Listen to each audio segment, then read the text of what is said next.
God Level Farm Chapter 407 to Chapter 448. Ruan Fugui warmly welcomed Xiao Ruofei and Feng Jing into the village committee building.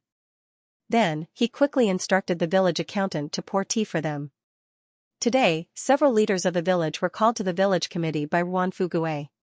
Other than him, who was both the village secretary and the village committee chairman, there were also the village committee vice chairman, 2 village committee members, and the young accountant. The village committee vice chairman's surname was also Ruan, and his name was Ruan Tianqi. It could be seen that the Ruan family was a big family in Dongqing village. After Ruan Fugui introduced Xiao Ruofei and Feng Jing to the village committee members, he took the initiative to open the map and introduced it to Xiao Ruofei. Mr. Xia, Mr. Feng, look. This is the current area of your Taoyuan farm. The east side extends all the way to the sea. Ruan Fugui pointed at the map and said, the west side is mountainous, so I suggest that you expand to the north and south sides. In fact, this was the same as Xiao Ruofei's idea. The west side was mountainous, and Xiao Ruofei's farm did not need so many mountains for now. The east side was the sea, and the north and south sides were flat, which was the most suitable for the expansion of the farm. Xiao Ruofei nodded and said, Mr. Ruan, I agree with your suggestion. Ruan Fugui laughed and said, the north side of the farm has about 20 mu of land. If you go further north, you will reach Dongqing village. The land in the north is more barren, so I personally suggest that you expand to the south. Ruan Fugui pointed at the map and continued, look, although the 30 or so mu in the south is also wasteland, it is much more fertile than the north. Moreover, if we rent all of this land, Qingyuan Creek will pass through the farm. It will be much more convenient for irrigation. Feng Jing, who was listening at the side, couldn't help but secretly nod. She thought that Dongqing village's service was too good. Everything was for the sake of Taoyuan farm. It was too considerate. Xiao Ruofei pondered for a moment and said, Mr. Ruan, we want the south side and the north side of the farm. Xiao Ruofei currently had sufficient funds, so he wanted to buy more land. After all, after the scale of the farm expanded, the profits would only increase. This was because he did not have to worry about the sales of his products. Compared to the profits, the rent was nothing. If it weren't for the fact that the land to the north belonged to Shiqing village, Xiao Ruofei would have wanted to claim more land. However, he didn't want to have another landlord to deal with. In the south, there were only about 30 mu of barren land. Further south was the normal farmland in the village. If he wanted to rent these farmland and vegetable fields, he would have to negotiate compensation with the villagers. At present, renting 50 to 60 mu of land at one time was enough. Therefore, Xiao Ruofei did not want to expand too quickly for the time being. Ruan Fugui was stunned for a moment and said, Boss Xia, the land in the north isn't too good. In the early years, some of our villagers went to open up the wasteland and wanted to plant some fruit trees, but it was very difficult to do so. When Feng Jing heard this, she couldn't help but worry and said, Chairman, why don't we listen to Director Ruan and only want the land in the south? If you feel that the land is not enough, we can rent more land in the north. Now, many of the farmers don't want to plant anymore. Give them some compensation and it shouldn't be too difficult to rent all the land. Xiao Ruofei smiled and said, Director Feng, although the land in the south is a bit barren, it doesn't affect our operation of the farm. When Xiao Ruofei saw Feng Jing's puzzled expression, he laughed and continued, anyway, you don't have to worry about the quality of the soil. Moreover, our farm isn't all about vegetable greenhouses. There should be some land for cold storage, right? Who knows, I might even be involved in the farming industry in the future. When he said this, Xiao Ruofei secretly winked at Feng Jing. Feng Jing immediately understood. She thought that Xiao Ruofei had some things that weren't convenient for him to say in front of Ruan Fugui. After all, they were renting land from the village. What if Ruan Fugui asked for a sky-high price? Feng Jing couldn't help but feel a little embarrassed. She wasn't a newbie who had just graduated from school. She had also trained in the Fortune 500 companies. Her performance just now was a little unprofessional. In reality, it wasn't as complicated as she thought. It was just that Xiao Ruofei found it troublesome and didn't want to waste his breath explaining so much. When Ruan Fugui saw that Xiao Ruofei had his own ideas, he didn't try to persuade him anymore. From his point of view, the land in the south of the farm might not be able to be rented out even if it was left for 100 years. Since Xiao Ruofei was willing to take it, he would be able to generate more income for the village. Why not, anyway? He had taken the initiative to tell Xiao Ruofei the truth about the situation of the land. If the land really couldn't be farmed, Xiao Ruofei wouldn't blame him. One party wanted to rent, and the other party was willing to rent. Naturally, they hit it off. Soon, everyone had demarcated the newly rented land. Moreover, Yuan Fuguei took the initiative to reduce the land price by a lot. It was only 2,500 yuan per mu. The reason was naturally because Xiao Ruofei was renting so much land at one time. Moreover, the land in the south wasn't suitable for farming, so there was a certain discount on the price. It wasn't the first time that the two parties had worked together, so the contract was quickly finalized. Yuan Fuguei had sold Xiao Ruofei a favor and still signed an 8-year contract. This made Feng Jing secretly happy. For a company like the Taoyuan company that dealt in high-end agricultural products, what they were most afraid of was the instability of the production base. If the contract couldn't be renewed after a few years, not only would they have to find a new place, but they would also have to spend money on the infrastructure. It would be time-consuming and laborious. After signing the contract in one go, Feng Jing felt much more at ease. Of course, she couldn't understand today's situation. It wasn't the kind of hostile negotiation that she had imagined. There was almost no disagreement between the two parties. The village even took the initiative to consider Xiao Ruofei and constantly took the initiative to give in. This made Feng Jing, who was used to business negotiations, a little uncomfortable for a while. A formal contract required the company's official seal, so everyone agreed to go to the farm to sign the contract the next day. Of course, now that Xiao Ruofei had a formal company, and the scale was getting bigger and bigger, Yuan Fuguei was naturally very relieved and didn't worry about the rent. When the time came to sign the contract, the Taoyuan company's financial affairs would naturally be taken care of.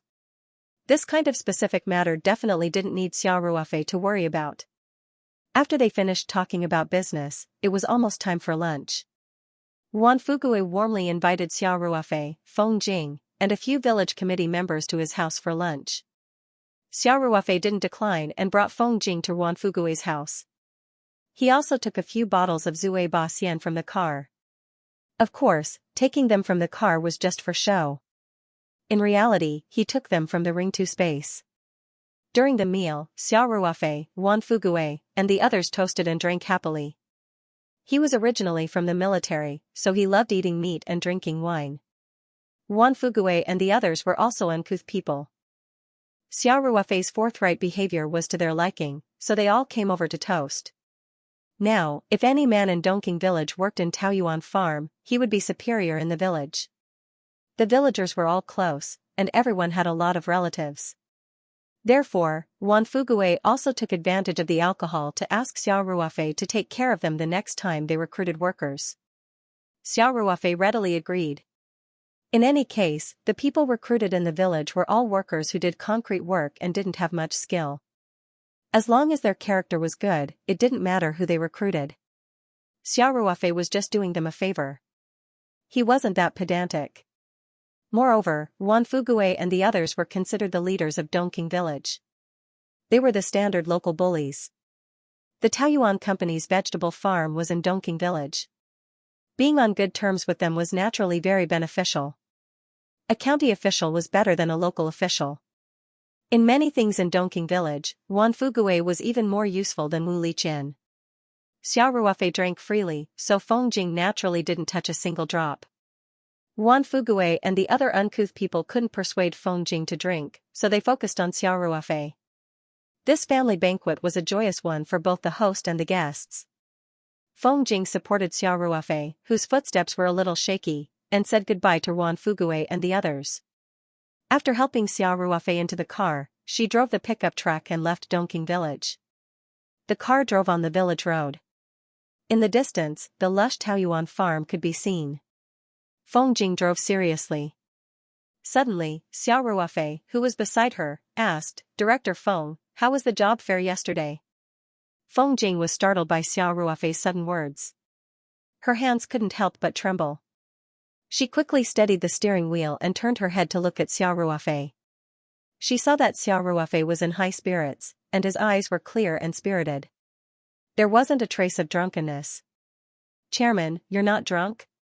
Feng Jing asked in surprise. She saw with her own eyes that at least half of the bottles of white wine on the table went into Xiao Ruofei's stomach. In the end, Wan Fugue and the others drank until they couldn't speak clearly. She thought that Xiao Ruofei must be very drunk, but she didn't expect that after Xiao Ruofei got into the car, he actually changed his drunken state and acted as if nothing had happened. "He's too good at acting," Feng Jing said in her heart. Xiao Ruofei's drunken state just now even fooled Feng Jing.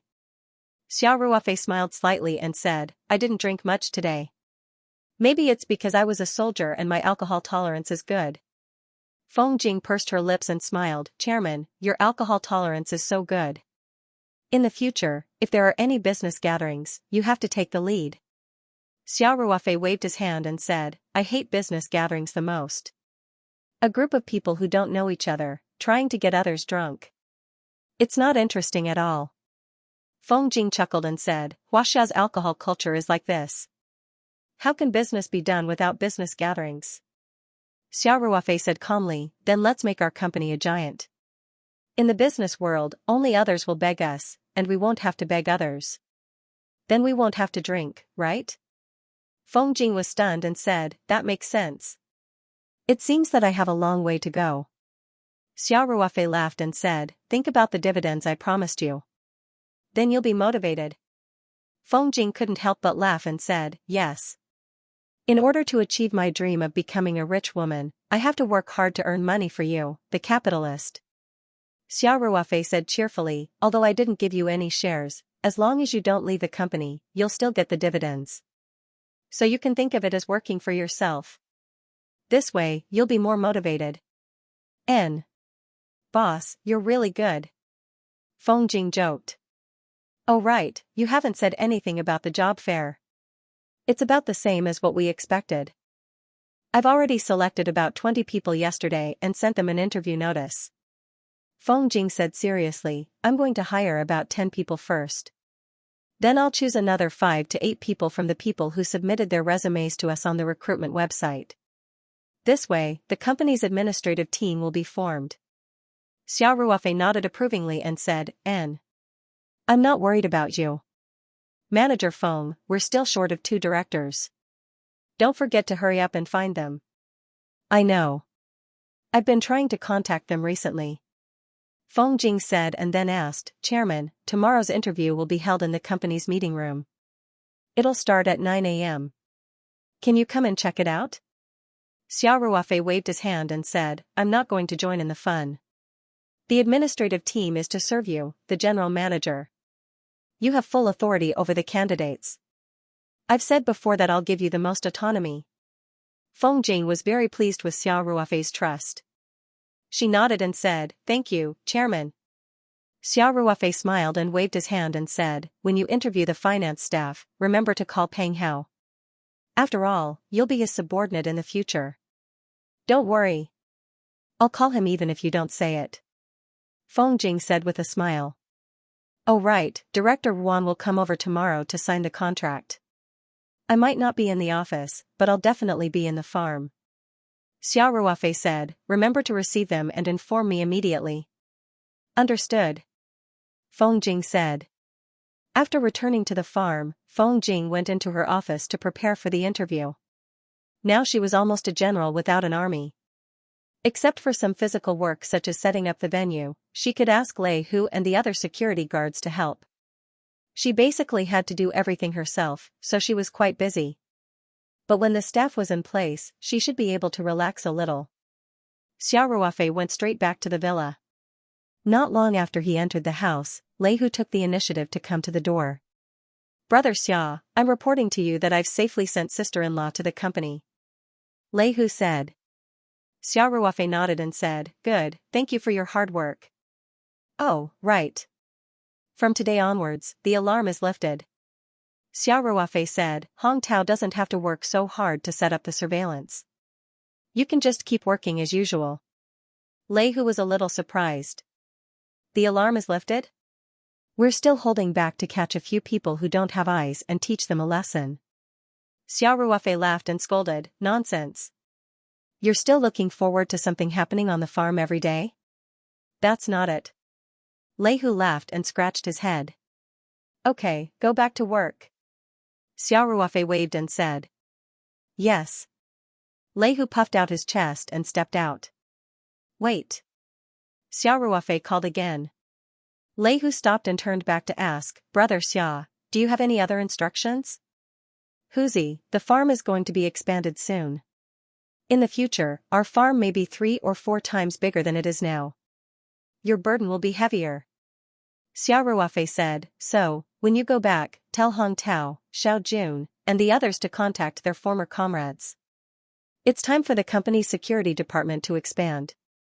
Understood. Lei Hu said, Brother Xia.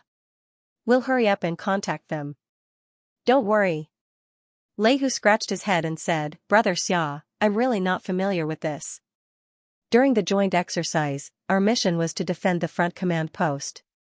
We always followed the command post. The Marine Corps seemed to be assigned to the landing group, so we didn't have much of a chance to interact with them. Then Lei Hu asked, Brother Xia, the female soldiers in the Marine Corps are all very tough. Why are you asking about them? Xiao Ruofei didn't hide anything from Lei Hu and said, after the incident a few days ago, I've been thinking about getting a bodyguard for your sister-in-law. I don't trust the average person, so I'm still more reliable when it comes to people from the army. Lei Hu laughed and said, if that's the case, then I really can't help much. Xiao Ruofei smiled and patted Lei Hu's shoulder and said, it's okay, I'll think of a way myself. Go do your thing. Don't forget to hurry up and contact your old comrades. Okay. Brother Xia, I'll go first. After Lei Hu left, Xiao Ruofei thought about it and felt that he should still look for his old leader. So he took out his phone and dialed the number of the Lone Wolf Commando Captain Guozhan. Blood Wolf. You have time to call me? Guozhan's loud voice came from the phone. I heard that you've become a big boss. You did one thing well. You didn't forget to take care of your comrades even after you became rich. You deserve praise. You're worthy of being a soldier of Lone Wolf. Guozhan's words made Xiao Ruofei feel a little embarrassed. It seemed that this old leader knew his situation very well. After he retired, he almost didn't contact him much. The only time was when he had just gotten the spiritual map scroll. He was in trouble in Lin Xiao's village, so he had no choice but to call him. Wolf King, how's our team recently? You should be very busy, right? Xiao Ruofei asked, a little embarrassed. He could hear some noise on the other end of the phone. Guozhan was most likely on the training ground. Guozhan laughed heartily, when can we soldiers be idle? Look, there's a new batch of rookies in the team. I'm training them. Then, Xiao Ruofei heard Guozhan's roar from the phone, did you all not F** King eat? Speed up. It's only been 10 kilometers and he's already in this state. You can't even compare to a woman. As Xiao Ruofei listened to this familiar scolding, he felt as if he had returned to the days when he had just joined the Lone Wolf Commandos. During that time, Guozhan was like a demon king in the eyes of the new members, tormenting them in all sorts of ways. It was really bitter at that time. His comrades were eliminated one by one. Xiao Ruofei also felt that he couldn't hold on for much longer, but in the end, he persevered. Now that he thought about it, the hardships he had suffered back then had become beautiful memories. It was still the same training ground and the same bustling scene, but the trainees had changed again and again. Now, some of the people who joined the same batch as Xiao Ruofei had been promoted to become officers, some had retired and returned to their hometowns, and some had slept forever in the southern border of their motherland. Blood Wolf, if you have something to say, just say it. I'm busy. Guozhan said on the other end of the phone. Guozhan's voice awakened Xiao Ruofei from his memories. He rubbed his moist eyes, adjusted his mood and said, Wolf King, you know a lot of people in the army. I want to find a female bodyguard. Can you help me contact the Marine Corps? Ask them if there are any suitable female retired soldiers there. Guozhan laughed and scolded, what are you doing? Don't learn the good, but learn the bad. Do you still need a bodyguard with your skills? And why do you need a female bodyguard? Xiao Ruofei explained with a wry smile, Captain, I'm not looking for one for myself. I'm a little worried about my girlfriend's safety, so I'm going to find a bodyguard for her. Hey. You already have a girlfriend. That's fast. All right then. You must handle the matter of your sister-in-law well. I'll call my comrades in the Marine Corps Brigade and ask them later. Guozhan readily agreed. Thank you, Wolf King. Xiao Ruofei said, by the way, it's best if you have some computer skills and know how to use office software. You can be my girlfriend's assistant. No problem. Guozhan said, the current military culture level is pretty good. Your requirements aren't high, but there should be many who meet the requirements. Then, I'll leave it to you. Xiao Ruofei said, Captain, if you have time, take a vacation and come to the southeast region. I'll definitely treat you well. You don't say, I might have to go to the southeast province in 2 months. Guozhan said, but it's not a vacation. If I have time, I'll go and see you. Okay. Xiao Ruofei said happily, remember to call me in advance. He was from the Lone Wolf Commando team, so he knew the rules. So, he didn't ask why Guozhan was going to the southeast province. In fact, he knew that the Lone Wolf Commando team was definitely not a small mission, and if it was planned 1 or 2 months in advance, it would most likely be a large-scale military training exercise. After the phone call with Guozhan, Xiao Ruofei quickly went upstairs to his room and continued to practice the carving of the core rune. In the afternoon, Xiao Ruofei used up all the remaining white jade pieces and successfully mastered 3 independent runes. He was getting closer to mastering all 17 runes. When Xiao Ruofei walked out of the room, the sky was already dark. So, he didn't plan to continue practicing that night. He had used up all the white jade, and he couldn't go to the city to buy more. Moreover, he knew that more haste, less speed. Anyway, even if he succeeded in carving the soul puppet's core, he couldn't make a soul puppet before he got the complete manufacturing method. Xiao Ruofei went to the staff cafeteria for dinner, and then went back to the villa early to rest. He was also very tired these few days. First, he stayed up all night to practice the rune carving. Then, he ran all night and killed 5 enemies in a row. In the second half of the night, he made love with Ling Qingxue. He almost didn't sleep at all. The next day, Feng Jing started interviewing new employees at Taoyuan Farm. Xiao Ruofei did as he said, completely letting Feng Jing check. In fact, he didn't even go to the office. He slept until he woke up naturally, and then he made some breakfast in the villa's kitchen. At around 10 o'clock, Feng Jing called Xiao Ruofei and said that Ruan Fugue had already arrived at the farm with the village's accountant. So, Xiao Ruofei changed out of his home clothes and walked to the building. In Xiao Ruofei's office, both parties signed the formal contract. Then, Xiao Ruofei directly called Peng Hao to the office and told him to file the contract.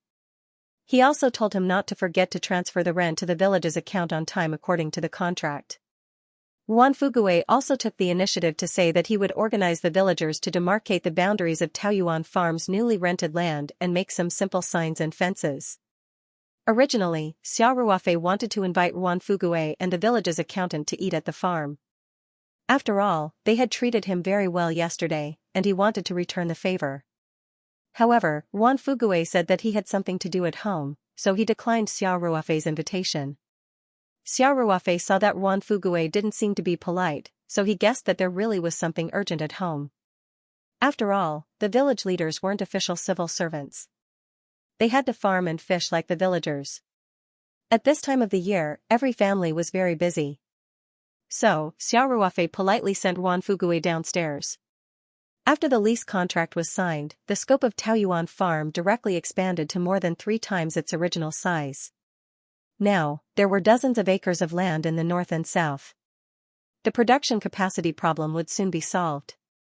Xiao Ruofei took the latest report sent by Peng Hao 2 days ago and silently calculated the funds on the account. He felt that it was still not time to delay. The newly allocated land had to be used as soon as possible, and the construction of the infrastructure was imminent. He took the map of the farm according to the new scope and went to Feng Jing's office. He wanted to hear the general manager Feng Jing's opinion on the planning of the newly rented land. However, Feng Jing wasn't in the office. Xiao Ruofei just remembered that today was the day of the company's new employee interview. He guessed that the interview might not be over yet. So, with a trace of curiosity, he went directly to the company's conference room on the second floor. There were a few young people waiting outside the conference room. There were 3 men and 1 woman. They were all dressed very fashionably, and the only girl among them was carrying a rose-red suitcase. Xiao Ruofei glanced at the girl and found that she looked quite bookish. She wore a pair of rimless glasses on her delicate face and looked gentle and weak. The other 3 young men naturally surrounded the girl. Seeing Xiao Ruofei come over, one of the young men in a grey down jacket took the initiative to greet him. "Brother, are you also here for the interview? Why are you so late? The interview here is over." The other young man with the middle-parted hair next to him had a gloating smile on his face. He said, "Brother, you're too late. The interview started more than an hour ago. It's too late for you to be here now. Remember not to be late for the interview next time." Xiao Ruofei asked with interest, "Since the interview is over, why are you still here? Don't tell me you're late too?" "We're not late," the young man in the grey down jacket said. At this time, the frail girl with the rimless glasses took the initiative to say, "I'm from out of town. I heard that if I'm hired, they provide accommodation, so I stayed to wait for the results. If I'm hired, I can save a day's rent." Xiao Ruofei looked at the girl's suitcase and said with a smile, "I can see that." Then, he looked at the young men and asked with a smile, "So, you're also from out of town?" The young man in the grey down jacket said, "We're from Sanshan. We have nothing to do after the interview. So, we'll wait with Lu Qian. We also want to know the interview results as soon as possible." Xiao Ruofei knew that Feng Jing was in the conference room, so he wasn't in a hurry to go in. Instead, he sat down on the chairs provided for interviewees in the corridor with interest. He asked, "Why do you want to come to the farm to apply? It's far from the city. Life here should be very boring." The frail girl with glasses smiled and said, "It's not easy to find a job now, and the benefits here are good. There's insurance, housing, and free accommodation. We don't have to take the bus or the subway to work. The most important thing is that the requirements for education are not that high. I think it's pretty good." The young man with the middle parting also said, "And the environment here is so good. The scenery is beautiful. We're all white-collar workers. Why do we have to go to the city to breathe in the exhaust gas?" The young man in the grey down jacket said with a hint of excitement, "It's so close to the beach. We can go to the beach to have a barbecue in the future. There's nothing to be picky about in this kind of working environment." The young man in the grey down jacket was exultant. Obviously, he had begun to look forward to walking with Lu Qian on the beach in the future. Xiao Ruofei couldn't help but be speechless. "Bro, are you here to work or to pick up girls?" He could tell that these 3 young men, including the young man who hadn't spoken much, were all interested in Lu Qian. That was why they were so eager to stay and accompany her. At this time, the young man in the grey down jacket saw Xiao Ruofei's strange smile. He couldn't help but say, "Bro, since you're here, you don't have to chat with us. Manager Feng from the Taoyuan company is still in the meeting room. Why don't you go in and try?" The young man with the middle parting said, "He's already late for more than an hour. Do you think Manager Feng will give him a chance?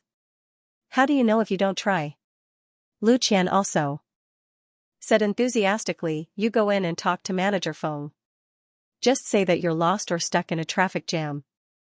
Just find a suitable reason." Xiao Ruofei couldn't help but laugh and said, "This farm is so remote. It's not easy to find." At this time, the door of the meeting room opened. Feng Jing walked out. When she saw Lu Qian and the rest, she couldn't help but ask curiously, "Why haven't you left? Didn't I tell you to go back and wait for the news?" When Xiao Ruofei saw Feng Jing come out, he also stood up from his chair. At this time, Feng Jing saw Xiao Ruofei, who was blocked by Lu Qian and the rest. She was surprised and said, "Chairman, why are you here, Chairman?" Lu Qian and the rest were stunned. They all stared at Xiao Ruofei. They didn't expect that this young man, who was about the same age as them and was very approachable, was actually the chairman of this company. So they were just chatting with the company's big boss. The young man in the grey down jacket and the middle parting couldn't wait to find a hole to hide in. When they thought of how they were pointing at Xiao Ruofei, they couldn't help but blush. Lu Qian wasn't any better. Her pretty face was suddenly covered with a blush. Chairman. Chairman. Lu Qian said embarrassedly, we didn't know. Xiao Ruofei smiled and waved his hand and said, it's okay. As soon as Xiao Ruofei said this, Lu Qian and the others temporarily forgot the awkwardness and nervousness. They all looked at Feng Jing expectantly.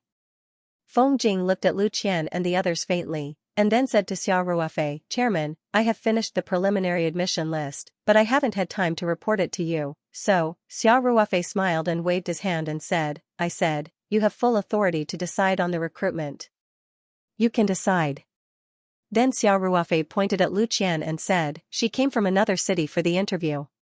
If she is accepted, she doesn't have to go to the city to find a hotel to stay. Since you have already prepared the list, tell her the result directly. Okay. Feng Jing nodded and said. Then she looked at Lu Qian and asked, you are Lu Qian, right? Yes, Manager Feng. Lu Qian's heart was beating fast. She looked at Feng Jing nervously and expectantly. Feng Jing smiled faintly and said, before I tell you the result, I have a question to ask you. Please ask. Lu Qian said immediately. If you join the Taoyuan company, can you accept overtime and business trips? Feng Jing asked faintly. No problem. Lu Qian said without hesitation, as long as the company needs it, I can do it no matter how hard it is. Feng Jing nodded and said, then congratulations, you have been accepted by our Taoyuan company. The position is assistant to the general manager. Is there a problem? Feng Jing had a good impression of Lu Qian during the interview. She was good in all aspects, and she could see that her character was also very good. For the position of general manager's assistant, which required a strong coordination ability, affinity, and execution were very important. Therefore, Feng Jing originally wanted to test whether Lu Qian was qualified for the position of assistant to the general manager. Lu Qian was surprised and happy at the same time. No problem. No problem. Thank you, Manager Feng. Can I start work today? Feng Jing nodded with a smile and said, I'll get someone to arrange an apartment for you in a while. Also, go through the entry procedures. You'll start work this afternoon. Yes. Thank you for your trust. Lu Qian said happily. She came to the interview with the intention of giving it a try. She didn't expect to be hired. Moreover, it was the most valuable position among all the positions, the assistant to the general manager. This was really a pleasant surprise for her. Lu Qian then smiled sweetly at Xiao Ruofei and said, Thank you, Chairman. Xiao Ruofei laughed and said, Why are you thanking me? I didn't interfere with the recruitment this time. It's because Manager Feng thinks highly of you that you were hired. No matter what, I still have to thank you. Lu Qian said embarrassedly. She remembered the scene just now. The other three young men also looked at Feng Jing with anticipation, but they were too embarrassed to take the initiative to ask. Most of the time, girls would receive preferential treatment. For example, the chairman personally helped Lu Qian to ask about the situation. But the three men didn't receive such treatment. Feng Jing glanced at the three of them and said lightly, Chen Rong and Zhao Xiaofei were also hired. Great. Thank you, Manager Feng. The young man in the gray down jacket shouted happily. No one knew if he was Chen Rong or Zhao Xiaofei. Feng Jing only interacted with them for a while during the interview, but she could call out everyone's names. This made Xiao Ruofei have a whole new level of respect for her. Feng Jing looked at the young man with the middle parting and said, Dong Liang, I'm sorry. Our company doesn't have a suitable position for you at the moment. Dong Liang's face darkened. He lowered his head and said, I know, Manager Feng. Then I won't disturb you. I hope to have a chance to work in your company in the future. After saying that, Dong Liang didn't have the mood to say goodbye to Lu Qian and the rest. He lowered his head and left them. He was the only one who wasn't hired. His heart was filled with frustration. Lu Qian and the rest didn't know each other before, so they didn't feel much about Dong Liang not being hired. They just looked at him with a trace of sympathy, but it was quickly replaced by excitement. The young man in the gray down jacket said to Xiao Ruofei, Chairman, my name is Zhao Xiaofei. We didn't recognize Mount Tai just now. please don't take it to heart.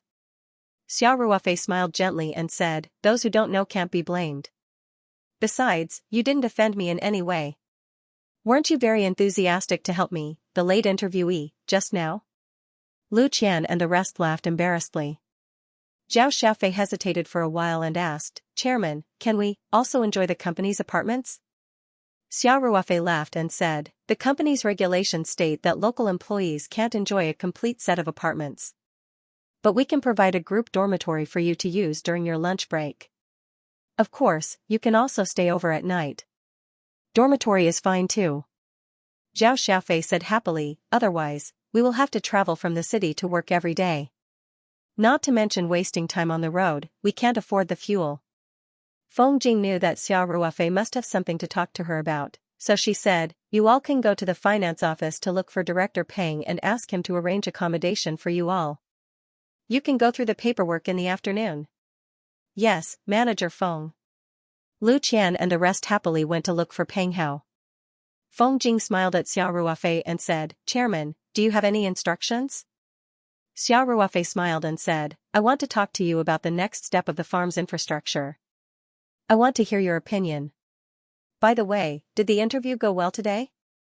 The quality of this batch of applicants is not bad. Feng Jing said, I have already drafted a preliminary list of 10 applicants. I was going to inform them tomorrow, but I didn't expect Lu Qian and the rest to stay and wait, isn't that good? Xiao Ruofei said with a smile, you have been tired out as the general manager these days. Now you finally have a few people to order around. You don't have to do everything personally. Yes. Feng Jing said, Chairman, let's talk in the office. The two of them went to Feng Jing's office together. Feng Jing personally made a cup of tea for Xiao Ruofei and then said, Chairman, after coming back from the village yesterday, I also thought about it for the whole night. Can I tell you my opinion first? Xiao Ruofei admired Feng Jing the most for this. She wanted to do a lot of work at the front and didn't need Xiao Ruofei to supervise her. He looked at Feng Jing encouragingly and smiled gently, okay. Feng Jing sat down on the sofa opposite Xiao Ruofei. She cleared her throat and said, Chairman, based on what I've learned over the past few days, I think our company's main product at this stage should be Taoyuan vegetables. Previously, we were limited by the production capacity. Now that the farm has expanded several times, I think we should focus on building high-grade thermostatic greenhouses on these lands. Xiao Ruofei nodded and said, this coincides with my thoughts. Manager Feng, please continue. Feng Jing said, in addition, when the production capacity is increased in the future, there needs to be a proper solution for the preservation of the products. After all, vegetable products can't be stored for long. Now we are basically out of stock, and the contradiction is not obvious. In the future, there will definitely be a small backlog of products. So, I suggest that we set aside a piece of land in the south of the farm and build a high-grade cold storage. The reason why Feng Jing proposed to build the cold storage in the south was naturally because the land there was more barren. To put it bluntly, she was still worried about that piece of land. Xiao Ruofei nodded and said, I have thought about the cold storage for a long time. This time, we must build it. As for the location, I also agree with your opinion. In fact, to Xiao Ruofei, the location of the cold storage was not important. This was because the quality of the land was not a problem for him. But since Feng Jing suggested to build the cold storage in the south, Xiao Ruofei did not have to change it to the north. Feng Jing said, Chairman, I think that our farm's current park is more modern. When we expand our land in the future, I think we should also build according to this standard. Although the initial investment might be higher, but for the entire farm's development, the benefits are obvious. Xiao Ruofei nodded and said, I agree. Manager Feng, then let's discuss how many vegetable greenhouses we should build and how to build them. After that, Xiao Ruofei opened up the floor plan in his hand on the coffee table. Both of them started to discuss the plans for the new expansion. Feng Jing was not very good at planning, but she could always give her opinions from a business perspective. For example, the location of the vegetable greenhouses, the design of the roads between the greenhouses and the main roads should be more reasonable, and the operation of the farm should be more efficient. Feng Jing's suggestions also gave Xiao Ruofei a lot of inspiration. The general plan for the new farm had already taken shape in his mind.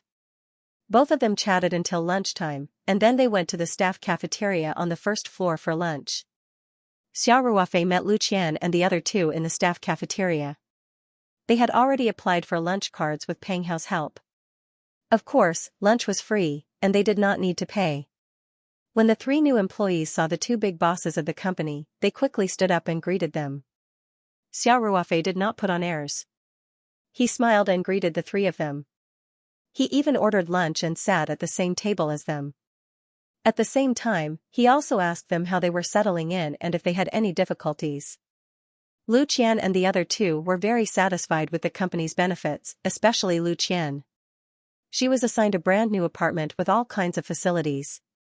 Although it was only one bedroom and one living room, it still made Zhao Xiaofei and Chen Rong envious.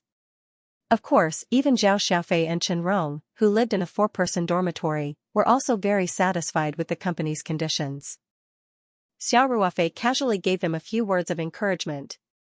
After lunch, he went back to the villa by himself. He called Liang Qichao's father, Liang Weimin. These engineering matters were basically done by Liang Weimin's company for Xiao Ruofei. Xiao Ruofei was relieved to hand it over to them. At least the price was fair, the quality was good, and Xiao Ruofei did not have to worry too much.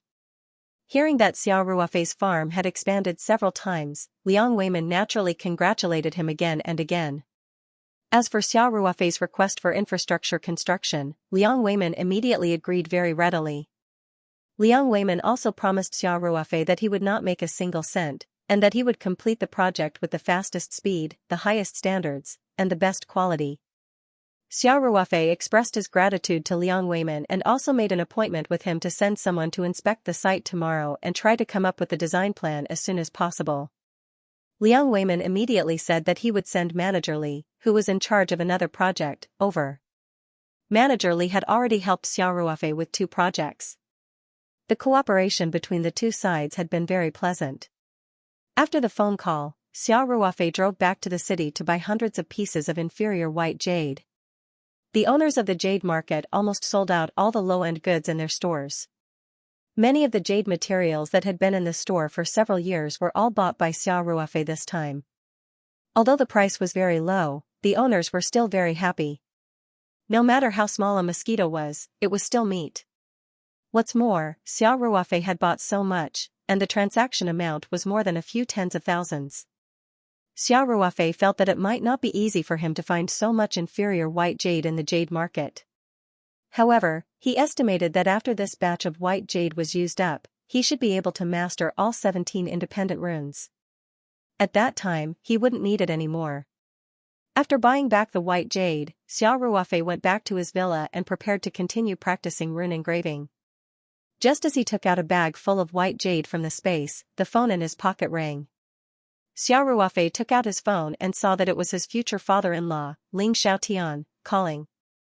He quickly picked it up. "Hello, Uncle Ling," Xiao Ruofei said. "Ruofei. Tomorrow will be a month. How's the preparation of the wine?" Ling Xiaotian asked straightforwardly. Xiao Ruofei just remembered that it had been a month since he put the Zue Ba Xian into the space. He quickly said, "Don't worry, Uncle Ling. Tomorrow morning at 10 o'clock, you can send a car to deliver it." "I knew you were reliable, Ruofei," Ling Xiaotian said happily, and then asked, "Ruofei, is there any problem with the quality of the wine? This is the first batch of our winery's new Zue Ba Xian. Whether we can make a hit or not depends on this batch of wine." Xiao Ruofei said with a smile, "No problem. After the transformation, the quality of the Zue Ba Xian is not worse than the sample I gave you last time." "That's good, haha." Ling Xiaotian was very happy. "Uncle Ling, don't forget to send the new wine over tomorrow." Xiao Ruofei reminded, "You have to send the wine of every grade. Only by storing the new wine in the Ring 2 space every month could the winery ensure that the winery could produce new Zue Ba Xian every month. Including those that had been stored for a longer time, after a certain period of time, the winery could also achieve a monthly quota. Don't worry. I've already asked someone to prepare it." Ling Xiaotian laughed and said, "It's the same as last time.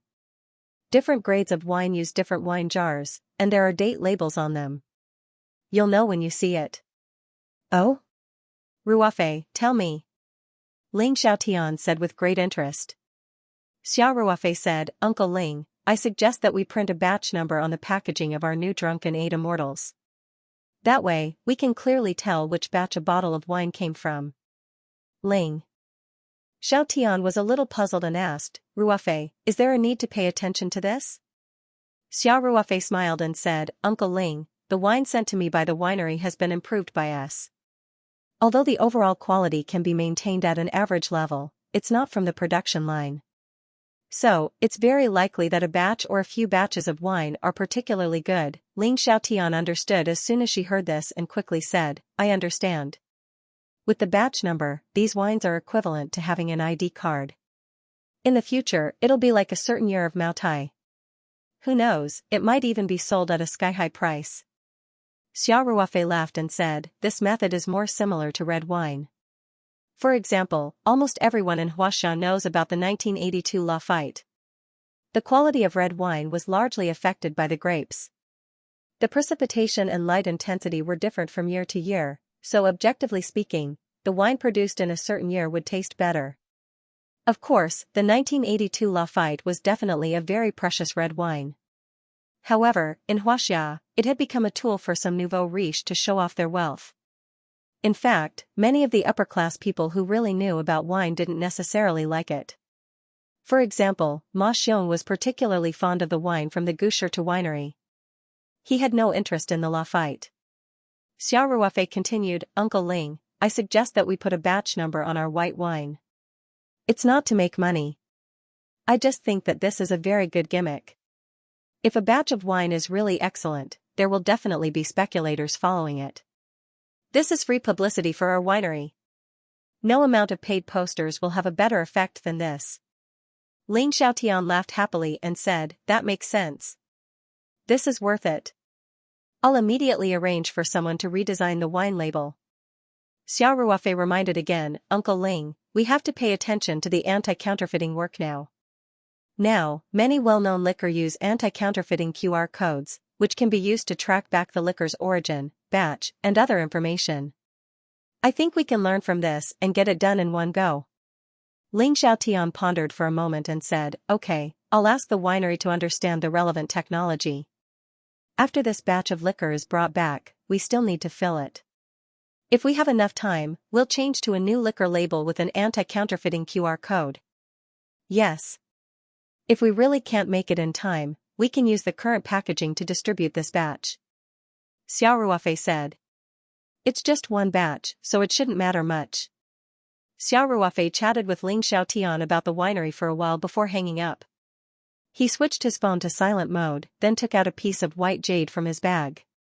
After calming his mind, he began to practice without any distractions.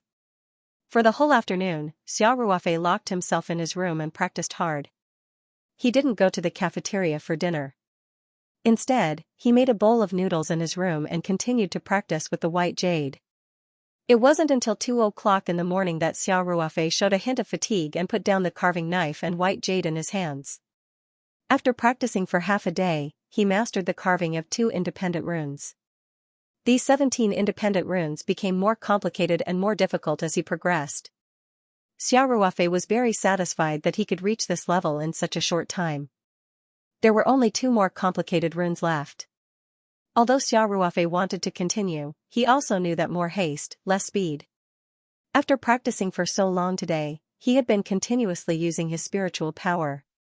Even if he could recover his spiritual power through the jade futon and the solution of the spirit heart flower petal, there was a limit to a person's energy. He also knew that continuing to practice might not be very effective. Therefore, he decisively stopped.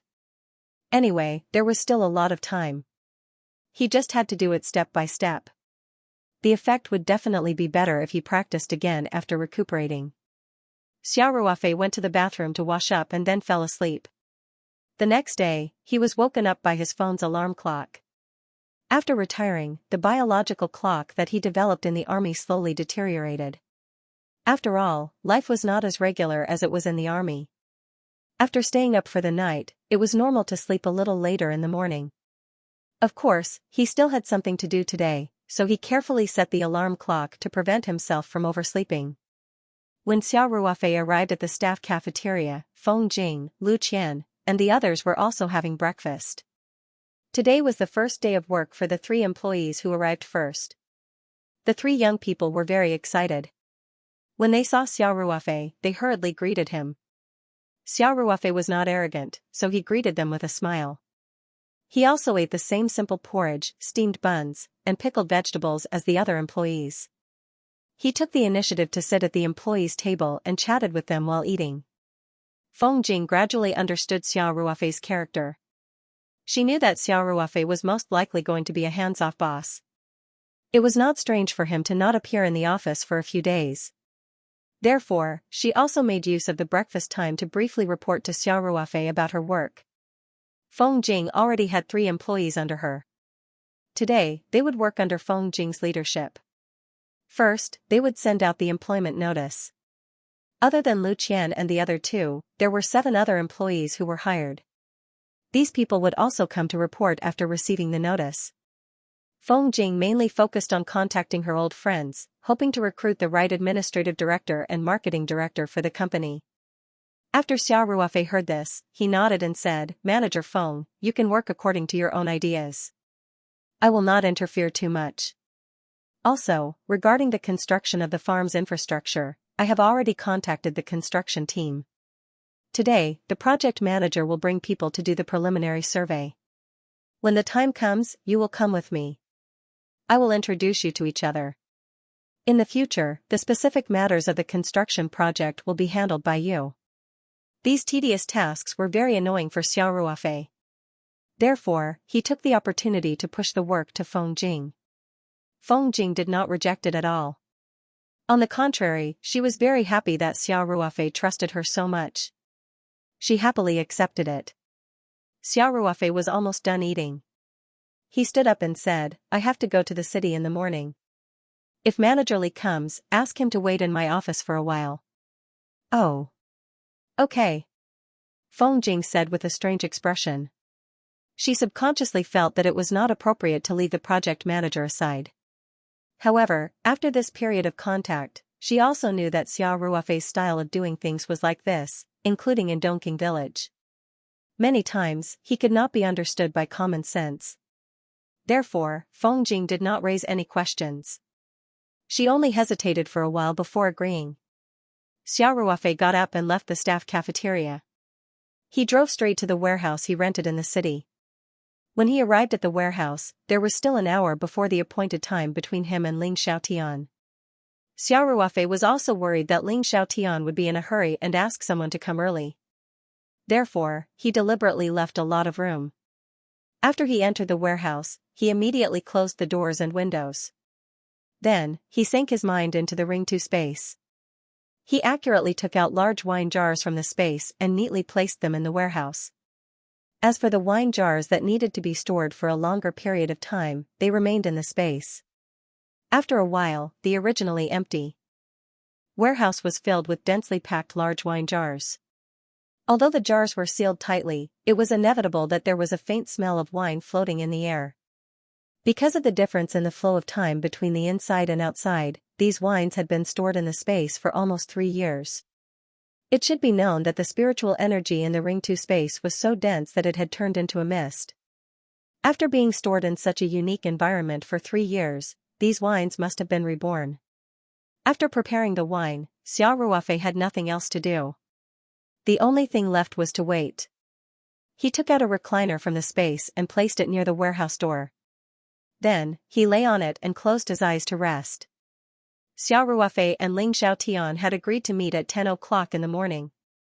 At around 9:40, Ling Xiaotian called and said that the convoy transporting the wine had arrived near the warehouse.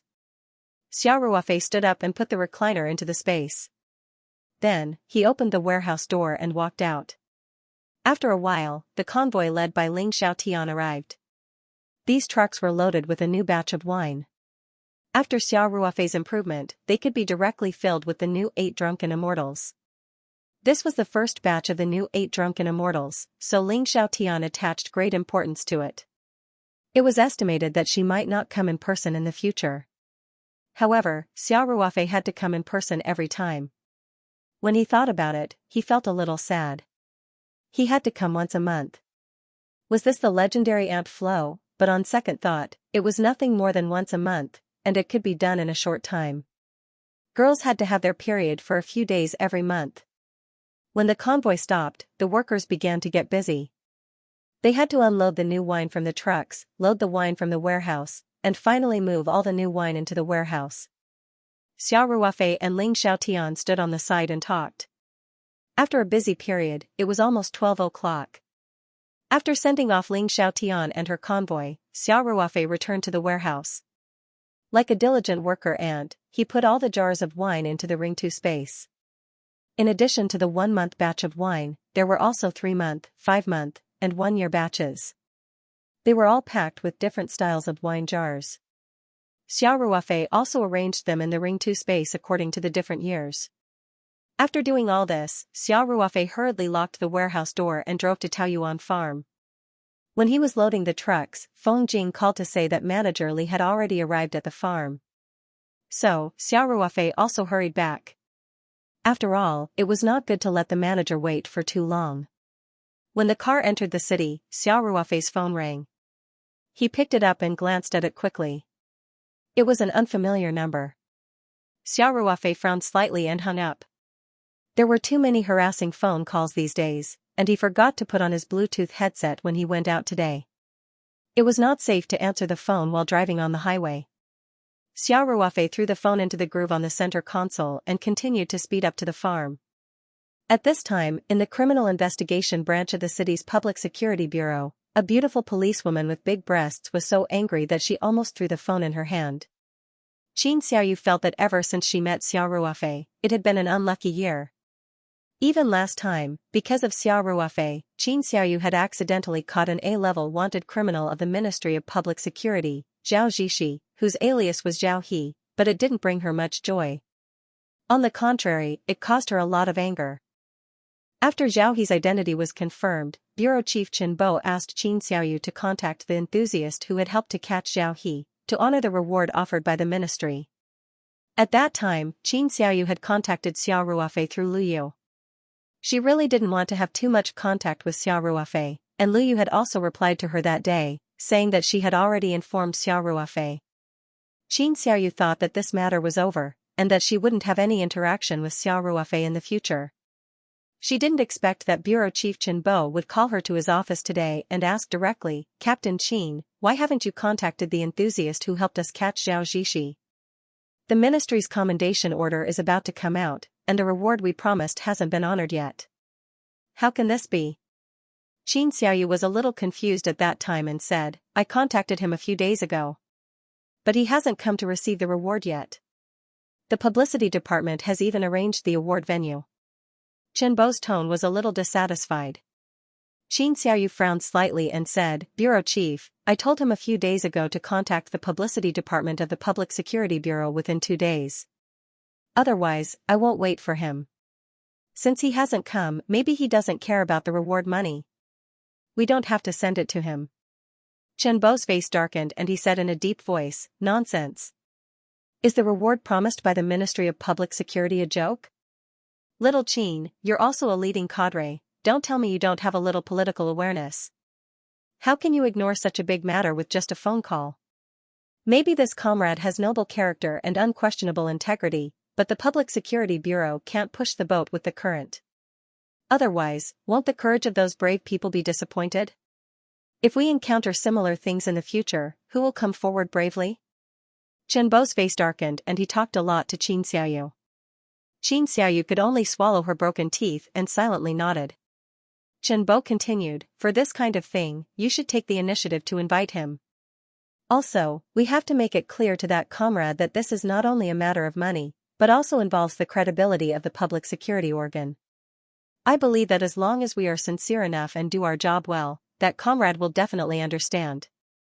"Invite him?" Qin Xiaoyu couldn't help but widen her eyes. "Is there a problem?" Chen Bo frowned and said, "To treat a meritorious person, this is a necessary courtesy. Little Qin, I think you still need to change your mindset. We, the public security police, serve the people. Don't always have the thought of being an official. Xianxia felt as if 10,000 vulgarities were galloping through her heart. Since when did this old lady have any *T thoughts of being an official? I just don't like him, okay? Bureau chief, this. We've been so busy with the anti-crime task force recently. Can we let our colleagues from the publicity department do this? Xianxia asked weakly. No. You were the one who contacted him from the beginning. Don't bother two people for the same thing. You can do it. Chenbo said flatly, and then said, Little Qin, you have to put this work in the first place. Other things can be put aside first. We have so many criminal police and public security officers involved in the special operation to eliminate evil. It won't affect you if you're not there. I know. Xianxia knew that she couldn't refuse. She scolded Xiao Ruofei in her heart, then said, Bureau chief, I'll go out first, okay? Contact that comrade immediately. Chenbo said, we have to finish the reward ceremony tomorrow. I've already contacted the media, so don't drop the ball. Yes. Xianxia answered weakly, then left Chenbo's office. She had been thinking, isn't the bureau chief making a big fuss over nothing? Isn't it just catching a wanted criminal? Even if he wanted to give out the reward, he could just ask him to give me an account and transfer it over. What's with the ceremony? In fact, what Xianxia didn't know was that Chenbo really attached great importance to this job. As the bureau chief of the Public Security Bureau, Chenbo was a high-ranking deputy director. He also had the position of mayor's assistant in the municipal government. At the same time, he was also a member of the provincial public security department. Moreover, Chenbo was an old deputy director. He had been in this position for 6 years. In a few months, the executive deputy director of the public security department would be 58 years old. According to past practice, at this age, he would retire from the second line and wait for 2 years to retire. Of course, this wasn't inevitable. There were still many leaders who worked until the age of retirement. However, Deputy Director Guo's health wasn't very good. As early as the beginning of the year, there were rumors that he would be transferred to the position of Deputy Director of the Provincial Political Consultative Conference after his 58th birthday and wait for retirement. Most of the executive deputy directors of the Public Security Department were high-ranking officials. Even if they didn't get promoted immediately when they first took office, after a few years of experience, they would get promoted to the position. Therefore, many people had their eyes on this position, and the veteran Chenbo was naturally one of them. He had always been engaged in public security work. He was professional and had enough experience. He was just short of a political achievement that would make people's eyes shine. This time, the arrest of Zhao Lianqi was no doubt a pillow when he was sleepy. Chenbo reported the situation to the municipal government and the provincial government as quickly as possible. After the report was reported one by one, the department's commendation order quickly came down. This made Chenbo very excited. At this juncture, this achievement was simply a timely rein. It would directly help him compete for that position. Therefore, he had been paying attention to the case and was ready to add fuel to the fire at any time. Personally giving the award to the people who acted bravely for a just cause was something he had been paying attention to these few days. He had also personally contacted many media outlets and was ready to show his face and add fuel to the fire. Xianxia didn't understand this. It was not wrong for her to be scolded by Chenbo helplessly. Xianxia could only contact Lu Yu again. This time, she didn't dare to continue to let Lu Yu pass on the message. Instead, she asked for Xiao Ruofei's phone number from Lu Yu and was prepared to lower herself to call Xiao Ruofei personally. Unexpectedly, Xiao Ruofei didn't even pick up the phone and directly hung up the phone.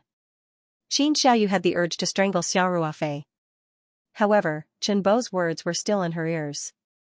No matter how dissatisfied Xianxia was, she could only forcibly suppress her anger.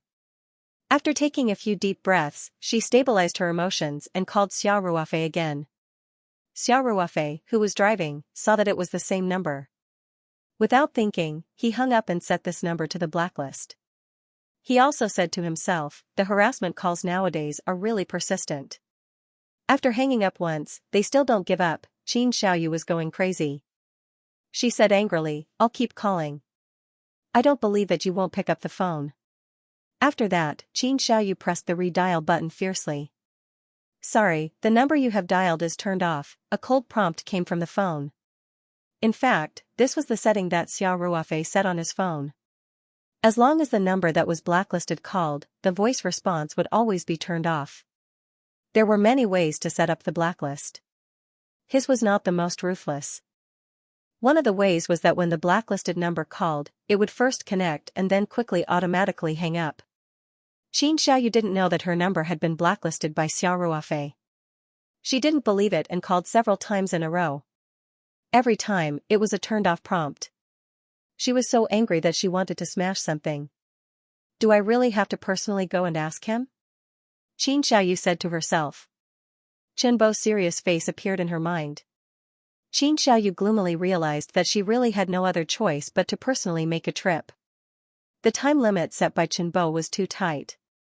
Tomorrow was the public award ceremony. Even the reporters were invited. If she screwed up, it wouldn't be as simple as a few words of criticism like today. When Xianxia thought that she had to personally go and beg Xiao Ruofei, her heart felt as uncomfortable as if she had eaten a bedbug.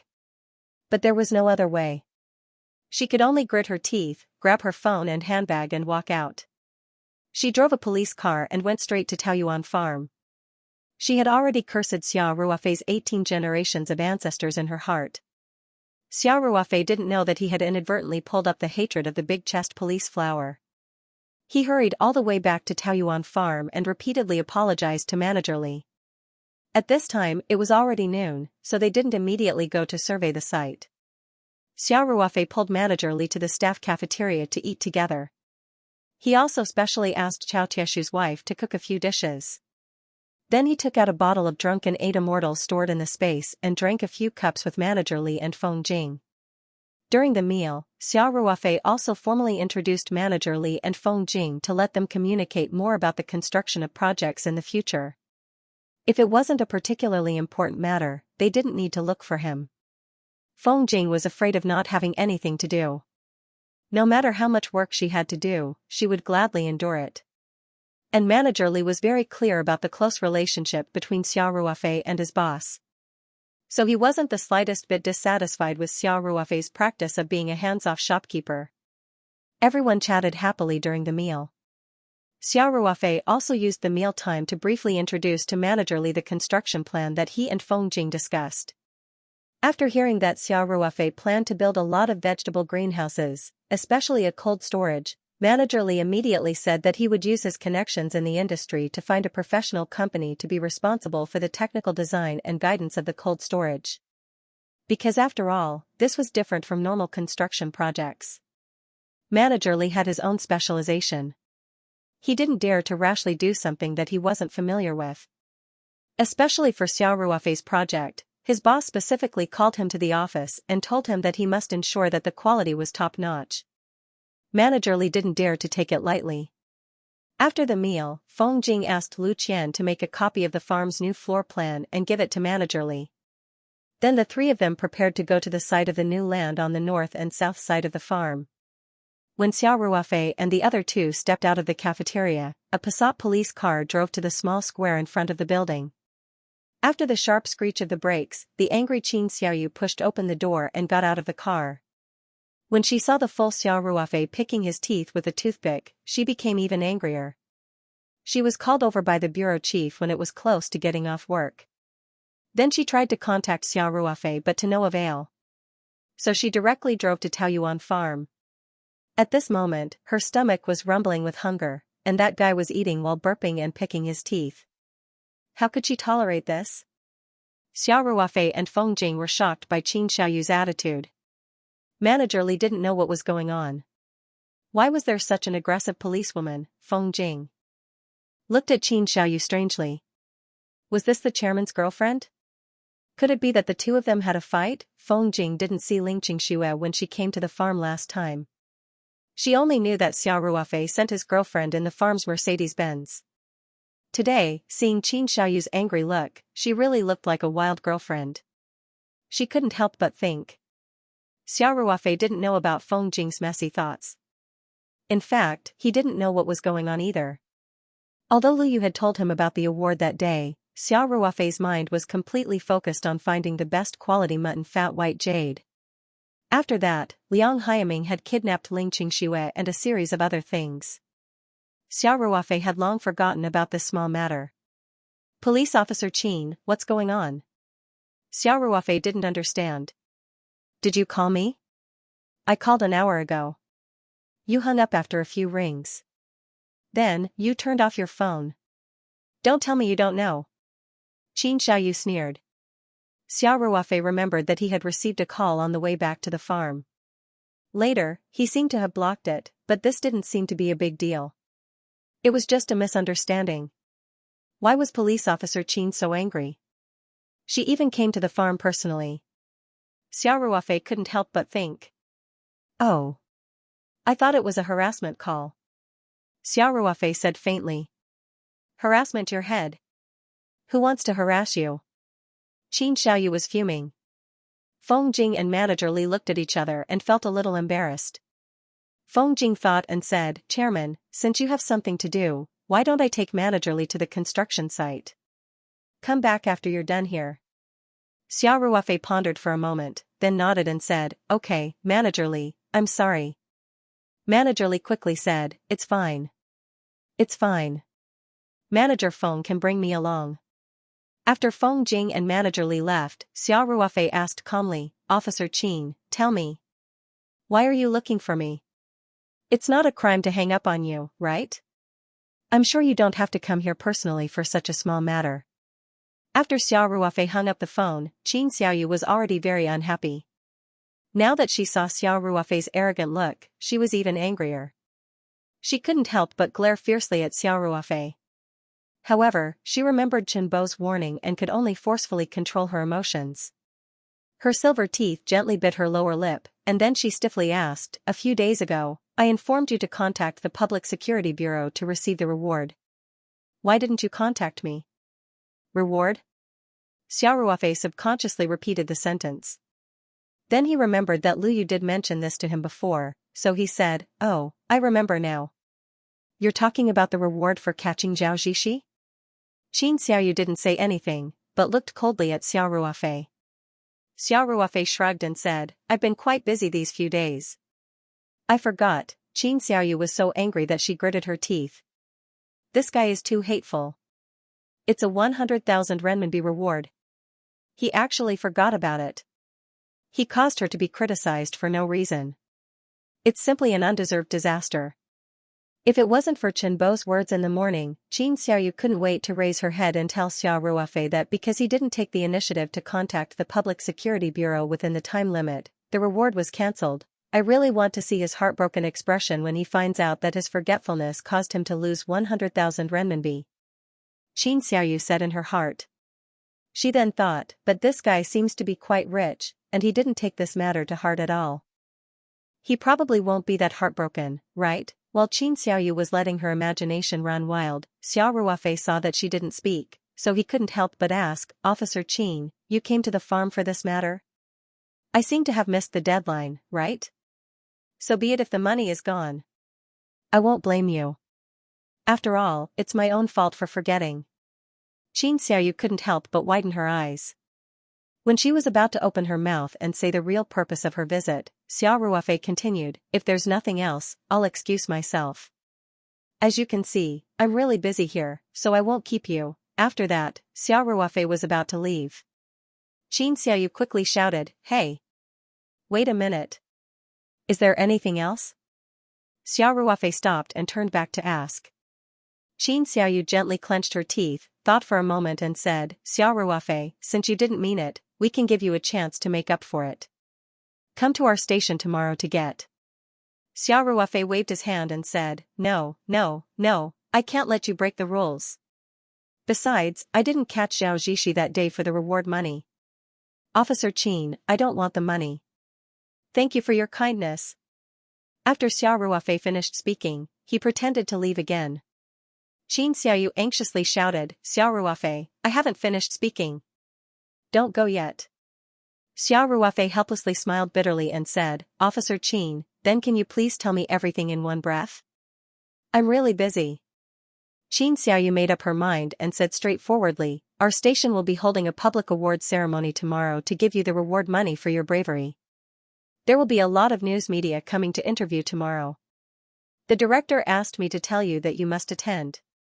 When Xiao Ruofei heard this, he frowned subconsciously and asked, Officer Qin, do I have the right to refuse? Qin Xiaoyu felt that something was wrong.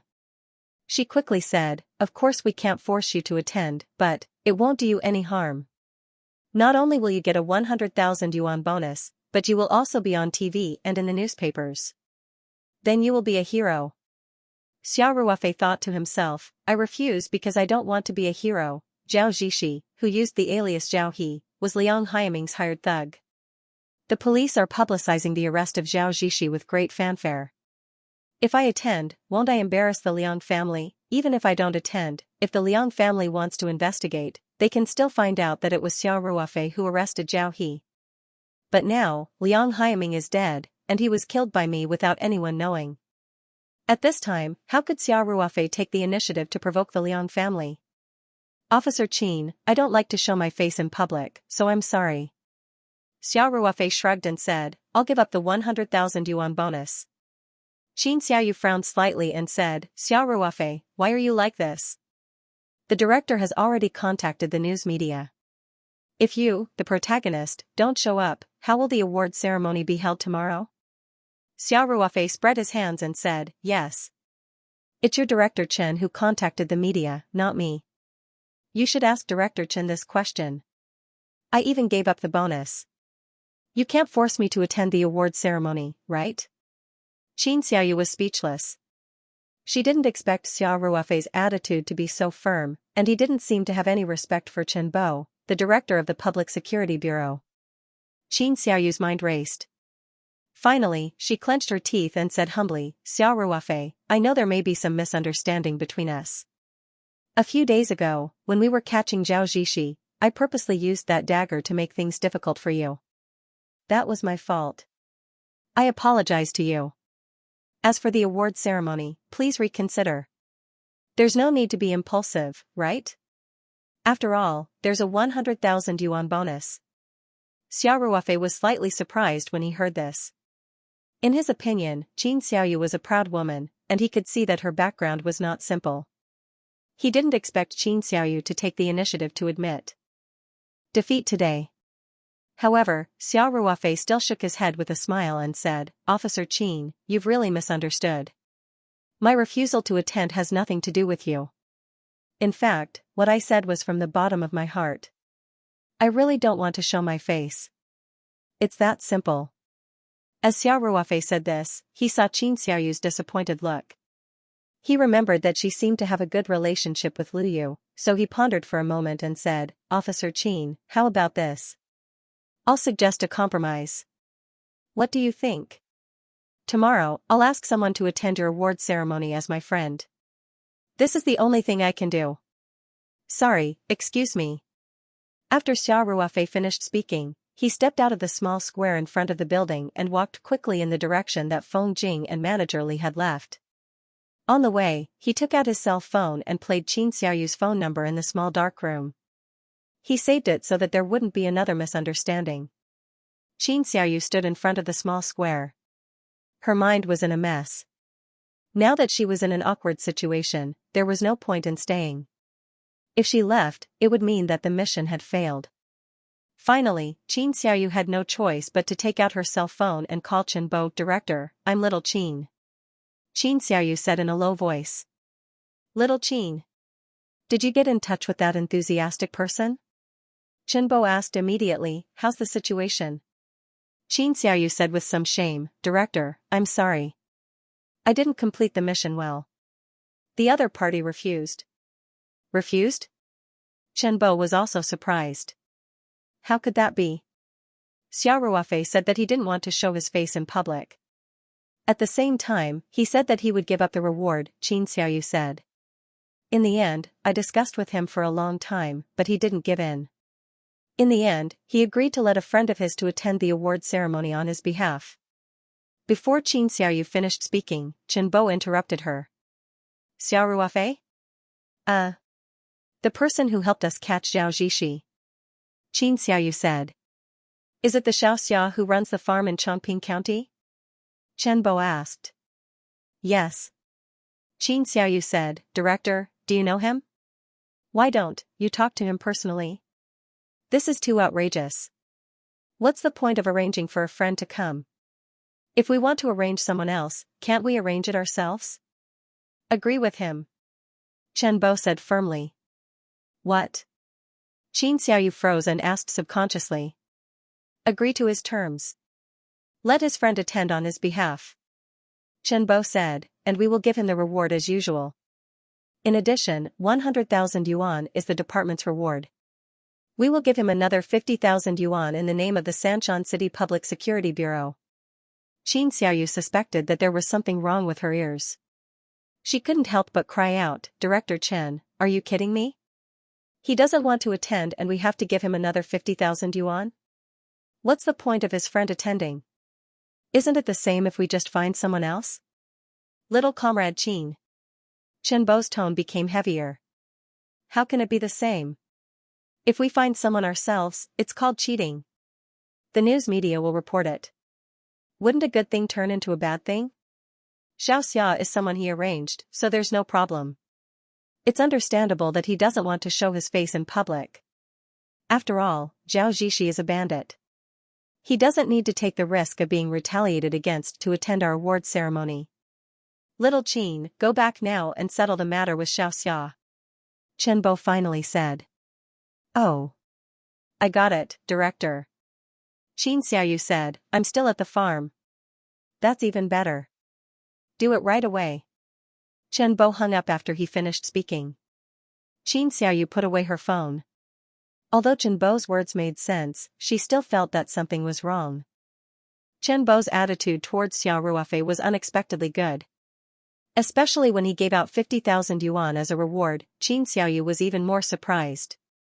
Although the Sanshan City Public Security Bureau was the provincial public security bureau, all the public security bureaus in the country were the same.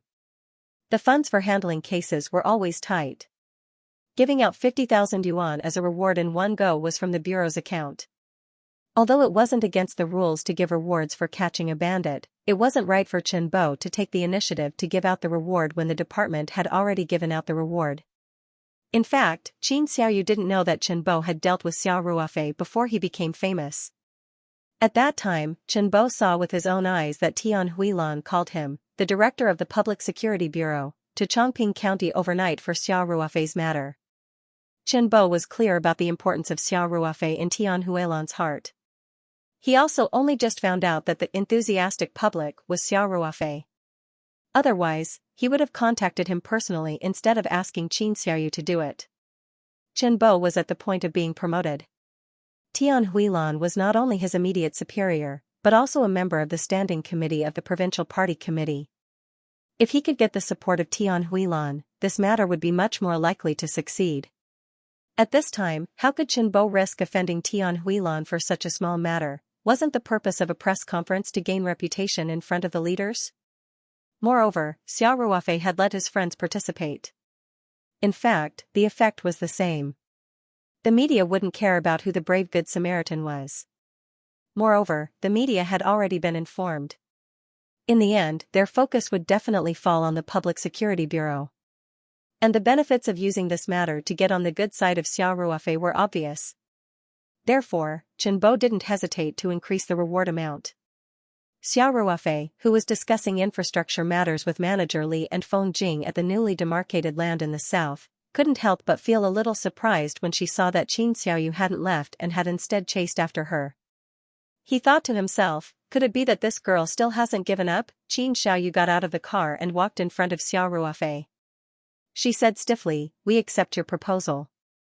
Chief Chen agrees to let you arrange for your friend to attend the award ceremony. Xiao Ruofei raised his eyebrows and said with a smile, that's right. If there's room for discussion, everyone won't make things difficult, right? Qin Xiaoyu snorted and didn't give Xiao Ruofei any face.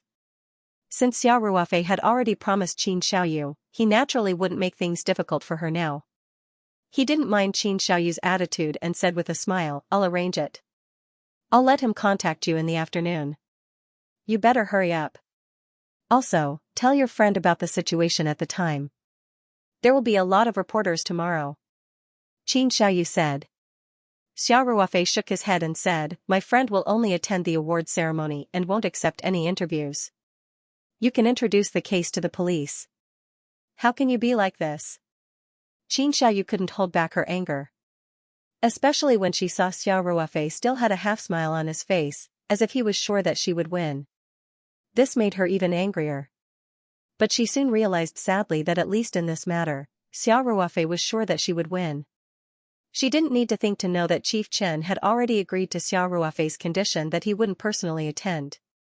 As for Xiao Ruofei's friend's request to not accept any interviews, he would definitely agree without even thinking. Anyway, it's not my personal matter.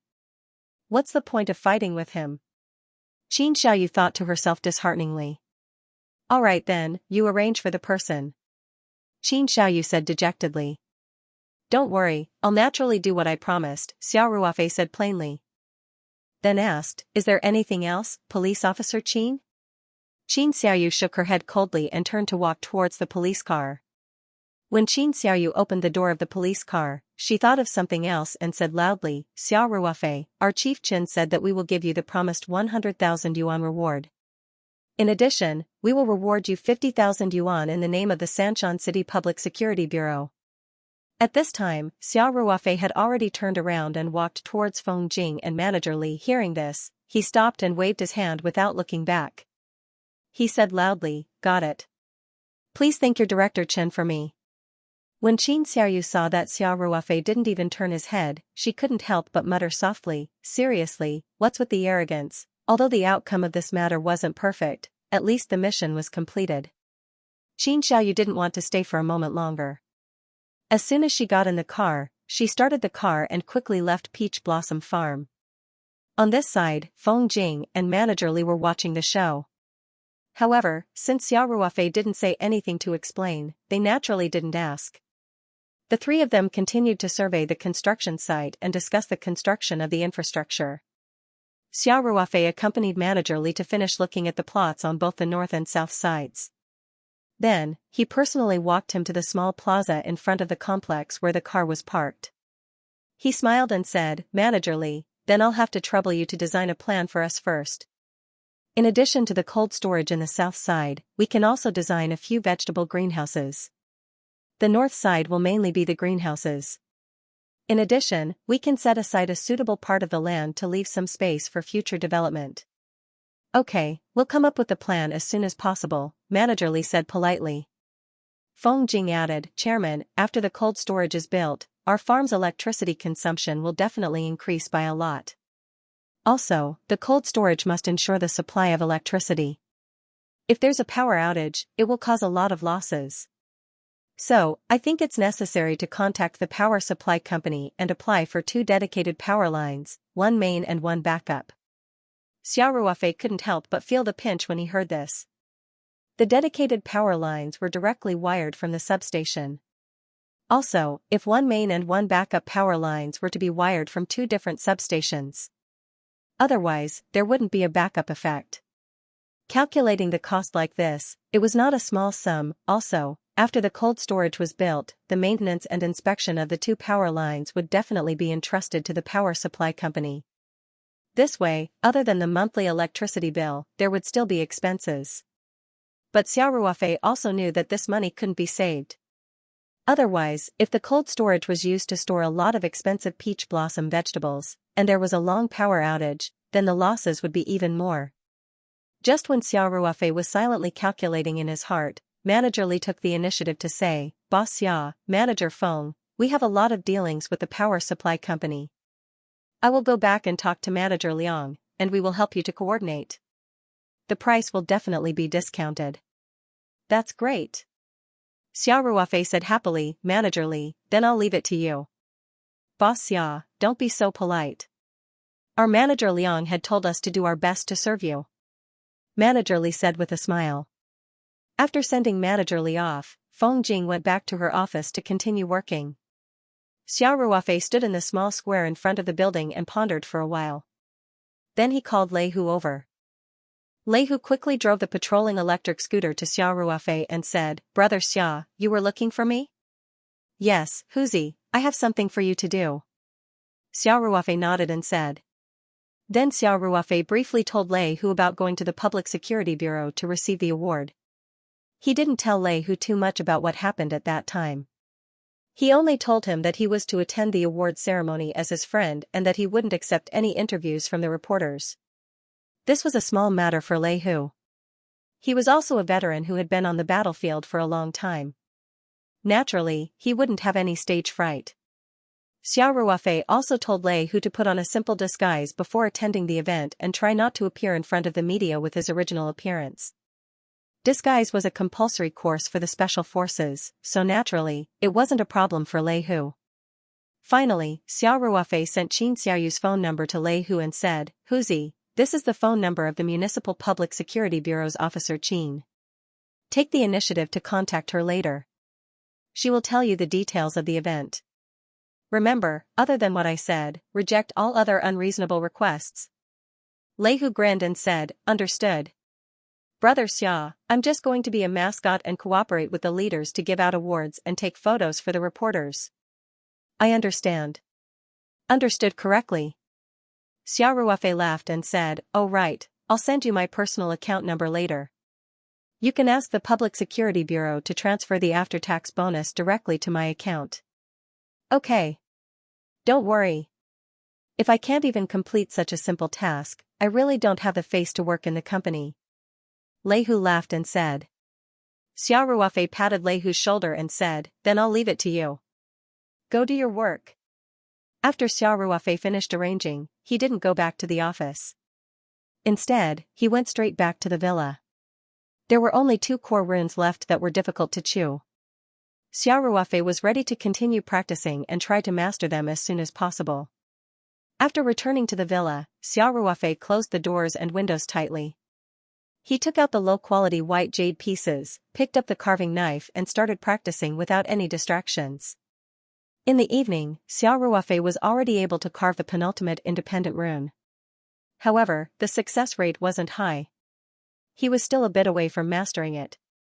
Xia Ruofei wasn't in a hurry. He packed his things and prepared to go to the staff cafeteria for dinner.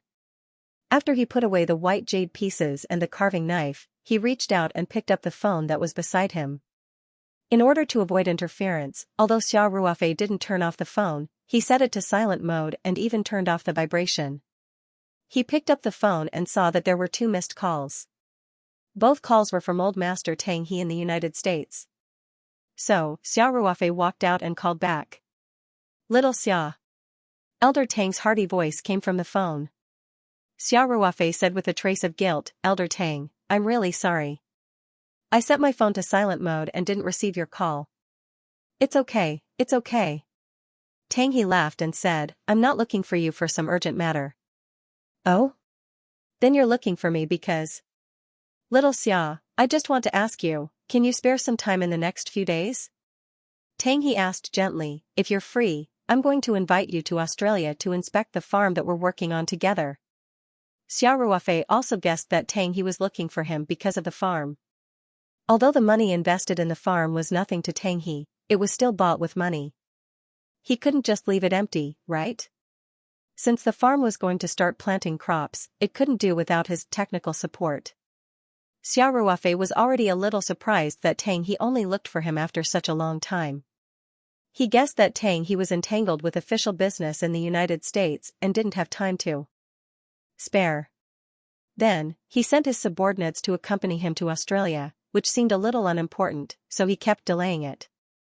Thinking of this, Xia Ruofei said without hesitation, "I'm fine with it, Elder Tang.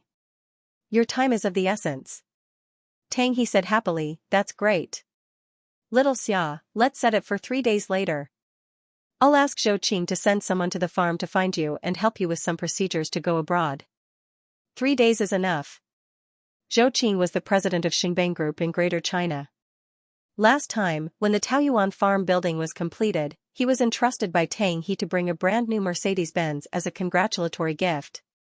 If Xia Ruofei didn't use his connections and followed the normal procedures to apply for a passport and visa, 3 days would definitely not be enough. However, with Xingbang Group's global influence and the invitation in the name of Paradise Farm in Hunter's Valley, it was definitely not a problem for them to complete all the procedures for Xiao Ruofei in 3 days. Xiao Ruofei didn't refuse. He was most afraid of these cumbersome procedures.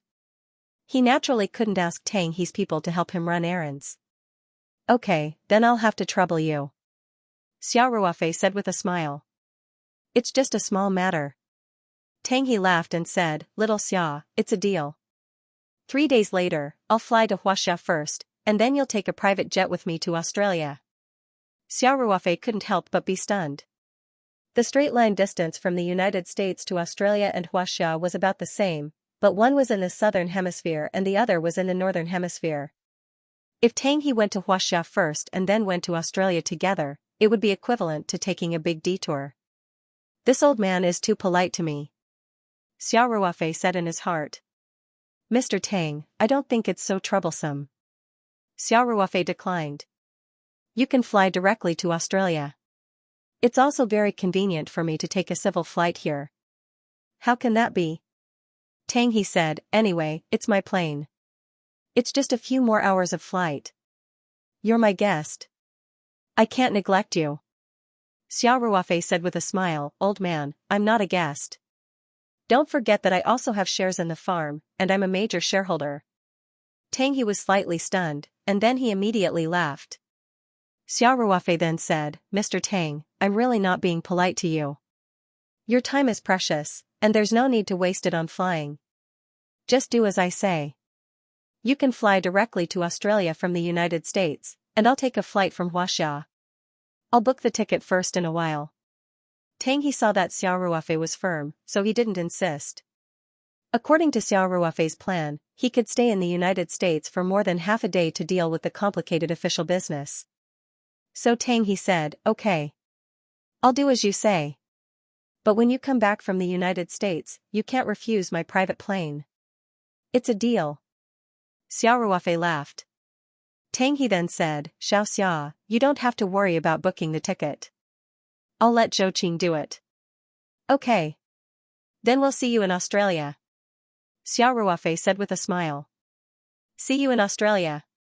After making an appointment with Tang He, Xiao Ruofei also went downstairs. As he walked to the staff cafeteria, he sorted out the work in his mind. After all, he had to leave for a few days. However, Xiao Ruofei soon found that since Feng Jing was the general manager, it didn't matter if he was in the farm or not. He really didn't think that there was any work that needed him to do. After arriving at the cafeteria, Xiao Ruofei told Feng Jing that he was going to the farm in Australia for a few days. Feng Jing wasn't surprised or embarrassed. In her opinion, the farm in Australia was Xiao Ruofei's most valuable property. It was normal for Xiao Ruofei to go there often for business trips.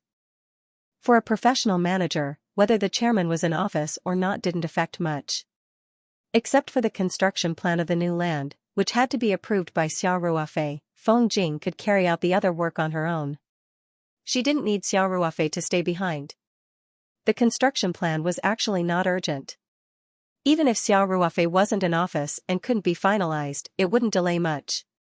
After eating, Xiao Ruofei called Ling Qingxue again and told her that he was going abroad for a few days. Although Ling Qingxue was a little reluctant, she knew that Xiao Ruofei was going out for work, not to fool around. So, she just reminded him to take care of himself and pay attention to his safety. Early the next morning, Zhou Qing personally came to Taoyuan Farm and took away Xiao Ruofei's identity information. He went to go abroad and book a ticket. The next day, Lei Hu represented Xiao Ruofei at the Public Security Bureau's awards ceremony. Everything went smoothly. Under Chen Bo's strict orders, the Public Security Bureau didn't make any additional requests.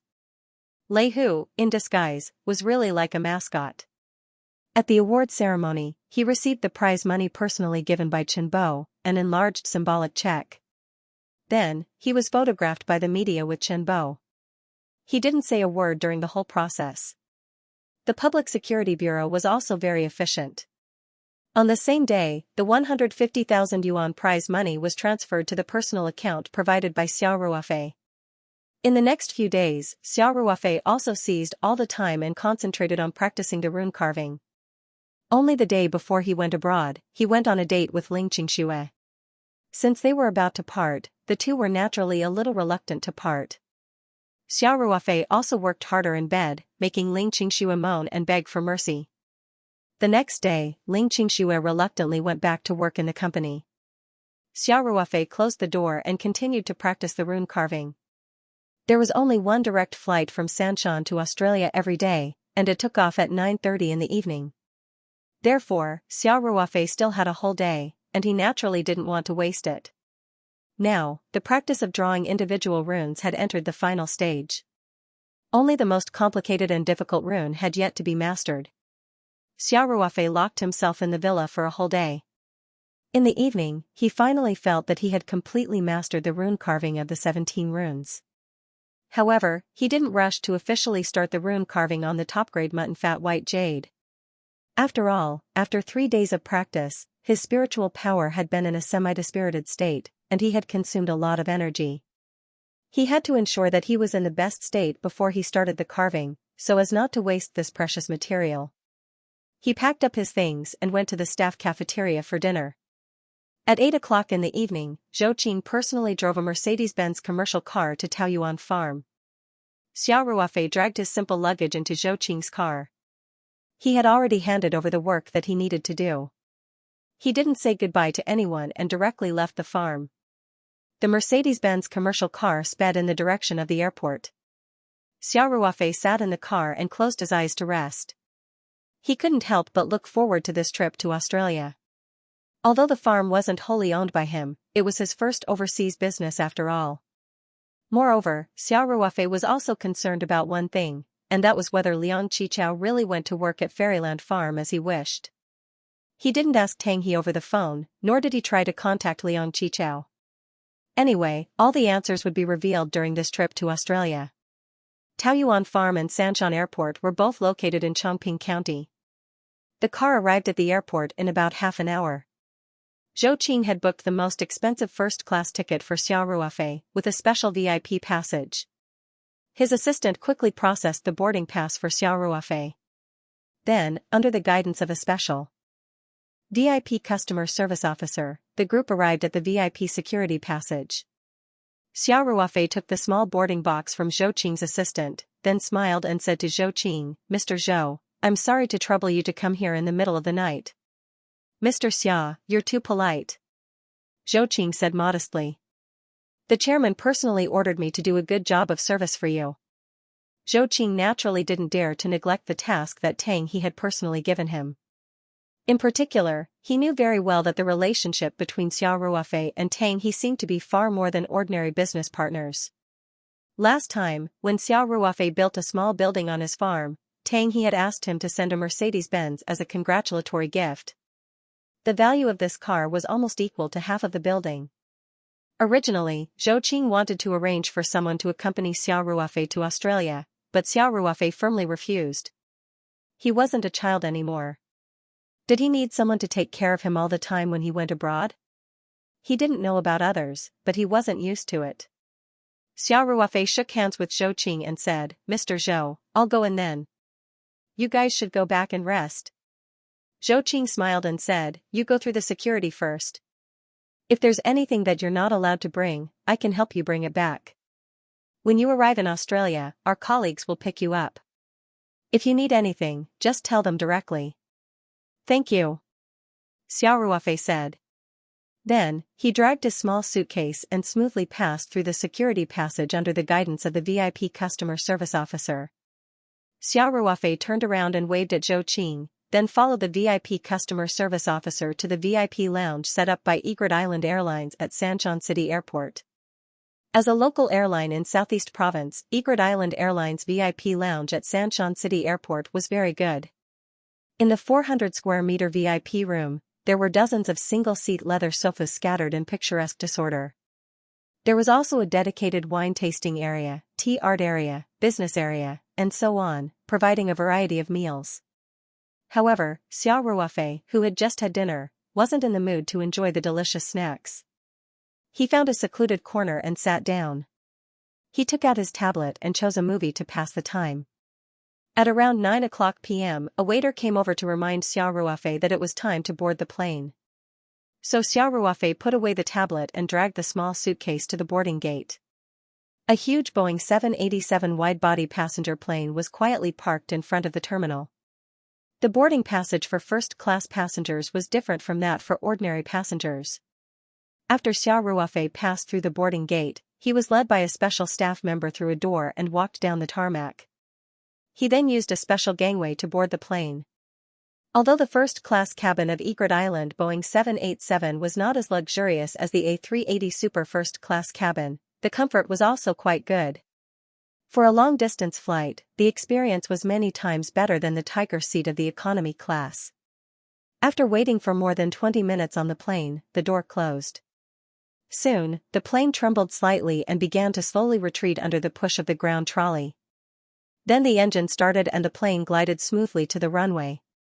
Xiao Ruofei fastened his seat belt as required. He felt the sound of the engine become significantly louder. Then, he felt a push and the plane began to accelerate on the runway.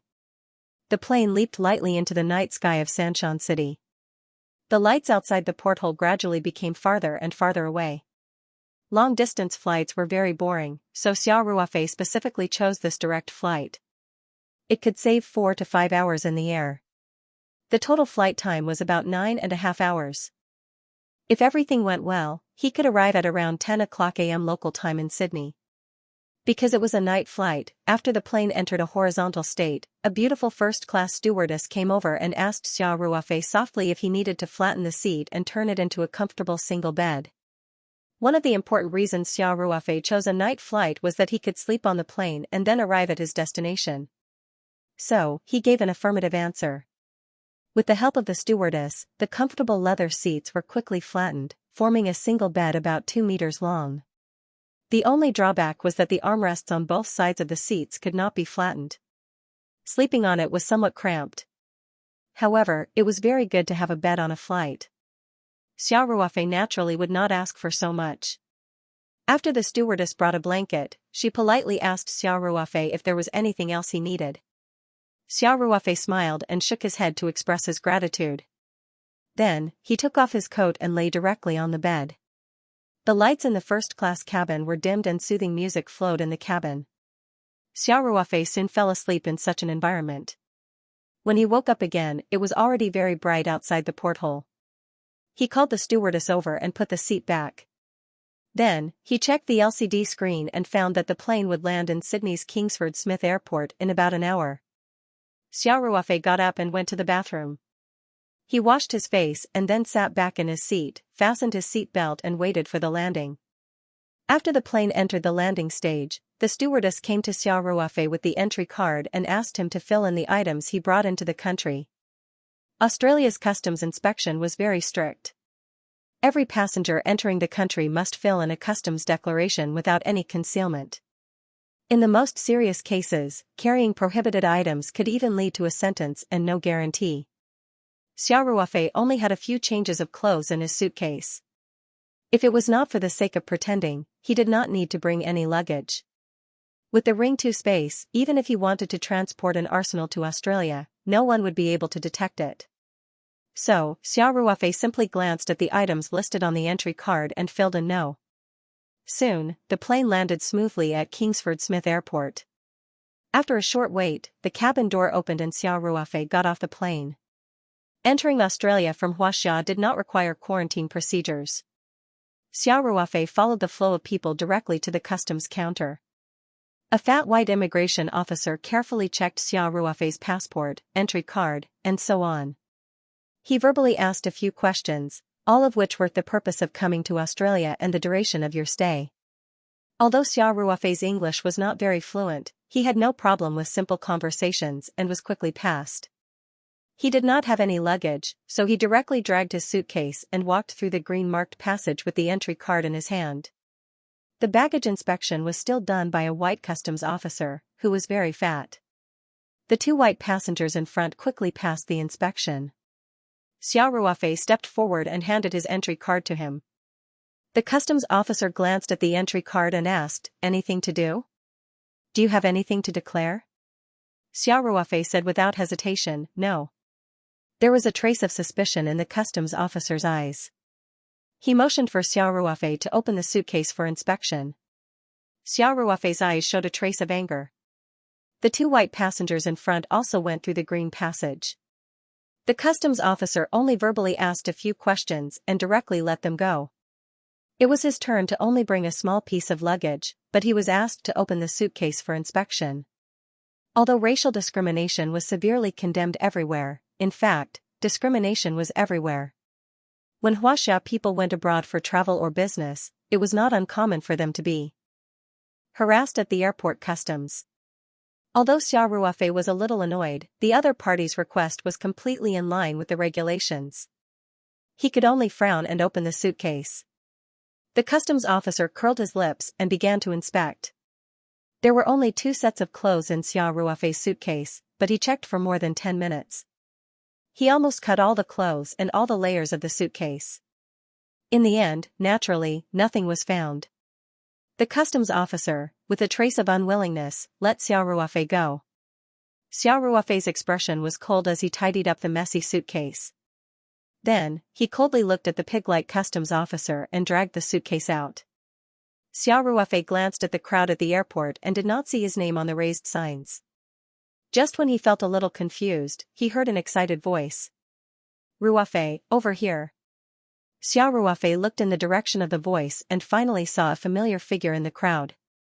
The slightly chubby Liang Qichao was excitedly waving at him. Xiao Ruofei, who was in a bad mood after being harassed at the customs for a long time, finally had a smile on his face. This kid really came to work in Australia as he wished. He dragged the suitcase and quickened his pace. When he came in front of Liang Qichao, the two of them gave each other a big hug. Xiao Ruofei punched Liang Qichao's chest and said with a laugh, "Brother Liang, so you came to Australia a long time ago? Why didn't you tell me?" "Haha. I wanted to give you a surprise, didn't I?" Liang Qichao said happily, "How is it? Do you feel high-spirited now? I can see that the food in Australia is good." Xiao Ruofei looked at Liang Qichao and said with a smile, "Don't mention it." Liang Qichao said gloomily. At this time a voice sounded, "Xiaoxia. Long time no see."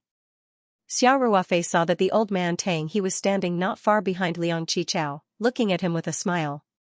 Xiao Ruofei quickly walked over and said, "Mr. Tang, why did you come to pick me up in person?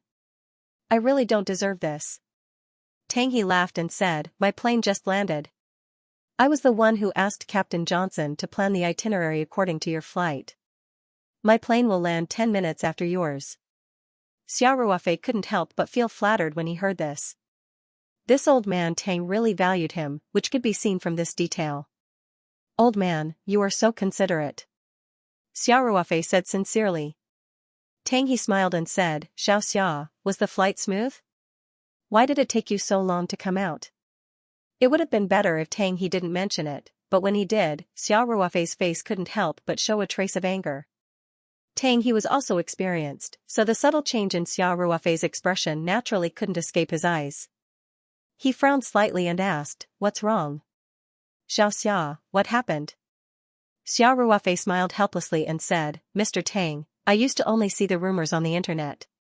Today, I really experienced the discrimination of the Chinese overseas." After that, Xiao Ruofei briefly explained what he had just experienced, then sneered and said, "There were only 2 sets of clothes in total, and the Australian customs checked them for 15 minutes. I'm really drunk." Tang he's face also darkened. He said, "Xiaoxia, I know about this. Let's not be in a hurry to leave. Let's sit over there for a while." "Old man, are you going to, humph? They even dare to make things difficult for my distinguished guest. How can I not teach them a lesson?" Tang he said coldly. Xiao Ruofei wasn't the kind of person to swallow his anger. He smiled when he heard this, then followed Tang he to the rest area and found a chair to sit down. Tang he whispered a few words to a white man next to him. The white man nodded repeatedly and then left quickly. After that, Tang he sat calmly and chatted with Xiao Ruofei, while Liang Qichao's face was full of indignation. In the baggage inspection area, the fat white customs officer was still doing the baggage inspection. He had just used 30 seconds to ask a few simple questions and let an American passenger through. Next, an old couple from Xianxia came in front of him. It might be the first time the two of them went abroad. The old man in his 70s looked a little nervous as he handed over his entry card. The fat pig glanced at the two old men from Xianxia from the corner of his eye and asked expressionlessly, "Any day now?" The old man must have done his homework before going abroad. He quickly said, "No, private card." In fact, the passengers who took the Green Channel basically had very simple luggage, and there was nothing to declare. If they were not confident, they would take the Red Channel and take the initiative to be checked. The fat pig looked at the passports of the two people and found that they were from Xianxia. He suddenly raised his head and said with his nostrils pointing to the sky, "Open the luggage, we want to check." The old man's English was not very good. He asked several times with a puzzled face and opened the luggage under the fat pig's impatient look. The fat pig unceremoniously rummaged through the old man's luggage. When the old couple saw the tall white customs officer suddenly raise his voice, they couldn't help but panic. In fact, they couldn't communicate normally in English. The few simple words were learned temporarily in China.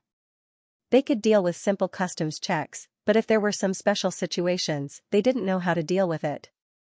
The old man was a little flustered and said in broken English that he needed translation services. The fat pig said arrogantly, "We can't provide Chinese translation." The old couple didn't even know what was going on. They were a little flustered and used limited English words and gestures to try to communicate further. The fat pig impatiently took out a piece of paper and said loudly, "Fine. Fine. Do you understand?" The old man understood the word, and he saw the fat pig customs officer point to a line on the page, which was marked, $200. A fine of 200 AUD, the old man was a little confused. That was more than 1,000 Xianxia dollars. Why was there a fine of so much money? The couple came to Australia to visit their daughter who had just given birth and help take care of their grandson. In fact, they were ordinary retired teachers in China, and their pension was only about 3,000 a month.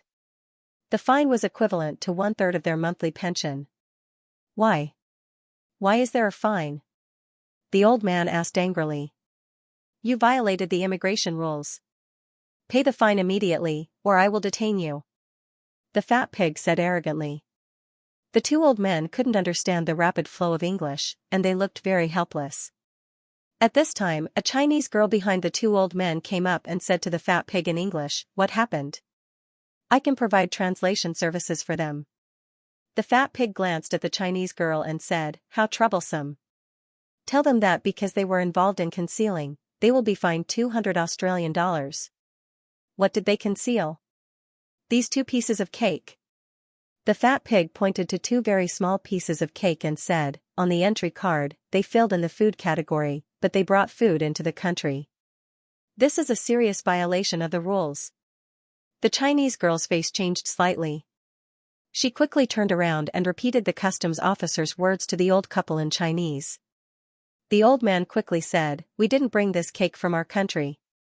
We were in transit in Melbourne and this was the meal provided by their domestic flight.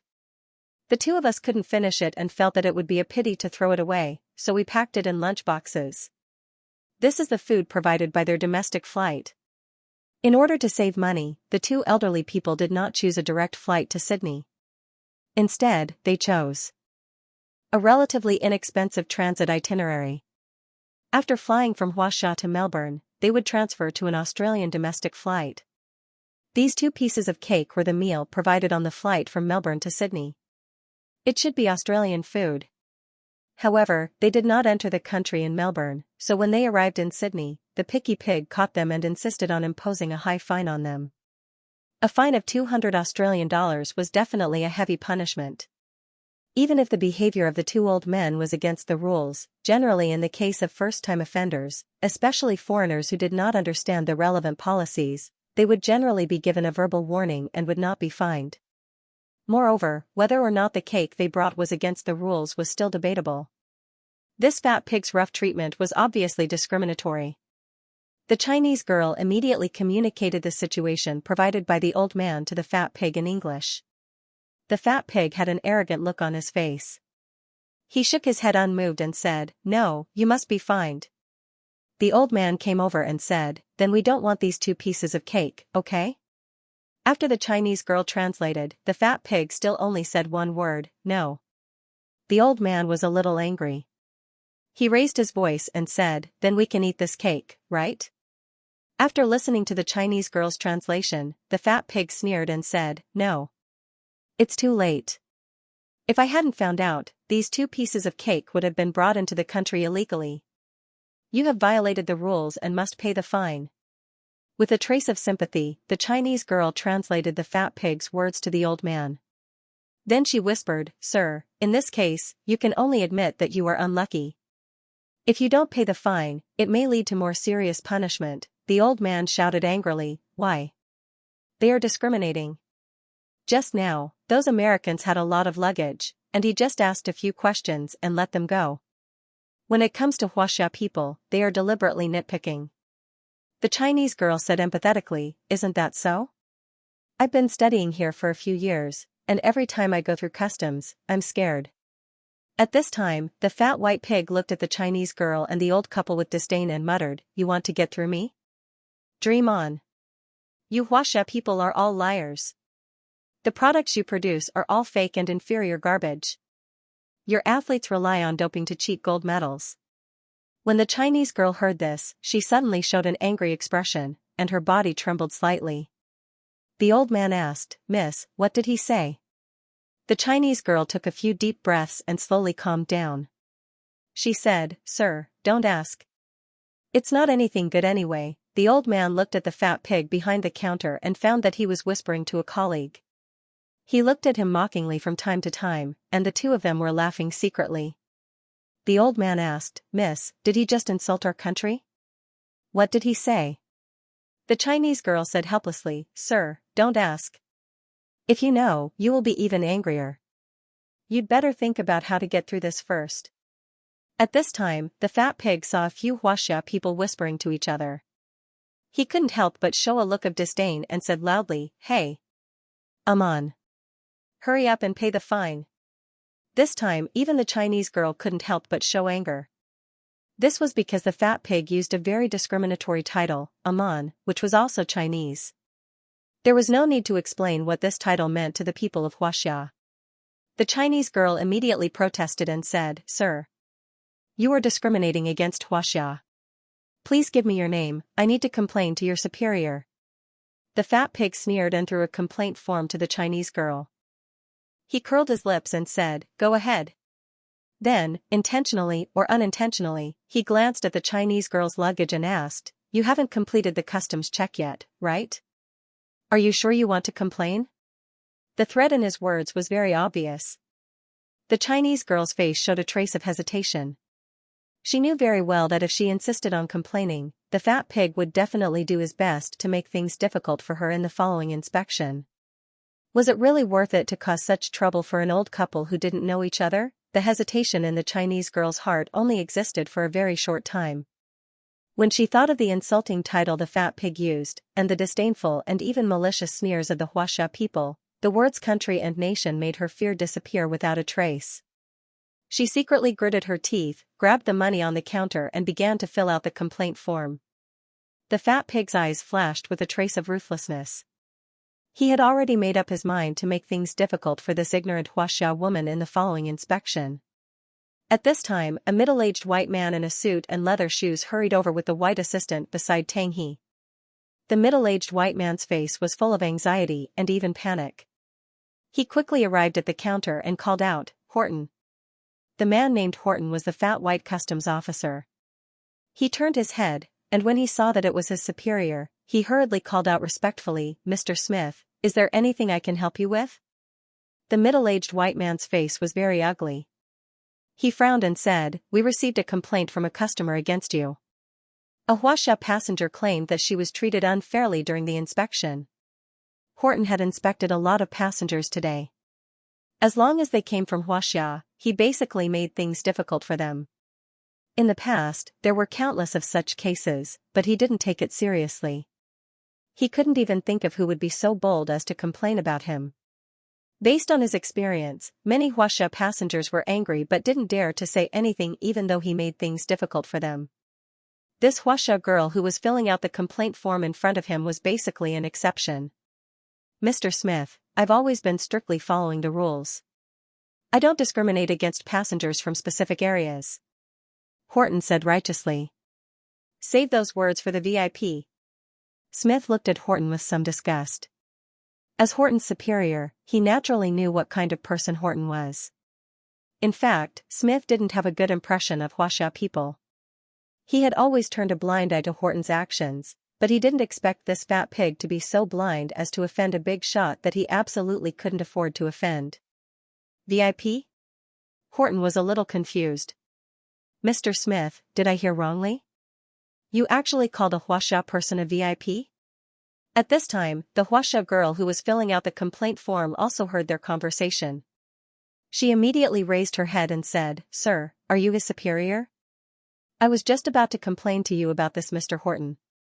He discriminated against Huasha passengers and even used racist and insulting words. We are seriously protesting against this."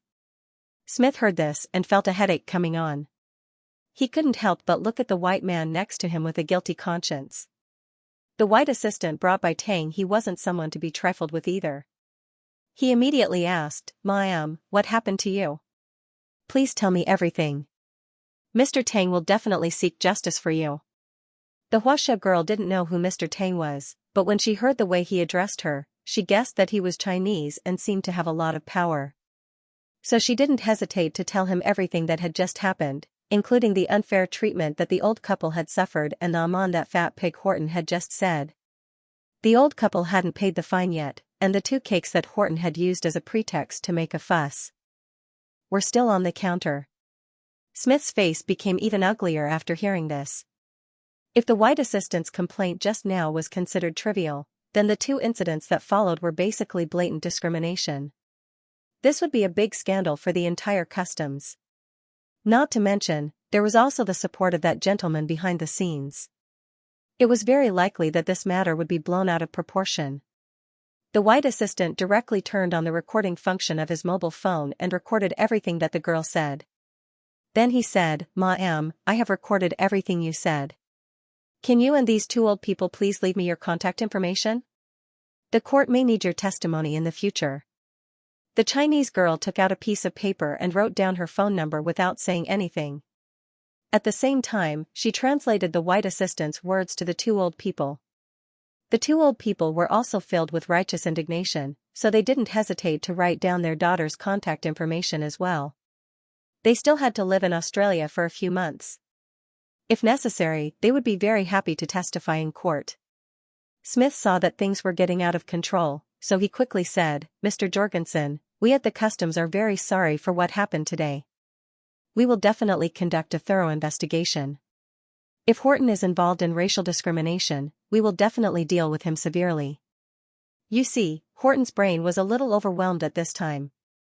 He had done worse than today, but nothing had ever happened. What happened today? Why did Mr. Smith seem like the sky was falling down?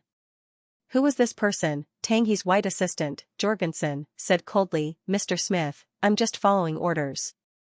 Everything will be decided by the boss. But I still want to remind Mr. Horton to be prepared for court." This, after Jorgensen finished speaking, he coldly glanced at Horton, then turned and walked out. Smith quickly called for someone to take over Horton's work. Then he glared at Horton fiercely and pulled him quickly to catch up. The customs officer who took over Horton's work naturally didn't dare to cause any trouble. The old couple and the Chinese girl smoothly passed through the customs and walked out with their luggage. In the airport lobby, Xiaoruofei and Tang He were chatting casually. The white assistant, Jorgensen, quickly walked back and briefly reported the matter to Tang He. After listening to Jorgensen's words, Xiaoruofei and Tang He snorted coldly at the same time. Tang He slammed the chair and said, "Jorgensen, contact Lucas immediately and let him form a legal team to file a lawsuit against Horton. I don't care about the money.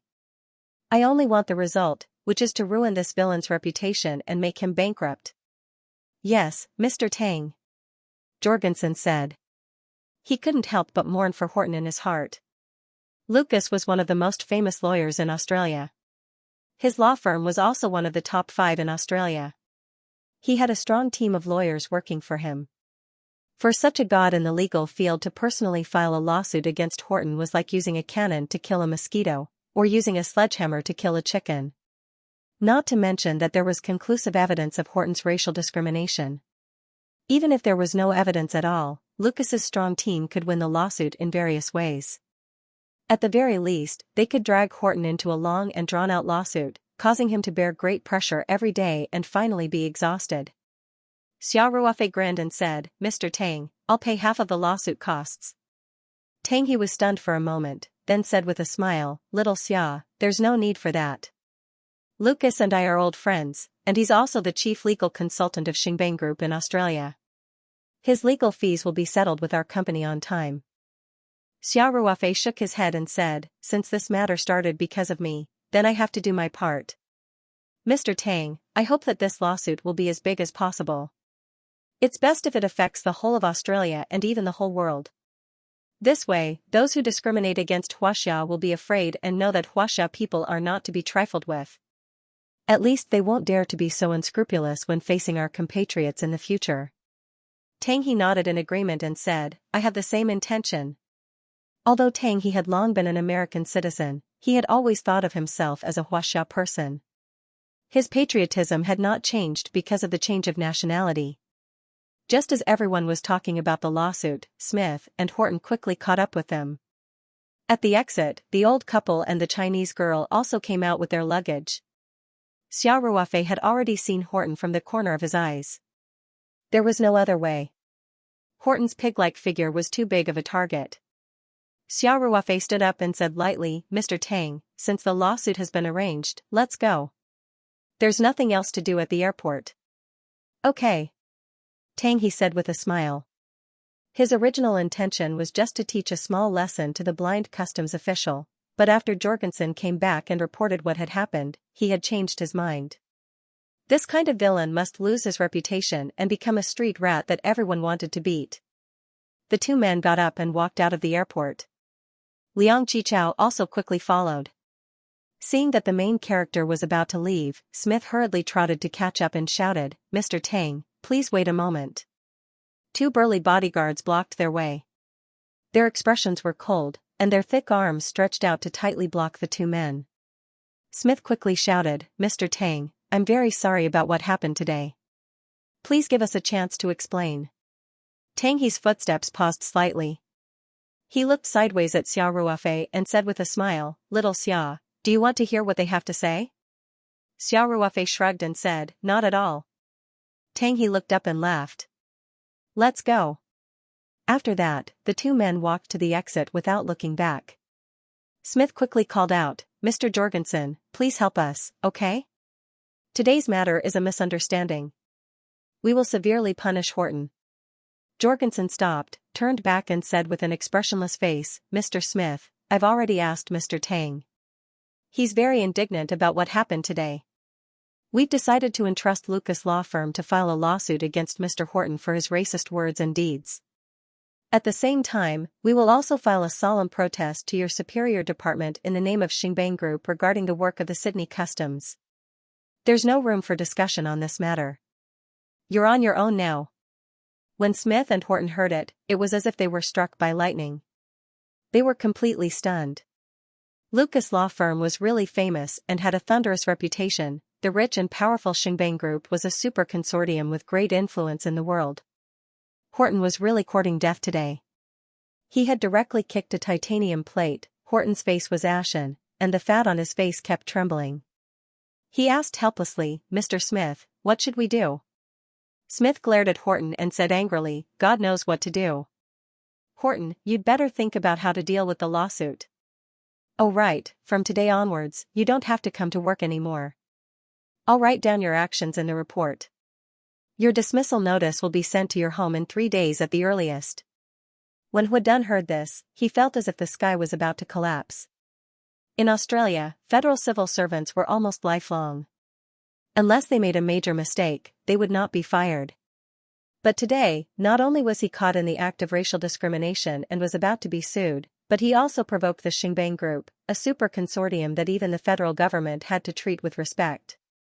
His immediate supervisor, Mr. Smith, had written all of this truthfully in the report. His dismissal was almost inevitable. The treatment of Australian civil servants was quite good. The salary was generous, the working hours were not long, and there was basically no need to work overtime. They also had at least 20 days of annual leave.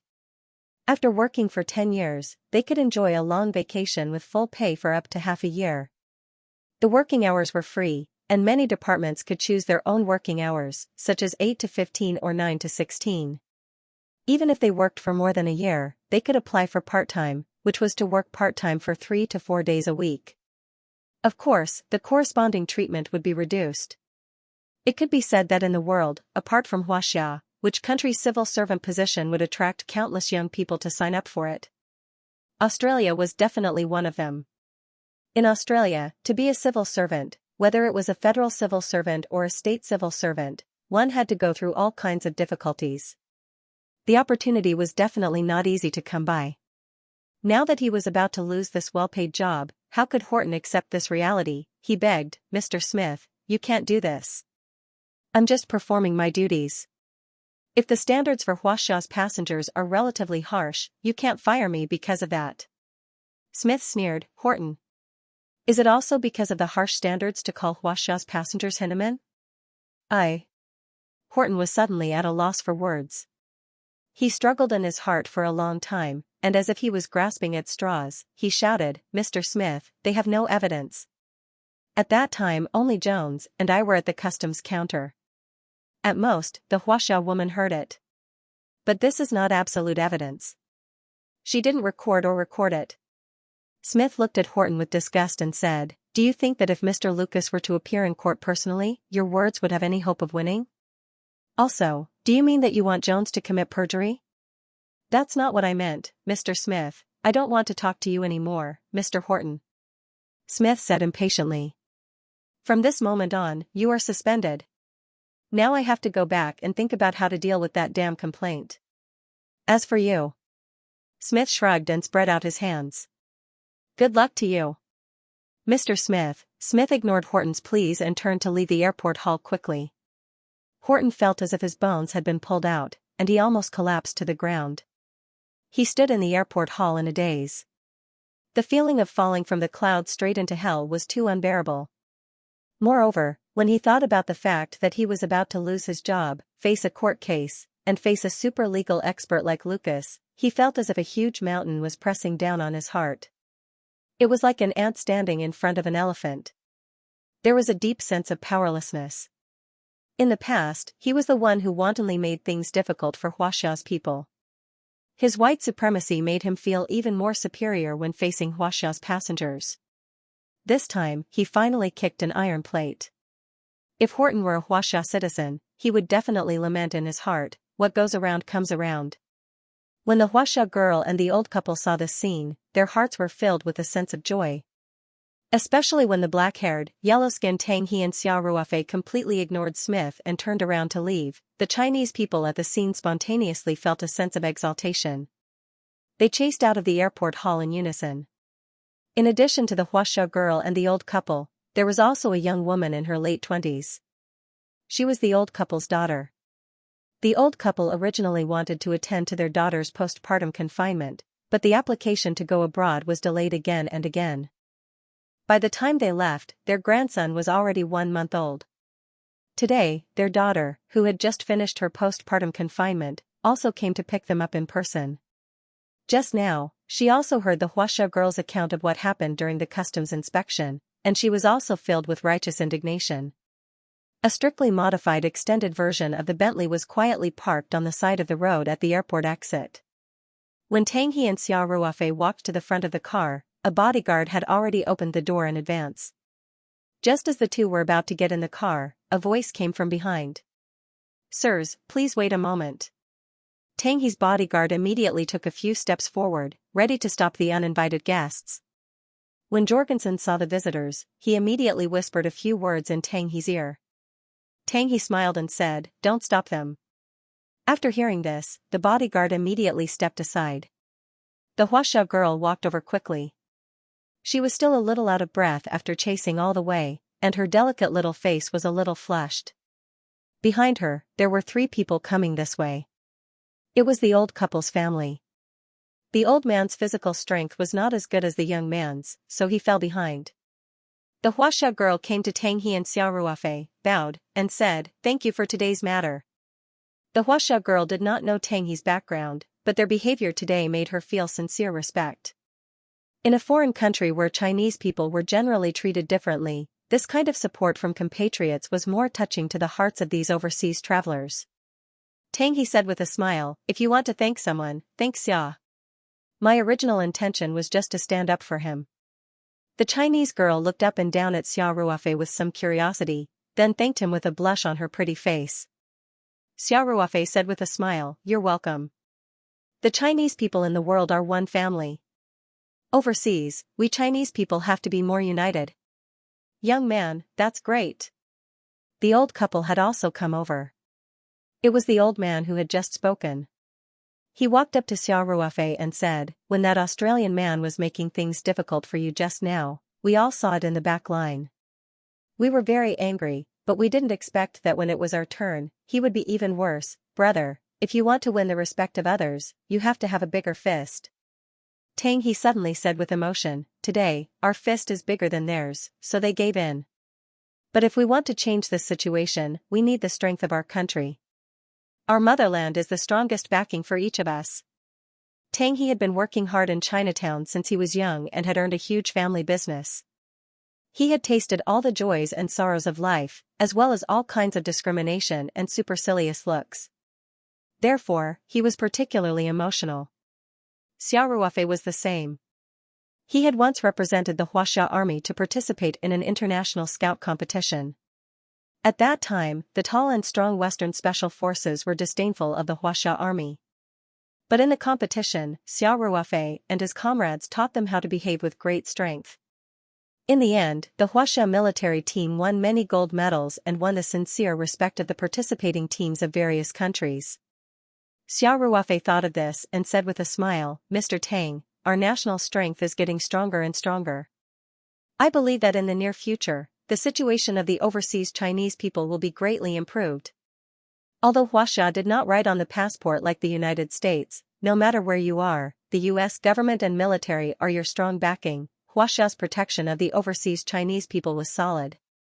In recent years, the evacuation of overseas Chinese people also reflected the gradual strengthening of Huaxia's overall national strength. For the overseas Chinese people, such an evacuation was undoubtedly a shot in the arm. Everyone listened to Xiao Ruofei's words and nodded in agreement. The old couple's daughter also came forward and expressed her sincere gratitude to Xiao Ruofei and Tang He. She listened to the Huaxia girl's narration outside and knew what her parents had been through. She was so distressed that she cried. The old couple had to take care of her and her child at such an old age. Not to mention the fatigue of the journey, they were deliberately picked on and even insulted when they entered the country. As their daughter, she felt extremely guilty and sad. Therefore, she was also very grateful to Xiao Ruofei and Tang He. They had never met before, but because they shared the same motherland, they naturally felt a sense of familiarity in this foreign land. They chatted at the airport entrance for a while before parting ways. When they were saying goodbye, Xiao Ruofei said with a smile, "By the way, Mr. Tang and I have cooperated to open a farm in Hunter's Valley. It's called Wonderland Farm. You can go there for a vacation when you have time. This person next to me is Manager Liang, the person in charge of Wonderland Farm. You can contact him when the time comes." The old couple's daughter heard this and said happily, "That's great. I'm planning to bring my parents to Hunter's Valley during this period of time." Hunter's Valley was not far from Sydney. It was a famous tourist attraction. It was not easy for the old couple to come to Australia. She had originally planned to bring the old couple for a vacation. Liang Qichao heard this and immediately gave each of them a business card. He said, "Just look for me when you're in Hunter's Valley. We'll take care of all the food and accommodation." After saying goodbye to his compatriots, Xiao Ruofei and the rest got into the car and left Sydney Kingsford Smith Airport. Hunter's Valley was about 160 kilometers north of Sydney. It was the largest valley in New South Wales and was a famous tourist attraction in Australia. It was also Australia's most historical grape production area. There were more than 120 wineries and various exquisite resort hotels in the Hunters Valley area. It was only a 2-hour drive from the central city of Sydney, which made the Hunters Valley an endless stream of tourists all year round. The Bentley quickly left the city of Sydney and drove onto the highway. There were many private cars on the way to Hunters Valley, but they couldn't increase their speed. However, the blue sky and the boundless grassland outside the car window made them feel relaxed and happy. It didn't matter even if the car was a little slower on such a journey. To be fair, although there were many unpleasant encounters when they entered the country, Australia's environment left a good impression on Xianxia. Sydney's blue sky and the natural beauty along the way were a rare experience for Xianxia, who was used to traffic jams and smog in China. He even saw small koalas crossing the highway quickly on the highway. As the car got closer to Hunters Valley, bouncing kangaroos could be seen everywhere. They were not afraid of people at all. When the car passed by them not far away, they would look at the black metal thing with curious eyes. Then, they slowly stood up and left the roadside with their strong hind legs. After more than 2 hours, the Bentley finally arrived at its destination. Looking at the English sign hanging at the entrance of the big farm, Xianxia could not help but feel a little excited. The farm guards quickly removed the roadblock, and the extended Bentley slowly drove into Wonderland Farm. What entered his eyes was a boundless grassland. The green grass swayed slightly in the breeze, contrasting with the blue sky and white clouds, making one feel relaxed and happy. This was a 6,000-hectare farm. Coupled with the undulating terrain, it was basically impossible to see the boundary with the naked eye. As the Bentley drove through the picturesque farm, Xianxia explained, "Ruafei, our Wonderland farm covers an area of about 6,000 hectares. It is distributed in a long and narrow shape, about 4 kilometers from east to west, and about 15 kilometers from north to south. There is a man-made lake in the farm, and there are also rivers passing through it. The water source is abundant, and the land is fertile. At present, the farm is mainly engaged in animal husbandry, with a total of more than 30,000 sheep and 3,000 Angus cattle. The annual output is about 8 million Australian dollars. At this time, the car passed by a building that looked very new. Xianxia pointed to the building outside and said, "This is Grandpa's thoroughbred breeding base. It covers an area of about 150 hectares. It has a specialized grass track that can be fully irrigated, an all-weather track, a swimming pool for horses, and a training ground that can accommodate 78 horses at the same time. This is Grandpa's treasure." He couldn't help but laugh. He looked at the thoroughbred breeding base outside, full of pride. Xianxia smiled and nodded. He understood the situation. When they first signed the contract, he had specifically proposed that the thoroughbred breeding base should be independent, including all the facilities and the ownership of the racing horses. He had the final say in the operation and management of the thoroughbred breeding base, and it would not change because of the change in the farm's ownership. "I will definitely come and visit when I have time." Xianxia smiled and said, "I heard that Grandpa Tang has several world-class racehorses under his name." "Haha. Then you're in luck. I bought Fiat this year, and now it's living and training in this breeding base." He said with a laugh. He loved food and horse racing. He was not short of money, so he collected a lot of the world's top racehorses. The horses under his name often won gold and silver in major competitions around the world, earning him a lot of glory. The car continued to move forward, and soon, a small farm located by an artificial lake came into view. Xianxia smiled and said, "Ruafei, in addition to the thoroughbred breeding base, our farm also has a farm, including a small villa, a warehouse, a veterinary station, and 10 ordinary houses. In addition, we have a complete feeding shed, helipad, isolated stables, and other facilities. It can be said that the degree of modernization is very high." This farm was the end of the trip. The car stopped in front of a small and exquisite villa. Xianxia took a deep breath as they got off the car. The air in Hunter Valley was filled with the unique fragrance of grapes. This was the most famous wine region in Australia. The artificial lake at the side was sparkling, and there were a few swans swimming in the water. From time to time, birds would fly across the water, leaving behind ripples. Further away was a lush green grassland. The afternoon sun was just right, making people feel a little lazy. This was definitely a good place for a vacation. Xiao Ruofei sighed in his heart. Brother Liang, no wonder you look so good. I'm a little jealous of you. Xiao Ruofei said half-jokingly. Liang Qichao laughed and said, why don't you give up your business in China and focus on running this farm in Australia? Xiao Ruofei suddenly said gloomily, I want to. But it's not realistic. At least in the short term, the focus of my business must be in China. Liang Qichao shrugged and said, then there's no other way. But you're now the big boss of Paradise Farm. If you want to relax, you can come over anytime. Although there aren't many rooms on the farm, you can still stay with 3 to 5 girls. Tang He couldn't help but laugh when he heard that. He joked, Brother Xia, I think you can consider Qichao's suggestion. When you want to come over, let me know in advance. I'll arrange a private jet for you. It'll only take 8 to 9 hours to fly over from Huaxia. It's very convenient. Xiao Ruofei smiled bitterly and said, okay. When I have 3 to 5 girls, I won't be polite with you. Tang He looked up and laughed. The group walked into the only small villa on the 6,000-hectare farm. Although it was only a small villa, it had 10 bedrooms and all kinds of facilities. Paradise Farm was not one of those low-quality farms that sold cabbages. Its location was excellent. It was only about 100 kilometers away from the central city of Sydney. Moreover, it was located in a tourist resort like Hunter's Valley. Within 20 kilometers, it could basically solve all the living needs. Moreover, the farm did not lack any modern facilities such as telephones and internet. Some of the nouveau riche in China saw that Australia's farms were cheap and invested blindly. In the end, they regretted it after buying.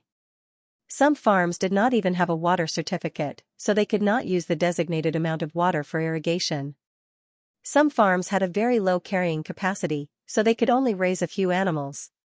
If they exceeded the carrying capacity without permission, they would be punished for animal cruelty. Some farms were located in remote areas, and the nearest town needed 2 to 3 hours of driving. It could be said that they were completely isolated from the world. In contrast, Paradise Farm's conditions were simply too good. Of course, its price was also correspondingly much more expensive. The price of more than 40 million Australian dollars for a 6,000-hectare area would make many buyers feel intimidated. The small villa on the farm was left behind by the previous farm owner. It had a few decades of history, but it was well maintained. Although the exterior looked a little old, it was actually very comfortable to use. On the first floor of the villa facing the artificial lake, there was a huge glass bay window. Next to the bay window was a small reception area. Guests could sit in this super bright area and enjoy the beautiful scenery while drinking tea. Now, Xiao Ruofei and the rest were sitting in this reception area. Liang Qichao was busy making tea for everyone. Xiao Ruofei took a sip of the hot tea and then asked, Brother Liang, our farm is so big. There should be a lot of workers, right? You're the manager here, so you'll have a lot of people under you. Liang Qichao laughed and said, you guessed wrong. In the whole Paradise Farm, including me, there are only 11 employees. 4 of them are from the thoroughbred breeding base. There are only 7 people who actually work on the farm. Wow. Xiao Ruofei could not help but exclaim. Actually, there's nothing strange. The farm is very modern, and the labor cost in Australia is expensive, so we're very careful when it comes to hiring workers, Liang Qichao said with a smile. At present, the manpower is just right, but the next step is to adjust the business strategy, and we may recruit a few more people. Since they had already talked about this, Tang He smiled and asked, Brother Xia, you've roughly looked at the conditions of the farm just now. Do you have any thoughts about the next step of our farm's business adjustment? In fact, Xiao Ruofei had been thinking about this problem on the way here, so he said after a little hesitation, Mr. Tang, Brother Liang, the purpose of our cooperation at the beginning was to introduce high-quality Taoyuan vegetables to Paradise Farm, so the next step of the development of vegetable farming is without a doubt. Tang He nodded slightly and continued to listen to Xiao Ruofei's opinion. After Xiao Ruofei took a sip of tea, he continued, whether the Taoyuan vegetables can be successfully planted, and whether they can be sold in the Australian market after production, I think we need to explore step by step in the actual work. So, my opinion is to plant on a small scale in the early stage, within 500 hectares. While experimenting with planting, we also need to test the reaction of the Australian market. If everything is as we expect, then after 6 months to a year, we can start to expand the scale, and even slowly shift the business focus from animal husbandry to planting. Tang He nodded and said, "It's right to play it safe." "I agree with your opinion." Liang Qichao also said, "As for vegetable farming, I also conducted some market research after arriving in Australia. The intake of vegetables in Australia is generally insufficient. That is to say, on the whole, Australians don't like to eat vegetables very much. This is the disadvantage. As for the advantage, the common vegetables in the Australian market are actually similar to those in China, and there are more varieties. That is to say, the domestic mature tomatoes, cabbage, spinach, onions, and other common vegetables can be directly tested and planted on our farm." Tang He looked at Liang Qichao with appreciation. Obviously, he was very satisfied with Liang Qichao's quick entry into the role. His original intention was to let Liang Qichao and Liang Xiaojun enter Xinbang together to work in the United States. It was a bit of a competition between the two. Liang Qichao's initiative to apply to work in Australia was a bit unexpected, but Liang Qichao had made a great contribution in the purchase of the golden silk cedar. Tang He finally agreed to his request, which was not too excessive. But in terms of importance, Tang He obviously valued Liang Xiaojun, who was training in Xinbang in the United States. After all, Australia was just a farm, and the scope was still too small. But today, he saw that Liang Qichao had managed the farm well in a short period of time, and he was quite forward-looking. He had done some market research in advance, which also made his impression of Liang Qichao increase a lot. Xiao Ruofei smiled slightly and said, "Australians don't like to eat vegetables because their local vegetables are too bad. I believe that after our Taoyuan vegetables enter the Australian market, they will quickly fall in love with eating vegetables. Maybe the Australian diet will change because of our market behavior." Xiao Ruofei's words were full of confidence, but Tang He and Liang Qichao, who had personally tasted the Taoyuan vegetables, felt that it was a matter of course and did not think that it was bragging.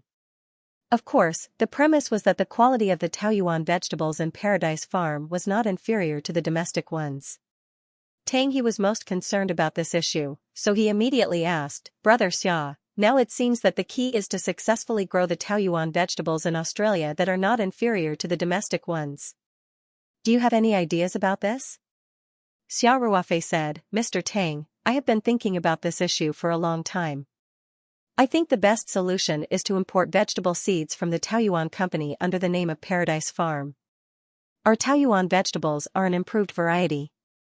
At present, only our Taoyuan company has this technology. In theory, as long as there are high-quality seeds, we can grow Taoyuan vegetables. Of course, whether these seeds can adapt to Australia's soil and water still needs to be tested in practice. In fact, the seeds that were fully soaked in the Spirit Heart Flower Petal solution could definitely survive and be successfully grown in Australia, but Xiao Ruofei naturally could not say for sure. Tang He nodded and said, "The way of importing seeds is good. Now, Australia imports all kinds of seeds from Huaxia every year. The relevant procedures should not be difficult to handle." Xiao Ruofei said, "Mr. Tang, there is something I have to tell you in advance. Our current research shows that the hereditary characteristics of the Taoyuan vegetable seeds will disappear in the second generation. That is to say, Paradise Farm will not be able to breed them independently. They can only continue to import seeds from the Taoyuan company." Tang He could not help but frown slightly when he heard this. This meant that they had no autonomy at all. However, he thought about it again. The major shareholder of Paradise Farm was Xiao Ruofei himself. His shares were not as high as Xiao Ruofei's. Therefore, the problem of risk was basically negligible. Xiao Ruofei seemed to have guessed Tang He's thoughts. He said with a smile, "Mr. Tang, Paradise Farm can sign a supply contract with the Taoyuan company. The Taoyuan company will guarantee a sufficient supply of seeds and will provide them exclusively to Paradise Farm in Australia. They will not seek other partners. In this way, with a formal contract, the interests of both sides can be guaranteed." Tang He's brows immediately relaxed. He nodded and said, "I agree. If you do this, Paradise Farm can give 20% of the profits to the Taoyuan company as the technology transfer fee, No, no, no, we can negotiate the price of the seeds. There is no need for the technology transfer fee. Xiao Ruofei said, when I first invested, my technology was priced at $5 million. Paradise Farm can use this technology for free. Tang He said with a wry smile, Brother Xia, in the long run, the profit generated by this technology is far more than $5 million. I'm taking advantage of you again. He did not know that the Taoyuan company needed to continue to provide seeds. He thought that as long as he had Xiao Ruofei's cultivation technology, the Australian farm could develop vegetable farming independently. In that case, the price of $5 million was appropriate. Xiao Ruofei would even make a profit. But now the situation was different. It was no exaggeration to say that if Xiao Ruofei was willing, he could take these high-quality vegetable seeds and cooperate with any vegetable grower in the world. If he wanted 30%, 40%, or even 50% of the net profit, there would be a lot of people rushing to cooperate with him. Taoyuan vegetables were definitely a phenomenal product. It was a big killer that could subvert the market. Xiao Ruofei smiled and said, Mr. Tang, let's do it according to my plan. I value the long-term cooperation between our two sides more than the immediate small profit. Tang He was stunned for a moment, then laughed and patted Xiao Ruofei on the shoulder and said, Okay. Brother Xia, we'll do as you say. Qichao, you go and handle the relevant procedures for the import of the seeds immediately. Tang He turned to Liang Qichao and said, You have to personally supervise the introduction of the seeds and the experimental planting. This is the top priority of Paradise Farm. Yes. Liang Qichao said seriously. After talking about business, the group took the farm's open-top off-road vehicle and went around the farm. Xiao Ruofei once again directly experienced the vastness of Paradise Farm. Even if the domestic Taoyuan farm expanded again, it was completely incomparable to Paradise Farm. Then Xiao Ruofei was invited to visit Tang He's thoroughbred breeding base. He saw more than 20 high-quality racehorses bred there, especially Fiat. Tang He even let the jockey ride it for a few laps on the professional turf track, which was an eye-opener for Xiao Ruofei. However, Xiao Ruofei also knew that horse racing was really a game for the rich. For the time being, he didn't have the time, energy, and money to play horse racing. Tang He accompanied Xiao Ruofei on the farm for half a day. In the evening, he left the farm with his bodyguard and assistant and returned to Sydney. That night, he took a private jet back to the United States. This time, he came purely to accompany Xiao Ruofei. Otherwise, he wouldn't have needed to be there in person. Just to accompany Xiao Ruofei to inspect the farm, he wasted an entire day. This also showed how much importance Tang He attached to Xiao Ruofei. Before Tang He left, he repeatedly suggested that Xiao Ruofei stay for a few more days and have fun in Australia. At the same time, he also said that after he returned to the United States, he would return the plane to the Sydney airport for Xiao Ruofei to use when he returned to the United States. Xiao Ruofei felt a little flattered. After declining several times, Tang He still insisted, so he had to let him go. Come on. Xiao Ruofei said with a smile, It's good to have a taste of Australia, but I don't have the luck to enjoy Australian girls. Miss Ling, why are you so strict? Liang Qichao said with a sneaky smile, We're thousands of miles away from home. If you don't relax, you're not a man. Not interested. Xiao Ruofei curled his lips and said. Liang Qichao shrugged regretfully and expressed his contempt for Xiao Ruofei.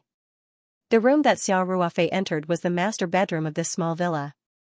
This was also prepared by Liang Qichao early on. The bedsheets and blankets were all brand new, and it was obvious that they had been exposed to the sun. There was a smell of sunshine. The night on the farm was very quiet, which naturally made people feel very relaxed. He had just used the computer to video chat with Ling Qingxue for a while and had a brief communication with Feng Jing. Then he lit a cigarette and walked to the big balcony of the bedroom. Australia, which was located in the southern hemisphere, was now at the end of summer. Xiao Ruofei stood on the balcony of the bedroom, with the cool breeze blowing on his face. There was an indescribable feeling of comfort. This trip was called an inspection, but in fact, it was more of a leisure and relaxation. Xiao Ruofei's mind was completely empty, enjoying the leisure of the holiday. After smoking a cigarette, Xiao Ruofei returned to the bedroom.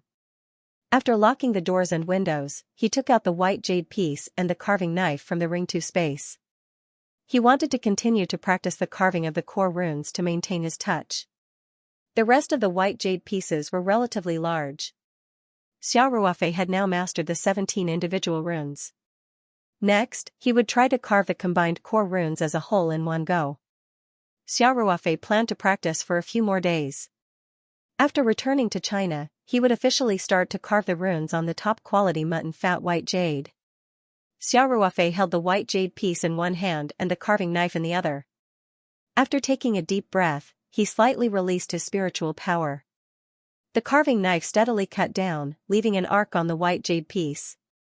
The angle of the arc and the subtle changes in depth were just right. Xiao Ruofei wielded his saber as if it was flying. The white jade fragments kept falling off, and mysterious runes appeared on the white jade fragments. Not long after, Xiao Ruofei lifted the carving knife and gently blew on the white jade piece. After all the debris was blown away, a complete rune appeared on the surface of the white jade piece. Xiao Ruofei sighed and said to himself, "The last stroke of the 8th rune is 1 millimeter deeper, and the arc of the 13th rune is not round enough." This was Xiao Ruofei's first time carving a complete set of core runes. In fact, this should be considered a success. Some small flaws were within the margin of error. However, Xiao Ruofei was obviously not satisfied with this. He had higher requirements for himself. After a short rest, Xiao Ruofei turned the white jade piece over and picked up the carving knife to continue his second practice. This night, Xiao Ruofei carved 4 sets of core runes, using 2 pieces of white jade. 3 of them had some small flaws, and only 1 set was close to perfection. Xiao Ruofei was not discouraged. He had mastered all the runes. The only thing he lacked was practice. He believed that after a few days of practice, plus the official carving day, he would definitely adjust himself to the best state. He should be able to carve the core runes that he was satisfied with. Xiao Ruofei put away the white jade piece and the carving knife. He carefully swept the debris together and put it all into the ring 2 space. Then, he went to take a shower and went to sleep. The next day, Liang Qichao took Xiao Ruofei to tour around. They first went to Sydney, which was more than 160 kilometers away. Most Huaxia people only knew about the Sydney Olympic Games and the Sydney Opera House. In fact, Sydney was the capital of New South Wales and the oldest city in Australia. It was an important economic, political, and cultural centre. In addition to the well-known Olympic Park and Opera House, there was also the world's most beautiful harbour, the Sydney Harbour, the Sydney Tower, which had a 360-degree panoramic view of Sydney without any blind spots, the historic Harbour Bridge, the Ocean World Aquarium, the Belmont Observatory, and so on. With Liang Qichao as a tour guide, Xiao Ruofei spent a day sightseeing in Sydney. He appreciated the colourful streets of Sydney, enjoyed the scenery on the cruise ship in Sydney Harbour, tasted the delicious food, and enjoyed the sun, sand, and waves on the beautiful Pacific coast. For the next few days, Liang Qichao took Xiao Ruofei to Hunters Valley. Hunters Valley was a famous tourist destination in Australia. It had many famous wineries and various entertainment projects. Tourists from all over the world came in an endless stream. Xiao Ruofei stayed at Paradise Farm and enjoyed the benefits of being close to the water. Naturally, he had a good time in Hunters Valley. Xiao Ruofei also experienced the classic hot air balloon ride in Hunters Valley. It was a wonderful experience to ride a hot air balloon and watch the sunrise from the sky. At 5 o'clock in the morning, Xiao Ruofei arrived at the gathering place as requested. After having breakfast with the same group of tourists, he took the tour company's car to the hot air balloon's takeoff point. The price of this ride was not cheap. Including the breakfast, it was almost equivalent to about 1,300 Huaxia dollars. However, with Xiao Ruofei's current wealth, he naturally did not care about such a small amount of money. As it turned out, the $1,300 was indeed worth it. Xiao Ruofei saw the most beautiful sunrise in his life. When the fiery red sun burst out from the horizon, Xiao Ruofei, like the other tourists, could not help but grab their SLR cameras and take pictures like crazy. From high up in the sky, one could directly see the fertile green land of Hunters Valley. Kangaroos could often be seen jumping on the green carpet-like land. The short 1-hour flight left an indelible impression in Xiao Ruofei's mind. Ever since Xiao Ruofei retired from the army, he had been busy. After solving the problem of survival, he had been developing his business around the relic scroll. This was the first time he had been able to completely relax. Xiao Ruofei stayed in Hunter's Valley for 4 days. He was ready to return to Huaxia the next day. Tang He's private jet had been parked at Sydney Airport for 3 days. Xiao Ruofei felt a little embarrassed if he continued to play. Today, Liang Qichao had only arranged one thing, which was to visit West Winery in Hunter's Valley. West Winery was adjacent to Wonderland Farm. Xiao Ruofei's visit was not only to visit his neighbor, but also to experience Australia's wine culture. Hunter's Valley was the birthplace of Australia's wine.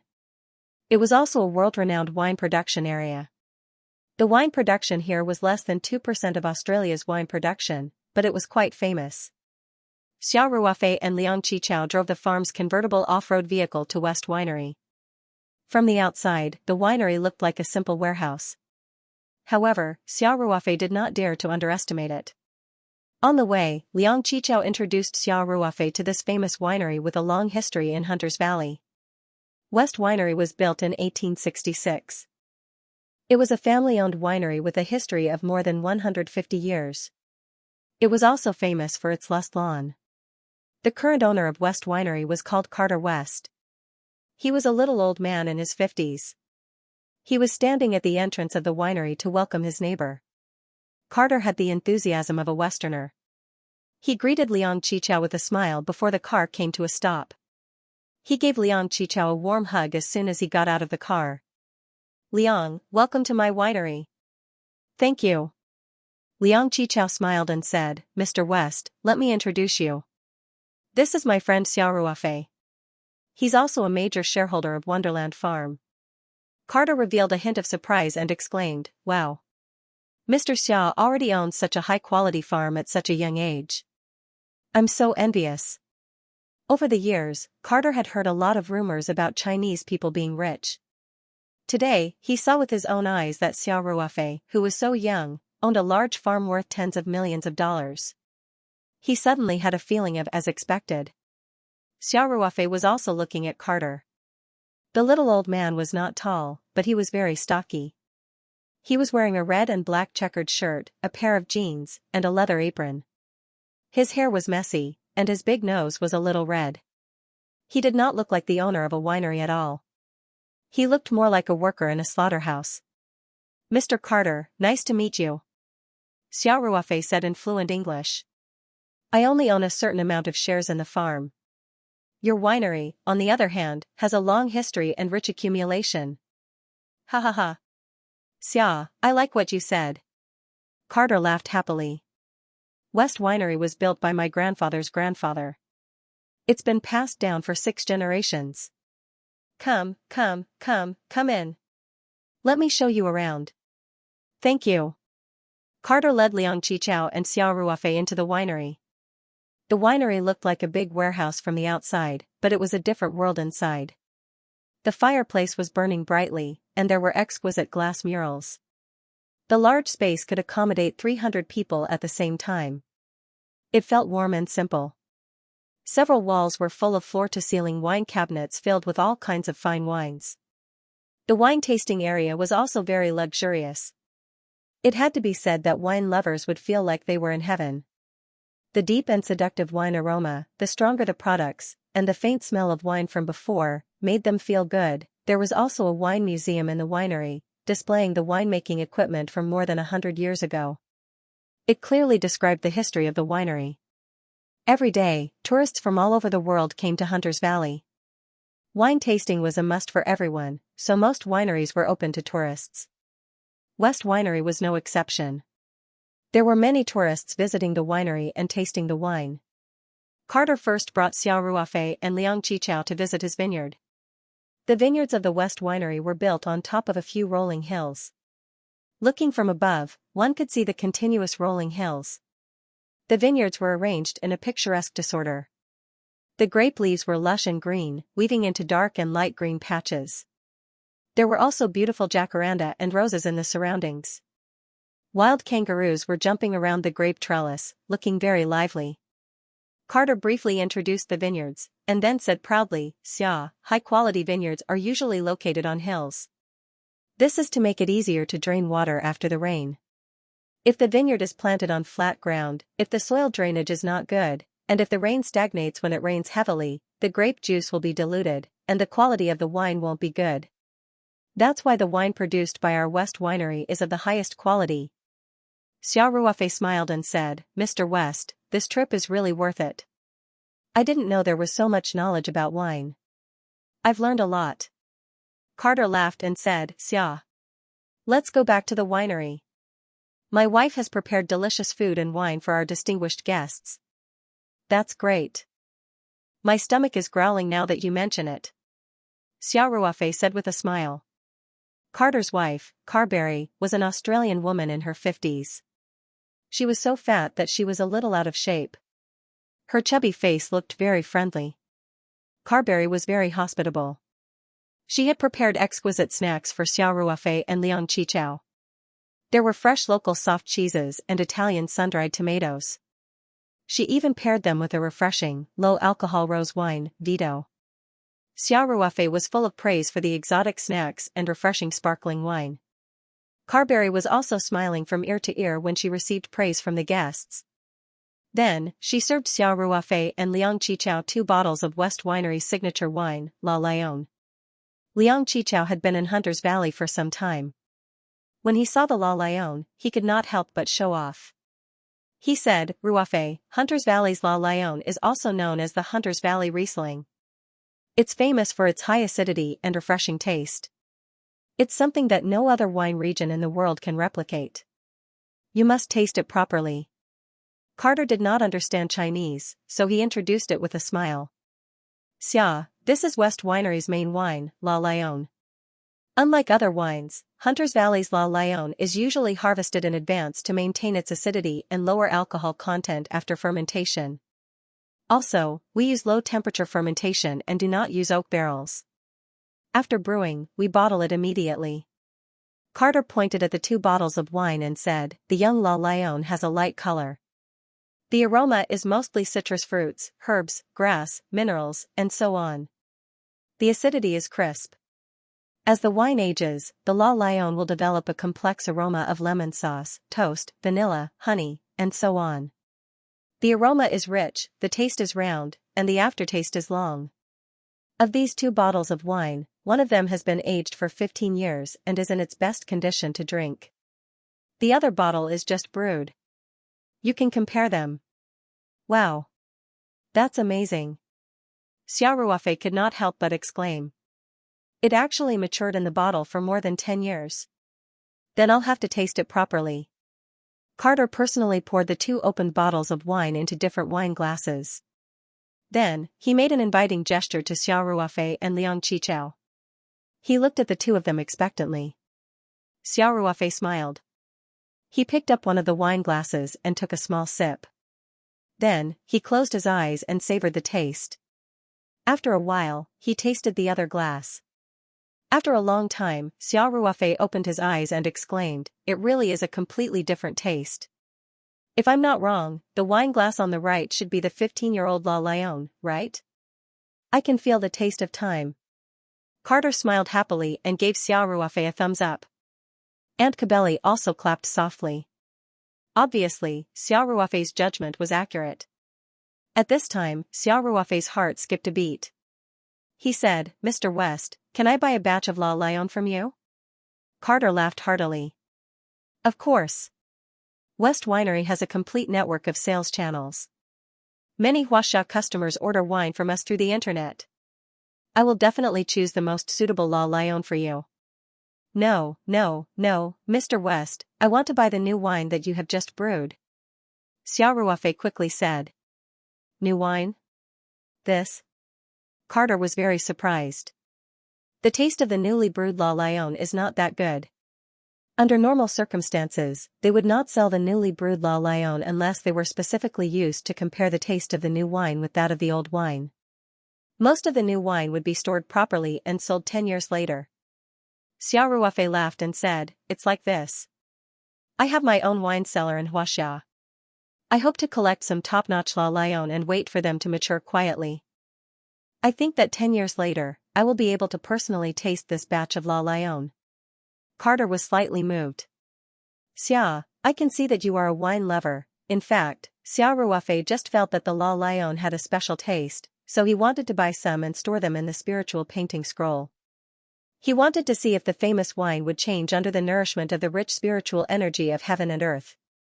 Therefore, Xia Ruofei naturally wanted to choose the newly brewed wine. Wine that had been aged for more than 10 years would have matured in the bottle. The effect of the spiritual energy of the space would definitely not be as good as the new wine.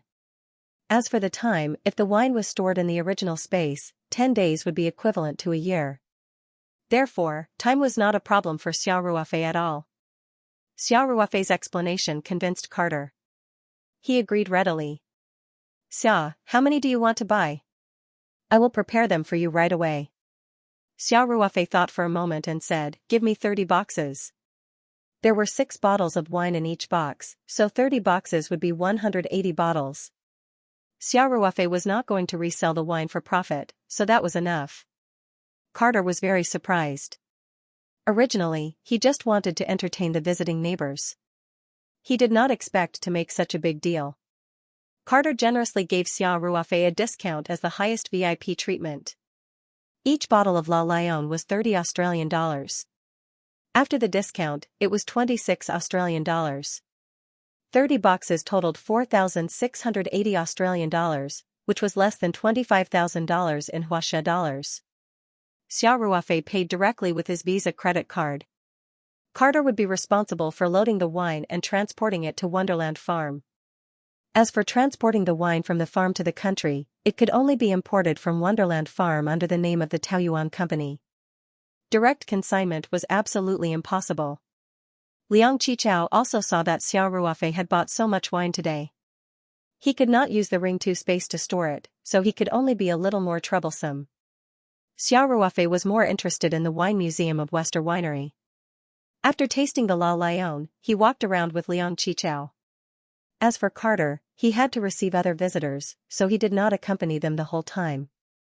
Just as Xia Ruofei was reading the text introduction on the metal nameplate with great interest, a surprised voice came from behind him. When Xia Ruofei heard the voice, he found it familiar. He straightened up and turned around. He couldn't help but widen his eyes in surprise. Standing not far behind him was a beautiful blonde girl, with a pair of blurred blue eyes that revealed a look of joy. This person was Monica Grasso, the heir of the Grasso family in Italy. Xia Ruofei met this beautiful foreign girl when he attended the truffle auction in Xianxia City. Today, Monica was wearing a black shirt with straps. The cleavage on her chest was faintly discernible under the straps. Her exposed skin revealed a wheat-colored luster. She looked very sexy and charming. A pair of ordinary blue bell-bottom jeans accentuated her slender legs and slender waist to the fullest. Under her light brown cowboy hat was her long blonde hair. There was a hint of wildness in her casual appearance. What a sexy and seductive cowboy girl. Liang Qichao couldn't help but exclaim in his heart. Monica. Xia Ruofei couldn't help but exclaim in surprise. Monica didn't expect to meet Xia Ruofei in Australia. When Xia Ruofei turned around, she confirmed that she didn't recognize the wrong person. Her beautiful face couldn't help but reveal a charming smile. A few months ago, after Monica met Xia Ruofei in Xianxia, this Asian guy left a deep impression on her. Xia Ruofei gave her a mysterious feeling. He could take out so many truffles at the auction, and each of them was top quality. This kind of strength was slightly inferior to the Grasso family with a long history of truffles. However, his company was unknown. What also left a deep impression on Monica was Xia Ruofei's strong physique. The first time they met was in the hotel's gym. Xia Ruofei ran for more than 2 hours at the speed of 13 kilometers. He directly crippled Blake, who was secretly competing with him. And after getting off the treadmill, Xia Ruofei acted as if nothing had happened. Even now, Monica could still clearly remember the thin layer of sweat on Xia Ruofei's forehead at that time. His body was filled with the scent of male hormones that made her intoxicated. Before Xia Ruofei left Shin City, Monica had lunch with him. At that time, the two also talked about the cooperation between the Taoyuan company and the Grasso family in truffle sales.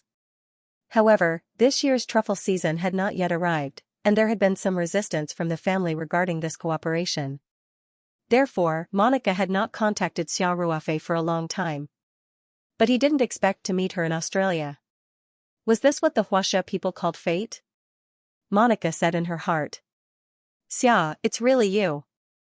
Monica walked up and smiled sweetly. This is really unexpected. Xiao Ruofei chuckled. Monica, as far as I know, Hunter's Valley isn't a traditional production area for truffles, and it's not the truffle-producing season now. Why did you suddenly come to Australia? Monica giggled. Is work the only thing left in my life? Xia, I'm here for a vacation. What about you? Are you here for a vacation too? Xiao Ruofei shrugged and said, on the contrary, I'm here for work. So, your company's business has expanded to Australia? Monica was slightly surprised. More or less. Xiao Ruofei smiled and said, I've invested in a farm in Australia. It's right next to West Winery. Monica's sexy mouth suddenly turned into an O shape, and her beautiful blue eyes revealed a look of incomparable surprise. The high-quality farms in Hunter's Valley are expensive. Monica said. Xia, it seems that your business has developed very smoothly after not seeing you for a few months.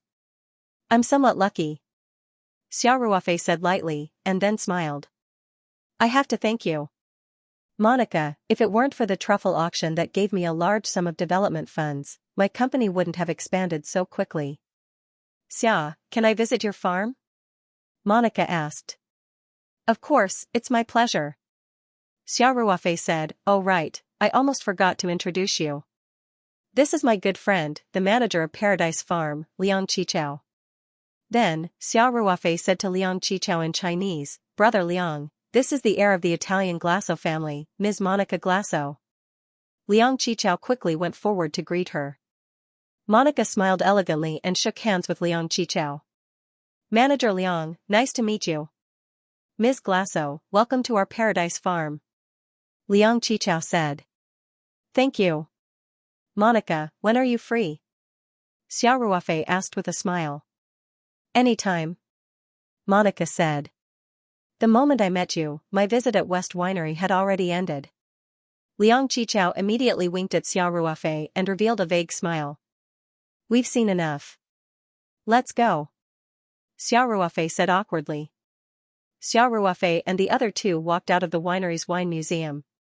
At this time, Carter and his wife were receiving another group of visitors.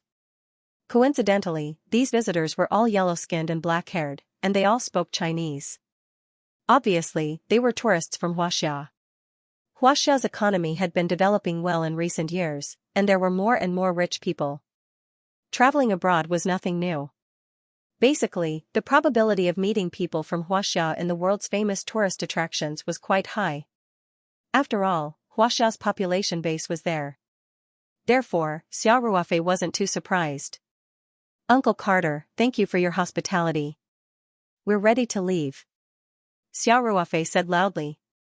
Carter heard him and quickly called out, Xia, wait a minute. Xiao Ruofei didn't know what was going on, but he still stopped in his tracks. He saw Carter jog all the way back, and then quickly came out with 3 bottles of wine.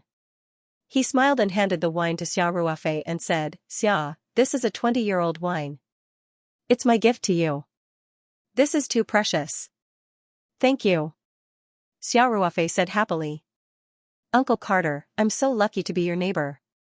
Carter laughed heartily and said, Xia, you're welcome to come to my winery to taste wine in the future. Of course.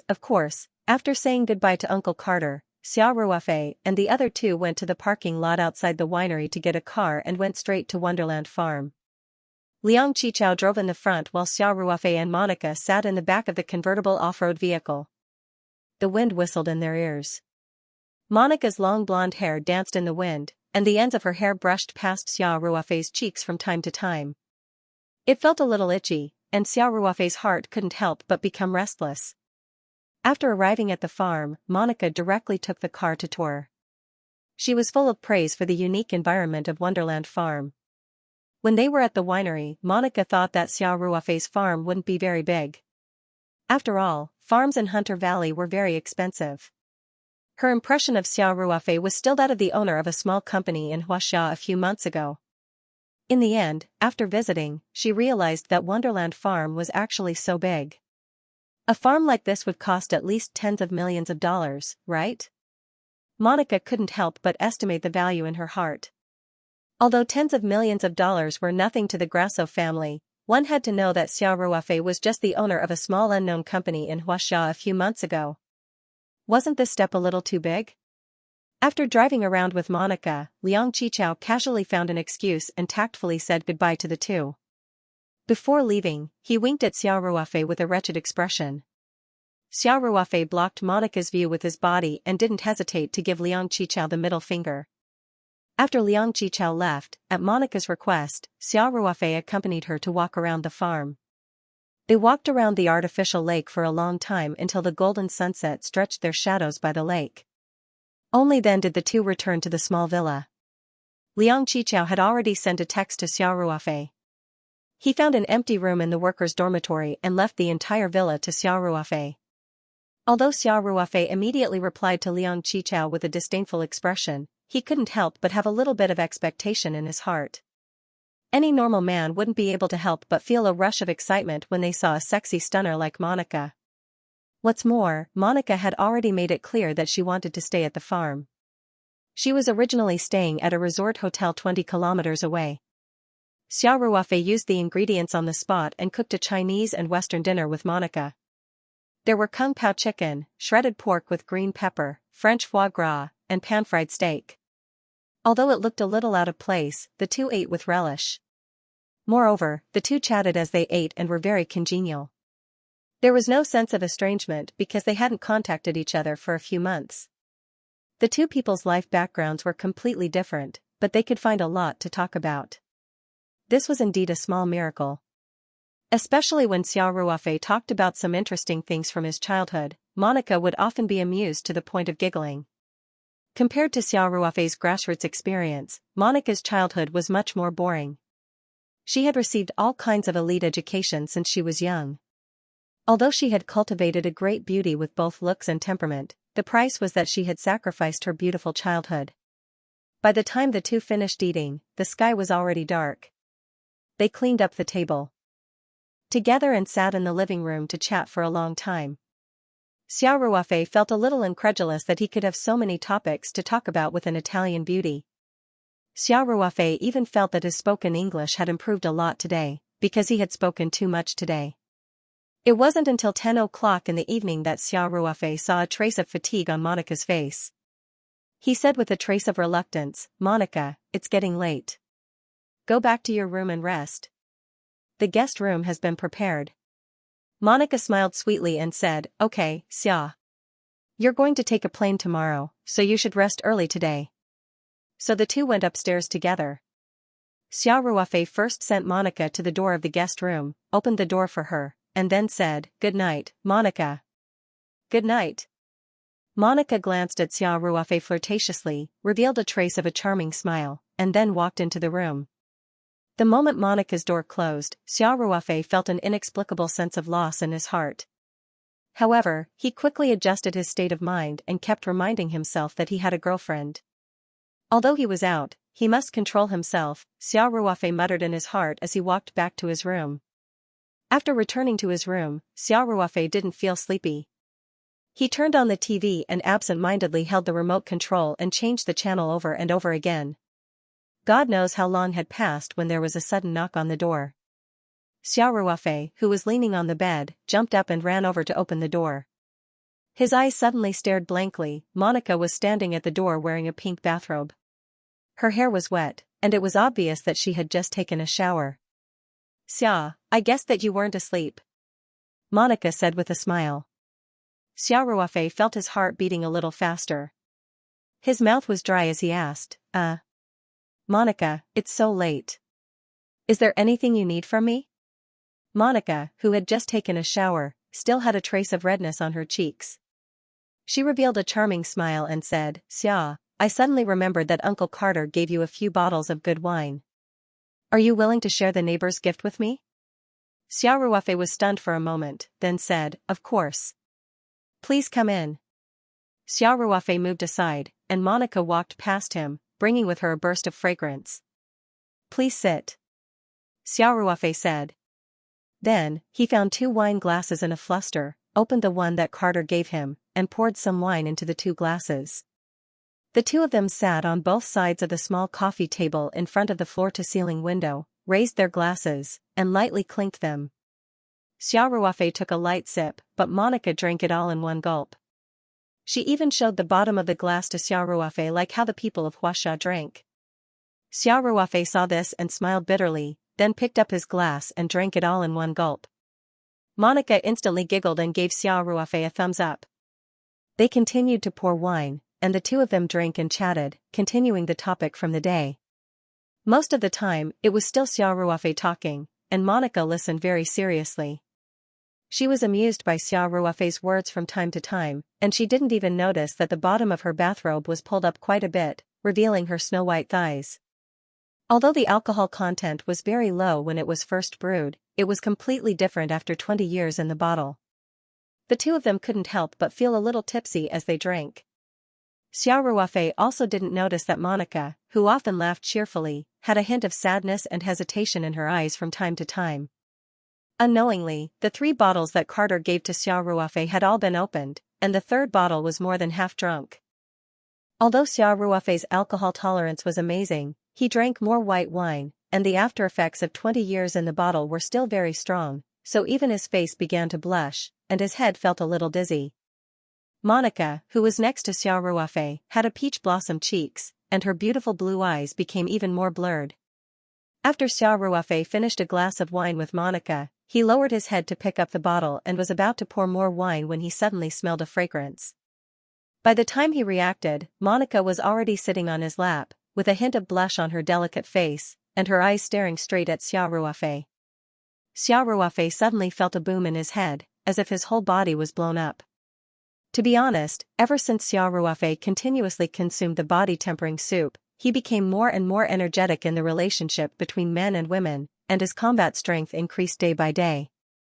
Moreover, he and Ling Xianxia didn't stay together forever, and they only met occasionally to talk about their yearning, so Xiao Ruofei was more or less suppressed in this aspect.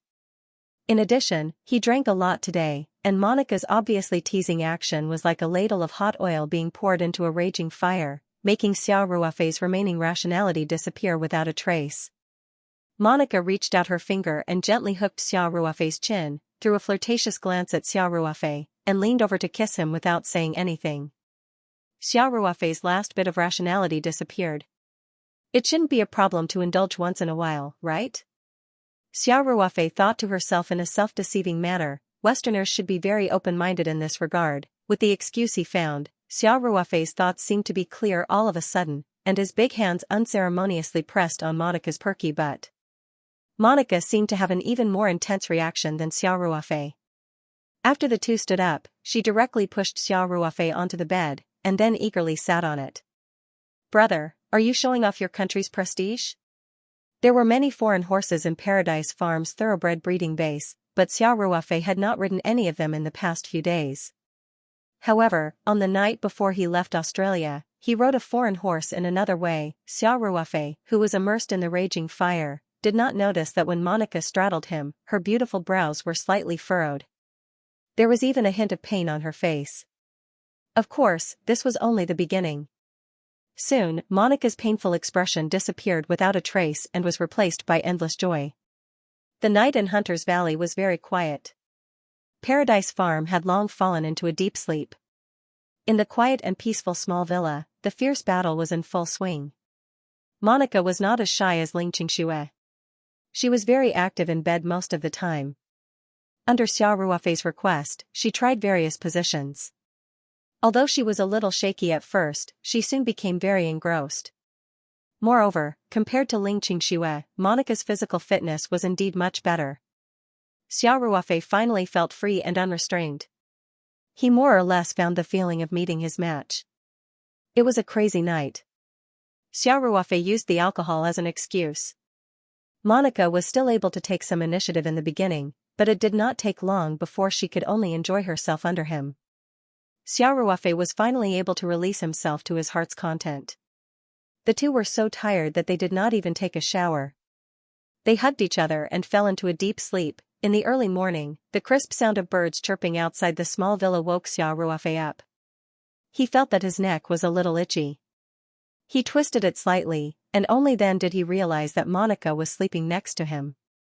She was sleeping comfortably in his arms with a satisfied smile on her face. Xiao Ruofei's head hurt slightly. This was a normal reaction after a hangover. He could not help but reach out and rub his temples. There was a complicated look on his face. At this time, Xiao Ruofei completely recalled what happened last night. In fact, he was not so drunk that he lost consciousness. The reason why everything happened last night had a lot to do with the restlessness in his heart. Naturally, he wouldn't let the wine take the blame. After extreme pleasure, there was more or less a sense of emptiness. At the same time, there was also a trace of guilt. This kind of feeling was very complicated. Without a doubt, Monica was a very attractive woman. Every inch of her skin was filled with seduction. Last night's sexual intercourse was also the most perfect experience Xiao Ruofei had in his life. However, Xiao Ruofei asked himself honestly. Although he had a good impression of Monica, it was far from love. Yesterday, when they rolled around in the sheets, most of it was because of lust. Therefore, Xiao Ruofei naturally felt a sense of guilt. There were feelings for both Ling Xianxia and Monica.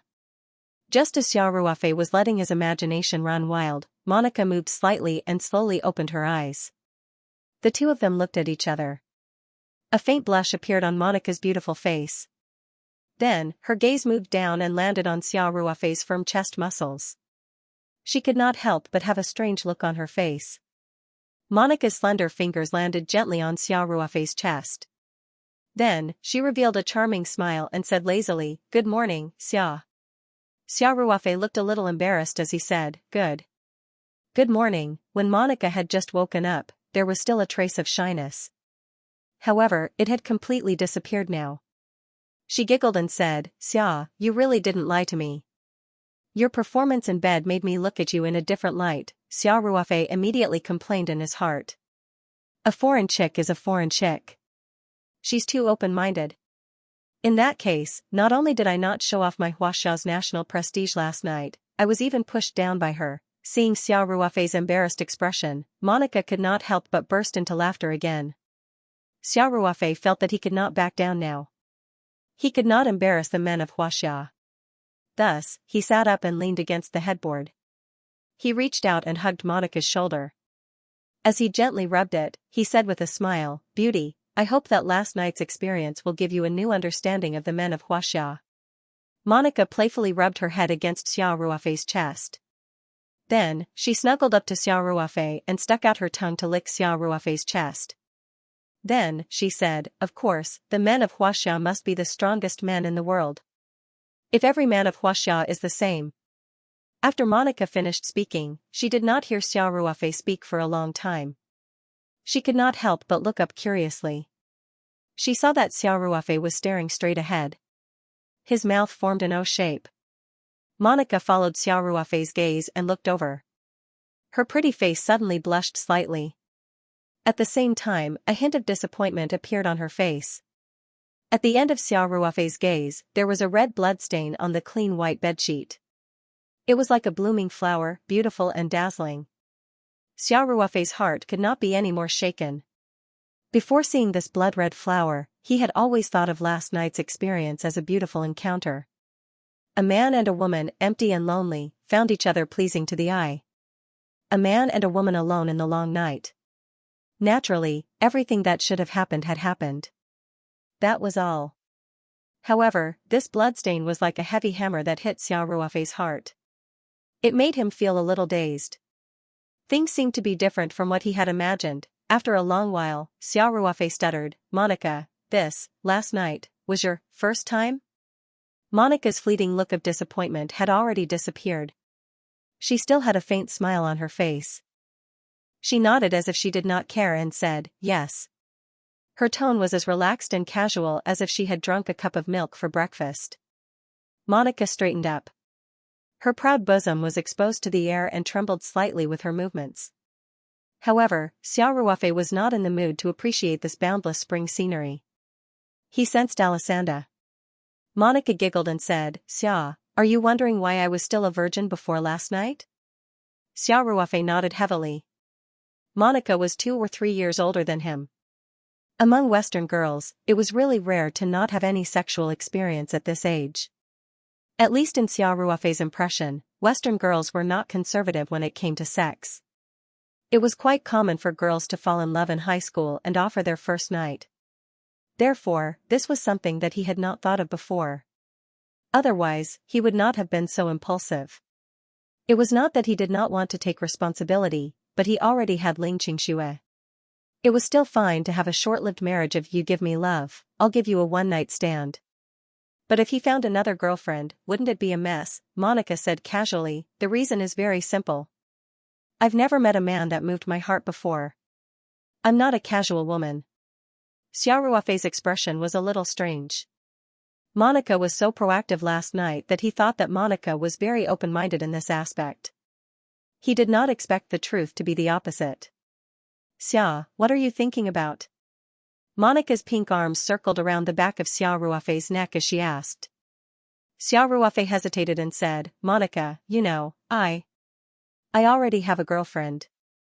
"Uh-huh." Monica shrugged and asked, "So?" Xiao Ruofei considered his words and said, "So I'm really sorry about what happened last night." "If I knew that you were a virgin," Monica interrupted Xiao Ruofei's words and said, "Stop. Xia, why are you apologizing? We enjoyed a good night, didn't we?" "Of course, you're a very charming girl." Xiao Ruofei said without hesitation, "Every inch of your skin is fascinating." Monica smiled happily and said, "Thank you for the compliment. You're also the strongest man I've ever seen in bed. Of course, until now, I've only tried it with you." Xiao Ruofei couldn't help but smile bitterly. Monica said with a grin, "Xia, I know what you're worried about. In your hometown, if you get a girl's first night, you have to be responsible for her and even marry her, right?" Xiao Ruofei smiled awkwardly and said, Actually, not everyone is like that, but the education I received is indeed like that." Monica giggled and said, "Okay. Xia, you can rest assured, because I'm not a Huaxia girl, and I've never planned to get married. I just want to enjoy the moment, it's that simple." To be honest, Xiao Ruofei did feel a little relieved after hearing this, but at the same time, he felt a little disappointed. However, Monica didn't give Xiao Ruofei more time to think. She wrapped around Xiao Ruofei's body like a water snake and said, "Xia, don't you think that the time in the morning is very precious? Instead of talking about the problem of first night, why don't we?" Monica's tongue almost touched Xiao Ruofei's earlobe, and that itchy feeling made the fire in Xiao Ruofei's lower abdomen start to stir. However, Xiao Ruofei still had a trace of rationality. He dodged to the side a little, and then said hesitantly, "Monica, can your body take it? You just..." Monica bit her lower lip with her pearly white teeth and showed a trace of unwillingness. She snorted and said, "Xia, you're underestimating me." After that, Monica turned over and pressed down on Xiao Ruofei's body. She licked her lips gently with her tongue, and her slender fingers gently brushed Xiao Ruofei's chest, and then all the way down. Early in the morning was the time when one's energy was the most vigorous. Being teased by a peerless beauty like this, Xiao Ruofei's little brother immediately stood up straight and saluted. Monica showed a trace of a proud smile, and then, under Xiao Ruofei's surprised gaze, she slowly sat down on her own initiative. Her beautiful brows furrowed slightly for a moment, and then she let out a soul-stirring moan. Xiao Ruofei couldn't hold it in anymore. He muttered in Chinese, "Last night, your brother was pushed down by you, and you want to do the same thing again today? No way." So, he gently pulled Monica's hand, and Monica immediately lay on Xiao Ruofei's body involuntarily. Xiao Ruofei hugged Monica tightly, turned over easily, and pressed her heavily under his body, and wantonly ravaged her. Monica's cheeks were flushed, and her eyes were tightly shut. Her pearly white teeth gently bit her lower lip, and soon she let out a series of low moans that made one's blood boil. After a fierce battle, the two of them finally climbed to the peak of bliss together. Monica lay on the bed like a puddle of mud, panting and saying, "Xia, you're amazing. Do you admit defeat? Xiao Ruofei's breathing was a little rapid, and there was a layer of fine sweat on his body. He had consumed a lot of energy in the bed just now, but of course, he once again enjoyed the incisive pleasure. I admit defeat. Monica said softly, and then rolled her eyes at Xiao Ruofei flirtatiously, and said, Xia, if I remember correctly, your flight is in the morning. Xiao Ruofei also came back to his senses. He suddenly sat up, raised his hand to look at his watch, and then said with a sigh of relief, Captain Johnson applied for the flight to take off at 11 o'clock in the morning. There are still nearly 3 hours, enough for me to get to Sydney. Although there was enough time, the two obviously didn't have time to be more intimate. They took a bath together in the bathroom. If it weren't for the flight, Xiao Ruofei definitely wouldn't have been able to resist taking Monica on the spot again. This little vixen was really too seductive. After washing up, changing into clothes, and packing their simple luggage, Xiao Ruofei and Monica walked out of the room together. The two went downstairs side by side, and saw that Liang Qichao was already waiting in the living room. When Liang Qichao saw the two coming downstairs, an ambiguous smile appeared on his face. Xiao Ruofei was of course a little embarrassed, but Monica giggled and hugged Xiao Ruofei's arm, graciously greeting Liang Qichao. Liang Qichao had already prepared a simple breakfast, and Xiao Ruofei and Monica quickly finished eating together. Then, they took the Mercedes-Benz that Liang Qichao had prepared and left Fairyland Farm. On the way back to Sydney from Fairyland Farm, they would pass by the resort hotel that Monica had booked. The car drove for about 20 minutes, and they arrived at the resort hotel. Monica opened the door and got out of the car. Xiao Ruofei also got out from the other side. He accompanied Monica for a few steps in the direction of the hotel and said, Monica, I'll send you here. See you again if fate wills it. Monica nodded with a smile and said, Xia, I think I will miss your body. Xiao Ruofei nodded and said, that's what I want to say too. Goodbye. Goodbye. Xiao Ruofei waved at Monica. Monica walked a few steps forward and then turned back. She leaned close to Xiao Ruofei's ear and said softly, Xia, you've caused me a lot of trouble this time. Xiao Ruofei was confused and asked, what's wrong? Monica giggled and said, you're stronger than a bull in bed. Compared to you, all the men I know are weak chickens. How can I have sexual interest in other men in the future? Xiao Ruofei was stunned and asked, wasn't it your first time last night? Monica shrugged and said, but I've seen a lot of movies. You're countless times better than those professional male leads. I think if you act in it, you'll definitely be popular all over the world. Xiao Ruofei didn't know whether to laugh or cry. He didn't know if he should be proud of this. This sounded like a compliment, but why did I feel so strange? Monica saw Xiao Ruofei's expression and couldn't help but giggle. She breathed in Xiao Ruofei's ear and said, so I've decided to follow the example of the women in Huaxia. I'll keep my chastity for you for the time being, unless there's a man stronger than you who can move my heart. Xiao Ruofei said confidently, Monica, then you'll definitely be alone. I'm sure. Monica giggled and said, I can call you when I need you. At most, I'll reimburse you for the return flight to Italy. Then wouldn't I be a call boy? Xiao Ruofei deliberately made a depressed expression and said. Monica giggled and asked, are you willing? Xiao Ruofei said seriously, okay. Although I really want to say that I'm not willing, but in reality, this is possible. To be honest, when Monica said, keep your chastity, Xiao Ruofei felt a sense of accomplishment in his heart. Although he didn't have the traditional male chauvinism, he definitely couldn't stand the woman who had sex with him in another man's bed. Of course, he didn't have any status with Monica, so he couldn't ask Monica to do anything. But if Monica took the initiative to say it, then it was different. Monica kissed Xiao Ruofei lightly on the cheek and said, Xia, goodbye. Goodbye, Monica. Xiao Ruofei said. He watched as Monica turned around and walked further and further away. He felt a sense of loss in his heart. Ruofei, you're really something. Liang Qichao leaned against the Mercedes-Benz with a cigarette in his hand.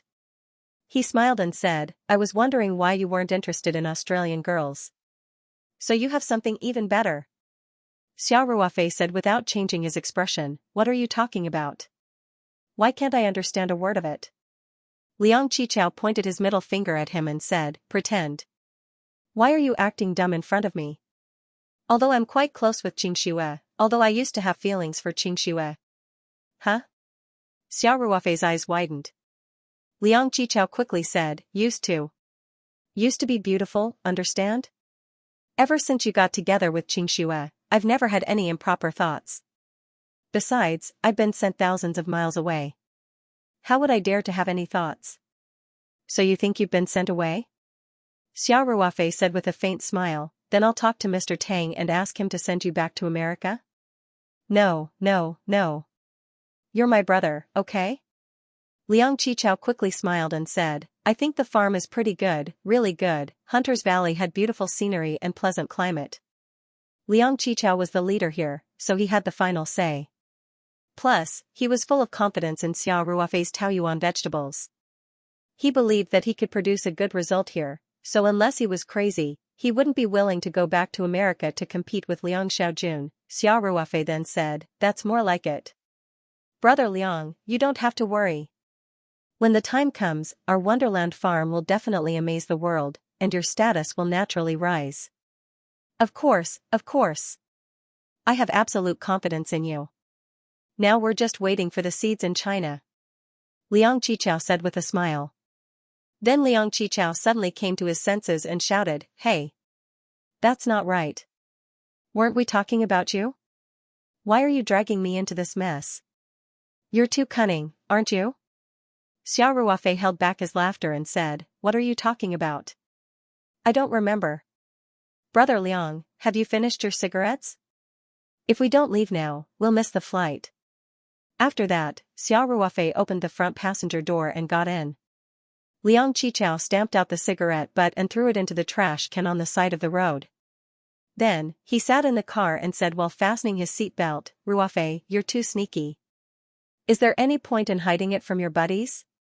Even a fool can tell what's going on between you and Monica, okay? Xiao Ruofei pretended to be confused. What can happen to us? Weren't they just friends? Didn't I tell you yesterday? We met last time in Shin City. Anyway, Liang Qichao didn't see Xiao Ruofei and Monica in bed with his own eyes.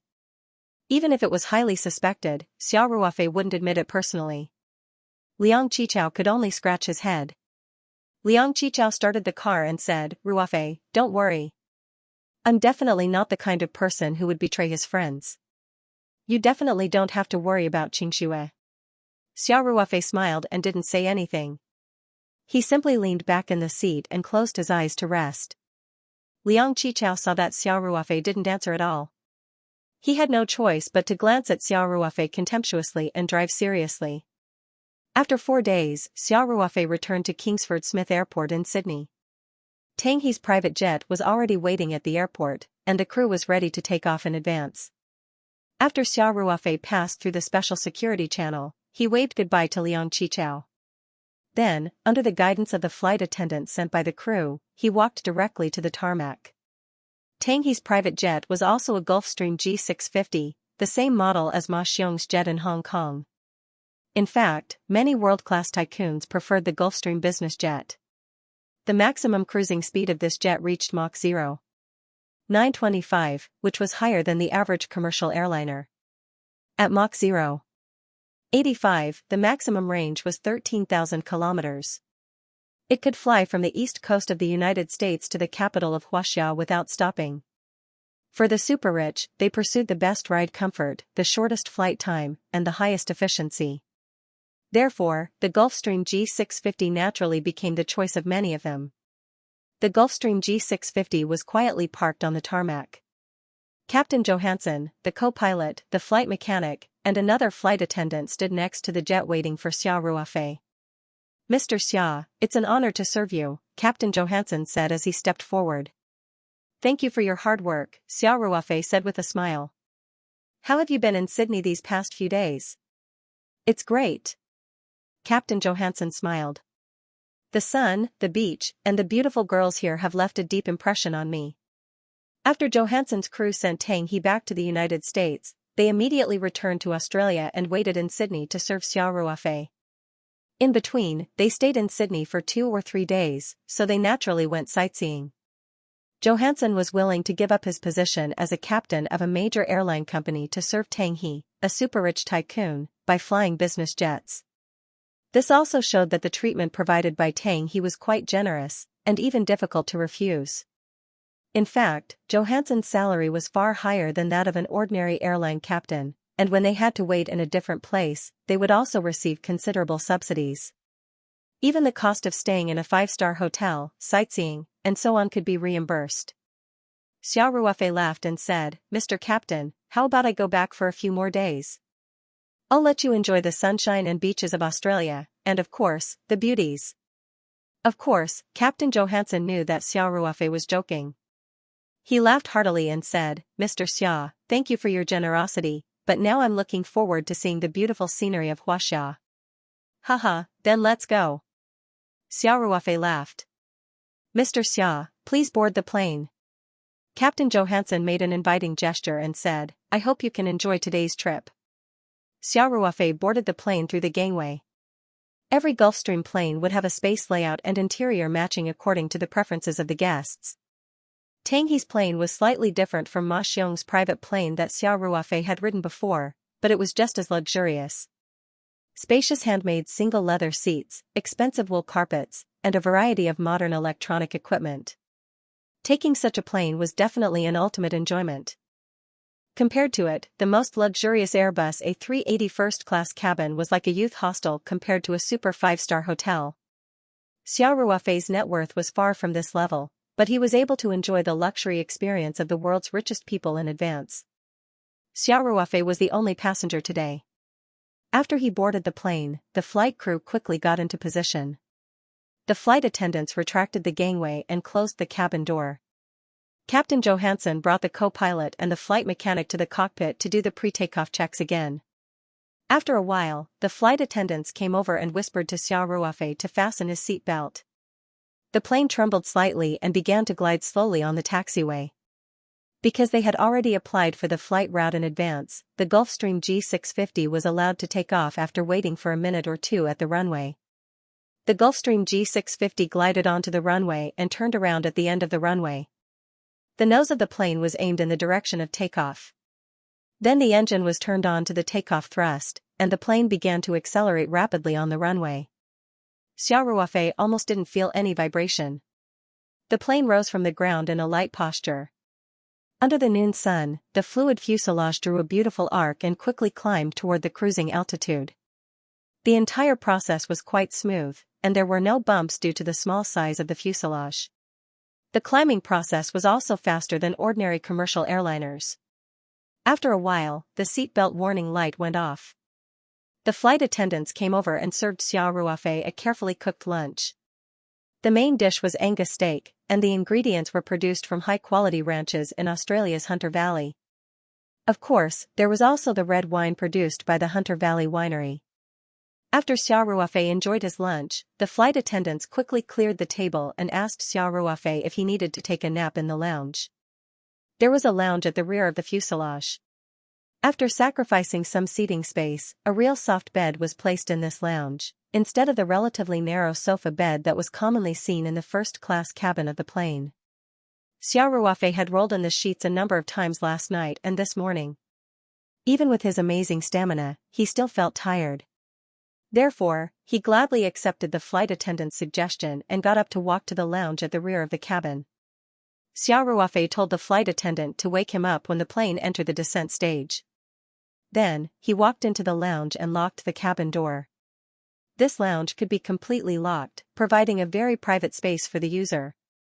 Xiao Ruofei closed all the portholes in the lounge, dimmed the lights, took off his jacket, and lay on the bed.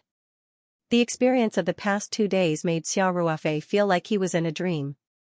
He actually rolled in the sheets with a foreign girl that he had only met a few times, and he seemed to be a little addicted. At least in terms of sensory stimulation, Monica was more pleasing to Xiao Ruofei than Ling Qingxue. Xiao Ruofei felt that his relationship with Monica was a bit complicated.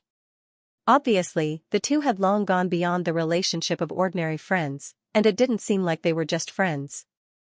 Didn't Monica say that she would keep her virginity for him? And since he knew that he took Monica's first night, Xiao Ruofei's feelings towards Monica seemed to have changed a little.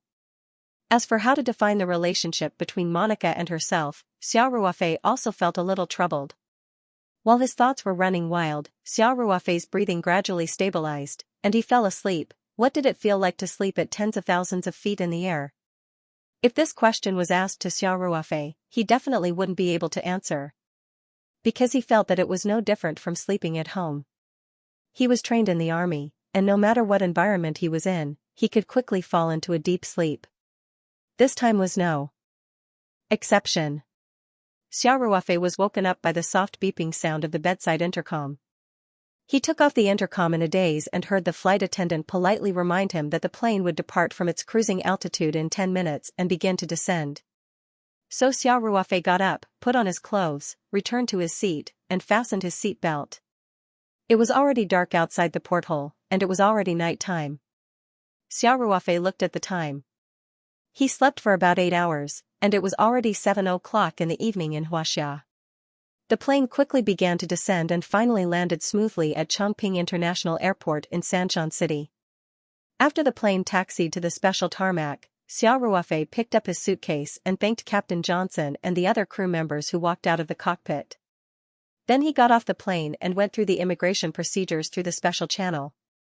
As for Captain Johnson's crew, they will be staying in Sanshan City for one night and will fly back to the US tomorrow morning. Of course, Xingbang Group had a branch in Sanshan City, and Xiao Ruofei did not need to worry about the arrangements for the crew. When he walked out of the airport, Lei Hu was already waiting for him in his Mercedes-Benz. Before Xiao Ruofei returned to China, he had informed Feng Jing of his schedule and asked her to arrange for someone to pick him up from the airport. "Brother Xia."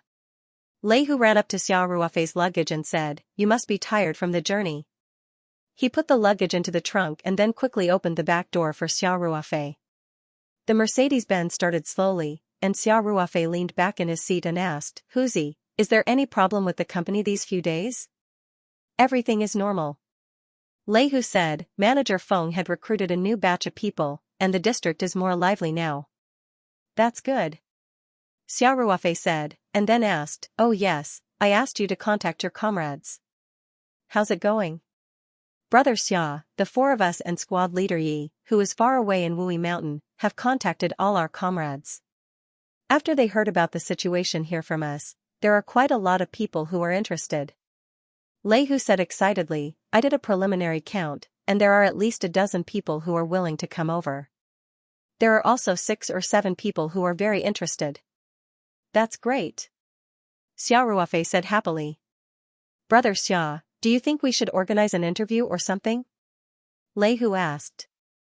"There seems to be too many people," Xiao Ruofei smiled and said, "as long as they are retired from our old troops, especially the special forces, I will accept as many as they are willing to come.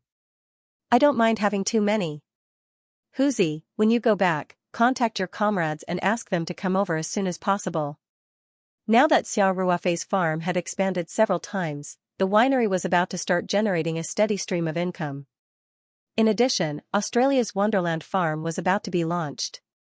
Soon, his business would welcome a spurt of development. Now, it seemed that more than 20 security guards were a little too much, but soon, he would have to worry about hiring more people. In the future, when he opened up his business, these highly qualified retired soldiers would become the backbone of the security guards. They might even be sent overseas to work, Lei Hu said happily. "Okay. Thank you, Brother Xia." Lei Hu was more than happy to have so many comrades gathered together. When those comrades arrived, they would be able to form 2 standard platoons. It would be even more like when they were in the military. After Xiao Ruofei chatted with Lei Hu for a while, he took out his phone and sent a WeChat message to Ling Qingxue to let her know that he had landed safely. After that, he sent a WeChat message to Liang Qichao. Finally, he thought about it and sent a message to Monica. The content was very simple. "Monica, I have returned to Huaxia." Monica quickly replied. It was an emoticon made up of many symbols, but it could still be seen at a glance. It was a little person standing, and another little person was kneeling in front of him with his head stretched forward. Wasn't this posture from this morning? Xiao Ruofei couldn't help but exclaim in his heart, "This little devil." Then, he hurriedly deleted the message completely and destroyed the evidence. Then, he raised his head guiltily. Fortunately, Lei Hu was still focused on driving and didn't notice the awkward expression of his boss in the back seat. It was almost 8 o'clock in the evening when he returned to the farm. Xiao Ruofei went straight to the villa. After sleeping on the plane, he was very energetic. After taking a shower, he lay on the bed and chatted with Ling Qingxue for a while.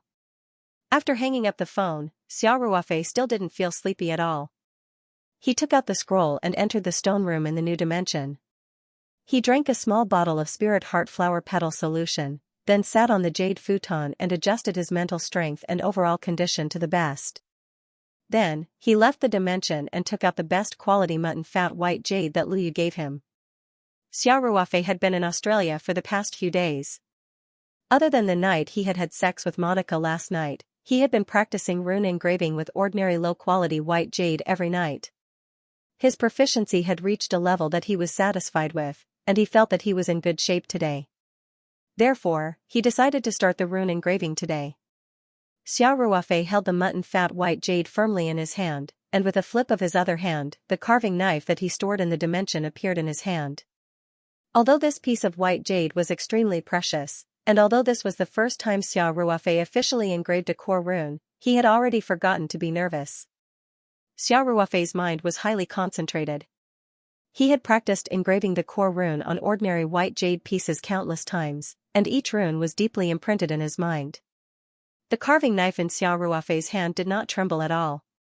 When the first cut was made, the angle, depth, and direction were all extremely accurate. The carving knife effortlessly rolled up the jade pieces and separated them to the two sides of the rune mark. Every single rune had to be completed in one stroke, and there was no room for pause. Therefore, Xiao Ruofei's wrist turned slightly, and the carving knife drew a mysterious arc and turned to the other side. He constantly released his spiritual power, and along the tip of the carving knife, he constantly sensed the subtle changes on the surface of the white jade. Hook, spin, pull, Xiao Ruofei completed the first rune in one go. There was not the slightest deviation and it was almost perfect. He took a breath, and then blew away the jade pieces on the surface of the rune. He stretched out his hand and rubbed it for a while. After resting for about half a minute, he picked up the carving knife again, found the relative position, and cut without hesitation. The second rune, the third rune. More and more jade pieces fell on the table, and the smooth surface of the top-quality white jade began to show more and more mysterious traces that seemed to contain the truth. Xiao Ruofei's forehead began to sweat slightly. When one's mind was highly concentrated, the consumption of energy was also very large. However, his hand holding the carving knife was as steady as before, and his eyes were still as calm as an ancient well. More than an hour passed. Xiao Ruofei's carving knife drew a curved line, and then gently flicked it, leaving a perfect arc on the shallow surface. He let out a long breath. This was the last stroke, and also the most difficult one. Now, all 17 individual runes had been completely engraved.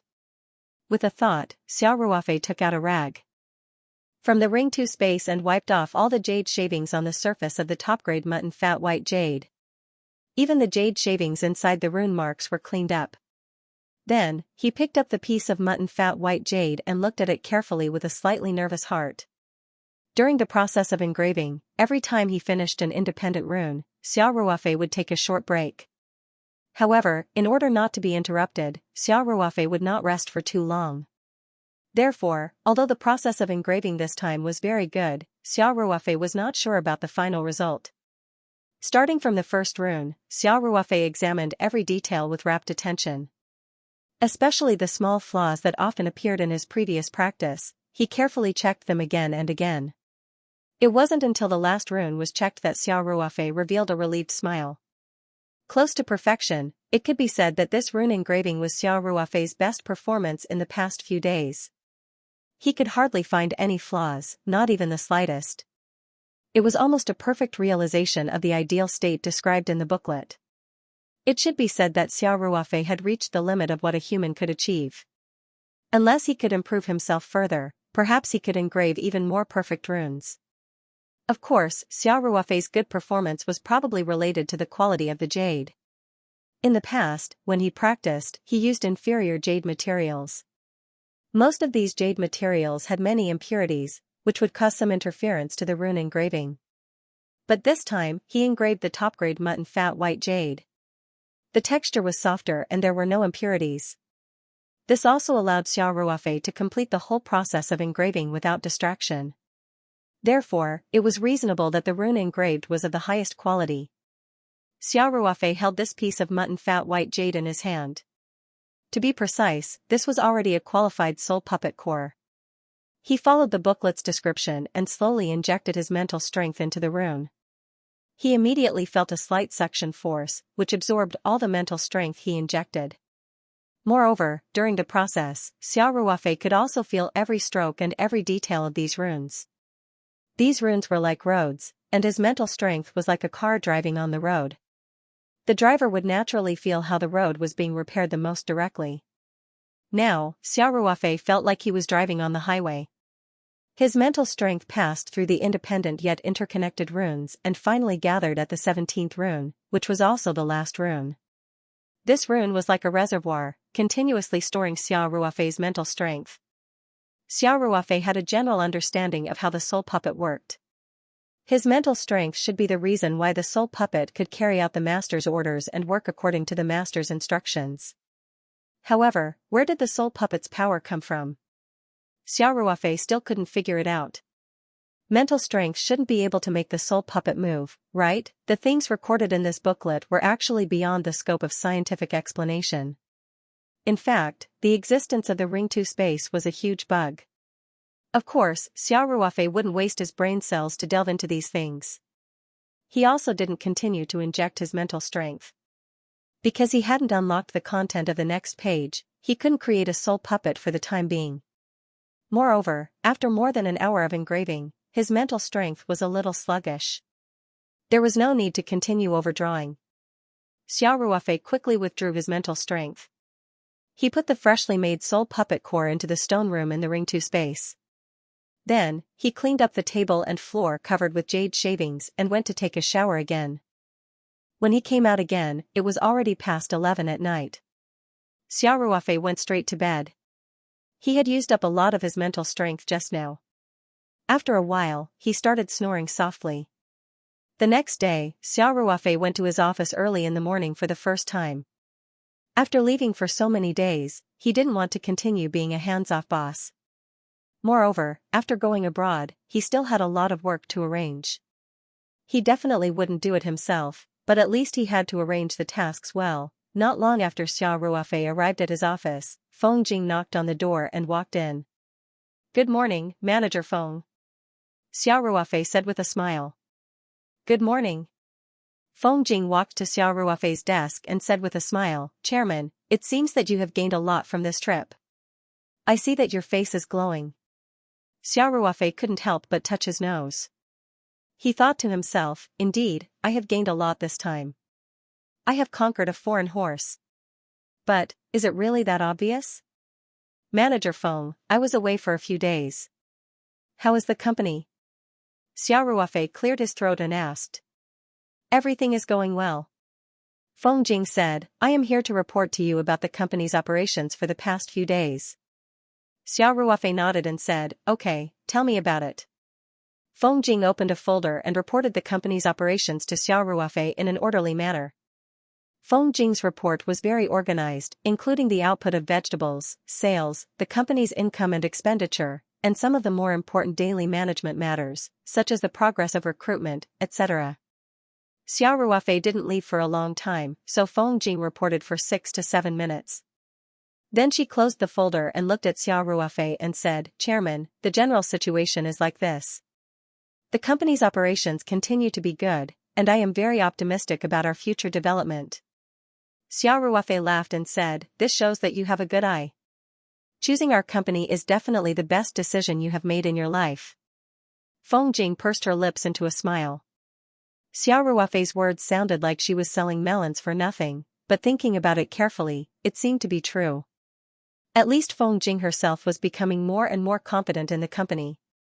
Xiao Ruofei leaned back in his chair and said, Manager Feng, I went to Australia for an inspection this time, and I brought back a piece of good news. Really? Tell me. Our company's Paradise Farm in Australia's Hunter Valley will be experimenting with planting Taoyuan vegetables in the near future. We plan to change our business strategy from animal husbandry to vegetable planting within half a year. Xiao Ruofei said, once the experiment is successful, at least 4,500 hectares of land will be used to plant Taoyuan vegetables. Feng Jing was very excited when she heard this. She clenched her fist and said, that's great. Chairman, once this plan is successful, it will bring us a lot of cash flow. Feng Jing couldn't help but be excited. If Taoyuan farm was still a small operation now, the scale of the Australian farm was quite large. To make a direct comparison, the area of Taoyuan farm, including the new land rented this time, was only about 120 mu, which was about 8 hectares. If the land used to plant Taoyuan vegetables in Paradise Farm reached 4,500 hectares, it was equivalent to 500 or 600 Taoyuan farms. Moreover, the 4,500 hectares were only for planting, and Taoyuan farm included many auxiliary facilities. Feng Jing was very clear about the high price of Taoyuan vegetables, and they could be sold at a higher price in Australia. Imagining 4,500 hectares of land full of Taoyuan vegetables, Feng Jing felt a little dizzy. After the excitement, Feng Jing couldn't help but be a little worried. She couldn't help but ask, Chairman, then, is the success rate of the experiment high? This was the key to the success of the planting plan, and it was also the question Feng Jing was most concerned about. Xiao Ruofei smiled easily and said, this is the task I want to assign to you. Xiao Ruofei picked up the glass and took a sip of water, then continued, the key to the planting of Taoyuan vegetables is the seeds. I have the complete technology in hand. As long as you use the seeds I provide, there is a great chance that you can successfully grow Taoyuan vegetables in Australia. Feng Jing's eyes lit up when she heard this. She breathed a sigh of relief and said, then there's no problem. Chairman, the task you mentioned is. Xiao Ruofei smiled and said, the genetic characteristics of the seeds of Taoyuan vegetables will completely disappear after a generation, so Wonderland Farm needs me to provide a continuous supply of seeds. I have already agreed with my partners to import seeds in the name of Wonderland Farm to our Taoyuan company. This will be a normal mechanism. The relevant procedures will be done by someone in Australia. What you have to do is to connect with Manager Liang of Wonderland Farm in time to ensure that the seeds are transported safely and timely to Australia. Feng Jing immediately said, no problem. In the future, I will personally follow up on this matter. This is our company's top priority. Xiao Ruofei nodded and said, I will give you Manager Liang's contact in a while. You can contact him today. We will send the first batch of seeds over as soon as possible. Okay. Feng Jing said as she lowered her head and recorded in her notebook. She even made an important mark on it. Xiao Ruofei continued, I'll personally prepare the seeds. You have to report to me at least 5 days in advance the amount of seeds you need. Understood. Feng Jing said meticulously. Xiao Ruofei thought about the batch of wine from West Winery, so he said, oh right, this time I personally bought a batch of wine in Australia. This batch of wine will be imported in the name of the company before it can be transported into China. You can also confirm this with Manager Liang. The goods will be sent to this address. As Xiao Ruofei spoke, he wrote down the address of the warehouse he rented in the city on a piece of paper and handed it to Feng Jing. Feng Jing nodded and said, okay, Chairman. After talking about the matter of Fairyland Farm, Xiao Ruofei asked again, by the way, did Manager Li come up with the design plans these days? Manager Li sent me 2 sets of plans. He wanted to personally come and explain the design ideas to us, but considering that you were not at home, I asked him to wait a little longer. Feng Jing said, do you need me to ask him to come over immediately? Xiao Ruofei thought for a moment and said, show me the plans first. Okay. Feng Jing said. Then she directly handed another folder that she had prepared long ago to Xiao Ruofei and said, this is what I printed. If you need an electronic version, I will send it to your email later. Xiao Ruofei said, no need. I will take a look first. After saying that, Xiao Ruofei opened the folder and then looked up and said, Manager Feng, please sit for a while. Pour yourself some water. Chairman, you look at the plans. Don't worry about me. Feng Jing said with a smile. Xiao Ruofei nodded and lowered his head to look at the design plans provided by Manager Li. The 2 plans each had their own merits. One of them focused more on the utilization of the land. It planned 20 modern plastic greenhouses with a width of 10 meters and a length of 100 meters. The specifications of these greenhouses were exactly the same as the existing greenhouses on the farm. The cost of each one was still 150,000 renminbi. The other plan looked more beautiful and the layout of the roads was more convenient. The number of greenhouses was reduced by 2 to only 18. Of course, in each plan, there was a small to medium-sized professional cold storage. The cost was about 3.5 million renminbi. Actually, there were a lot of newly rented land. No matter which plan was used, the farm's production would be greatly increased. Currently, the farm only had 8 greenhouses in operation. Xiao Ruofei looked for a while and compared the two plans. After a while, he looked up and said, "Manager Feng, I am more inclined to the second plan. Although the number of greenhouses is reduced by 2, the layout of the roads is more reasonable. Also, we have reserved some spare land near the multipurpose building." Feng Jing nodded and said, "Of course, you will be the one making the decision. But I personally prefer the second plan." Xiao Ruofei laughed and said, "Great minds think alike. Then let's go with the second plan. But you need to contact Manager Li and ask him to build another dormitory building next to the multipurpose building." Feng Jing paused for a while and said, "Chairman, the living conditions on the farm are not tight at all. There are still a lot of empty rooms. There is no need to build a new staff dormitory." Xiao Ruofei smiled and said, "Our company's expansion has just started. Currently, there is no shortage of housing. This is only temporary. If we build a staff dormitory now, it will be useful after it is completed. Furthermore, I don't want to wait until there is a need to start the construction in the future. Since the farm is going to be built, then let's build it together. I don't want to hear all kinds of noises from the construction site after the construction is completed. If they build another staff dormitory, the total budget might reach 8 to 9 million. Xiao Ruofei's current funds were definitely not enough, but he was not worried at all. There was a construction period for a project, and the funds were not paid in one go. Normally, it would be divided into phases. Also, he was very familiar with Liang Weimin. If the funds could not keep up, it was not a big deal to delay the payment for 1 or 2 months. Now, Xiao Ruofei's businesses were flourishing. The farm and winery were bringing in a lot of cash every day. Although the Australian farm had not started to grow Taoyuan vegetables, it was also generating a lot of profits. The farm's Angus cattle were also very popular. Therefore, the funds were not a big problem. Feng Jing thought for a while and felt that Xiao Ruofei's words made sense. So, she nodded and said, "Okay, Chairman. I will inform Manager Li to complete the plan before I come over." "Okay." Xiao Ruofei nodded and said, "Manager Feng, I have nothing else to do here. You can go back to work." "Okay."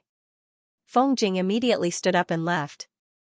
The task that Xiao Ruofei had given her made her very motivated. She could not wait to contact Liang Qichao and settle the matter of exporting the seeds as soon as possible. Xiao Ruofei, on the other hand, slowly got up and left the office, heading back to the villa. For the next period of time, Xiao Ruofei resumed his lazy, slow-paced life. Under Feng Jing's hard-working management, the company was thriving. 2 days after Xiao Ruofei returned to China, Manager Li took out the revised design plan.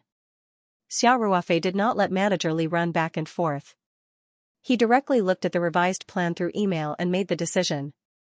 The cost of the entire project was 9.5 million yuan, but Xiao Ruofei was not too worried about money. Although there was not much cash on the books, Xiao Ruofei still asked Peng how to transfer 2 million yuan in advance. This way, there was not much money left on the company's books. Fortunately, the Taoyuan vegetables could be exchanged for a large amount of cash every day. At least he did not have to worry about not being able to pay his salary. The company's administrative team was also becoming more and more complete. Feng Jing had also successfully persuaded an old classmate of hers, a professional manager who had just resigned from a Fortune 500 company, to become the marketing director of the Taoyuan company. As for the marketing director named Xiao Chang, Xiao Ruofei also personally interviewed him. Xiao Chang was in his early 30s. At first glance, he was a smart and capable person. He was also very humble. Xiao Ruofei's first impression of him was good. Moreover, he was personally pulled in by Feng Jing, so Xiao Ruofei nodded and agreed without much hesitation. In this way, Feng Jing's team was only short of an administrative director. Manager Li brought their company's best construction team into the construction site. Taoyuan Farm was in full swing again. These days, Xiao Ruofei still took the body-tempering soup and the spirit pregnancy soup regularly. His physical fitness and mental strength were improving every day. Now, Xiao Ruofei could last about 10 minutes with the second set of movements of the Golden Man. He felt that he should be able to make another breakthrough soon. On the other hand, the soup of pregnancy could only be taken once a week, so the improvement in mental power was not that obvious. Xiao Ruofei had once tried to unlock the next page of the booklet, but it was clear that he was still far from it. Those golden stripes barely formed a complete text, and Xiao Ruofei already felt a little exhausted. He knew that if he wanted to unlock the contents of the booklet again, it would probably take another month or two. However, Xiao Ruofei wasn't in a hurry. He used this time to collect as many materials as he could to create a spirit puppet. The company was doing well, and so was the Ring 2 space. Xiao Ruofei used his free time to cut the pure wild Dendrobium candidum that he harvested from the old Wild Goose Mountain. Now, there were about 10,000 of them. Including the time in the outside world, they had been growing for 3 to 4 years and could be harvested at any time. These days, Xiao Ruofei also followed the method he found online and cut off the stems that could be used as medicine, leaving a part of the stems to continue growing. Xiao Ruofei found an open space in the new space and spread out a plastic sheet.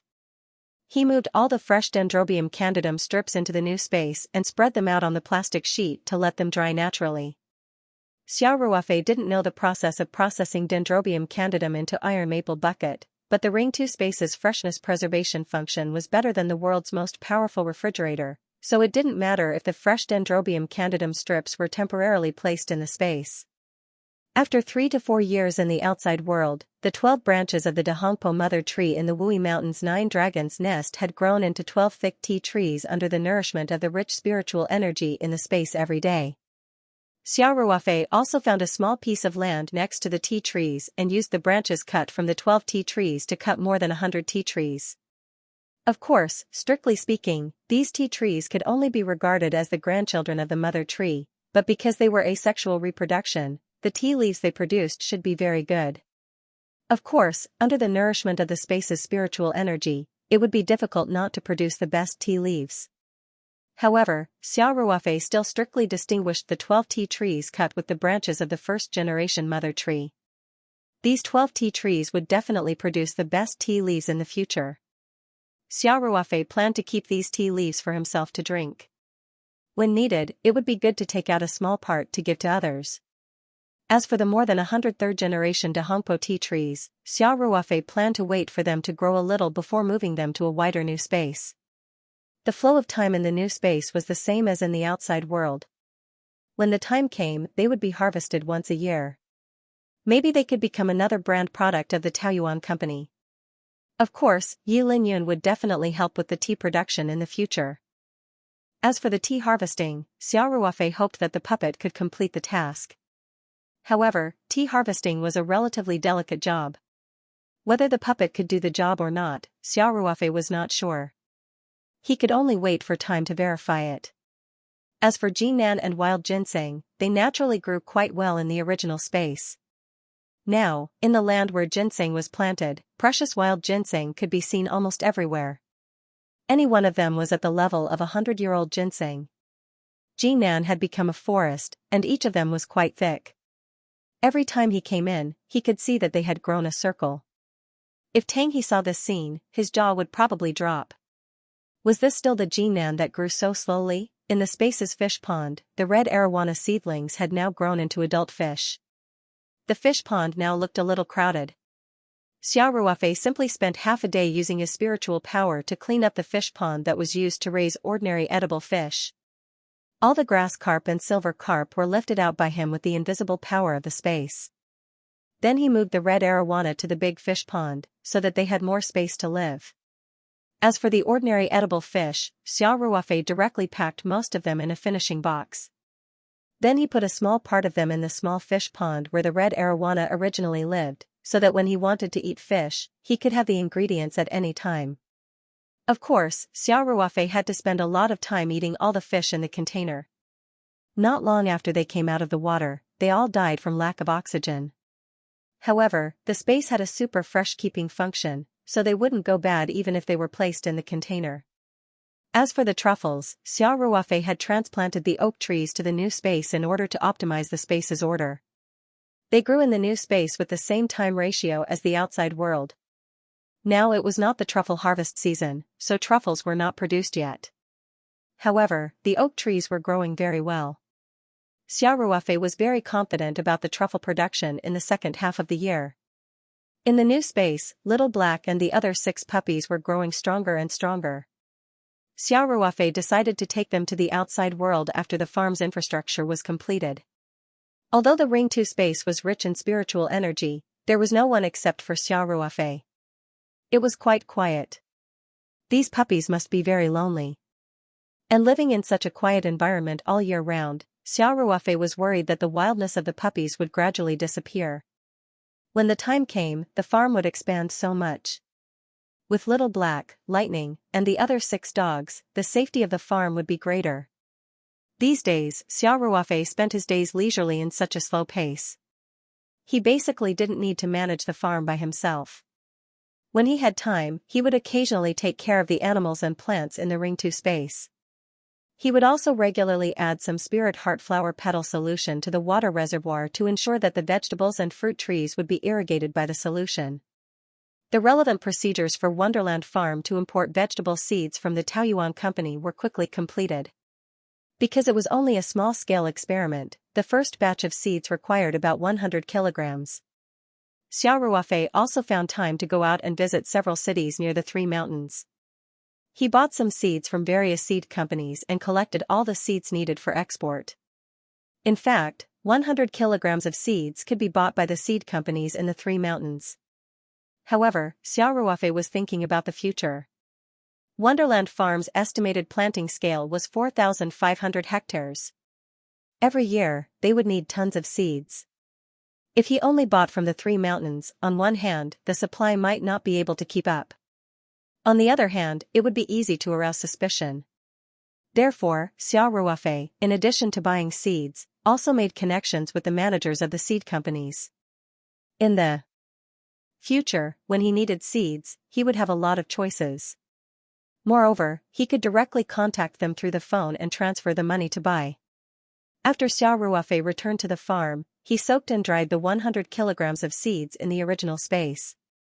In order to ensure the effect of the experiment, Xiao Ruofei also used an extra spirit heart flower petal. The concentration of the solution used to soak the seeds was higher than the solution used to soak the seeds in the Taoyuan farm. Of course, at the moment, the production of the spirit heart flower petals was still greater than the consumption. Xiao Ruofei now had about 50 petals. His conscience didn't panic. Wasting an extra petal didn't hurt. After all, if they were planted in the Australian farm, the vegetable sprouts wouldn't be able to enjoy the treatment of being irrigated by the solution. Therefore, he naturally had to take care of them when soaking the seeds. Otherwise, if the quality of the vegetables was really not as good as the ones in the country, it would be more troublesome. Xiao Ruofei returned to the country for about half a month. The wine he bought from the West Winery had been imported and shipped to the 3 mountains by air. He also specially made a trip to the rented warehouse in the city and handed it over to the logistics company. Xiao Ruofei directly stored all the wine in the warehouse into the original space, neatly stacking boxes. Then, all he had to do was wait. 30 times the flow of time and rich spiritual energy would increase the quality of these wines by a large margin. After resting for more than half a month, Xiao Ruofei welcomed a guest to the Taoyuan farm villa. Xiao Ruofei sat on the sofa in the living room and looked up and down at the short-haired girl in front of him. She was wearing a forest camouflage uniform without any military rank. The girl was about 23 or 24 years old. Her skin was a healthy wheat color, her eyes were bright, and her back was straight. Although she wasn't beautiful, and her skin was even a little rough, she had a kind of heroic temperament. Lin Xingnan was also looking up and down at Xiao Ruofei. She felt that this commando soldier king who was very famous in the military and even the Marine Corps knew his name seemed to be different from what she had imagined. He was dressed in black casual clothes with a hood. His figure didn't look very strong, and his skin was even fairer than Lin Sanjiu's. He looked more like a pampered young master than a veteran who had been in the army for 7 to 8 years and had retired less than a year ago. Moreover, his appearance didn't seem to be handsome. However, this seemingly ordinary appearance seemed to have a very special temperament that made people feel inexplicably close to him. Moreover, his eyes were very deep, like two bottomless pools. A smile gradually bloomed on Xiao Ruofei's face. He said, "Lin Xingnan, I've read the information that Wolf King sent me. You're indeed quite outstanding to be able to defeat so many outstanding male soldiers in the military region martial arts competition and become the champion." Squad Monitor Xia, Lin Xingnan said. "That's because your lone wolf commandos didn't participate in the competition. Otherwise, it wouldn't be my turn to become the champion." Xiao Ruofei laughed, and a proud expression appeared on his face. He said, "That's still very impressive. In my opinion, the Chinese soldiers are divided into two types. One is the lone wolf commandos, and the other is the other soldiers. The two can't be compared." Lin Xingnan's eyes showed a hint of dissatisfaction. However, she had to admit that although Xiao Ruofei's words were arrogant, at least for now, he was right. She was fortunate enough to carry out a mission with the lone wolf commandos. Therefore, she knew very well that no matter how hard she worked, until she retired from the army, she was still a distance away from Lone Wolf's selection criteria. Of course, until now, Lone Wolf had not produced any female members. Guozhan often said, "War makes women go away." This was not gender discrimination. It was determined by biological conditions.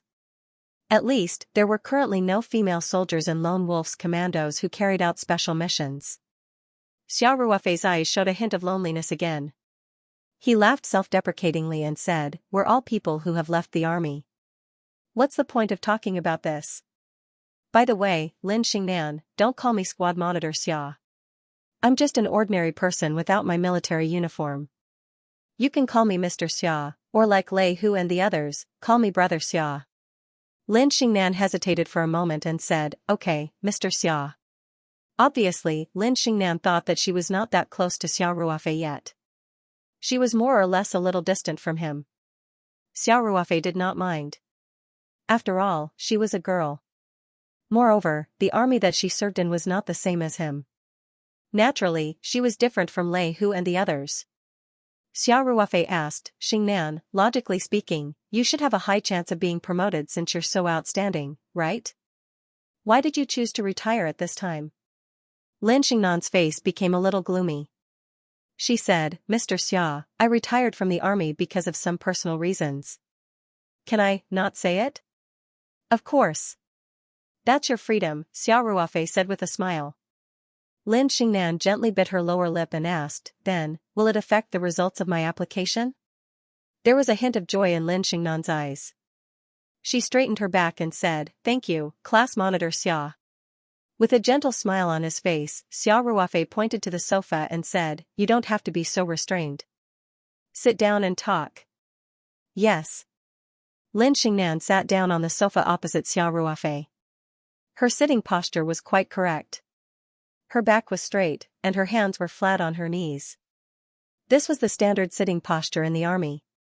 Xiao Ruofei leaned back on the sofa very easily. He said with a smile, "Xingnan, Wolf King should have told you, right? Your job here is to protect my girlfriend's safety." Lin Xingnan nodded and said, "Yes, Mr. Xia. I will do my best and make no mistakes." Xiao Ruofei nodded and said, "I have a lot of confidence in my comrades. Xingnan, you are Qing Shue's assistant to the public. You also need to help her deal with some work matters in the company. Of course, your main task is to protect her. I hope you can stay with her as much as possible, especially when you go out. You must protect her. In addition, for the convenience of work, you don't need to find a place to live anymore. I will ask Qing Shui to arrange a room for you in her house." "Okay." Lin Xingnan nodded and said. As for the remuneration, the salary of the assistant manager of Lingji Restaurant Group is paid according to their salary level. I don't know much about this. Xiao Ruofei said, I will give you an extra 20,000 yuan every month. You don't need to mention the holiday benefits. I have never been stingy with my employees. Are you satisfied with this treatment? Xiao Ruofei had seen some of the photocopies of Lin Xingnan's files. He knew very well that with Lin Xingnan's skills, it was normal for her to earn 200,000 to 300,000 yuan a year if she applied for a job as a private bodyguard. A monthly salary of 20,000 yuan was not outrageous for a senior bodyguard. Of course, the premise was that she could find such a job. If there was no way, she would not be able to get into the job just by relying on her skills, especially when Lin Xingnan was a girl. The 20,000 yuan that Xiao Ruofei had given him was equivalent to the cost of a bodyguard. He had already made up his mind to pay for this part of the money. This amount of money was nothing to Xiao Ruofei. He would not ask his father-in-law to pay for a bodyguard for his girlfriend, a hint of surprise flashed in Lin Xingnan's eyes. She said very sincerely, Mr. Xia, I am very satisfied with the salary. I even think it is a little high. But I am really in urgent need of money at the moment, so, Xiao Ruofei smiled and waved his hand. This salary is not high. It is commensurate with your ability and quality. Xiao Ruofei thought for a moment and then said, by the way, you said that you are in urgent need of money? Lin Xingnan hesitated for a moment, then nodded gently. Xiao Ruofei said, then I will give you some advance salary. How much money do you need? Lin Xingnan hurriedly said, no, Mr. Xia. The salary can be paid monthly. How can I start receiving salary before I start working? Xiao Ruofei said with a smile, we are all comrades in arms. We should help each other when we are in trouble. Besides, you were recommended by Wolf King, so I have the obligation to take good care of you. Besides, I have solved your worries so that you can work more at ease. Xiao Ruofei did not ask why Lin Xingnan was in urgent need of money. Everyone had their own privacy. If Lin Xingnan was willing to say it, she would say it herself. There was no need to force her. Lin Xingnan opened her mouth, but Xiao Ruofei quickly continued, that's settled. I will give you an advance of 100,000 yuan. Is that enough? If not, I can add more. Lin Xingnan quickly said, Mr. Xia, I don't need that much. I only need 70,000 yuan. Then 80,000 yuan in advance, which is exactly 4 months' salary. Xiao Ruofei said immediately. This? Lin Xingnan hesitated for a moment, as if she was struggling with her thoughts. Finally, she raised her head and said, okay. Thank you, Mr. Xia. I will work hard. Xiao Ruofei nodded with a smile. After getting Lin Xingnan's account, he forwarded it to Peng Hao directly. Then, he called Peng Hao and asked him to transfer 80,000 yuan to Lin Xingnan's account as soon as possible. Lin Xingnan looked at Xiao Ruofei gratefully and asked, Mr. Xia, when do I start working? Xiao Ruofei said, anytime. You have personal matters to deal with, so you can delay it for a few days. No, I can go to work now. Lin Xingnan said. Xiao Ruofei laughed and said, okay then. I'll take you to my girlfriend's company now. Yes. Xiao Ruofei had already convinced Ling Qingxue to agree to having a female bodyguard. 2 days ago, when Wolf King Wuzhan recommended Lin Xingnan to Xiao Ruofei, he immediately talked to Ling Qingxue. Therefore, it was better to take Lin Xingnan to meet Ling Qingxue. Now that Feng Jing was in the company, Xiao Ruofei had more freedom. He directly took Lin Xingnan and drove the Night 15 off-road vehicle, leaving the farm and heading to the city. Li Jing had been a little depressed recently. He felt that the year was not going well. He was originally the backbone of Ling Ji's F&B's sales department. With some experience, it shouldn't be a problem for him to become a deputy manager. However, 2 months ago, he was transferred to the newly acquired Dingfeng winery as the sales manager without any warning. Although it sounded like a promotion of 2 ranks, from a backbone salesman to a manager, how could a winery on the verge of bankruptcy compare to the flourishing Ling Ji F&B? For a period of time, Li Jing had been asking himself if he had made a mistake at work, or if he had offended someone and was sent to the winery. Most salespeople were sophisticated and had a way of dealing with people. Li Jing felt that he was quite popular in the company and Director Ling had even praised his outstanding performance. He could not figure out why he was kicked to this rundown winery no matter how hard he thought about it. It would have been fine if the boss had invested heavily in the winery, but that was not the case at all. Other than replacing a new batch of equipment, the winery did not make any other big moves. Not to mention large-scale advertising, even the name of the wine was still Drunken 8 Immortals, and the packaging style did not change much. Although Drunken 8 Immortals was an old brand with a long history, its market position had long been declining. Even in Xianxia City, its sales were declining sharply. What made Li Jing even more troubled was that after the winery changed owners, many of the supermarkets that had been working with him stopped working with him and returned a lot of the wine in the old packaging. Li Jing's hair had turned white from worry during this period. He begged everywhere to treat people to meals and drinks, and finally managed to open up some channels. However, these channels were still pitifully small compared to the winery's output. Not long ago, the winery's first batch of wine left the factory. This batch of Drunken 8 Immortals in the new packaging was 100 tons, a total of 200,000 bottles, and more than 30,000 boxes. How long would it take for the market to digest so much white wine? Li Jing felt a headache coming on. What made him even more furious was that in his opinion, the new Drunken 8 Immortals pricing had been greatly increased just by changing the packaging. The retail price was 150 yuan per bottle. Li Jing even wondered if the wise and mighty Chairman Ling had taken the wrong medicine. How could he make such an absurd decision? He was really afraid that after a month, there would only be a few boxes on the sales report. If that happened, his reputation would really be ruined. In fact, Li Jing did not see the light at all. He had painstakingly opened up some channels, but he had only digested a few hundred boxes in total. Compared to the total of more than 30,000 boxes, it was really a drop in the bucket. Moreover, these were only the supermarkets that agreed to put them on the shelves.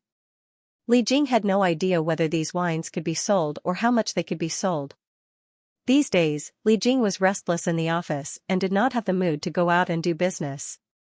Li Jing did not know that Drunken 8 Immortals, which was quietly put on the shelves with a new logo, would soon make his jaw drop. Yonghui Supermarket. The retired cadre, Old Li, was shopping in the supermarket with a basket. Every afternoon at this time, he would walk from his home 3 kilometers away to buy groceries. On the one hand, the doctor said that walking fast was good for health. On the other hand, most of the groceries at this time would be discounted. Although his pension was not small, Old Li, who had been thrifty all his life, was used to saving as much as he could. Today, an old classmate of Old Li's was traveling from Gangnam province to Sanshan. Therefore, he specially bought some groceries and prepared a simple family dinner at home to entertain his old classmate. After buying the groceries, Old Li remembered that he had not seen his classmate for many years and that they would definitely need to drink for dinner. Therefore, he took the grocery basket and strolled to the liquor section. Old Li could not help but shake his head when he saw the daunting price of the premium liquor. He slowly walked to a shelf in the corner and his eyes could not help but light up. Old Li muttered to himself, "Did Drunken 8 Immortals change the packaging?" There was a trace of nostalgia in his eyes. He seemed to be recalling the scene when they drank a bottle of Drunken 8 Immortals together when they were young. Then, Old Li saw the price on the label. 150. Old Li was stunned. "I didn't expect that even Drunken 8 Immortals would increase the price." Sigh. Everything is really going up now. Old Li hesitated in front of the shelf for a long time. Finally, he said to himself, "Forget it, I'll buy a bottle. It's been a long time since I drank Drunken 8 Immortals." Compared with those famous brands of liquor, although the price of Drunken 8 Immortals was greatly increased, it was still relatively affordable. Although there were also liquor that cost hundreds or even tens of dollars, Drunken 8 Immortals was entrusted with the feelings of the older generation. Under the circumstances that there was not much difference in spending money, Old Li still chose Drunken 8 Immortals. Old Li reluctantly picked up a bottle of Drunken 8 Immortals from the shelf. Then, he took the grocery basket and lined up to pay the bill. At night, at Old Li's house.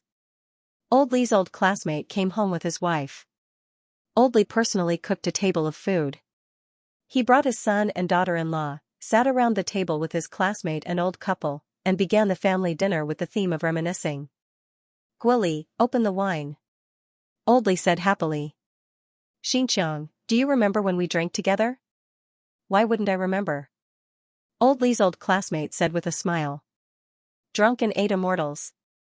It was $2.30 a bottle. I finished half a bottle by myself. Haha. I specially bought Drunken 8 immortals today. You have to drink a few cups. Old Li said happily. Seeing that his old classmate still remembered the wine from back then, Old Li felt that he had made the right choice to buy Drunken 8 immortals today. Yo! The winery is still here. Old Li's classmate said in surprise. Then I have to taste it. Then, he showed a nostalgic expression and said, I don't know if it's still the taste from back then. Just then, a strong aroma of wine came over, and everyone in the room inhaled at the same time. Old Li's son couldn't help but shout, Dad! Why is the wine you bought today so fragrant? Hey! It's really... Old Li also felt very surprised. He quickly said, Hurry up, Guo Li, pour your Uncle Xianxia wine. Xianxia. I just found out today that Drunken 8 immortals changed the packaging. It seems that they have improved the process. This wine is really mellow. Everyone quickly poured the wine, and after clinking glasses, they couldn't wait to take a sip. Good wine. It has a long aftertaste. This wine is too strong, it's really good wine. Old Li and the others couldn't help but praise it. The 3 men drank a bottle of white wine one after another, and soon they finished it. Everyone still felt a little unsatisfied. Old Li said with a hint of drunkenness, Guo Li, go buy a box tomorrow and bring it back for your Uncle Xianxia. Old Li's son immediately said, Okay. Dad, I'll buy more. I feel that this wine is not worse than Maotai Wuliangya, and it's not expensive. It's suitable for drinking at home or giving as a gift. Old Li waved his hand and said, It's up to you.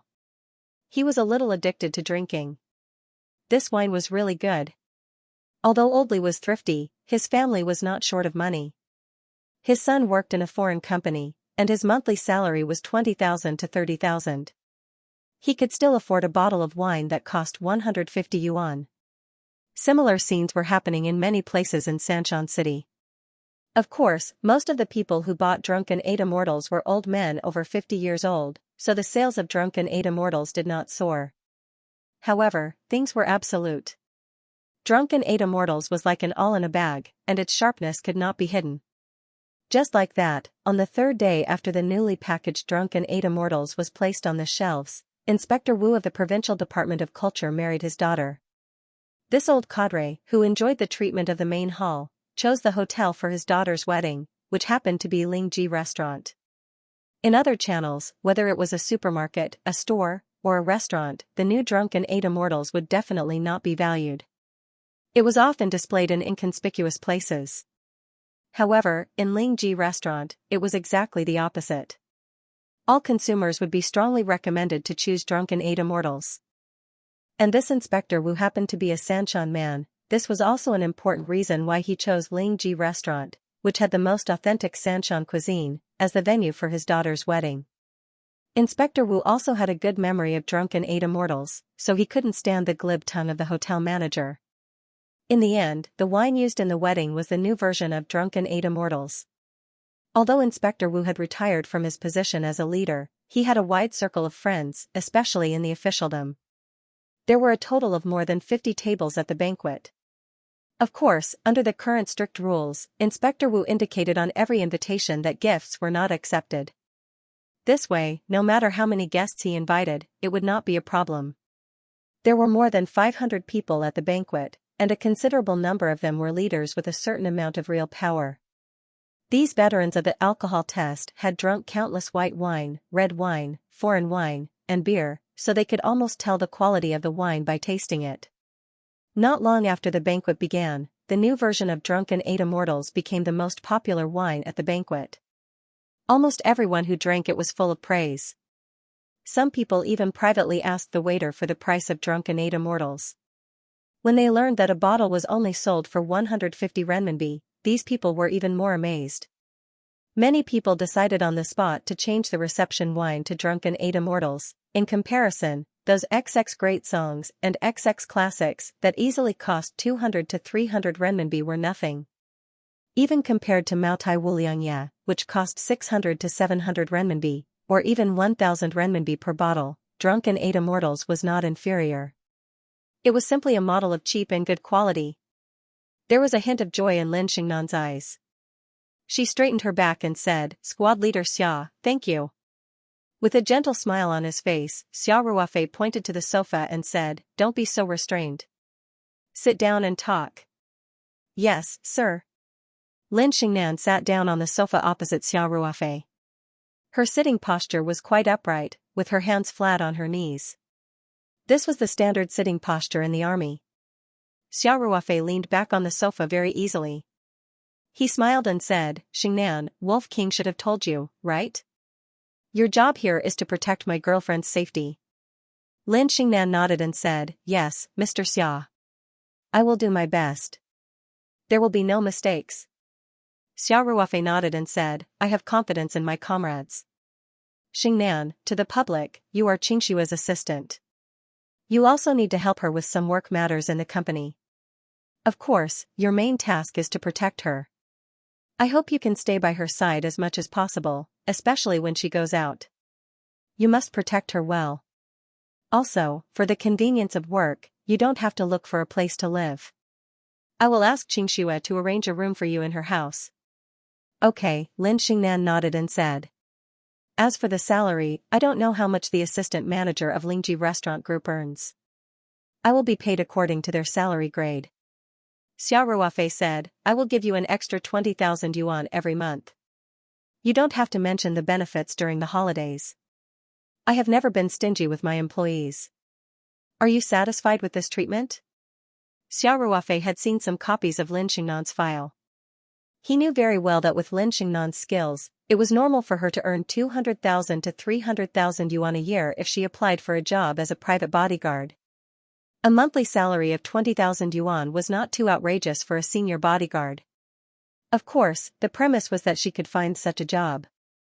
If she didn't have any connections, she wouldn't be able to get in just by relying on her skills. Especially when Lin Xingnan was a girl. The 20,000 yuan Xia Ruofei gave was equivalent to paying for a bodyguard. He had already made up his mind to pay for this amount of money was nothing to Xia Ruofei. He didn't want his father-in-law to pay. For a bodyguard for his girlfriend, a trace of surprise flashed in Lin Xingnan's eyes. She said sincerely, "Mr. Xia, I am very satisfied with the salary. I even think it's a bit high, but I am in urgent need of money right now, so." Xia Ruofei smiled and waved his hand. "This salary isn't high. It's a commensurate with your ability." After Xia Ruofei's words, Xingnan of his's, Xia Ruofei said, "Then I'll give you some salary in advance." "How much do you need?" Lin Xingnan quickly said, No need. "Mr. Xia, my salary will be paid monthly. How can I get paid before I start work?" Xia Ruofei smiled. "We are all comrades. We should help each other when we are in trouble. Besides, you were recommended by the Wolf King. I am obligated to take good care of you. Besides, I can solve your worries so that you can work with peace of mind." Xia Ruofei didn't ask Lin Xingnan why she was in urgent need of money. Everyone had their own privacy. If Lin Xingnan was willing to say it, she would say it herself. There was no need to force her. Lin Xingnan opened her mouth, but Xia Ruofei quickly continued, "It's settled then. I will give you an advance of 100,000 yuan. Is that enough? If it's not enough, I can give you more." Lin Xingnan quickly said, "Mr. Xia, I don't need that much. I only need 70,000 yuan. Then I'll give you an advance of 80,000 yuan. That's 4 months' salary." Xia Ruofei said immediately. "This?" Lin Xingnan hesitated, as if she was struggling with her thoughts. Finally, she raised her head and said, "Okay. Thank you, Mr. Xia. I will work hard." Xia Ruofei smiled and nodded. After getting Lin Xingnan's account number, he forwarded it to Peng Hao. Then, he called Peng Hao and asked him to transfer 80,000 yuan to Lin Xingnan's account as soon as possible. Lin Xingnan looked at Xia Ruofei gratefully and asked, "Mr. Xia, when can I start work?" Xia Ruofei said, "Anytime. You have something to deal with. You can take a few days off. No, I can start work now. Lin Xingnan said. Xiao Ruofei laughed and said, okay. I will take you to my girlfriend's company now. Yes. Xiao Ruofei had already convinced Ling Qingxue to agree to have a female bodyguard. 2 days ago, when Wolf King Wuzhan recommended Lin Xingnan to Xiao Ruofei, he immediately talked to Ling Qingxue. Therefore, he took Lin Xingnan to meet Ling Qingxue directly. Now that Feng Jing was in the company, Xiao Ruofei had more freedom. He took Lin Xingnan in the Night 15 off-road vehicle and left the farm, heading straight to the city. Li Jing was a little depressed recently. He felt that things were not going well for him. He was originally the backbone of the sales department of Ling Ji Catering. It should not be a problem for him to become a deputy manager after some experience. However, 2 months ago, he was transferred to the newly acquired Dingfeng Winery as a sales manager without warning. Although it sounded like he was promoted by 2 ranks from a backbone salesman to a manager, how could a winery that was on the verge of bankruptcy be compared to the multi-billion-dollar Ling Ji Catering? For a period of time, Li Jing had been asking him if he had made any trouble at work or offended someone, so he was sent to the winery. Most salespeople were sophisticated and had a way of dealing with people. Li Jing thought that he was quite popular in the company. Moreover, Chairman Ling had even verbally praised him for his excellent performance. He could not figure out why he was kicked to this shabby winery.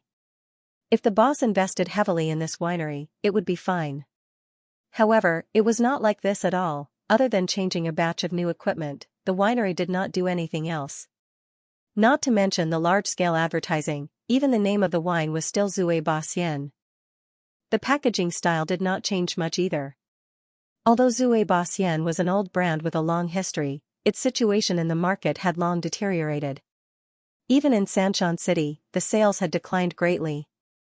What made Li Jing's head hurt even more was that after the winery changed bosses, many of the original partners stopped cooperating and returned many of the old packaging. Li Jing was so worried that his hair had turned white. He begged everyone to treat him to meals and drinks. It was not easy for him to open up some channels. However, these channels were still pitifully small compared to the output of the winery. Not long ago, the winery's first batch of wine was released. This batch of newly packaged Zue Ba Xian was 100 tons. There were 200,000 bottles and more than 30,000 boxes. How long would it take for the market to digest so much wine? Li Jing's head hurt. What made him even crazier was that in his opinion, the price of the new Zue Ba Xian liquor had been greatly increased. The retail price was 150 yuan per bottle. Li Jing even wondered if Chairman Ling, who had always been wise and powerful, had taken the wrong medicine. How could he make such a ridiculous decision? He was really afraid that in a month's time, there would only be a few boxes on the sales report. Then, his reputation would really be ruined. In fact, Li Jing did not see any light at all. He had worked hard to open up some channels and had only digested a few hundred boxes. Compared to the total amount of 30,000 boxes, it was really a drop in the bucket. Moreover, these were only the sales channels that agreed to put on the shelves. Li Jing had no idea whether these wines could be sold or how much they could be sold. These few days, Li Jing was restless in the office. He was not in the mood to go out and run business. Li Jing did not know that the Zue Ba Xian liquor that had been quietly put on the shelves with a new logo would soon make his jaw drop. Yonghui Supermarket. Retired cadre Old Li was shopping in the supermarket with a basket. Every afternoon at this time, he would walk from his home 3 kilometers away to buy groceries. On the one hand, the doctor said that walking quickly was good for health. On the other hand, most of the groceries at this time would be discounted. Although his pension was not small, Old Li, who had been thrifty all his life, was used to saving as much as he could. Today, an old classmate of Old Li's was traveling from Gangnam province to Sanshan, so he specially bought some groceries and prepared a simple family banquet to entertain his old classmate. After buying the groceries, Old Li thought that since he had not seen his old classmate for many years, he would definitely drink a lot during the meal. So, he carried the basket and strolled to the alcohol section. Seeing the daunting prices of those famous wines, Old Li could not help but shake his head. He slowly walked to a corner shelf and his eyes lit up. Old Li said to himself, Zui Baxian changed the packaging? There was a trace of nostalgia in his eyes, as if he was recalling the scene when everyone drank a bottle of Zui Baxian together when they were young. Then, Old Li saw the price marked on the label. 150. Old Li was stunned. I didn't expect Zui Baxian to increase the price. Sigh. Now, everything is increasing in price. Old Li hesitated in front of the shelf for a long time. Finally, he said to himself, forget it, I'll buy a bottle. I haven't drunk Zui Baxian in a long time. Compared to those famous wines, although the price of Zui Baxian was greatly increased, it was still relatively affordable. Although there were wines that cost hundreds or even tens of yuan, Zui Baxian was entrusted with the feelings of the older generation. In the case of not much difference in spending money, Old Li still chose Zui Baxian. Old Li reluctantly picked up a bottle of Zui Baxian from the shelf, then carried the basket and lined up to pay the bill. At night, at Old Li's house. Old Li's old classmate brought his wife to the house. Old Li personally prepared a table of dishes. He brought his son and daughter-in-law and sat around the table with his old classmate and his wife. The theme of the family banquet was to reminisce about the old days. Guoli, open the wine. Old Li said happily. Xianxia, do you still remember when we drank together? How can I not remember? Old Li's old classmate said with a smile. Zui Baxian. It was 2.30 yuan a bottle, and I drank half a bottle alone. Haha. I specially went to buy Zui Baxian today. You have to drink a few cups. Old Li said happily. Seeing that his old classmate still remembered the wine, Old Li felt that he had made the right choice to buy Zui Baxian. Yo! That winery is still there. Old Li's classmate said in surprise.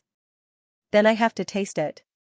Then he showed a trace of nostalgia and said, I just don't know if it's still the same taste as before. At this moment, a strong smell of wine came, and everyone in the room sniffed at the same time. Old Li's son couldn't help but cry out, Dad! Why is the wine you bought today so fragrant? Hey! It's really... Old Li was also very surprised. He quickly said, Hurry up, Guoli, pour the wine for your uncle Xianxia. Xianxia. I just found out today that Zui Baxian changed the packaging. It seems that they have improved the craftsmanship. The smell of this wine is really rich. Everyone quickly poured the wine. After clinking glasses, they couldn't wait to taste it. Good wine. It has a long aftertaste. The smell of this wine is too strong, it's really good wine. Old Li and the others couldn't help but praise it. A bottle of white wine was quickly finished by the three men. Everyone still felt like they had not had enough of it. Old Li said with a hint of drunkenness, Guoli, go buy a box tomorrow and bring it back for your uncle Xianxia. Old Li's son immediately said, Okay. Dad, I'll buy more. I feel that this wine is not worse than Maotai Wuliangya, and it's not expensive. It's very suitable to drink at home or give it to others. Old Li waved his hand and said, Do as you see fit. He was a little addicted to drinking. This wine was really good. And although Old Li was frugal, his family was not short of money. His son worked in a foreign company, and his monthly salary was 20,000 to 30,000 yuan. A bottle of wine of 150 yuan was still affordable. Similar scenes were playing out in many places in Sanshan City. Of course, most of the people who bought Zui Baxian were old men over 50 years old, so the sales of Zui Baxian didn't soar all of a sudden. But things were absolute. Zui Baxian was like an all in a bag, and its edge couldn't be hidden. 3 days after the newly packaged Zui Baxian was put on the shelves, Inspector Wu of the Provincial Department of Culture married his daughter. This old cadre, who enjoyed the treatment of a department official, happened to choose Lingji restaurant for his daughter's wedding.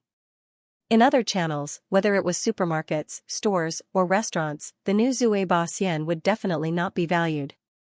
It was usually displayed in an inconspicuous place. But in Lingji restaurant, it was the opposite. All consumers would be strongly recommended to choose Zui Baxian. And Inspector Wu happened to be from Sanshan City. This was also an important reason why he chose Lingji restaurant, which was the most authentic Sanshan cuisine, as the venue for his daughter's wedding banquet. Inspector Wu also had a good memory of Zui Baxian, so he couldn't resist the hotel manager's glib tongue.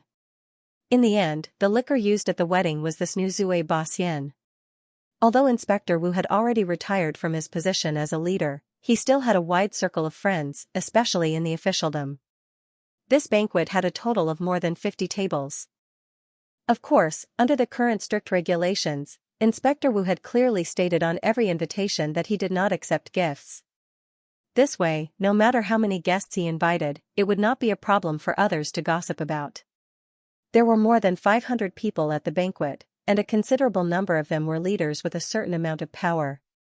These alcohol-tested old men had drunk a lot of white wine, red wine, foreign wine, and beer, so they could tell whether a wine was good or bad with just a taste. Not long after the banquet started, the new Zui Baxian became the most popular liquor at the banquet.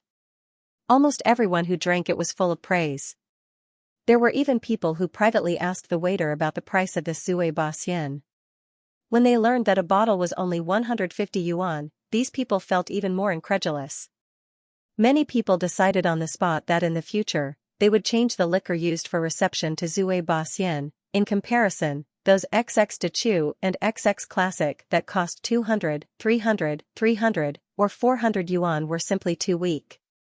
Even when compared to Maotai Wuliangya, which cost 600, 700 yuan, or even more than 1,000 yuan per bottle, Zui Baxian was not inferior.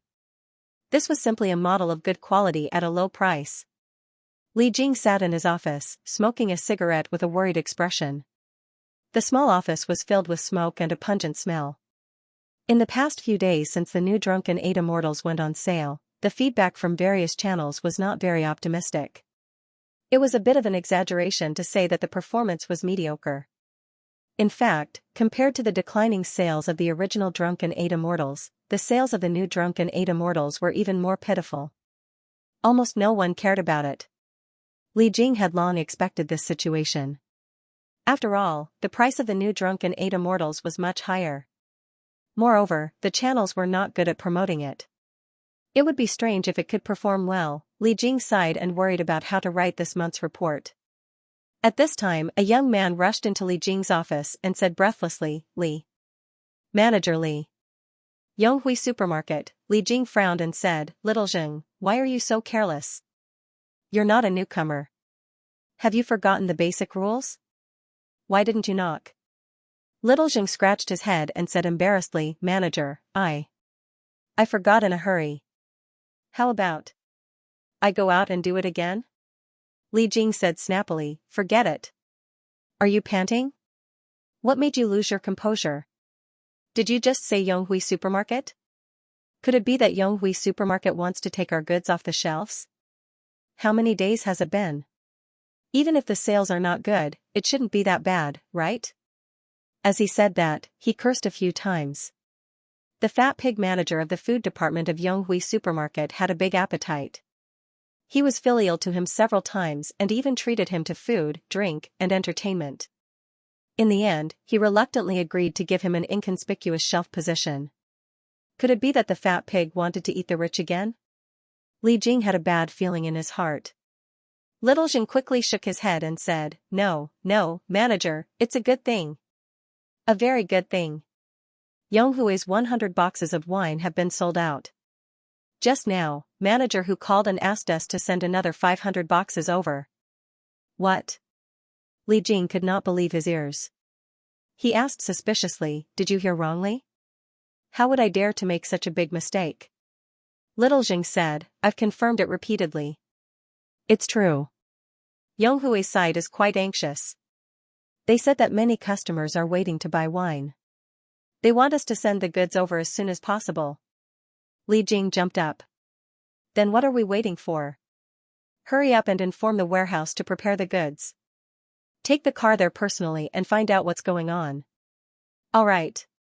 Little Zheng excitedly turned around and left. Li Jing immediately sat down on the chair. He was a little confused about the situation. Could it be that someone happened to be holding a banquet and bought so much wine in one go? Li Jing muttered to himself. However, he quickly denied his guess. 100 boxes of wine meant 600 bottles. Who would buy so much wine for a banquet? Li Jing couldn't figure out how the new version of Drunken 8 Immortals, which he didn't think highly of, could be sold out in Yonghui supermarket. Li Jing, who was puzzled, was awakened by the ringing of his mobile phone. He came back to his senses and grabbed the phone to take a look. The caller was Deputy Manager Chen, who was in charge of drinks in the food department of Hualien Supermarket. Hualien Supermarket was a large-scale supermarket chain that was not inferior to Yonghui. Li Jing had also spent a lot of effort to successfully get another large supermarket that was of little value in sales. Deputy Manager Chen was in charge of drinks. It wasn't an exaggeration to say that he was Li Jing's god of wealth. Li Jing didn't dare to neglect and quickly picked up the phone. Manager Chen, hello, hello. Deputy Manager Chen said enthusiastically on the other end of the phone, Brother Li. I didn't disturb your work, did I? Li Jing couldn't come back to his senses. This Deputy Manager Chen wasn't someone who was easy to please. All the salespeople of the major wineries worshipped him like a god. Li Jing went to pay his respects a few times, but Deputy Manager Chen always turned his nose up and ignored him. At most, he would grumble a few times. He didn't even put a small winery sales manager in his eyes. Why did his attitude suddenly take a 180-degree turn today? If it wasn't for the familiar voice, Li Jing would have suspected that the person on the other end of the phone was an imposter. However, although he was surprised, his reaction was still very fast. He immediately said, Manager Chen, no matter how big the matter is, it's not as important as your matter. If you have any orders, just say it. As long as I can do it, I'll definitely do it. Deputy Manager Chen laughed and said, Brother Li, I just want to ask, do you still have stock of the new Zue 8 Immortals wine from a few days ago? Li Jing was stunned. He thought to himself, could it be that Hualien was also out of stock? Hualien had 7 stores in the Sanchon district, and each store had 100 boxes.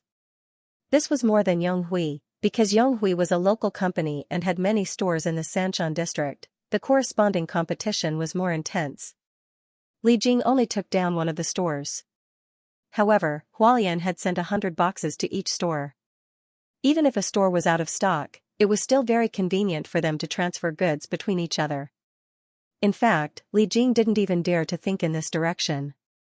He was already mentally prepared that these wines wouldn't be sold out for a few months or even half a year. Therefore, Li Jing thought for a while and said cautiously, Manager Chen, there must be some wine in the stock. You, Deputy Manager Chen said happily, there's stock? That's great. Brother Li, this new product of yours is amazing. All 7 of our stores have been sold out. Do you think you can ship some over first to deal with the emergency? Otherwise, the customers are going to revolt. Li Jing was stunned. It took him a while to react. He quickly said, no problem, no problem. Manager Chen, how much do you need? If there's enough stock, send us 200, 300 boxes from each store. Deputy Manager Chen said, why don't you send them one by one? I'll send a car to pick them up all at once. Deputy Manager Chen was in charge of the wine. He had seen the sales miracle of the new Zue 8 Immortals wine. In the beginning, he really didn't put this old brand in his eyes. Because he had received a lot of benefits from Li Jing, he gave up a very inconspicuous position in the store and let the new Zue 8 Immortals be on the shelves. In the first 2 days, the situation was as he had predicted. Almost no one asked about it. However, after 3 or 4 days, the number of people who bought the new Zue 8 Immortals gradually increased. Moreover, because the position of the shelf was relatively remote, some customers couldn't find it and went to ask the salesperson. In the past 2 days, more and more people bought the Zue 8 Immortals. Moreover, many people bought boxes by the box. 100 boxes of wine in a store sounded like a lot, but they were sold out in less than 10 days. Moreover, there were many customers who came to ask if there was a new Zue 8 Immortals wine for sale today. Deputy Manager Chen was keenly aware of the extraordinariness of this. The marketing manager of a superstore was a boss in front of many suppliers, but this also depended on the person. If a certain product was particularly good and could bring the manager dazzling performance, and at the same time, if there was a lack of this product, he might lose customers. Then, the position would immediately be reversed. Therefore, Deputy Manager Chen was no longer a superior in front of Li Jing. Li Jing felt that his mind was in a trance.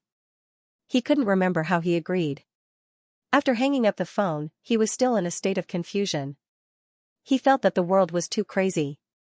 Li Jing even pinched his thigh fiercely. He grimaced in pain and finally confirmed that he wasn't dreaming. The new Zue 8 Immortals seemed to be popular, and the new Zue 8 Immortals seemed to feel that the shock wasn't complete enough.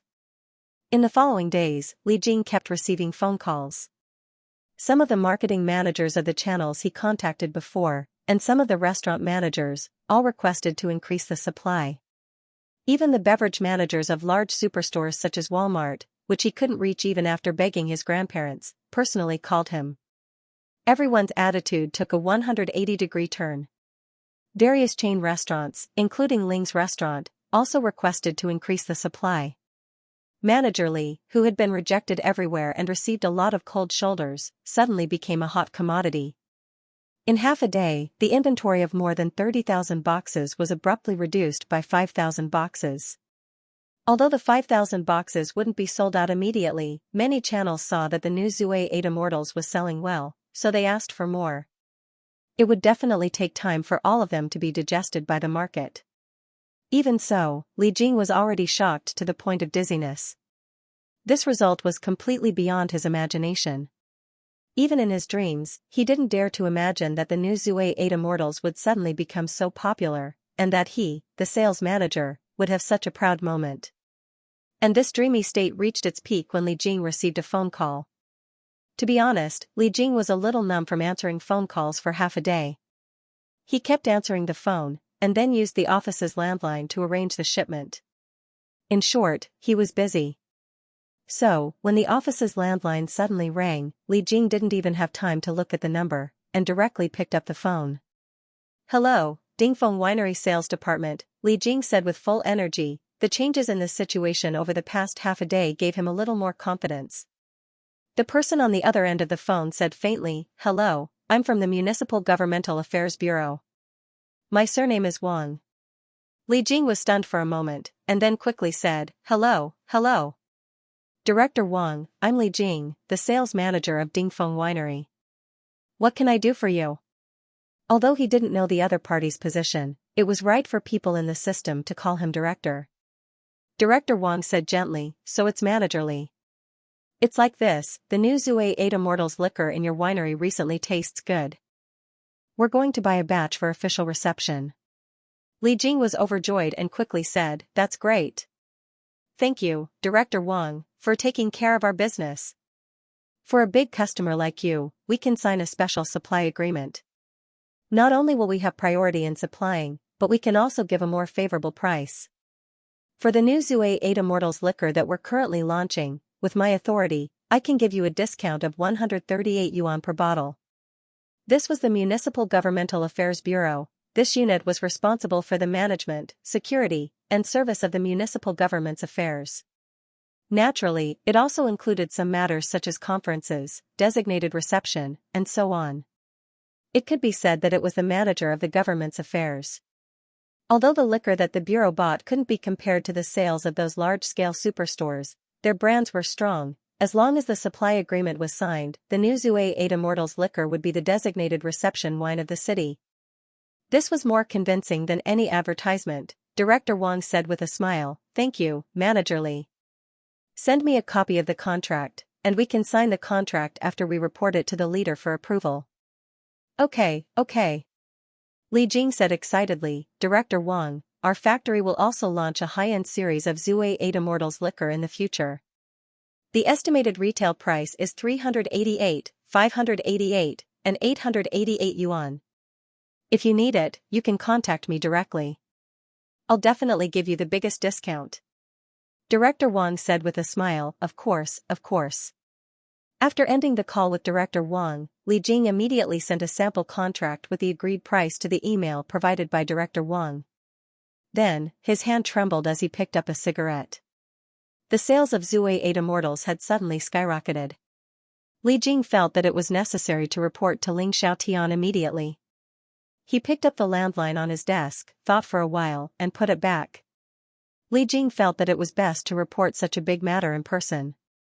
Therefore, he stood up, stuffed the cigarette and phone into his bag, and rushed out of the door. He drove straight to the headquarters of Ling Xiaotian restaurant. On the other side, Xiao Ruofei drove the night 15 to the city. On the way, Lin Xingnan received a text message. The 80,000 yuan that Xiao Ruofei asked Pang Hao to give Lin Xingnan in advance had been transferred to her account. Lin Xingnan thought for a while and said, "Mr. Xia, can you send me to the agricultural bank first?" Xiao Ruofei guessed that Lin Xingnan was probably going to transfer the money. He didn't ask any questions and nodded with a smile. When they arrived at the agricultural bank, Xiao Ruofei didn't follow her in. He just sat in the car and waited. 10 minutes later, the valiant Lin Xingnan came out. She got into the car and said, "I'm done." "Mr. Xia, thank you." Xiao Ruofei grinned and said, "As long as you do your best, that's the greatest gratitude you can give me. I'm entrusting my girlfriend's safety to you." Lin Xingnan nodded seriously and said, "I will." Xiao Ruofei continued driving and soon arrived at the headquarters of Ling Xiaotian restaurant. He took Lin Xingnan directly to the finance department where Ling Qingxue was. As the manager of the finance department, Ling Qingxue had her own office. Ling Qingxue was pleasantly surprised to see Xiao Ruofei. She immediately put down her workstation and stood up. "Ruofei." Xiao Ruofei said with a smile, "Qingxue, let me introduce you. This is Lin Xingnan. I told you 2 days ago that she'll be your assistant from now on." Ling Qingxue said with a smile, "Hello, Xingnan." Lin Xingnan bowed slightly with a trace of respect and said, "Hello, Miss Ling." Xiao Ruofei laughed and said, "You guys talk. Get to know each other. Qingxue can arrange some work for Xingnan that's within her ability." Ling Qingxue was a little reluctant to leave. She asked cutely, "Ruofei, where are you going?" Xiao Ruofei said with a smile, "I'm going to Uncle Ling's office." Since he was already in the company, it would be rude if he didn't pay a visit to his future father-in-law. Xiao Ruofei said, "You guys talk first. I'll come over to have dinner with you later." "Okay." Ling Qingxue said. Xiao Ruofei said to Lin Xingnan, "Oh right, Xingnan, if I'm with Qingxue in the future, you don't have to protect her. I'll be responsible for her safety." Lin Xingnan nodded and said, "Yes, Mr. Xia." Lin Xingnan didn't question this. Although she couldn't see what was so special about Xiao Ruofei, she knew one thing very well: someone who could be selected for Lone Wolf's training camp and pass the hellish test to become an official member, or even a core member, was definitely not a weakling. With Xiao Ruofei's protection, Ling Qingshua's safety definitely didn't need to worry. Besides, it wasn't appropriate for her to be a third wheel when they were together. Xiao Ruofei nodded to the two women, then left Ling Qingshua's office and went straight to Ling Xiaotian's spacious chairman's office. The chairman's future son-in-law naturally didn't need to be announced. The secretary let him in directly. "Uncle Ling." Xiao Ruofei called with a smile. Ling Xiaotian looked up and immediately took off her reading glasses. She laughed heartily and said, "Ruofei is here. Come and sit down." Ling Xiaotian ordered the secretary to serve tea and then asked, "Ruofei, have you seen Qingxue?" "I just came from her office," Xiao Ruofei said with a smile. Ling Xiaotian nodded and asked, "Why are you free to come to the company today?" Xiao Ruofei said, "Uncle Ling, I found a female bodyguard and assistant for Qingxue through the leaders of the old army. Today, I brought her to meet Qingxue. I think Qingxue's safety needs to be taken seriously. After all, you are very rich. If someone takes the risk and tries to hurt you, the consequences will be unimaginable." Ling Xiaotian looked at Xiao Ruofei with relief and said, "Ruofei, I'm very happy that you are so considerate of Qingxue. I didn't think about it enough before. I really should have given Qingxue a good bodyguard." Ling Xiaotian didn't know what happened at the company's entrance that day. Otherwise, he would have given Ling Qingxue a dozen bodyguards. But even so, he still believed in Xiao Ruofei's words. There was no harm in being careful. The two of them chatted for a while. Xiao Ruofei asked, "By the way, Uncle Ling, our improved Zue Ba Xian should be on the market now, right? How's the market reaction?" Ling Xiaotian smiled and said, "I've been busy with the designated reception units and our hotel. I really didn't have time to pay attention to the winery. How about I give them a call and ask how the sales are?" Xiao Ruofei smiled and said, "There's no hurry. I'm still confident in my product. Good wine is not afraid of being in the dark." Ling Xiaotian laughed and said, "Since you're here, let's ask about the situation." After that, Ling Xiaotian stood up and walked to the desk. Xianxia province's Laoyan Mountain was an important production area for dendrobium ironhide in Huaxia. Even today, there were still many people in the Xianxia Laoyan Mountain area that imitated wild dendrobium ironhide. Xiao Ruofei wanted to find a master who could make iron maple bucket, and the best place to go was Xianxia province. Iron maple bucket, also known as the 10,000 feet beard, was the dried product of dendrobium ironhide. It was made of dendrobium polysaccharide, dendrobium alkali, and dendrobium amine. It had the effect of replenishing the 5 viscera, anti-aging, lowering the 3 highs, and suppressing tumors. It was an expensive Chinese medicine in China. Iron maple bucket was known as the life-saving herb and the giant panda of the medicine world. The last time Xiao Ruofei came to Xianxia province to sell wild ginseng, he happened to see a rich man buying a wild iron maple bucket from Tongrentang. It was the price of 100,000 yuan per kilogram that made Xiao Ruofei interested, so he decided to go to Laoyan Mountain to try his luck. In the end, not only did he find a few wild dendrobium ironhide, but he also accidentally harvested a nest of terrifying killer bees. Later on, when he dealt with Liang Hyaming, this nest of killer bees played a very important role. After that incident, the Liang family didn't do anything. It was obvious that they didn't attribute Liang Hyaming's death to man-made causes. In Xiao Ruofei's spiritual map space, those few dendrobium ironhide had now grown to a scale of 10,000. During this period of time, Xiao Ruofei had used his free time to harvest the mature dendrobium ironhide. There were now close to 100,000 dendrobium ironhide. Now he only lacked an experienced master to make them into dendrobium ironhide. Xiao Ruofei's dendrobium ironhide couldn't be compared to the artificially cultivated varieties. Even the quality of the dendrobium ironhide that was cultivated in the wild couldn't be compared to Xiao Ruofei's space dendrobium. One had to know that the dendrobium ironhide in Xiao Ruofei's space was made of pure wild top-grade dendrobium ironhide. Under the nourishment of the rich spiritual energy, their quality was much higher than when they were grown on the cliff of Laoyan Mountain. Xiao Ruofei naturally couldn't sell such good quality dendrobium ironhide strips directly. He had to make them all into iron maple bucket to maximize the profits. And he couldn't just casually find someone to make them, it was best to find an experienced master, so he wouldn't waste of such good materials. At least, Xiao Ruofei picked out 2 wild ginseng from the spiritual map space, dug them out and dried them. After packing them in a paper box, he went online to book a flight and headed straight for Xianxia province's Qiantang city. The 2 wild ginsengs he chose were about the same size as the 2 ginsengs he sold at Tongrentang in Qiantang city last time. Now Xiao Ruofei Ring 2 space had a lot of wild ginsengs, and each of them could be said to be invaluable. However, the rarer something was, the more valuable it was. Xiao Ruofei Ring 2 had such a big fortune, but he couldn't sell it all for money. This time, he considered that it had been a while since he last sold wild ginsengs, and the construction of the farm also needed money. Although he could get an advance dividend from the winery, if he sold 2 ginsengs, at least he wouldn't have to worry about the construction cost. Of course, selling wild ginsengs was just a side benefit. Xiao Ruofei Ring 2's main purpose was to find an experienced master and ask him to help make iron maple bucket. Xiao Ruofei Ring 2 wasn't familiar with the Xianxia area at all, and he didn't know any friends there. The best way to find an experienced master was to ask someone with connections to introduce him. And the manager of Tongrentang was a very suitable person.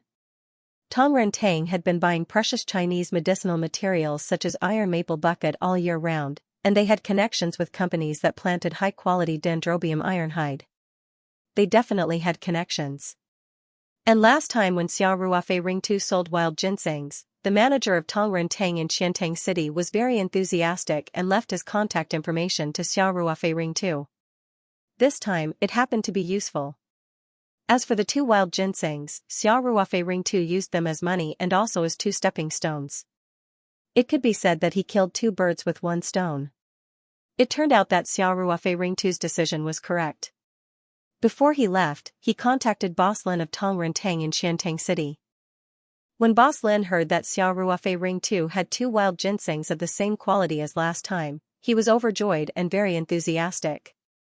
Boss Lin even asked about Xiao Ruofei Ring 2's flight number and sent a car to Shaoshan Airport to pick him up.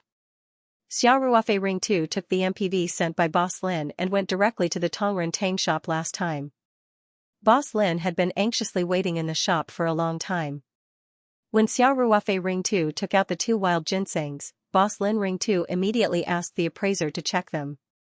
He also personally picked up one of the ginsengs and looked at it closely. He looked like a strong man who had been thirsty for years and saw a naked beauty. Boss Lin Ring 2's attention was reasonable. The 2 wild ginsengs Xiao Ruofei Ring 2 sold last time were displayed at the most conspicuous place in Tongren Tang.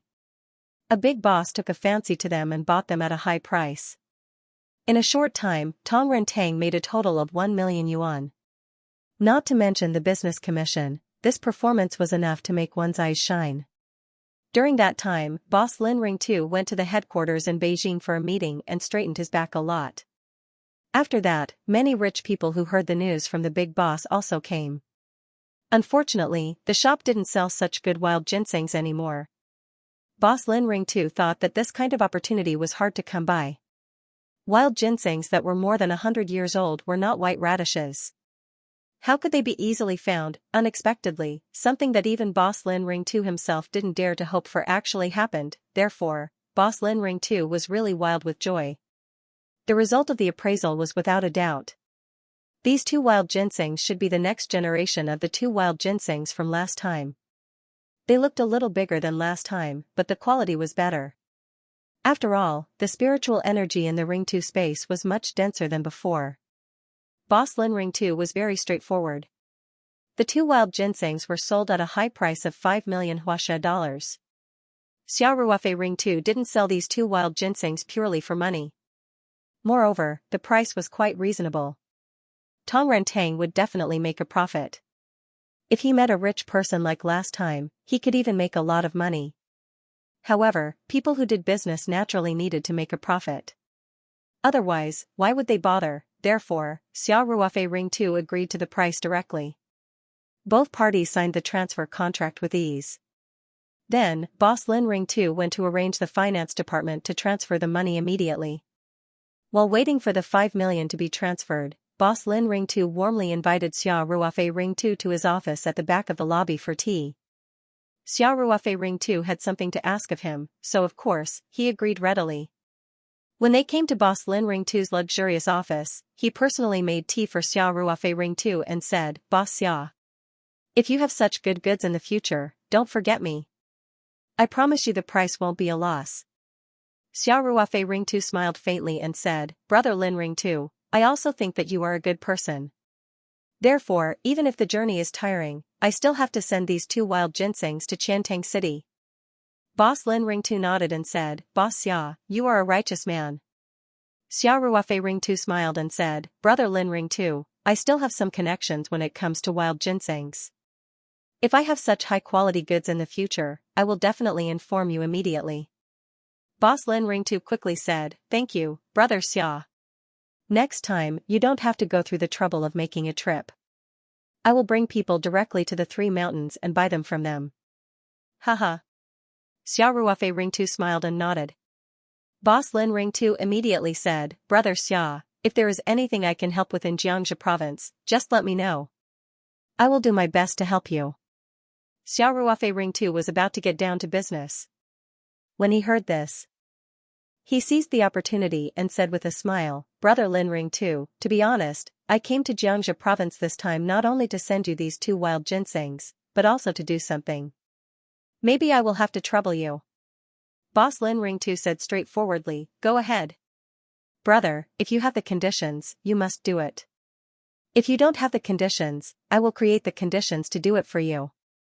Xiao Ruofei Ring 2 smiled and said, "Brother Lin Ring 2, if this thing is done, it will be good for both of us." Boss Lin Ring 2 was refreshed and quickly said, "Brother, what is it? Don't keep me in suspense."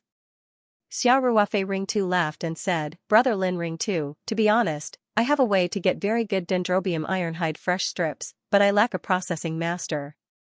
Xianxia province is a traditional production area of dendrobium ironhide, and Tongrentang is the best traditional Chinese medicine shop, so I would like to trouble you to introduce one or two experienced masters to me. Xia Ruofei Ringtu paused and said, the quality of my batch of dendrobium ironhide is very high. It can be said that it is close to or even better than wild dendrobium ironhide, and it is definitely a species from Laoyan Mountain. If it is made into an iron maple bucket, as long as the processing is done properly, it will definitely be a top-grade product. Boss Lin Ringtu's eyes lit up slightly. A company like Tongrentang was very particular about quality. As long as there was good quality medicine, they would never complain about having too much of it. However, he still hesitated and asked, Brother Xia, it's not that I don't trust you, but it is past the best season for harvesting dendrobium ironhide, right? Your batch of goods. Xia Ruofei Ringtu smiled and said, Brother Lin Ringtu, you don't trust my judgment. I wouldn't dare. Boss Lin Ringtu quickly said, I'm just worried that you don't know much about dendrobium ironhide and will suffer losses for no reason. Xia Ruofei Ringtu laughed and said, Brother Lin Ringtu, I have already prepared for this. Since we are talking about this, please help me take a look. After that, Xia Ruofei Ringtu picked up his backpack, unzipped it, and reached in. He took out a few fresh strips of dendrobium ironhide wrapped in plastic wrap and handed them to Boss Lin Ringtu. Of course, Xia Ruofei Ringtu ironhide had wrapped these strips in advance and put them in the storage space. After all, the storage space's freshness was invincible. His hand in the backpack was just a smokescreen. Boss Lin Ringtu ironhide quickly took the strips and tore off the plastic wrap to examine them carefully. Boss Lin Ringtu's eyes lit up just by looking at their appearance. He had been working in Xianxia province for many years and was considered an expert in dendrobium ironhide and iron maple bucket. Naturally, he could distinguish between good and bad things. The fresh strips that Xia Ruofei brought were all very thick and sturdy. Moreover, the skin was dark purple. The meat between the joints was fat and sturdy, looking more like a spindle. From the looks of it, it was definitely of super high quality. Dendrobiums of poor quality were green in color and had long branches. The meat between the joints was thin and there would be a lot of dregs when eaten. Boss Lin didn't hesitate to rub one of the strips on his body and put it into his mouth to chew. Boss Lin's expression became even more colorful as soon as it entered his mouth. The fresh strips of Dendrobium candidum that Xia Ruofei brought were not bitter at all after chewing. Instead, they were sweet. Most importantly, there was quite a lot of gum. After a few bites, it became a sticky gelatinous substance. It was very sticky to the mouth and teeth. After chewing, there was almost no residue. Top quality. Boss Lin screamed in his mind. At this moment, Boss Lin Ringtu caught a glimpse of Xia Ruofei looking at him with a smile. He couldn't help but blush, knowing that he had lost his composure. Boss Lin Ringtu felt even more embarrassed, especially when he thought of his question just now. Boss Lin, all the dendrobiums I have are of this quality. Xia Ruofei Ringtu asked with a smile, what do you think? Boss Lin Ringtu didn't care about the awkwardness. He said excitedly, Brother Xia, this is definitely the top quality dendrobium ironhide. And it's 100% the type from Laoyan Mountain. How did you find it? As soon as he said this, Boss Lin Ringtu knew that he had misspoken again. Everyone had their own channels, and these channels were their biggest assets. How could he ask such a question so casually? He hurriedly said embarrassedly, Brother Xia, I was too excited and forgot myself. Xia Ruofei Ringtu smiled and said, Brother Lin, I can get about 2,200 pounds of these dendrobium ironhide strips, so I'm in urgent need of an experienced craftsman to make them into iron maple bucket. Boss Lin Ringtu quickly calculated in his mind. If 2,200 pounds of dendrobium ironhide strips were of this high quality and the craftsman was good enough, he should be able to get 110 to 120 pounds of iron maple bucket. This was definitely a big deal. Boss Lin Ringtu's mind immediately became active. He asked embarrassedly, Brother Xia, I want to ask. After all these dendrobium ironhide are made into iron maple bucket, how do you plan to sell them? Xia Ruofei Ringtu smiled faintly and said, Brother Lin, as long as the price is right and you can afford it, I don't mind selling them all to you. Boss Lin Ringtu was overjoyed. He stood up and said, That's great. Brother Xia, we'll take all of Qiantang Tong Rentang. As for the price, I'll definitely give you an absolutely fair price. It just depends on the quality of the iron maple bucket. Xiao Ruofei Ringtu smiled and said, then about the craftsman, Boss Lin Ringtu waved his hand and said, I still have a lot of old friends in Laoyan Mountain. I'll definitely find you the best craftsman. I won't waste such good materials. When Xiao Ruofei got up, he received a text message notification that 5 million Huaxia dollars had been transferred into his personal account. Boss Lin quickly handed over the work at hand, and the two of them left Tong Rentang together. Boss Lin didn't even bring a driver. He personally drove Xiao Ruofei out of Qiantang City and headed towards Laoyan Mountain. Laoyan Mountain was located in Ouyue City in Xianxia Province, which was more than 300 kilometers away from Qiantang City. Boss Lin personally drove Xiao Ruofei straight to Laoyan Mountain without hesitation, which showed how important this matter was to him. Along the way, Boss Lin didn't stop beating around the bush. However, Xiao Ruofei was very cautious and didn't reveal anything. Boss Lin was very tactful and didn't ask too much. Instead, he introduced the local customs of Xianxia Province to Xiao Ruofei, especially the area around Laoyan Mountain and the history of people planting Dendrobium ironhide. After driving for 5 hours, they finally entered Ouyue City. Obviously, it wasn't Boss Lin's first time here. He drove the Mercedes-Benz for more than half an hour and arrived at the entrance of a Dendrobium ironhide cultivation base. Xiao Ruofei looked from the outside and didn't see any large sheds. There was a simple sign at the entrance with the words Qian's Dendrobium ironhide written on it. The paint on it was peeling off and it looked very mottled. Boss Lin seemed to have seen through Xiao Ruofei's thoughts. He smiled and said, Brother Xia, don't judge the cultivation base by its shabby appearance. In fact, Old Qian's Dendrobium ironhide is the most famous in the Laoyan Mountain area. Our Tong Rentang buys a lot of goods from them every year. Xiao Ruofei smiled and said, Brother Lin's taste can't be wrong. There were no special security guards at the entrance. Boss Lin got out of the car and opened the iron gate himself. Then, he drove into the cultivation base. As the car drove all the way in, Xiao Ruofei saw that there were forests on both sides. Every tree had a circle of hemp ropes that fixed a Dendrobium ironhide. These spiral-shaped Dendrobium ironhide branches were attached to the tree trunks. It was a spectacular sight from afar. Boss Lin smiled and said, Brother Xia, Old Qian's Dendrobium ironhide is all imitated the wild environment. Although the dendrobium grown under these conditions takes a longer time to mature, the quality is infinitely close to wild dendrobium. Of course, compared to the quality of the fresh robium dendrobium that's dendrobium. Of course, compared to the fresh robium dendrobium, the quality that is. From the inside, the cultivation base from the inside tongs is from the boss from the Qiao. Neck is. Old Qian's output may not be ranked high in Xianxia Province, but the quality is definitely one of the best. Boss Lin said with a smile, Brother Xia, if this is an unreliable place, would I dare to bring you here? Xiao Ruofei smiled and said, this time, I really have to thank Brother Lin. After this matter is done, I will definitely not forget your help. Haha, you're welcome. Boss Lin said happily. As they spoke, the car drove into a large courtyard in front of the forest. There was a small 4-story building inside. There were several rows of bungalows on both sides of the small building. Some workers were busy. Boss Lin stopped the car in front of the 4-story building and got out of the car with Xiao Ruofei. A middle-aged man in his 50s was standing in front of the small building talking to a few workers. When he saw Boss Lin, he was stunned for a moment. Then, he immediately greeted him with a smile and said enthusiastically, Yo! Boss Lin, what brings you here? Boss Qian. I see that you're glowing. Business has been good recently. Boss Lin said with a smile. Boss Lin, why didn't you tell me in advance that you're coming?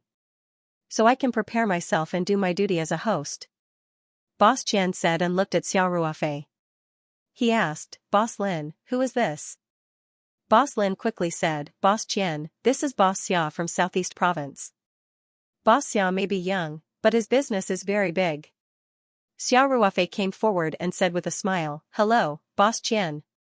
Boss Qian quickly took the initiative to shake hands with Xia Ruofei and said, Boss Xia is really young and promising.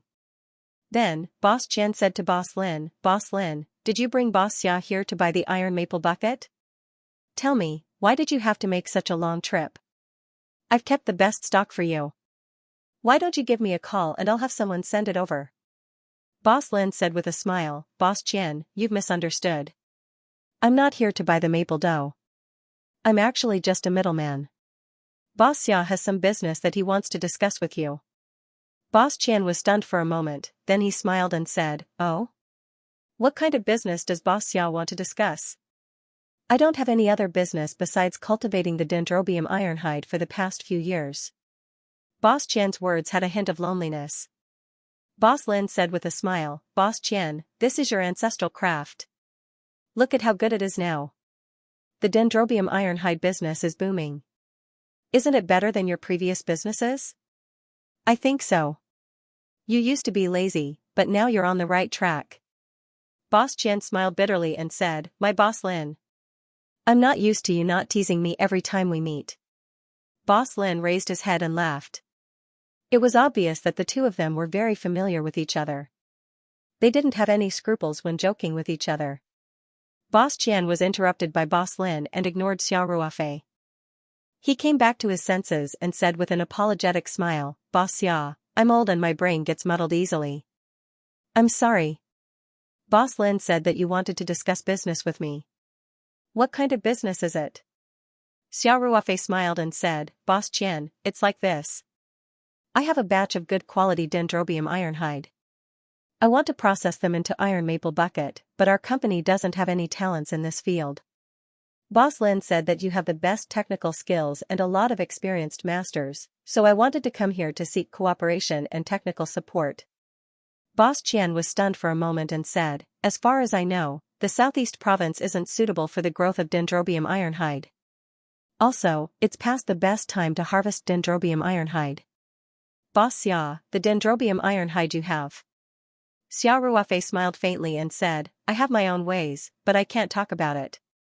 Boss Qian, I hope that you can send an experienced master to the southeast province to help me make iron maple bucket. I'll cover all the transportation and accommodation costs. Also, I'll pay your company 1,000 yuan for every kilogram of iron maple bucket. How about that? This was the most ideal model that Xia Ruofei and Boss Lin discussed on the way here. After all, Boss Lin's business partners were all familiar with cultivation bases like Qian's dendrobium ironhide. He definitely wasn't familiar with ordinary maple bucket masters, and these dendrobium cultivation bases were considered Xia Ruofei's competitors. Therefore, Boss Lin didn't have a lot of choices. Boss Qian and Boss Lin had a good personal relationship. Plus, they had a lot of business dealings. If Xia Ruofei paid a higher processing fee, this business deal might be possible.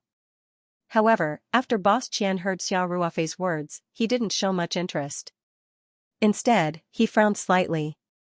Boss Lin laughed and said, Old Qian, Brother Xia didn't make it clear just now.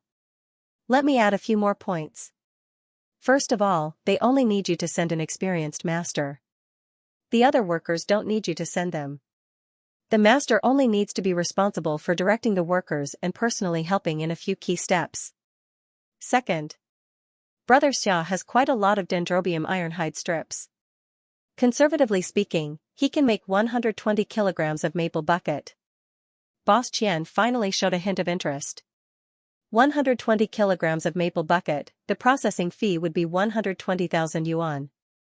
He originally thought that Xia Ruofei's side was just making a small fuss. If he had to send a lot of workers to Southeast Province just for a few thousand yuan processing fee, it would be too troublesome. Even if his other businesses failed and he only left this dendrobium cultivation base, it wouldn't be so troublesome for a few thousand yuan. If he only needed one person to go, and he could earn 120,000 to 30,000 yuan, it would be different. It would be a waste not to earn this money. Moreover, the harvesting of the dendrobium ironhide at his cultivation base had already been completed. Most of the strips had already been processed into maple bucket. After the workers were done with their work, there weren't as many things as before. The workers had nothing to do, and they had already been paid. Why not send them out to earn some extra money? Xiao Ruofei added fuel to the fire with a smile and said, Boss Qian, I can also promise you that this isn't a one-time deal. In the future, every 2 or 3 months, there will be a batch of dendrobium ironhide strips that will not be less than this batch. We will need to make maple bucket. We can work together for a long time. Boss Qian showed a hint of hesitation and said, Boss Xia, you have a supply of strips all year round. Could it be that your raw materials are artificially grown in a greenhouse? If that's the case, the selling price won't be very high. If you spend such a large amount of processing fee, then you won't make much profit. Iron maple bucket that could be sold at a high price was at least like Boss Qian's, which was highly similar to that of wild plants. Last time, Xiao Ruofei saw Tong Rentang sell for 100,000 yuan per kilogram, which was the best among them. If it was artificially grown, the price of the iron maple bucket made would be much lower. It would be very good if it could be sold for 10,000 or 20,000 yuan per kilogram. And the biggest cost was the dendrobium ironhide. If he paid a processing fee of 1,000 yuan per kilogram, then it would really be a loss. Xiao Ruofei smiled and said, Boss Qian, thank you for your concern, but I'm confident in this business. It's up to you. Boss Qian thought for a moment, then nodded and said, Boss Xia, that's fine. Since Boss Lin has come in person, if I don't do this small thing, then it's not right. Xiao Ruofei said happily, thank you, Boss Qian. I'll give you a deposit first. Boss Qian waved his hand and said, no need, no need. How can I not trust the people introduced by Boss Lin? After that, Boss Qian looked back and called a young man who was in a hurry and said, Li Jun, come here for a moment. The dark-skinned young man heard him and walked over. Boss Qian said, Li Jun, call old Hu and ask him to come over immediately. After Boss Qian said that, he saw that the young man didn't respond, so he couldn't help but call out, Li Jun, I'm talking to you. The young man's mouth opened slightly, and his eyes stared straight at Xiao Ruofei. Xiao Ruofei also looked at the young man in surprise. After a while, the two of them said at the same time, Qian Li Jun. Xiao Ruofei. Their voices were full of surprise. After that, the two of them gave each other a big hug. Why are you here, kid? We haven't seen each other for 5 or 6 years, right? Xiao Ruofei said in surprise, I almost couldn't recognize you. Qian Lijun said, Comrade Ruofei, shouldn't I be the one asking you this? This is my house, why can't I be here? But you, kid, why did you suddenly appear in my house? I almost thought I was dreaming just now. Boss Qian and Boss Lin looked at the two of them in a daze. What's going on? Boss Qian said, Li Jun, you know Boss Xia? More than just know him. Dad, this is my comrade. Qian Lijun said excitedly, our new recruits sleep in the same bunk. Xiao Ruofei was also stunned. After talking for so long, this Boss Qian was Qian Lijun's father, speaking of which, he had only been Qian Lijun's comrade for a period of time, so he didn't know him very well. He only knew that Qian Lijun's hometown was in Xianxia province, and his family's business was quite big. At that time, Xiao Ruofei was in the same unit. The recruits that year came from 2 places. One was Sanshan City in Southeast Province, and the other was Ouyue City in Xianxia Province. The two of them went to the same new recruit company on the same train and were in the same new recruit class. Later on, when they left the company, the two of them were still in the same company and class. Speaking of which, they were quite faded. Because of this, Xiao Ruofei and Qian Lijun's relationship was still very good. Especially when they were in the new recruit company, Qian Lijun's physical fitness wasn't very good at that time. Every time he trained, Xiao Ruofei would often help Qian Lijun during the training. The strong camaraderie was formed during the training. Of course, not long after Xiao Ruofei finished the recruit training and left the company, he was selected to participate in the Lone Wolf training and officially joined the Lone Wolf Commando team. Due to the confidential nature of the unit, he gradually lost contact with his old comrades in the old company. He heard that Qian Lijun retired after 2 years of service and returned home to help his father with his business. He didn't expect to meet him here today. This was really too much of a coincidence. Xiao Ruofei's deepest impression was that when they were in the new recruit class, Qian Lijun would often tell everyone how beautiful his family's red arowana was and how good its meaning was. He also showed Xiao Ruofei many photos of his family's red arowana. It was because of this that after Xiao Ruofei retired, he happened to see a boss's red arowana in the seafood market. That was why he didn't hesitate to buy it and use the Spirit Heart Flowers petal solution to save it. Later on, Xiao Ruofei bought a red arowana to pair with. Now, it had already bred a large number of offspring in the Space's fish pond. He also gave Ling Xiaotian a pair of blood red arowana. When Boss Qian heard this, he couldn't help but say in surprise, "Boss Xia, after talking for so long, you're actually Li Jun's comrade." "Sigh, this whole thing." Xiao Ruofei smiled and said, "Boss Qian." No, Uncle Qian, I haven't seen Li Jun for 5 or 6 years. Now that we've just met, I really don't dare to recognize him." Boss Qian asked strangely, 5 or 6 years?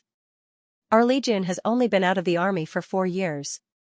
Qian Li Jun smiled and said, "Dad, Ruofei was selected to the Special Forces not long after he left the recruit company."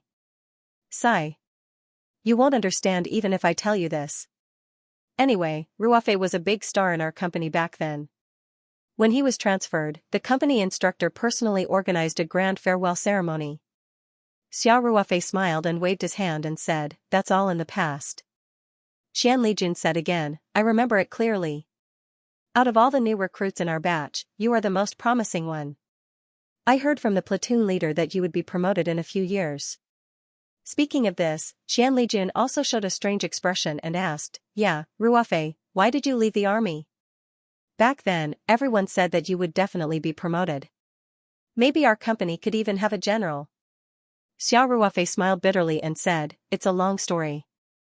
After I transferred to the 2nd year, I came back before my term was up." Qian Li Jun's face changed slightly and asked, "What's wrong? Did you make a mistake?" "No." Xiao Ruofei said, "I asked for it. It's a long story. I'll tell you slowly when I have time." Qian Li Jun smiled and said, "Okay. We're in contact now. Let's keep in touch and see each other more often. Ruofei, don't leave today. I don't have anything else here, but I have enough alcohol. I'll ask them to prepare some game later. Let's go. Today, we'll drink all the alcohol that we haven't drunk in all these years." Boss Qian heard this and quickly said, "Yes, yes, yes. Boss Xia. Well, since you're Li Jun's comrade, I'll call you Little Xia." "Alright, Uncle Qian, call me that."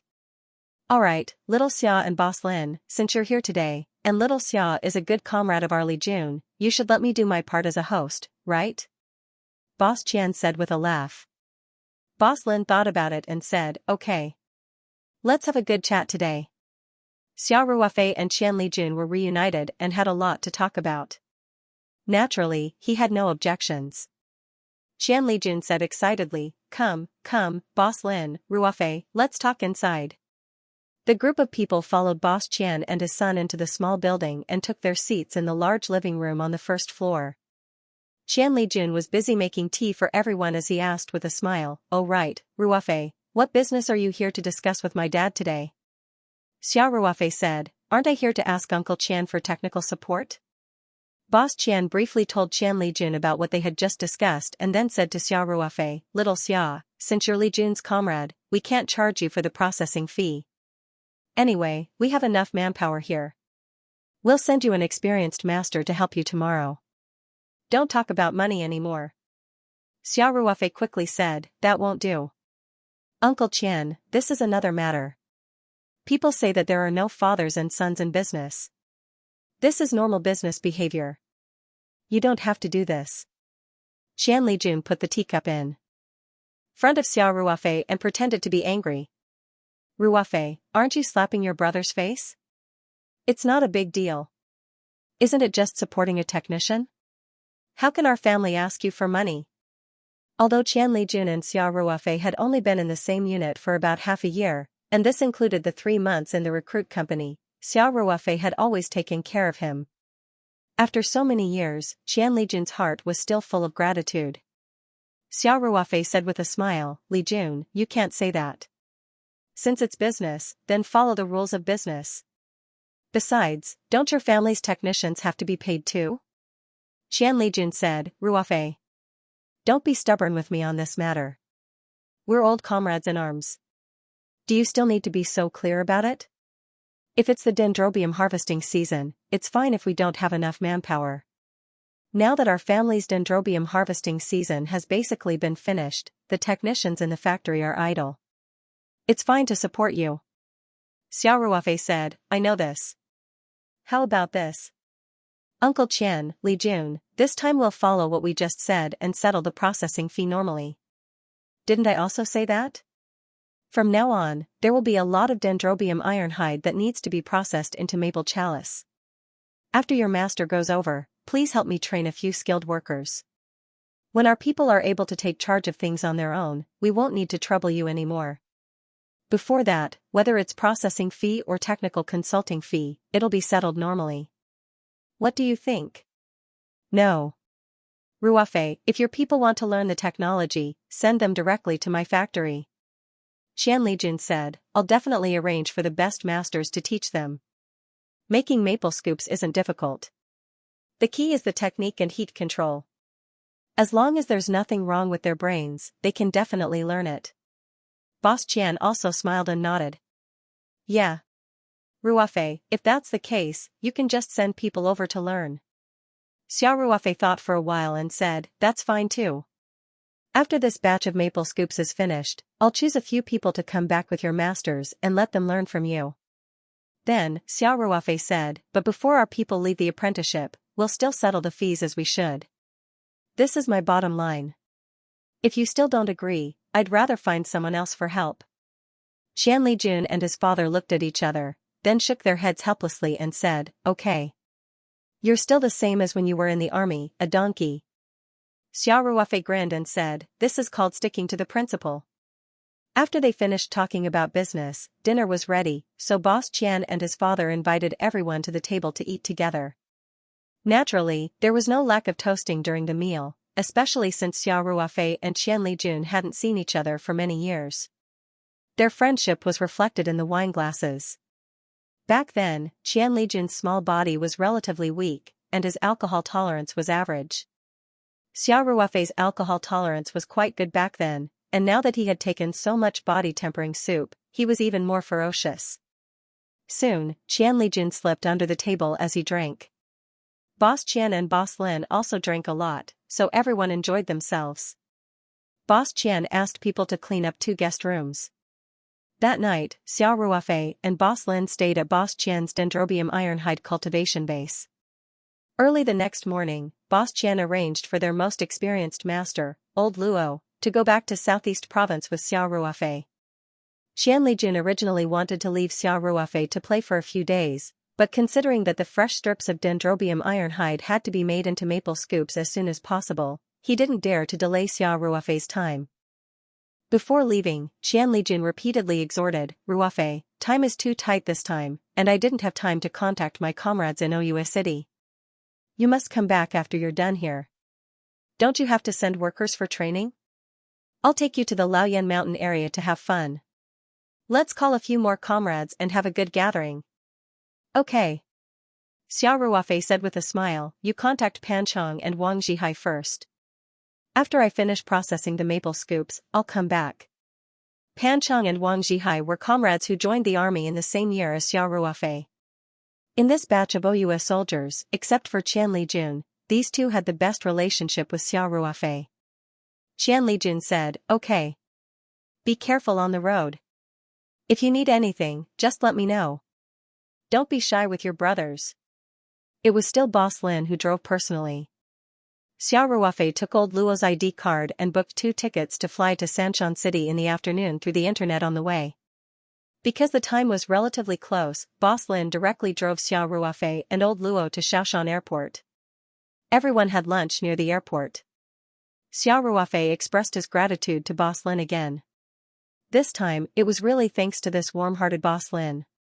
Otherwise, it wouldn't have been so smooth, and it would have been impossible to contact Qian Lijun again.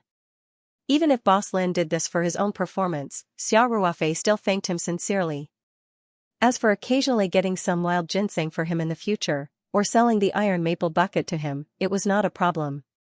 Anyway, he was selling it for money. It didn't matter who he sold it to. There was still an hour before boarding time. Xiao Ruofei simply brought old Luo to change his boarding pass and waited in the departure hall. Old Luo was in his 50s. He worked in the Dendrobium base all year round. His skin was dark and there were many wrinkles on his face. However, old Luo was quite talkative, especially when it came to the iron maple bucket. He was very eloquent. Xiao Ruofei was a person who didn't put on airs. Therefore, the two chatted quite happily while waiting to board the plane. As they chatted, Xiao Ruofei suddenly asked on a whim, "Oh right, Master Luo, I heard from Boss Lin yesterday that Uncle Qian's business used to be quite big?" "That's right." Master Luo sighed, "Our Dendrobium base is developing quite well now, but that was in the past 2 years. If we were to go back a few years, our boss was quite down and out." When Xiao Ruofei heard this, he knew that there was a story behind it. He wasn't a person who liked to gossip, but he was bored waiting for the plane. Therefore, he couldn't help but ask curiously, "Master Luo, what happened a few years ago?" Master Luo said, "If you ask other people, they might not know. However, I have worked in the Dendrobium base for more than 10 years. I know a little about the Qian family." Xiao Ruofei nodded and listened attentively to Master Luo. Master Luo continued, "Our boss started his business in the Chinese medicine industry. The Dendrobium base is just a very small business. When our boss was at his peak, his assets were over 100 million. Xiao Ruofei knew that Master Luo wasn't bragging. Qian Lijun was a rich young master back then. He remembered that when he first arrived at the new recruit company, the platoon leader checked everyone's luggage. That guy's big bag was full of branded clothes, snacks, and all kinds of small appliances. There was a dazzling array of mobile phones, game consoles, and Bluetooth headphones. And now, when they met again, Xiao Ruofei could clearly feel that Qian Lijun had changed. He was no longer the young master who didn't do anything. It could be seen that he often helped his family with chores. Other things aside, his hands were obviously rough. This meant that the family had fallen, and Qian Lijun was more sensible than before. Xiao Ruofei asked curiously, "Master Luo, what happened to Uncle Qian? Why did his assets shrink so much?" Master Luo said, "Boss Xia, back then, our boss's assets didn't just shrink. When he was at his lowest, he owed a lot of money. We workers haven't been paid for half a year at most. We've been here for many years. During that time, we followed the boss and survived. Now, he treats us very well. Our salary is much higher than other cultivation bases." Xiao Ruofei nodded and asked, "Then why?" Master Luo shook his head and said, "I don't know the details. It seems that he was cheated. I just remember that our boss took out all his cash and sold a few houses. In the end, he borrowed some money from his relatives and friends, saying that he was going to do some investment. In the end, it seemed that he met with a swindler. All the money was wasted, and he owed a lot of money." Xiao Ruofei nodded thoughtfully and said, "So that's how it is." Master Luo said again, "It seems that the person was a good friend of our boss. He used to come to our cultivation base often. Once, our boss was drunk and scolded him for being a good-for-nothing. He even cheated his good friend." Xiao Ruofei had a rough guess. There was quite a lot of private fundraising in Xianxia province. Boss Qian most likely invested his money in such illegal fundraising places. Then, the other party's capital chain broke, and the money naturally went down the drain. "Uncle Qian didn't report it to the police?" Xiao Ruofei asked. "Why not?" Master Luo said, "The court also ruled that our boss won, but what can he do if he can't pay? Our boss trusted his friends too much. In the end, he was cheated until there was nothing left of him. Fortunately, in the past few years, he has recovered and paid back the money he owed. Every year, the cultivation base makes a lot of profit." Xiao Ruofei nodded and said, "Once bitten, twice shy." He knew that Master Luo was just an outsider after all. Master Luo wouldn't know the specific situation very well. In fact, when Xiao Ruofei heard about this, his heart was moved slightly. He wondered if he could help the Qian family. Boss Qian was quite to his liking. He was also a righteous person. Qian Lijun was also his good friend. This time, it was all thanks to his help. Boss Qian also promised to train workers for him. Logically speaking, they were competitors. Although high-quality feng dou had always been in short supply, they were still considered half of the same industry. There weren't many people who could do what Boss Qian did. If it were someone else, not only would they not help with the training, they might even have to specially instruct the workers in Southeast Province to keep their skills secret. Because only in this way could they collect processing fees one by one. If they taught Xiao Ruofei's people, they wouldn't be able to make any money, right? Based on this point, if Xiao Ruofei could help, he would definitely help. The reason why he had such thoughts was that he now knew a lot of high-ranking officials and nobles. He might be able to help with this kind of thing. In any case, it would be good to recover some money for them. Although Master Luo couldn't get more information for the time being, and Xiao Ruofei couldn't ask Qian Lijun directly, he thought that since it involved tens of millions of yuan, it might be reported on the news. So Xiao Ruofei took advantage of the fact that it wasn't time to board the plane. He simply turned on his phone and entered Boss Qian's name to search. This search really allowed Xiao Ruofei to find a lot of useful information. Xiao Ruofei looked it up on the internet. The name of the old man was Lu Jinxing, and this incident was really exposed on the news. But what was strange was that Lu Jinxing not only cheated Boss Qian of tens of millions of yuan, but many people also invested money in it. However, he did a good job of evading the law, and it was all in the name of investment. In the end, although the court ruled that Boss Qian and others won the case, Lu Jinxing didn't have to bear any criminal responsibility. Moreover, Lu Jinxing's name was almost negative, and he couldn't afford to pay the hundreds of millions of yuan. In the end, Boss Qian and the other victims won the case, but they couldn't get the compensation at all. Lu Jinxing had already found a way out. Legally, he didn't have any assets under his name. Even if they enforced the law, they couldn't find any projects that could be enforced. In the end, they could only let him get away with it. The most annoying thing was that Lu Jinxing couldn't pay a single cent. Then, a media outlet did an in-depth report, saying that he went back to his hometown in Xianxia province and spent all day drinking and drinking. There were also reporters who followed Lu Jinxing's day. But it was useless. Boss Qian and others applied to the court for enforcement, but they still couldn't get back any money. This guy had already thought of a way out. He didn't have any assets or savings under his name. On the surface, all his expenses in Xianxia province were paid for by others. Even if Boss Qian and others knew that Lu Jinshan had a problem, they couldn't do anything to him. That was the only way to swallow the broken teeth. Now that the internet was so developed, Xiao Ruofei basically understood the ins and outs of the matter through the internet reports. He had an idea in his heart. Xianxia province was a key word. If Lu Jinxing was a local in Xianxia province, Xiao Ruofei might really have to consider it. After all, he didn't have any connections in Xianxia province. But Lu Jinxing was from Xianxia province, and after the case, he basically only moved around Xianxia province. Then, Xiao Ruofei had room to operate. However, it was almost time to board the plane. Xiao Ruofei didn't say too much and just kept quiet. He and Master Luo boarded the plane according to the normal procedures. The plane took off from Shaoshan Airport and flew to Sanshan City. More than an hour later, the plane landed at Yongle International Airport in Sanshan City. Xiao Ruofei called Lei Hu before they left. Therefore, when Xiao Ruofei and Master Luo walked out of the departure hall, Lei Hu was already waiting outside the airport hall with his Mercedes-Benz. By the time they returned to Peach Blossom Farm, the sky was already dark. Xiao Ruofei arranged for Master Lei to have dinner at the farm's cafeteria before arranging a guest room for Master Luo in the multipurpose building.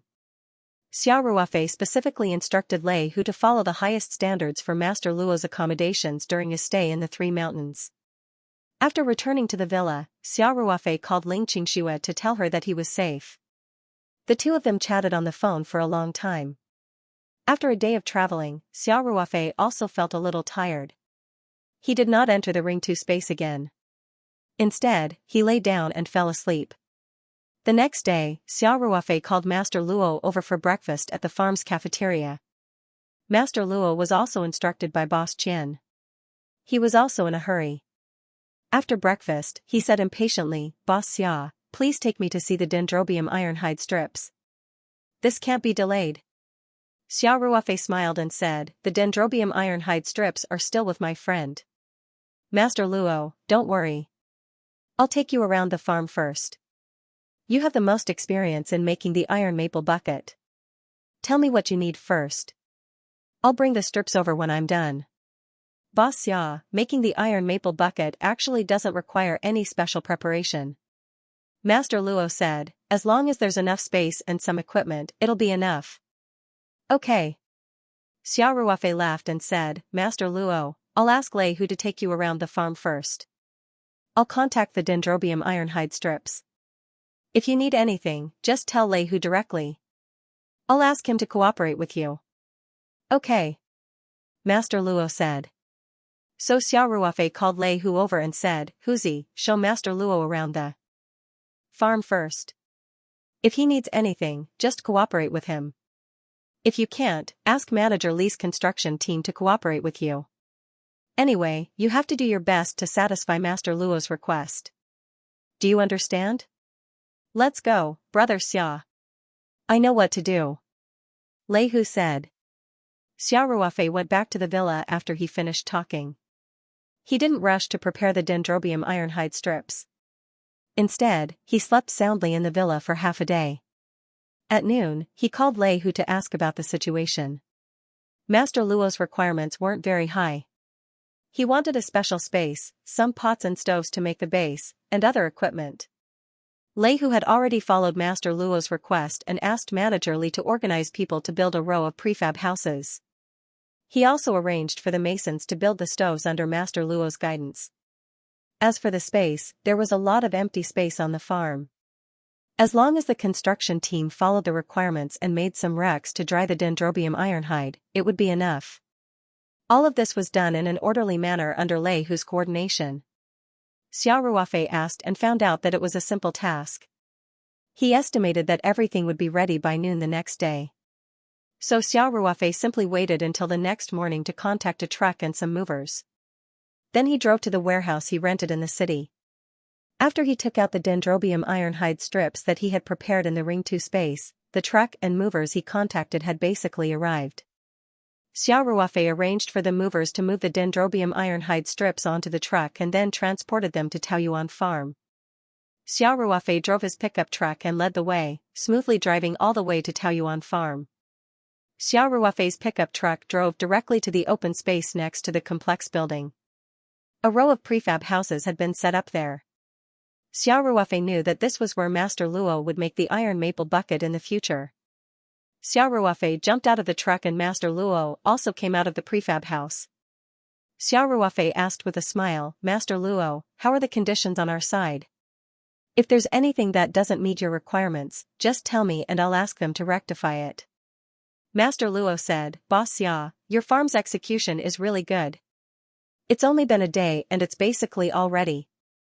I don't have any other requirements. As long as you provide enough manpower, I can start immediately. Xia Ruofei said with a smile, there's no problem with the manpower. Master Luo, how many people do you need? Master Luo thought for a moment and said, it's more troublesome in the early stages. I need about 10 people. As for the follow-up, you just need to leave 3 to 5 assistants for me. Okay, I'll arrange it right away. Xia Ruofei said with a smile, Master Luo, I'll ask them to unload the truck first. Where do you think is suitable to put these things? Master Luo quickly said, I've already vacated the house on the left. Just move it inside. Okay. Xia Ruofei said. He immediately called for the stevedores who came with the truck to unload all the packed dendrobium iron strips and then neatly stacked them in the house that Master Luo mentioned. Master Luo couldn't wait to get into the house. Xia Ruofei knew what Master Luo was thinking. He stood outside the door with a smile and didn't follow him in. After a while, Xia Ruofei saw Master Luo rush out of the house excitedly. He grabbed Xia Ruofei and said, Boss Xia, the quality of your dendrobium iron strips is really high. I've been in the business for decades, and this is the first time I've seen such perfect dendrobium iron strips. Xia Ruofei asked with a smile, Master Luo, my dendrobium iron strips don't disgrace your reputation, right? Master Luo smiled and said, of course, Boss Xia. According to my experience, these dendrobium iron strips are absolutely pure wild. If they were planted in the wild, no matter how good the technique is, it's impossible to achieve such results. Xiao Ruofei smiled and said, Master Luo, you don't have to care about whether it's wild or not. I just want to ask you one thing, these first-rate dendrobium ironhide strips, can you help me make a first-rate dendrobium ironhide maple duel? Master Luo said without hesitation, as long as you give me enough manpower and make sure that they'll listen to my commands, I'll definitely make the most perfect iron maple bucket for you. Master Luo then said, Boss Xia, to be honest, I've been in the business for decades, and I've seen a lot of pure wild dendrobium iron strips in my early years. But in terms of quality, they're really not as good as your batch. Xiao Ruofei chuckled and said, Master Luo, with your words, I feel much more at ease. Then I'll have to trouble you for the next period of time. Don't worry. Boss Xia. Master Luo said, we've been in the business for most of our lives, and this is the first time we've seen such good raw materials.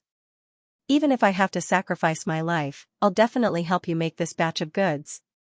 Xiao Ruofei said happily, okay. Master Luo, after the goods are done, I'll give you a big red packet. No need, no need. Master Luo quickly waved his hand and said, Boss Xia, my boss has already given me a business trip allowance. Besides, you're providing food and lodging, and I'm earning that allowance. Please don't give me any more money, Xiao Ruofei said with a smile, Master Luo, that's that. You're doing something for me, and I'll definitely reward you after it's done. Master Luo could only say, okay then. Thank you, Boss Xia, but please send the manpower you promised me as soon as possible. I think these fresh strips have just been harvested, so we can't waste any more time. Xiao Ruofei said, okay. Please wait for a moment. After that, Xiao Ruofei said to Lei Hu, who was next to him, Huzi, send a small team of security personnel to work with Master Luo. Other than the safety of the entire farm, the most important task for our security department is to work with Master Luo to make the iron maple bucket. Yes. Lei Hu said seriously, Brother Xia, I'll go arrange it now. After saying that, Lei Hu walked out. Xiao Ruofei quickly stopped Lei Hu, then walked in front of Lei Hu, gently pulled his sleeve and said, Huzi, I still have something to do, let's talk outside. When they were outside the door, Xiao Ruofei looked at Lei Hu and asked, Huzi, how do you plan to arrange the manpower? Lei Hu said without thinking, the small team led by Qin Xiaojun is in charge of mobility this week, so there's no specific task assigned to them. They can come over and help. Xiao Ruofei said, I knew you'd arrange it like that. Lei Hu was stunned and asked, what's wrong? Brother Xia, is there a problem with my arrangement? Xiao Ruofei smiled and said, if it were any other time, it wouldn't be a problem, but it's different this time. You can't arrange it like that. Xiao Ruofei paused and continued, Huzi, this iron sheet maple dipper isn't a temporary decision. Our company will have a large number of dendrobium ironhide that need to be made into maple dippers in the future. Therefore, I invited Master Luo this time.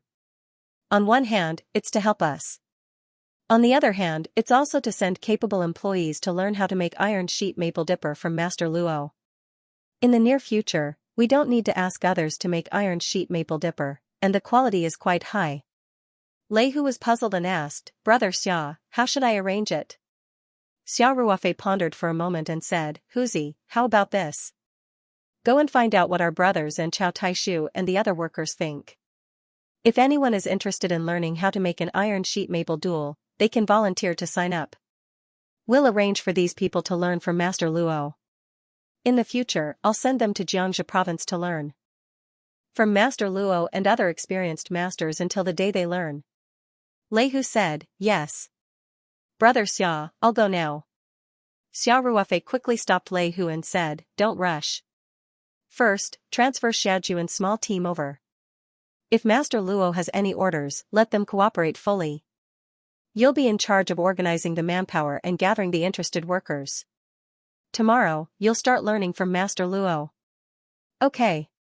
Lei Hu said, Brother Xia, I'll go arrange it now. After that, Lei Hu walked out directly. Xiao Ruofei called out behind him, Huzi, wait. What's the matter, Brother Xia? Lei Hu asked. Huzi, tell the workers that as long as they help make iron maple bucket, I'll give them a 20% bonus at the end of the month. If they decide to make iron maple bucket exclusively for the farm and are willing to go to Xianxia province to learn, I'll double their salary. Xiao Ruofei said. Understood. Lei Hu said with a smile, Brother Xia, don't worry. You're giving such a generous salary that even I'm tempted. The brothers and the workers will definitely sign up. Xiao Ruofei smiled and nodded. He waited until Qin Xiaojun brought the security guards to the temporary prefab house and personally told Qin Xiaojun to cooperate with Master Luo. Then, Xiao Ruofei watched Qin Xiaojun and the others start to process the fresh strips of dendrobium ironhide under Master Luo's arrangement. Only then did he feel relieved and leave. As Xiao Ruofei walked back to his small villa, he thought about the incident where Boss Qian was harmed by illegal fundraising. Boss Qian and Qian Lijun were very generous this time. Xiao Ruofei felt that he should repay them. If people respect me, I'll respect them tenfold. After the call was connected, Xiao Ruofei laughed and said, Young Master Song, what have you been busy with recently? Why didn't I see you coming to my farm? After finding out that the deadbeat Lu Jinxing was from Xiangnan province and had been active in Xiangnan province after the case, Xiao Ruofei naturally thought of Song Rui. Song Rui's father was the governor of Xiangnan province, and young Master Song was a big official in Xiangnan province. Moreover, Xiao Ruofei and Song Rui had such a close relationship that she didn't need to beat around the bush to ask him for help. It was the most convenient. If even Song Rui couldn't handle it, then Xiao Ruofei would definitely give up. He just wanted to help and return a favor. Song Rui said with a hint of tiredness in his voice, I've been in the company recently. I just came back from a business trip. Oh. Xiao Ruofei raised his eyebrows and said in surprise, You changed? Nonsense, didn't you teach me to be a good boy first? Song Rui said angrily, Only by letting the enemy relax their vigilance can we live a good life. Xiao Ruofei held back his laughter and asked, How do you feel? Song Rui was stunned for a moment, then said, You don't say. Recently, I've settled down to do some things and learn some skills. Although it's a bit tiring, I feel quite fulfilled, you're too into the role. Xiao Ruofei said with a smile, There are no outsiders here, why are you pretending? I'm not pretending. Song Rui said angrily, I'm telling the truth, okay? It's actually quite interesting to do business properly. Xiao Ruofei was quite surprised. Back then, Song Rui wanted to run away from the marriage, and even ran away from home to avoid his family's arrangement. At that time, Xiao Ruofei just said that to let him pretend to be a good boy. Naturally, his family didn't have so many restrictions, and they wouldn't be so strict. He didn't expect this guy to gradually become a little more serious. Xiao Ruofei's mind was in a mess. If Governor Song knew about this, wouldn't he thank me? It's all thanks to me that I managed to pull this little devil onto the right path. Xiao Ruofei felt that his image had become more and more imposing. Song Rui asked, Ruofei, are you looking for me? If not, I'll hang up first. I still have a report that I haven't sorted out yet. Xiao Ruofei quickly said, Wait. I have something to do. Then make it short. Song Rui said. Alright, Song Rui, I have something that I need your help with. Xiao Ruofei said, One of my comrade-in-arms was scammed and lost a lot of money. The court ruled that my comrade-in-arms won the case, but all the assets under his name were transferred, and he didn't get a single cent. The scammer's name is Lu Jinxing, and he happens to be from Xiangnan province. I think you're familiar with people in Xiangnan, so I hope you can help to coordinate. That's it? Song Rui said. I got it. Send the details to my email. As long as this Lu Jinxing. Yes, as long as this Lu Jinxing has a single cent in his pocket, I'll let him take it out and return it to your comrade-in-arms. Song Rui said casually. That's all I need. Xiao Ruofei said with a smile. You should pay more attention to this. My comrade-in-arms and I have a very close relationship. Don't worry. Song Rui said casually. Is there anything else? Then I'll hang up. Hang up. Come to the farm when you're free, I'll treat you to a drink. Xiao Ruofei said. Song Rui suddenly became so motivated, Xiao Ruofei wasn't used to it. After hanging up the phone, Xiao Ruofei smiled and said to himself, This guy. I hope he's not a 3-minute enthusiast. Xiao Ruofei thought that the possibility of this was very high. Song Ruwei was lively by nature, and after a while, the novelty would wear off, and he would become lazy again. In the next few days, Master Luo began to process the high-quality dendrobium ironhide on the farm. Xiao Ruofei's conditions were very good, and whether it was the security team or the workers in the greenhouse, they all signed up enthusiastically. Therefore, Xiao Ruofei simply let Master Luo organize a small selection, and chose 5 people from the people who signed up. These 5 people would follow Master Luo step by step, and after a while, they would be sent to Xianxia province to learn. In the future, the Taoyuan Company's iron maple bucket production would be based on these 5 people. Of course, there was a lot of work in the early stages of production, and the amount of raw materials here was very large, so these 5 people were definitely not enough. Xiao Ruofei arranged for 10 people to be Master Luo's assistants. These 10 people were equivalent to seconded from the system, and they would work in their own positions during normal times, but come over to help during the production of the maple bucket. During the time they were helping to make the iron maple bucket, they would also receive additional remuneration in the form of bonuses and subsidies. Under Master Luo's supervision, the work progressed steadily. Xiao Ruofei also went to the site 2 days ago to take a look, and Master Luo very skillfully organized the processing of the fresh strips, peeled off the leaf sheath, and then cut the fresh strips into short pieces of 5 to 7 centimeters. After that, the freshly processed fresh strips were dried, and then poured into a high-temperature iron wok to stir-fry. This could only be done by hand, especially when stir-frying. The control of the heat was very important, so such a key process was done by Master Luo himself. Of course, he did not hide anything, and while working, he explained the key points of the steps in detail to the 5 people. After stir-frying, the coating on the surface of the dendrobium ironhide was rubbed off, and then the peeled dendrobium ironhide was wrapped around an iron wire, and it was repeatedly baked through the oven for 5 to 8 times to further remove the moisture. The temperature control was also very important, and the iron maple bucket made by an expert like Master Luo would not have a trace of scorching, and the final product would be a beautiful golden yellow. The processes seemed simple, but in fact, there were quite a lot of things to pay attention to. Xiao Ruofei watched Master Luo make the first batch of maple bucket. He casually took out a few curly golden finished products from the bag and asked with a smile, "Master Luo, how is the quality of these maple bucket?" Master Luo wiped the sweat from his forehead and said excitedly, "Boss Xia, I've been making iron maple bucket for most of my life, and this is the first time I've made such a high-quality product. The raw materials you provided are really good, and these iron maple bucket are much better than the top-grade products on the market." Xiao Ruofei said happily, "That's great, Master Luo, thank you for your hard work." Master Luo said with a silly smile, "It's not hard at all.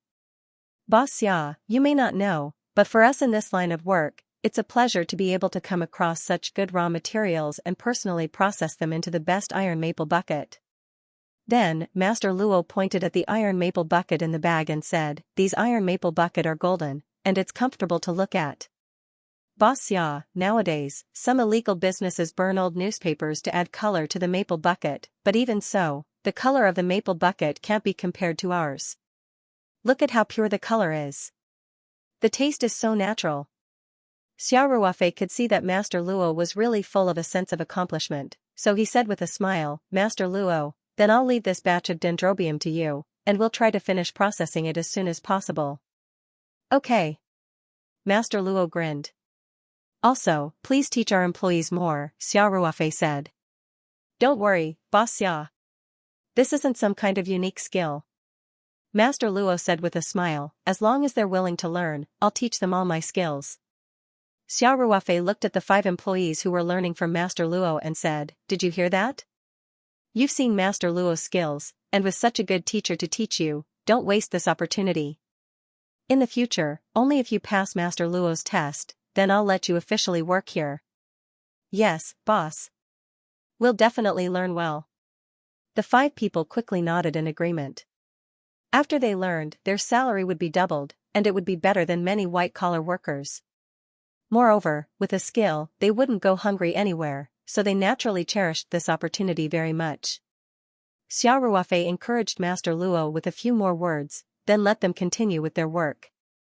He didn't want to stay behind and get in the way, so he went straight back to the villa.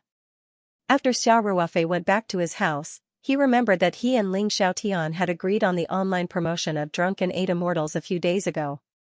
Since he had nothing to do now, he turned on his computer to check on Li Jing's progress. Xiao Ruofei opened the search engine and searched for Drunken 8 Immortals as the keyword. After checking, he realized that Li Jing's efficiency was really high.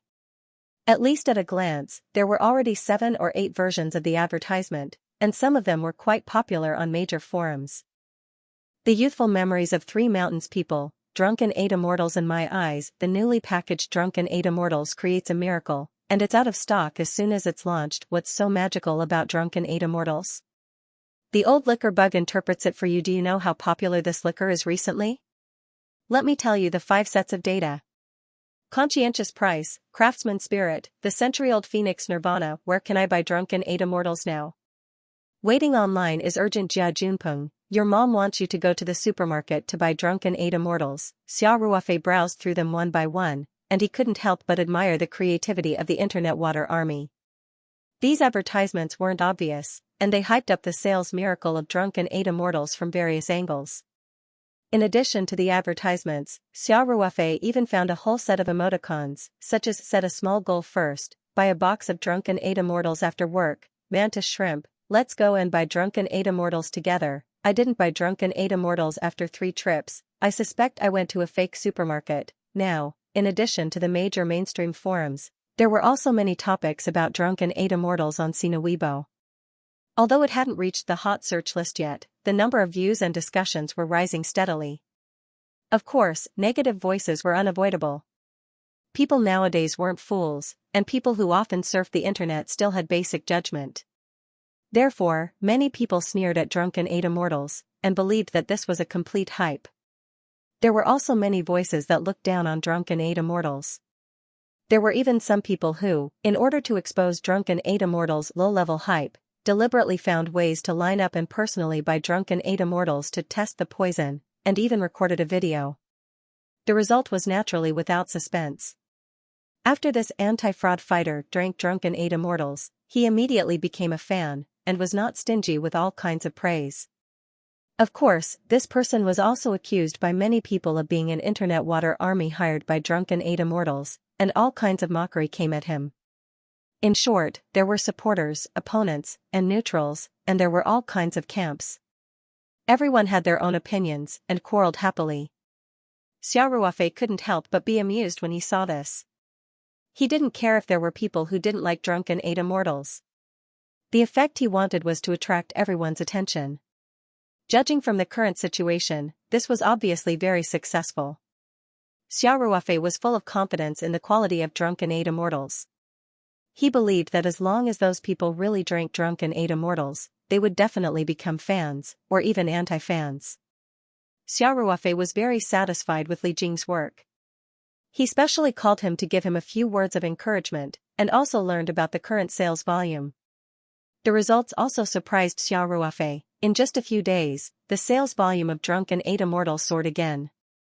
Now, there were less than 10,000 boxes left in the factory's inventory, and more than 2/3 of the wine had been distributed to major channels.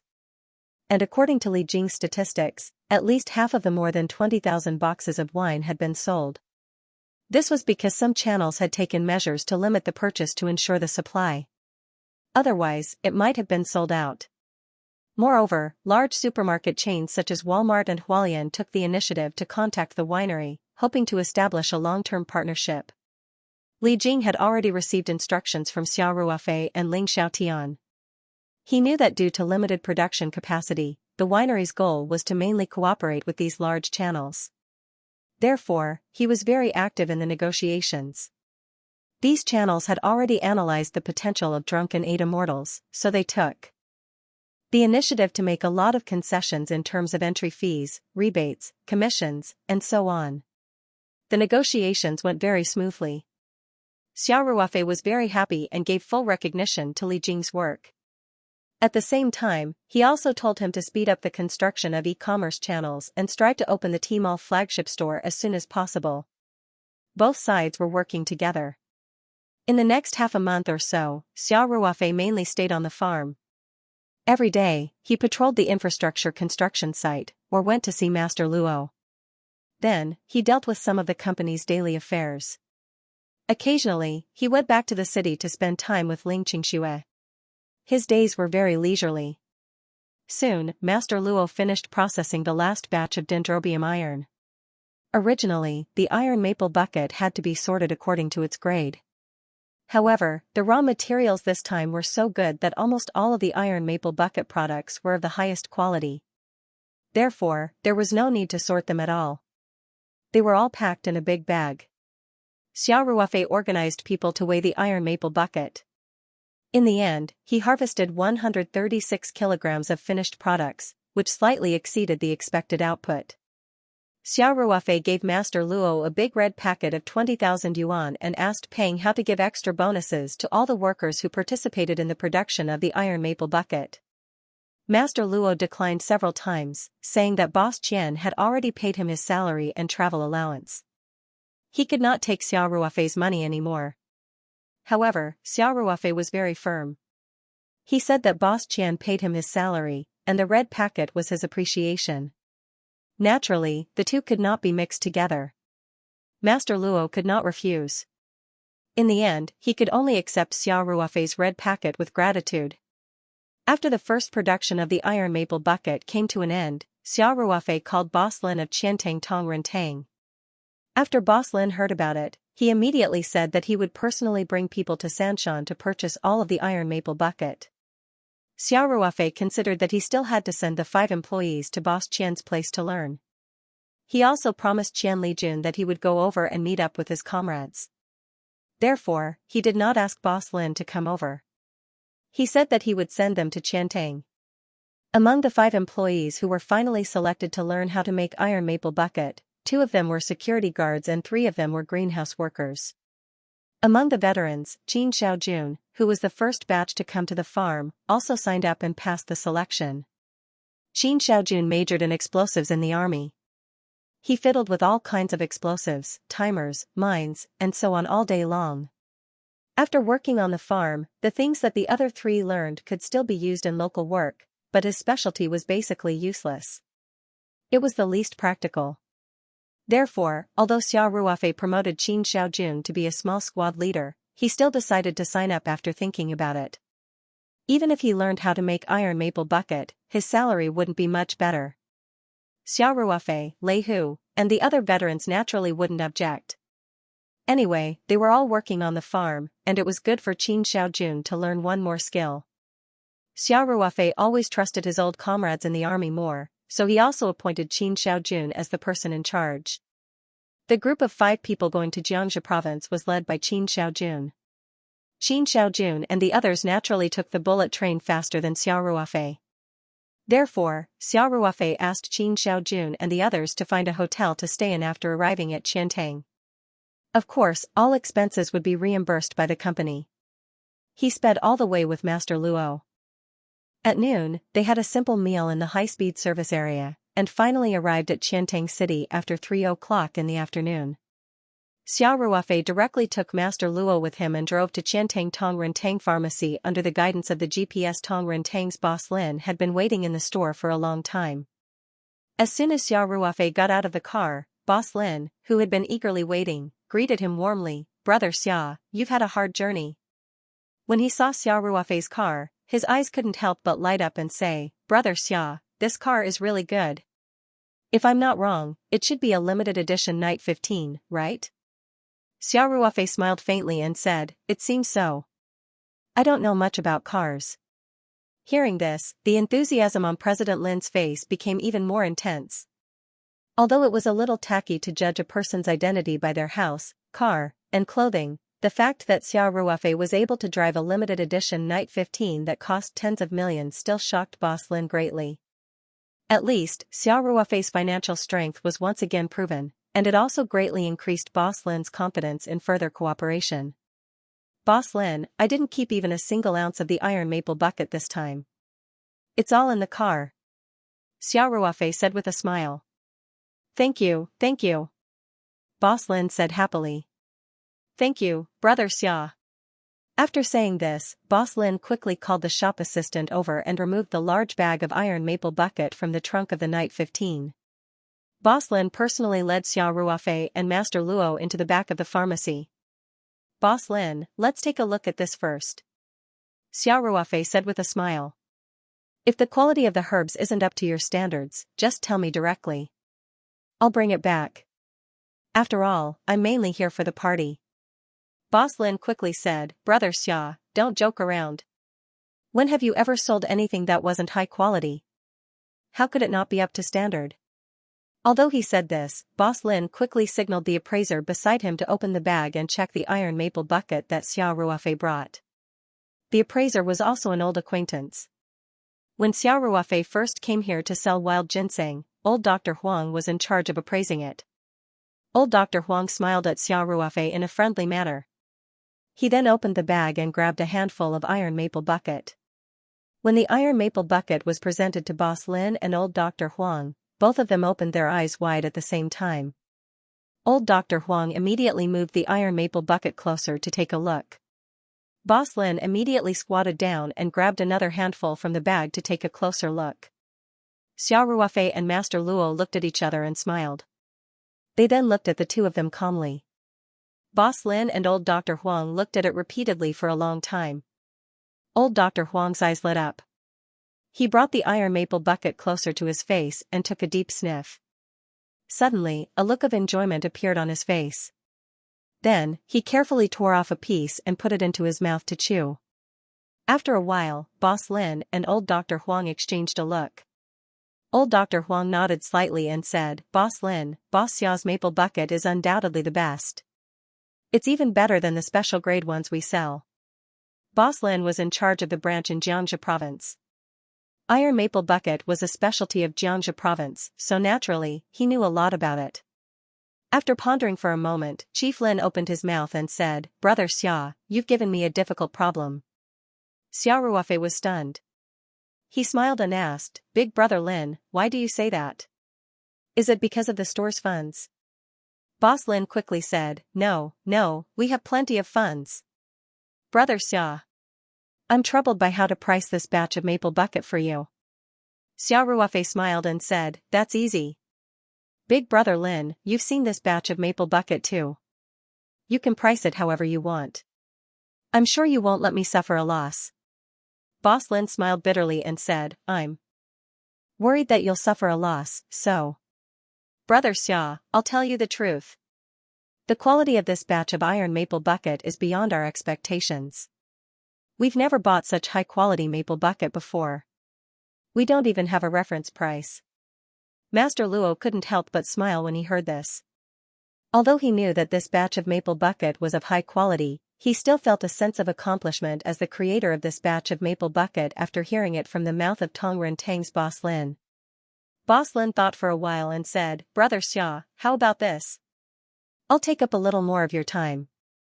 I'll contact the Provincial Medical Academy's Pharmaceutical Research Institute right away and send this batch of maple bucket samples for a comprehensive test. I have a few friends in the institute, so I'll ask them to take special care of it.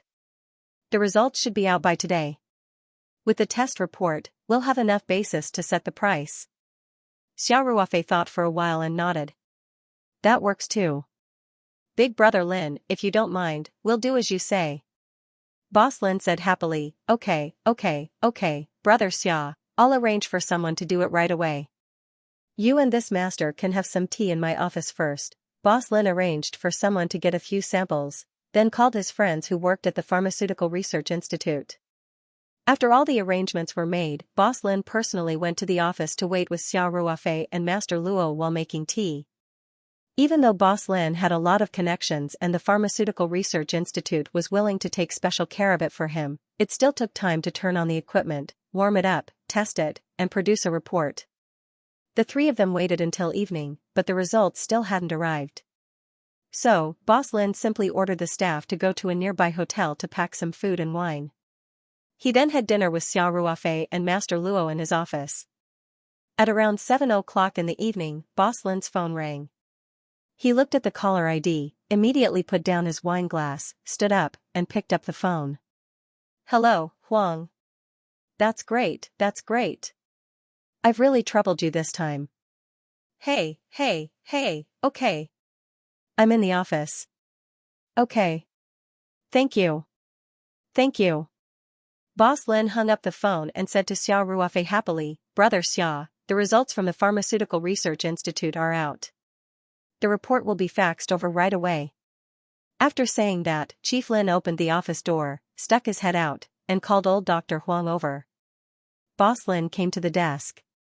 His fax machine rang and automatically gave a signal. After a while, a piece of paper was slowly spat out with a buzzing sound. Boss Lin couldn't wait to pick up the fax paper. He glanced at it and couldn't help but open his mouth wide. Old Dr. Huang also put on his reading glasses and leaned over to take a look.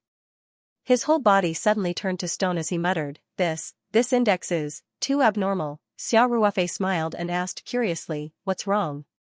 Brother Lin, is there a problem with my product? Boss Lin came back to his senses and handed the report to Xia Ruofei. He said, Brother Xia, there's no problem with your product. It's just that the index is too crazy. It scared me and Huang. Look at the index of dendrobium polysaccharide. Xia Ruofei took the report and glanced at it. The content of dendrobium polysaccharide was on the top line. Xia Ruofei saw at a glance that there was a number written behind it, 46%. 41%?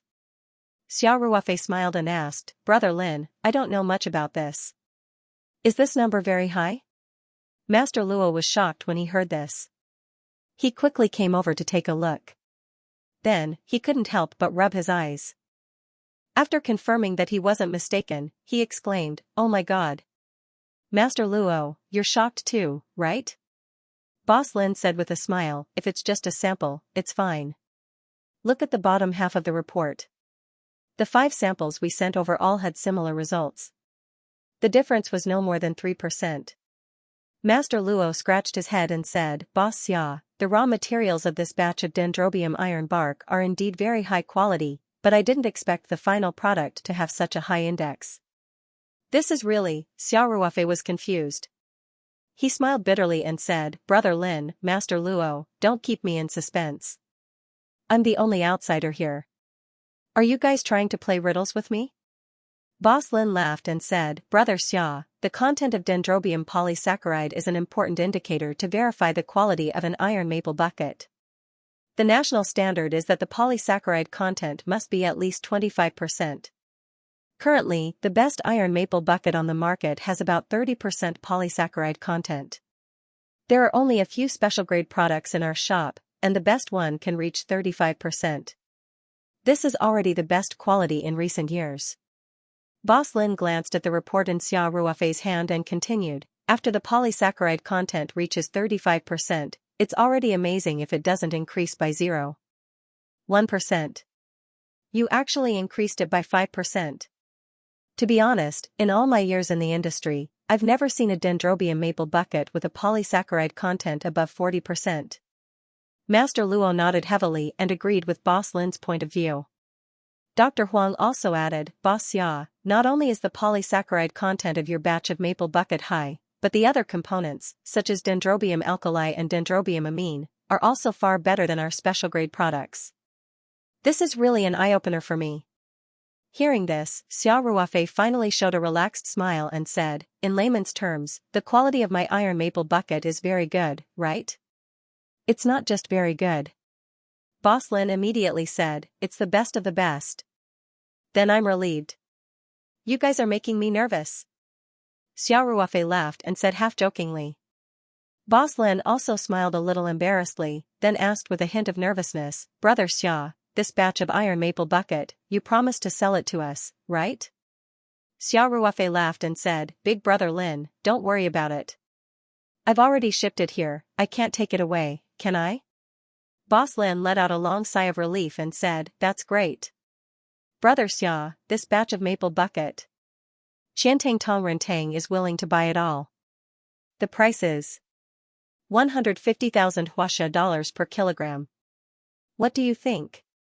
Xia Ruofei was stunned and asked, Big Brother Lin, if I remember correctly, the last time I came to your shop, boss who bought iron maple bucket from you for $100,000 per kilogram, right? The price you're offering. Boss Lin laughed and said, last time, boss who only bought a first-class bucket. The price of a special-grade bucket is higher than that. Brother Xia, let me be honest with you. 150,000 Huaxia dollars per kilogram is about 30% higher than the price we're offering for a special-grade bucket. This price is also based on the various indicators of this batch of maple bucket. After all, we've never bought such a high-quality iron maple bucket before. Xiao Ruofei thought for a moment, then nodded and said, okay, since Big Brother Lin has said so, then we'll trade according to the price you mentioned. Boss Lin was overjoyed and said, thank you, Brother Xia. He immediately ordered his staff to come in and take the whole bag of iron maple bucket to be weighed. Xiao Ruofei and the others also followed. Tong Rentang scales were very accurate. After all, some of the herbs they bought were very expensive. For example, the iron maple bucket this time was worth thousands of dollars. After weighing, Xiao Ruofei's batch of iron maple bucket weighed 136.4 kilograms, which was a total of 20.46 million Huaxia dollars. Although Xiao Ruofei already had a rough idea, he still couldn't help but be shocked when he received such an exact amount of sales. This was only the first batch. It brought in a profit of 20 million. The Taoyuan company's financial pressure was suddenly gone. The farm's infrastructure needed more than enough money, so he didn't need to pay the winery dividends in advance. Xiao Ruofei also calculated the growth cycle of the dendrobium ironhide. Basically, it was more suitable to harvest it once every 3 years.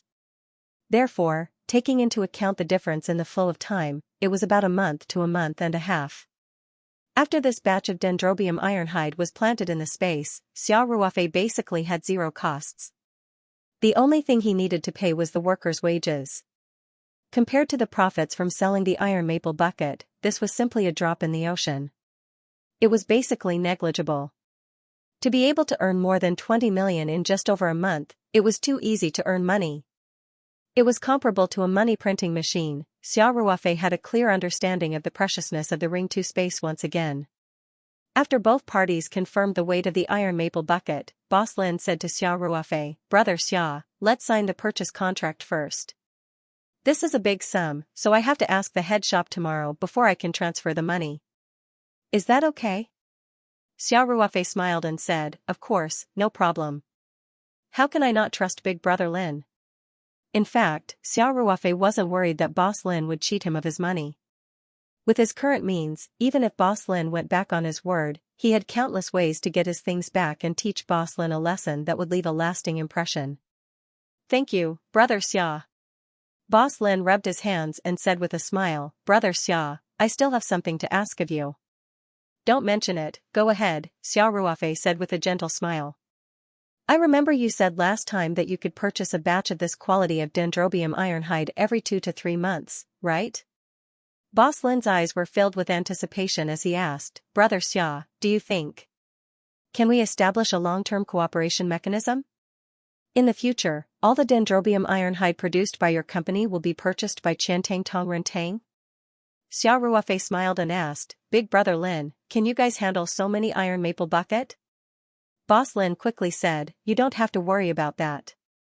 Brother Xia, I won't hide it from you. Currently, in the domestic market, iron sheet maple dipper has always been in high demand. Especially high-quality goods like yours, there's a price but no supply. A few hundred kilograms or even 1 or 2 tons per year is nothing. Moreover, iron maple bucket is selling very well internationally. Even if there's a lot of it in the future, we can definitely export it. Actually, Qiantang Tong Rentang alone would not be able to purchase so many goods. After all, this store's influence was limited. However, Tong Rentang was a national chain pharmaceutical giant with a perfect sales network. If Boss Lin could purchase such high-quality iron maple bucket, the main store in Beijing would definitely welcome him with open arms. Moreover, once a long-term cooperation agreement was reached, this would definitely be the most outstanding political achievement in Boss Lin's career. It would only be a matter of time before he would be promoted to an important position. That was why he was so concerned about this matter. Xiao Ruofei pondered for a moment. This boss Lin gave him a good impression. He valued integrity when doing business, and he was also quite friendly. At least in the process of dealing with him, Xiao Ruofei did not feel uncomfortable. Since he was going to sell the iron maple bucket and boss Lin was interested in purchasing it, why wouldn't he do it with such a perfect sales channel like Tongren Tang? With a monthly income of 20 million, Xiao Ruofei naturally would not reject the money. Boss Lin quickly said, "Brother Xia, go ahead." Xiao Ruofei said calmly, "Brother Lin, I also have a company in Southeast Province. It mainly deals in vegetables, fruits, and other agricultural products. Of course, iron maple bucket and wild ginseng will also become our important products in the future. Therefore, I hope that the iron maple bucket I sell to Tongren Tang will be packaged in our own design and branded with the Taoyuan brand." Xiao Ruofei paused and continued, "If you can agree on this condition, I can make the decision to sign an exclusive sales contract with you. In the future, all the iron maple bucket and wild ginseng produced by our company will be authorized to be sold to you. As for the commission model, or you can buy directly from our company and set your own price, we can discuss this slowly." Xiao Ruofei's starting point for all of his decisions was to increase the popularity of the Taoyuan company. After the expansion of the farm, the production capacity of Taoyuan's vegetables would increase. The quality of Taoyuan's vegetables would soon become famous throughout the province and even the country. As for the Zui Baxian liquor, Xiao Ruofei would also discuss with Ling Xiaotian to brand it as a joint product of the Taoyuan company and Ling's restaurant. Originally, Xiao Ruofei only wanted to make some quick money with the wild ginseng and dendrobium. However, after Boss Lin took the iron maple bucket for testing, the results showed that the quality was far better than the best iron maple bucket on the market. Naturally, Xiao Ruofei had the idea of branding it with the Taoyuan brand. Boss Lin thought for a while and said, "Brother Xia, I agree with your condition in principle. After all, Tongren Tang doesn't produce medicinal materials. Even the iron maple bucket we sell has its own brand. We will definitely make the iron maple bucket into gift boxes before we sell it." Xiao Ruofei smiled and nodded. He quietly looked at Boss Lin and waited for him to continue. Boss Lin continued, "I personally want to facilitate this cooperation, but I have to ask my superiors about the specific model." Xiao Ruofei smiled and nodded, "It's alright, there's no hurry. Big Brother Lin, I should be in Oua City for the next 2 days. You can wait for me to return to the Three Mountains before you send someone to talk to us in person." Okay. Boss Lin quickly said. Xiao Ruofei thought for a moment and said, "Big Brother Lin, you can report to your head shop. If we cooperate, I can provide at least 900 kilograms of iron maple bucket of this quality every year. In addition, I can provide at least 2 stalks of wild ginseng of the same quality every year." Boss Lin's eyes flashed with splendor as he nodded heavily. "Alright. Brother Xia, I will definitely get the authorization from above as soon as possible, and then I will personally fly to Xianxia City to discuss the contract with you." When Boss Lin heard Xiao Ruofei's output, his heart was already in turmoil. This was definitely a once-in-a-lifetime opportunity. This was true for both him and Tongren Tang. His only worry now was that a long delay might lead to trouble, so he couldn't wait to call the head shop to report. Xiao Ruofei could also guess Boss Lin's thoughts. He smiled and said, "Big Brother Lin, then I won't bother you." Okay.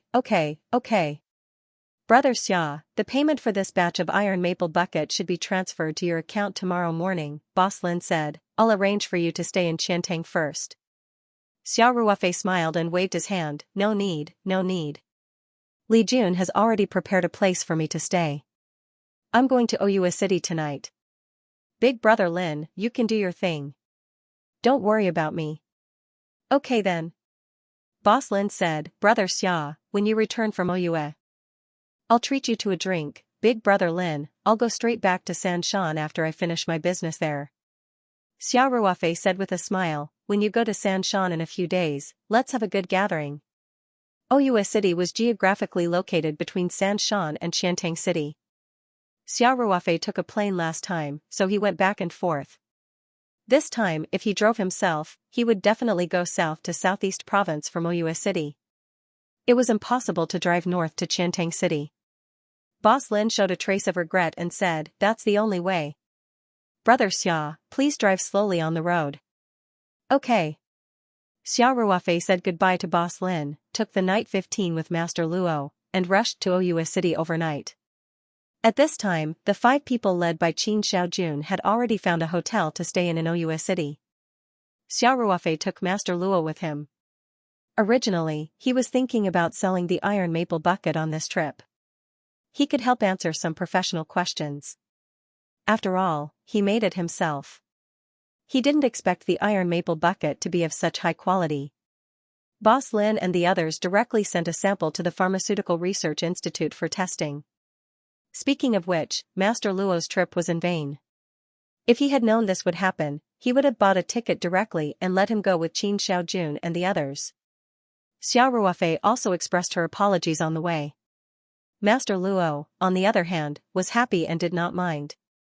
He had been working in Sanshan City for half a month and Xiao Ruofei had already given him a red packet of 20,000 yuan. Master Luo was very happy inside. It was just a matter of sitting for a few more hours, why would he care?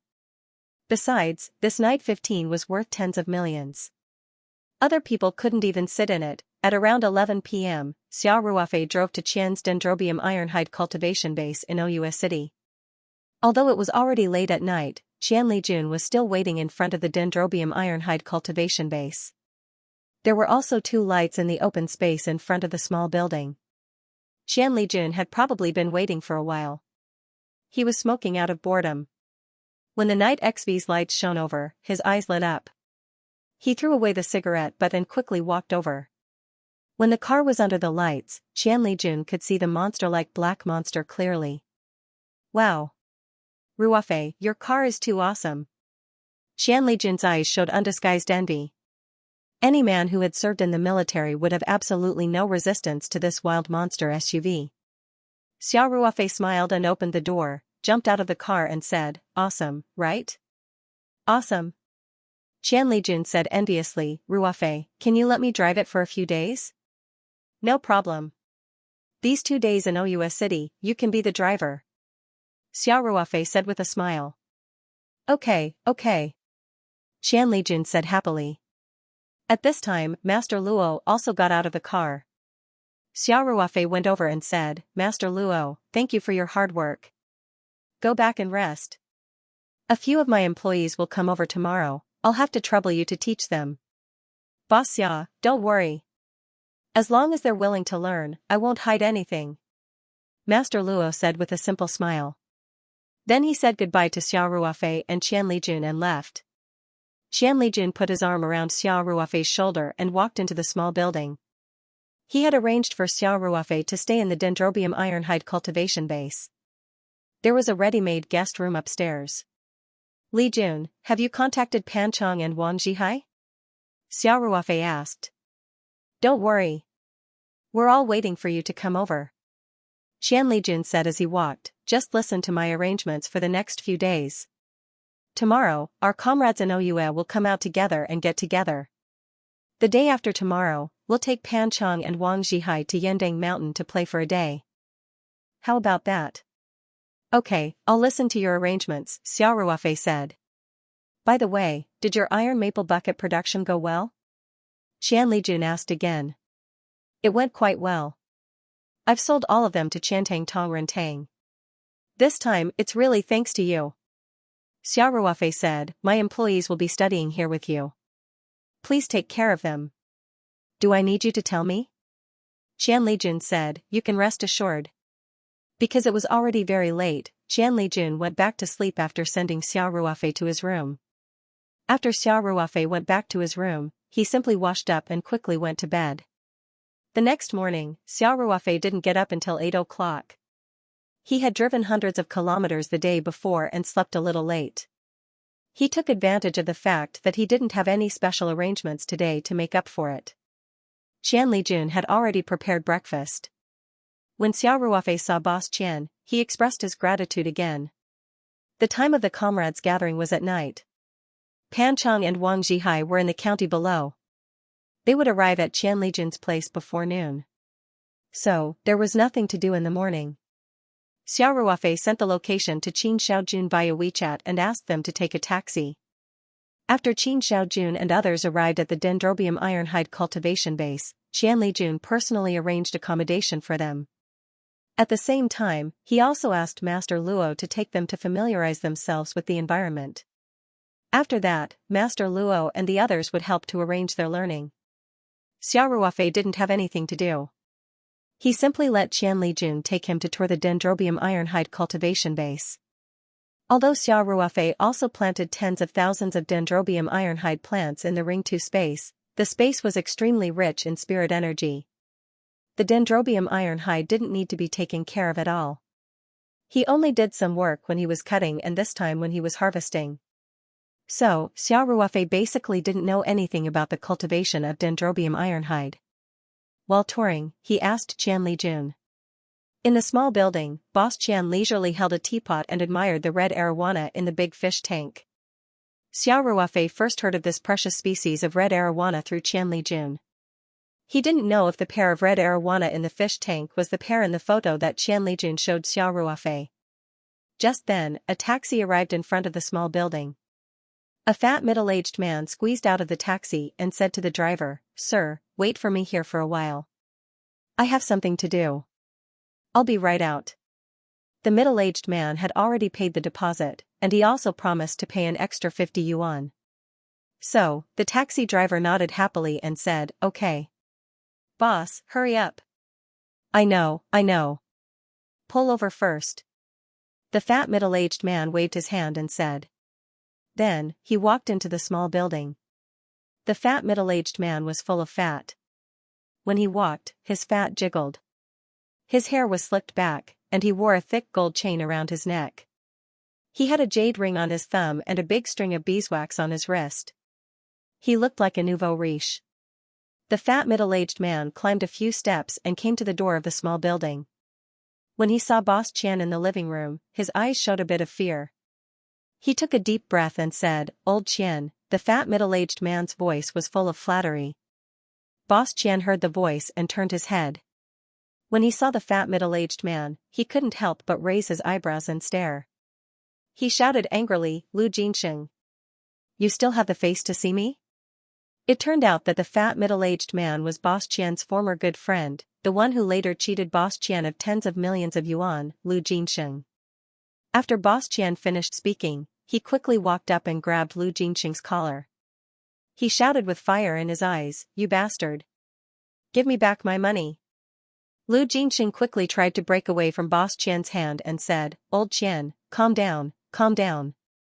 I came this time to give you back your money. I knew you bastard didn't have good intentions." King. Boss Qian scolded.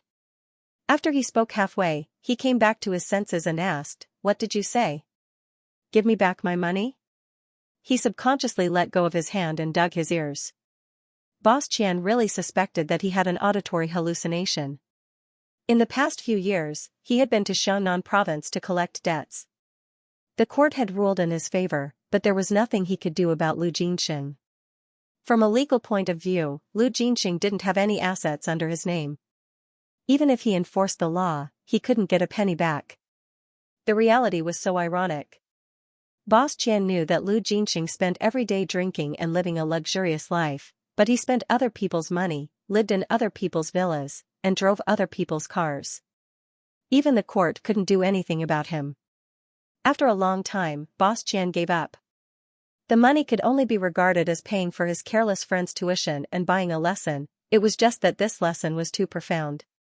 Boss Qian had struggled for so many years and had just recovered. In terms of assets, he still couldn't be compared to the past. Although every time he saw Lu Jinsheng, Boss Qian would chase him to collect debts. But today, Lu Jinsheng suddenly ran to Boss Qian and said that he wanted to pay back the money. Boss Qian suspected that there was something wrong with his ears. Lu Jinsheng said with a smile, "Old Qian, I am here to pay back the money. I owe you such a large sum of money, so I feel very uneasy. I have been working hard to raise money for the past few years. Now that I have enough money, I am here to pay back the debt." After Boss Qian confirmed that he didn't hear wrongly, there was a trace of vigilance in his heart. He looked at Lu Jinxing coldly and asked, "You wouldn't be playing any tricks, right?" "Lu Jinxing, I have been cheated by you all these years. Are you seeing that I have finally climbed up and have some savings, so you are here to play some tricks with me?" "Old Qian, what are you thinking?" Lu Jinxing said with a wry smile, "I am really here to pay back the money. I would never dare to have other thoughts." "You think I am a 3-year-old child?" Boss Qian sneered and said, "Did you forget what you said when I went to Xiannan 2 years ago to collect the debt from you? You said that even if the sun rose from the west, you, Lu Jinxing, wouldn't pay me back a penny. It has been less than 2 years. Don't tell me you forgot what you said? Once bitten, twice shy." Boss Qian absolutely couldn't believe that such a big liar would suddenly make a 180-degree turn. "If you can pay me back the money, even sows will climb trees." Boss Qian looked at Lu Jinxing, who was sweating on his forehead and had a look of fear. He was even more certain of his judgment. If he didn't have any ulterior motives, why was he so nervous? Boss Qian was even more confused. He thought that Lu Jinxing was either fooling him, or he was planning a bigger scam, or he had lost his mind. "Isn't that right? You're starting to talk nonsense." "Lu Jinxing, I don't know what you're talking about," Boss Qian said impatiently. "I'm very busy now. Stop messing with me." Lu Jinxing was about to cry. In the past, when Boss Qian chased him for his debt, he thought of all kinds of reasons to avoid it. Later, when it was brought to court, he simply had a falling out and said that he wouldn't pay back a penny. Now, he took the initiative to pay back the money, but Boss Qian didn't believe him. This was simply a modern version of the story of the boy who cried wolf. Lu Jinxing said with a sad face, "Old Qian, this time I'm sincerely paying back the money. How about this? If you don't believe me, let's go to the bank now. I've already written a cash check. Can you cash it on the spot?" After Lu Jinxing finished speaking, he took out the cash check he wrote in advance and showed it to Boss Qian. Boss Qian snorted coldly and took the check and checked it several times. The check didn't look fake. The amount on it was 83 million. Lu Jinxing showed a flattering smile and said, "Old Qian, I owe you 82 million. The remaining 1 million is the interest for these years. I really can't get more money." "I'm sorry." Boss Qian stared at Lu Jinxing for a long time, then said, "Go to the bank."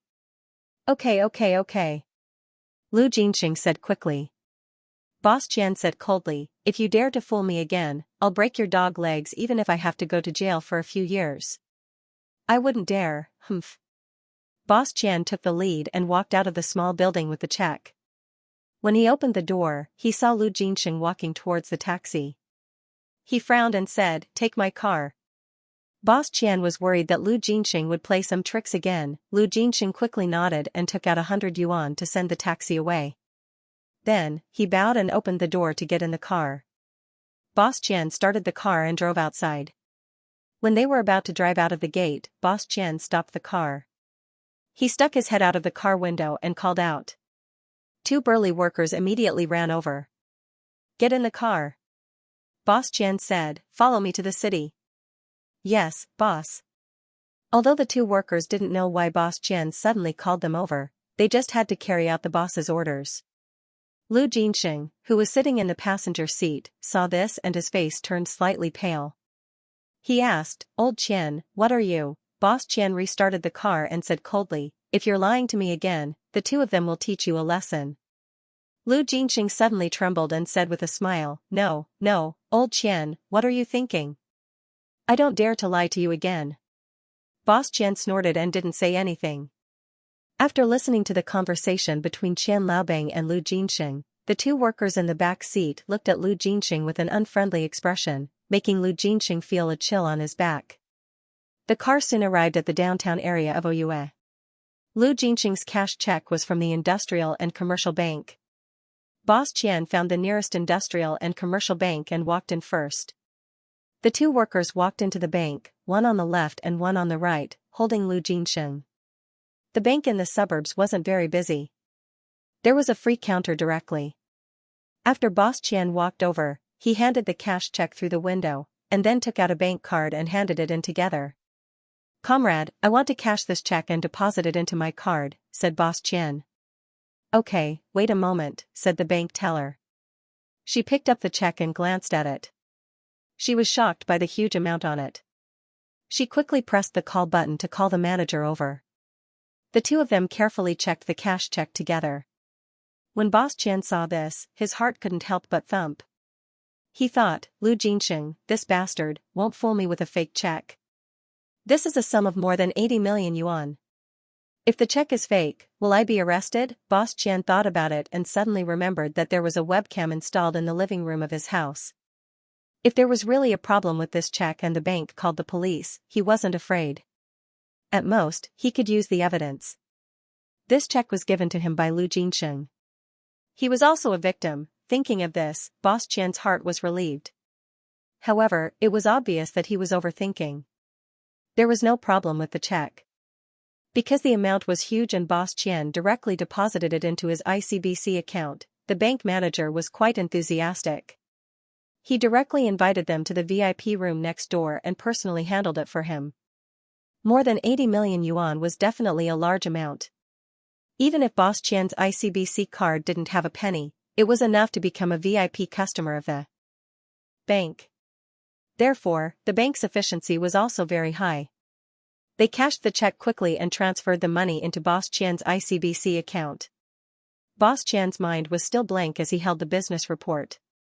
Lu Jinxing, this old guy, really returned my money? It was as if Boss Qian was in a dream. Even when the bank manager strongly recommended the wealth management products, he did not listen to a single word. It was the two workers who reminded him that Boss Qian came back to his senses. What did you just say? Boss Qian asked. The bank manager said enthusiastically, Sir, it's a pity that you have such a large amount of money in your bank account. Therefore, I would like to recommend a few wealth management products. There's no need for now. I'll contact you if I need them, Boss Qian interrupted the bank manager. His mind was still in a mess. How could he be in the mood to buy wealth management products? Moreover, Boss Qian was also a businessman. How could his money just sit in his account and earn interest? With this large amount of money, the expansion of the Dendrobium Ironhide base and a few projects that he wanted to invest in a long time ago could be started. How could he have spare money to invest in wealth management? Okay. Then I won't disturb you. The bank manager quickly said and handed over a business card. If you need anything, feel free to call me. We will definitely provide the best service for you. Thank you, Boss Qian took the business card and said. He casually put the business card in his pocket and glanced at Lu Jinxing beside him. Lu Jinxing looked at his 80 million yuan entering Boss Qian's account. Although his heart ached like it was being cut by a knife, he still had to put on a flattering smile on his face. Old Qian, I didn't lie to you, right? Lu Jinxing said with a flattering smile. Boss Qian nodded coldly. Although Lu Jinxing didn't know why he returned the money this time, Boss Qian wouldn't be nice to Lu Jinxing because of this. The money was originally his. Lu Jinxing used his trust to cheat him out of it. His business almost went bankrupt because of this. After so many years, he only received 1 million yuan in interest. How could he forgive Lu Jinxing because of this? Boss Qian said to the two workers, let's go. After saying that, he walked out of the bank, and the two workers naturally followed quickly. Lu Jinxing stood there dumbfounded. After he came back to his senses, he quickly chased after him and shouted, Old Qian, wait. Lu Jinxing rushed to Xianxia to return the money. He was really forced to do so. Now that Boss Qian finally took the money away, he definitely needed an explanation from Boss Qian. Otherwise, if he went back to Xiangnan, how could he survive? During this period, Lu Jinxing really felt like he was in a nightmare. Originally, he had made a big deal with Boss Qian. He could almost live a carefree life for the rest of his life. In fact, it was the same for the past few years. He lived very freely. However, since more than 10 days ago, the industries that he secretly controlled were frequently in trouble. At first, he didn't care too much and tried to smooth things over through some friends in the system. He didn't expect that those who called him brothers in the past would all avoid him like the plague when they saw him. Lu Jinxing realized that things didn't seem to be simple. What scared Lu Jinxing even more was that not only did various inspections and fines come one after another, But there were also some young people who often wandered around his hidden industries, which made him nervous. Such days lasted for more than 10 days. Finally, a very important person in the business world of Xiangnan province took the initiative to meet Lu Jinxing. He also learned from this big man that he almost went bankrupt in just 10 days because of old Qian from Xianxia province. This old fool had been mocked by him countless times. Old Qian had the help of a noble person, and it was a person who could shake the ground in Xiangnan province. As for who it was, the big man didn't say. However, the big man said that even he didn't dare to be presumptuous in front of that noble person. This made Lu Jinxing break out in a cold sweat. What kind of big man did he offend? That big man was obviously the spokesperson of the mysterious noble person behind Boss Qian. He also clearly told Lu Jinxing that the only way to solve this matter was to return all the money and give old Qian a certain amount of compensation. Moreover, the big man also specifically emphasized that Mr. Xia must agree. Otherwise, his nightmare would continue until he really went bankrupt. Lu Jinxing didn't dare to have any other thoughts. He quickly and obediently mobilized all his forces to start fundraising. Moreover, he was also in awe of Mr. Xia that the big man mentioned. Lu Jinxing knew very well that when he met a big shot, even he had to show some respect. A character like him didn't even have the ability to resist. Not to mention resisting, now that he was being watched, he didn't even have the chance to escape. Other than obediently returning the money, there was no other choice. Lu Jinxing still remembered the big man's words. He must obtain the understanding of Mr. Xia, so how could he let Boss Qian take the money and leave? Wouldn't all his efforts be in vain? However, Boss Qian ignored him. He went straight to the parking space near the door and opened the car door. At this time, Lu Jinxing caught up with him, panting. Two workers immediately stepped forward and stood in front of Boss Qian, staring at Lu Jinxing vigilantly. Boss Qian asked coldly, "Lu Jinxing, you have returned the money you owed me. In the future, you will go your own way, and I will go mine. We will never see each other again. What else do you want?" Lu Jinxing panted and said with a wry smile, "Old Qian, you see, I traveled thousands of miles to return the money. It can be said that I spent all my money to get it. Is that sincere enough?" Boss Qian curled his lips and didn't speak. Lu Jinxing said, "Old Qian, I didn't recognize Mount Tai. If I had known that you had such a powerful backer, I wouldn't have dared to. Hey! Let's not talk about the past. It's all my fault. Old Qian, you have returned the money and apologized to me. You see. Can you talk to Mr. Xia and ask him to let me go?" Boss Qian frowned and said, "I don't know what you are talking about." "What Mr. Xia? I don't know him at all." Lu Jinxing said with a wry smile, "Old Qian, let's not beat around the bush. I have been messed up enough these days. I was wrong in the past, but I have returned the money and paid the gifts. You should be appeased now, right?" Boss Qian said angrily, "I said I don't know any Mr. Xia." "Lu Jinxing, is there something wrong with your ears?" Lu Jinxing didn't believe him and said, "Old Qian, I won't lie to you.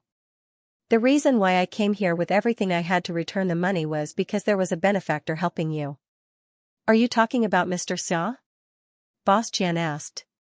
Lu Jinxing nodded and said, "I don't know who the benefactor is, but he said that if I want to solve this problem, besides returning the money, I also need to get Mr. Xia's forgiveness." Boss Qian said sarcastically, "Lu Jinxing, it seems that you have been forced into a corner.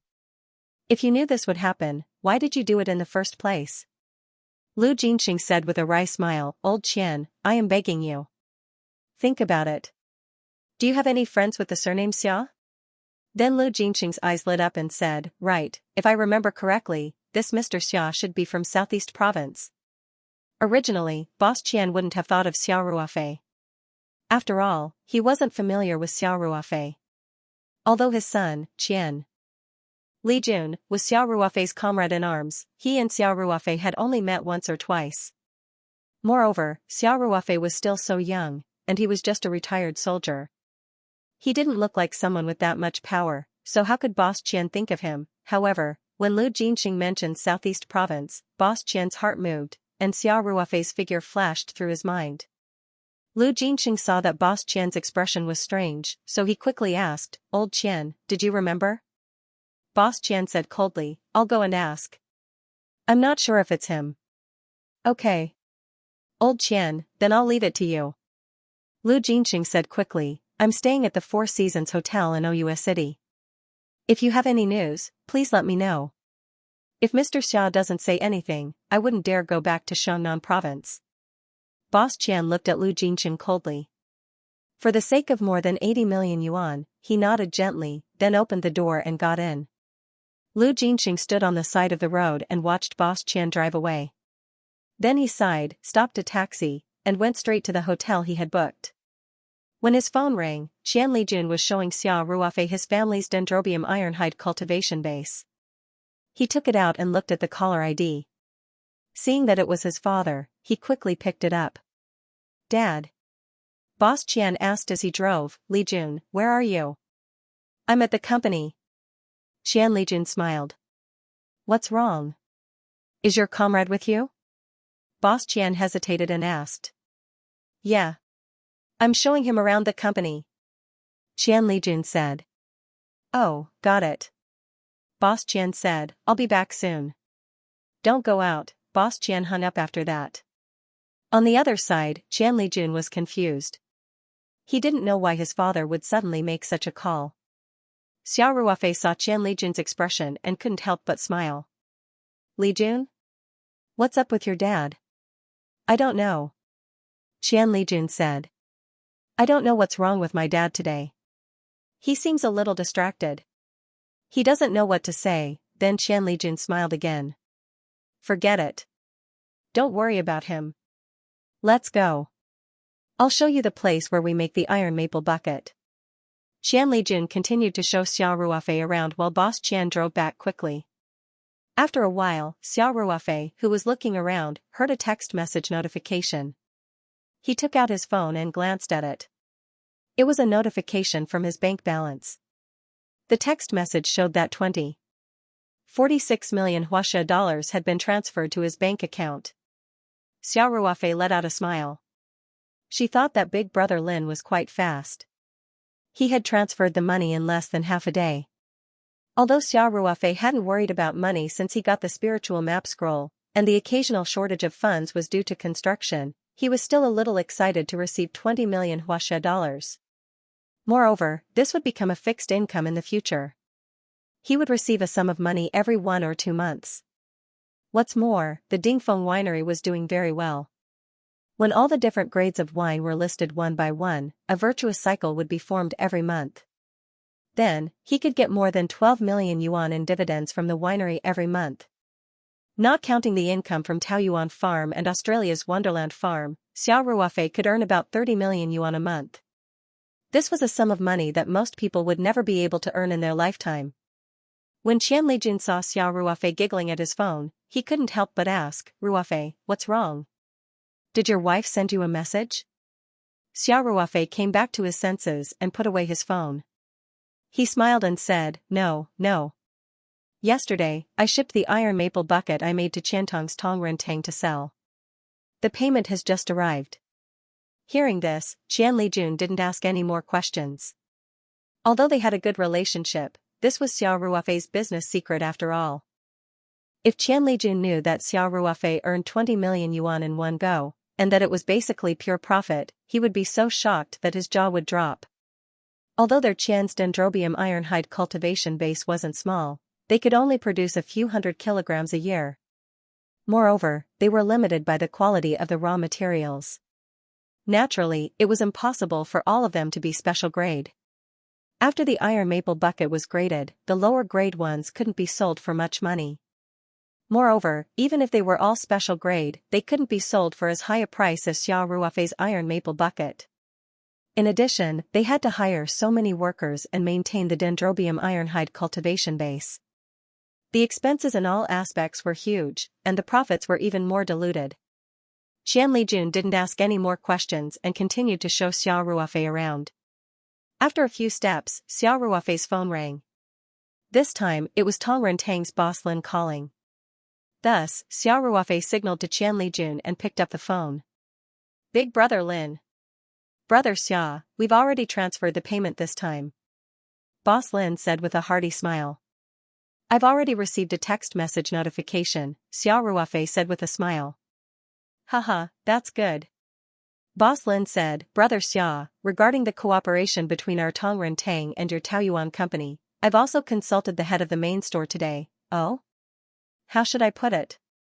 Brother Xia, I faxed a copy of yesterday's inspection report to the main store in Beijing. When the higher-ups saw it, they agreed without hesitation. Boss Lin laughed and said, Our head said that this kind of high-quality iron maple bucket can only be sold in our Tongren Tang to show its extraordinariness. High-quality medicinal materials and our century-old store are called complementing each other. Haha. Since there's no problem on your side, I'll naturally keep my promise. Xiao Ruofei said with a smile, I'll give you the exclusive authorization for the iron maple bucket and wild ginseng. Thank you, Brother Xia. Boss Lin said eagerly, as for the specific cooperation terms, when can we meet and have a preliminary discussion? How about I come to Ouyue City today? Xiao Ruofei thought about it and said, Boss Lin, how about this? I won't stay in Ouyue City for too long. I'll be back in 2 days at most. How about we meet in Sanchon 3 days later? You have to give me a chance to be a good host. In fact, Xiao Ruofei wanted to be lazy again. He just needed to leave these specific matters to Feng Jing when he went back. He only needed to propose a general direction and principles. Xiao Ruofei believed that Feng Jing would be better at negotiating than him. Boss Lin thought for a moment and said, That's fine too. I'll book the plane ticket first. Brother Xia, let's meet in 3 days? See you in 3 days. Just as Xiao Ruofei was making a phone call, Boss Qian drove back in a hurry. When he saw Qian Lijun, he immediately asked, Lijun, where's Boss Xia? Qian Lijun pointed not far away and said, There. He's making a phone call over there.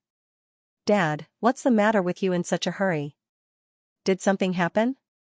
Before Boss Qian could speak, Xiao Ruofei had already finished the phone call.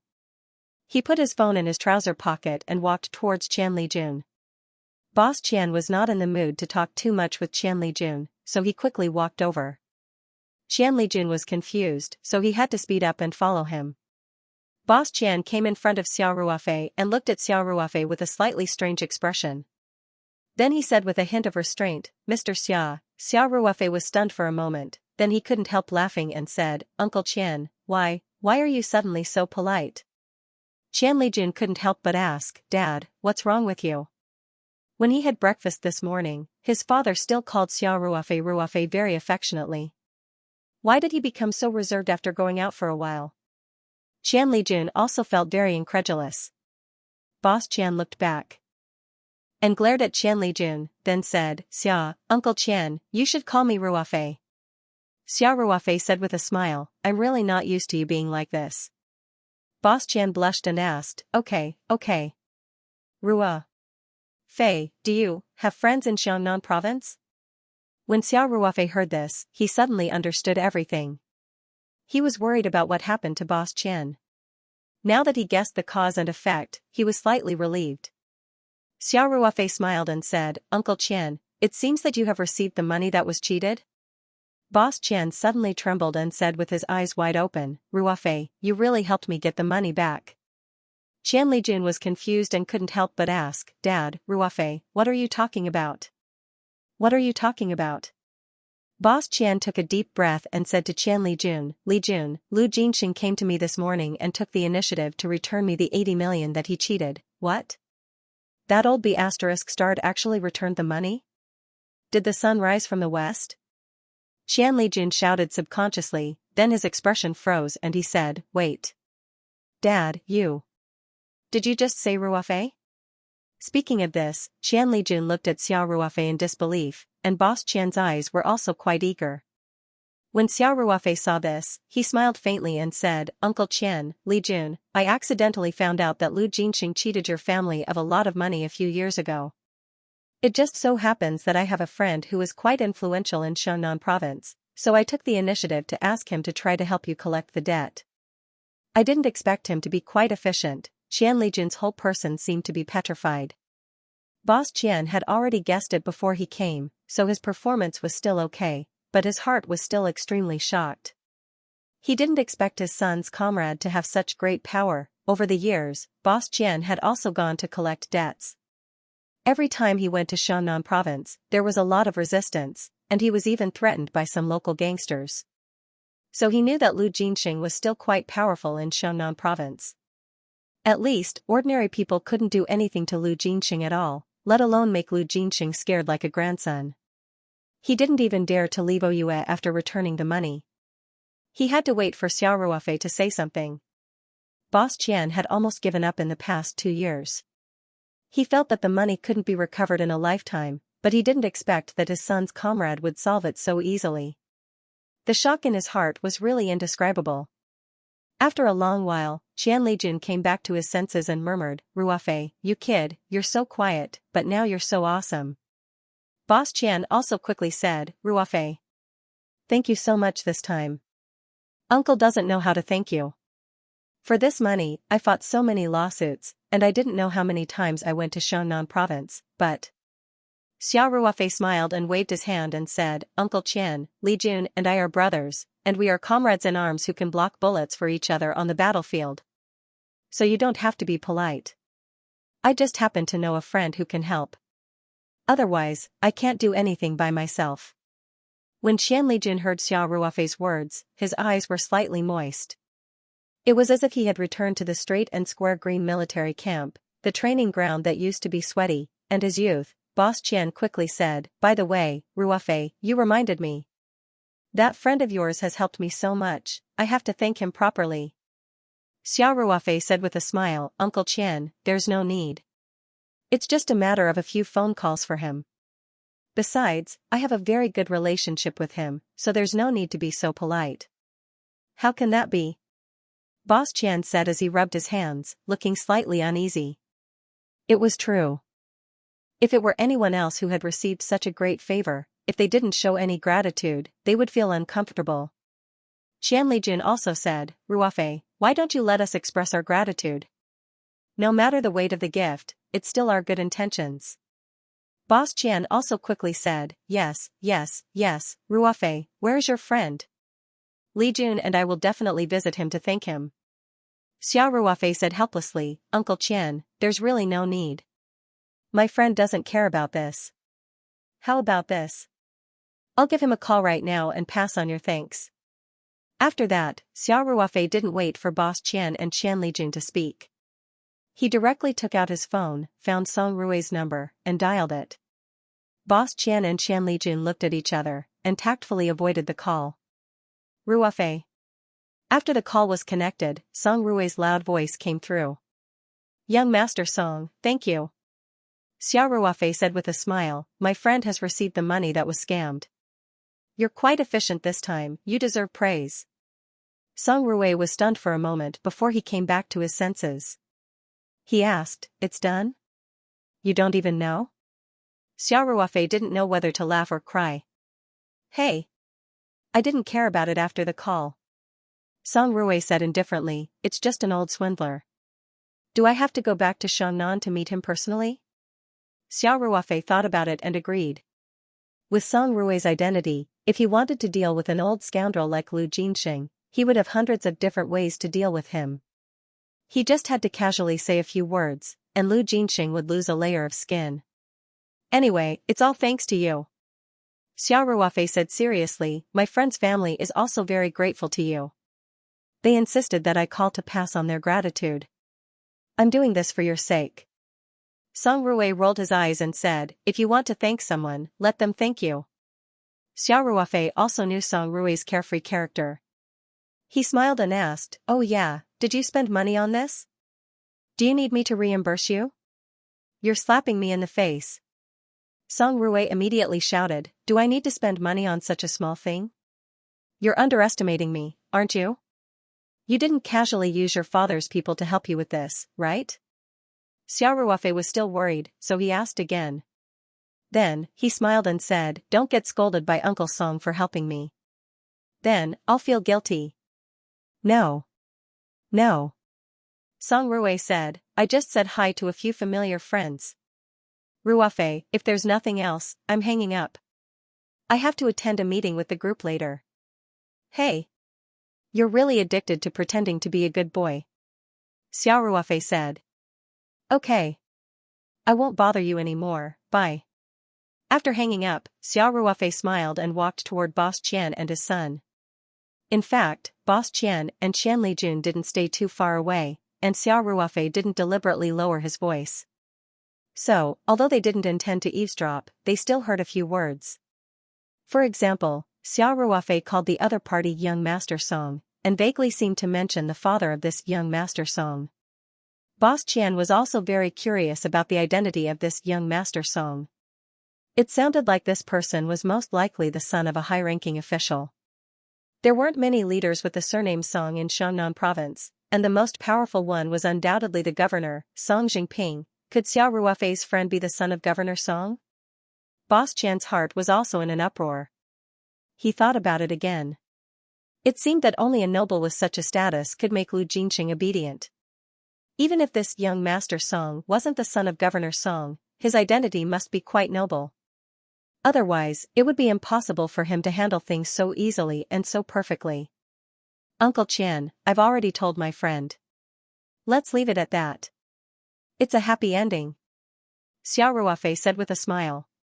Boss Qian looked grateful and said, Ruofei, thank you so much this time. I thought I would never be able to get that money back. Qian Lijun also patted Xiao Ruofei's shoulder and said sincerely, Ruofei, thank you. He knew very well that Xiao Ruofei helped them so much without saying anything. It was all because of their friendship.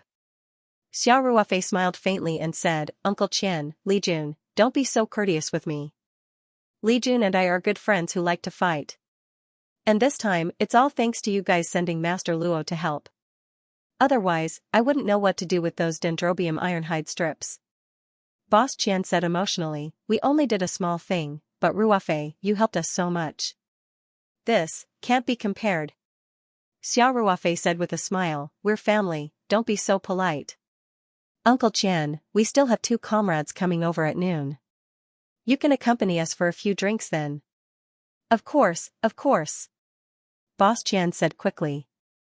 Qian Lijun also said, oh right, Pan Chong and the others should be arriving soon. I'll call and ask.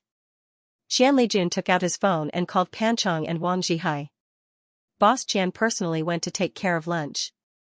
He could only express his gratitude to Xiao Ruofei by treating them more warmly. At around 11 o'clock in the afternoon, Xiao Ruofei's old comrades in the recruit company, Pan Chong and Wang Zhihai, also came to the Qian's dendrobium ironhide base together. When the comrades met, they were naturally excited and emotional.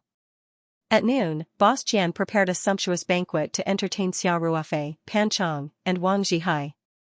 He also generously said that he had already booked a hotel in Ouyue. Tonight, Xiao Ruofei and the others would have a larger gathering of comrades, and he would cover all the expenses. During the banquet, Xiao Ruofei, Qian Lijun, Pan Chong, and Wang Zhihai drank and talked about the past in the army. Everyone missed it very much. They had joined the army when they were 17 or 18 years old. There were laughter and tears in the Iron Blood Army camp, leaving an indelible green mark in their youth. Now, they had all left the straight line and square camp sooner or later and stepped into society, but that comradeship didn't fade because of the passage of time. Boss Qian also frequently toasted the 3 of them, especially Xiao Ruofei's side. Boss Qian even toasted at least a dozen glasses of wine. Xiao Ruofei was a guest from afar, so Qian Lijun and the others naturally drank a lot with him. However, when he was in the army, Xiao Ruofei's alcohol tolerance was very good, and now it was even more amazing. In addition, he was happy today, so he didn't refuse anyone. He drank at least 1 or 2 pounds of white wine in one meal. Near the end of the banquet, Qian Lijun also drank until his face was red, and he was a little tongue-tied. He took a big glass, poured a full glass of white wine, and walked to Xiao Ruofei and said, Ruofei, you have helped me so much. We brothers don't need to say many words of gratitude. It's all in the wine.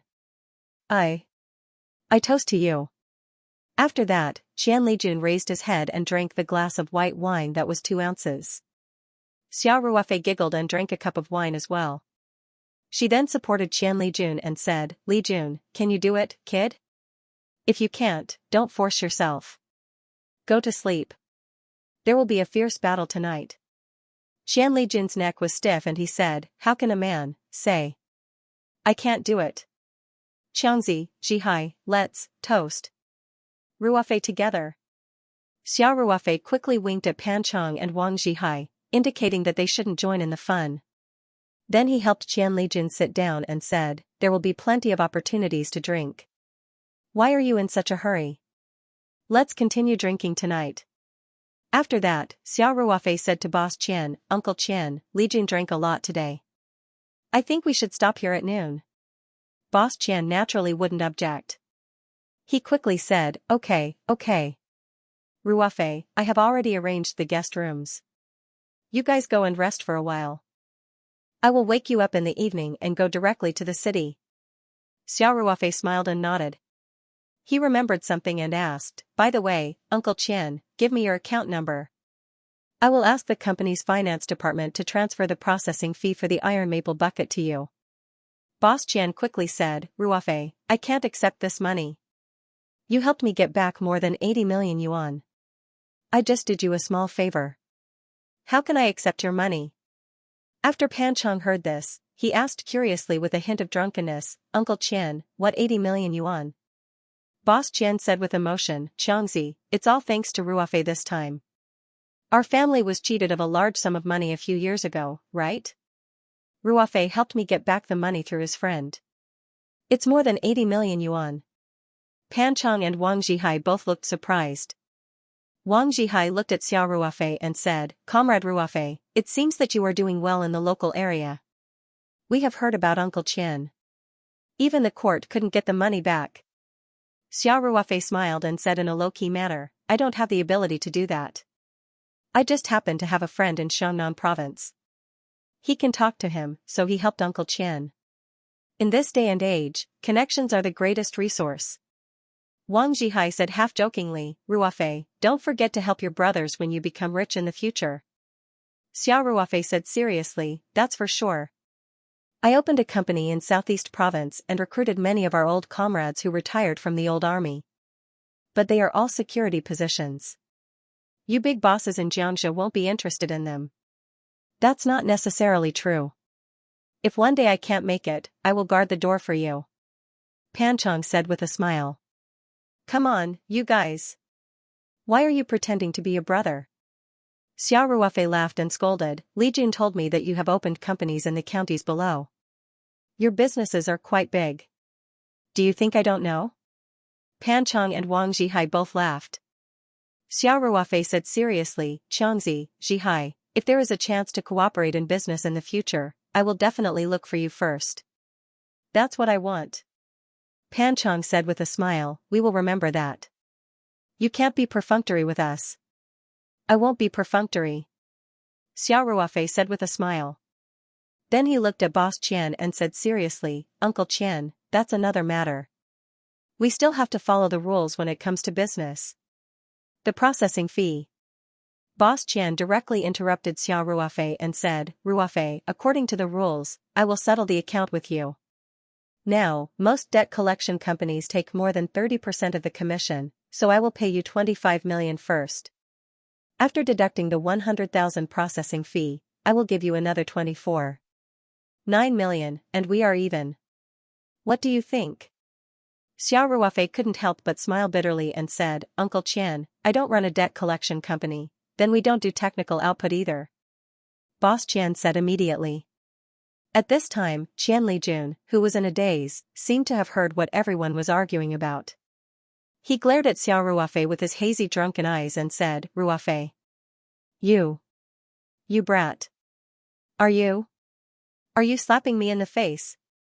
I'm telling you.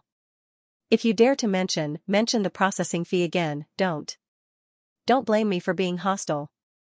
Seeing this, Xiao Ruofei knew that Boss Qian would definitely not accept the money, so he smiled bitterly and said, okay, let's not talk about this.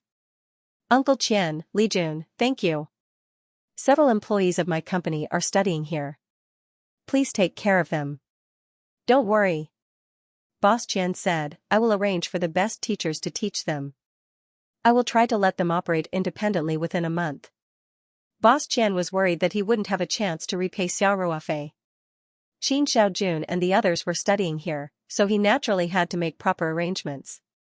Boss Qian helped Qianlijun back to his room, and Xiao Ruofei and the other two went back to their rooms to rest. After drinking 2 pounds of white wine, even though Xiao Ruofei's alcohol tolerance was amazing, he was still a little groggy. He slept for the whole afternoon. After getting up, he took out a cup of spirit flower petal solution from the space and drank it. His whole body suddenly became 100 times more energetic. In contrast, the others looked a little dispirited, especially Qianlijun. His face was a little pale, and it was obvious that he drank too much at noon. Xiao Ruofei, Pan Chong, and Wang Zhihai laughed and teased Qianlijun. Everyone got in the car prepared by Boss Qian and went straight to Oua City. In the evening, there would be another fierce battle, and the scale would be bigger.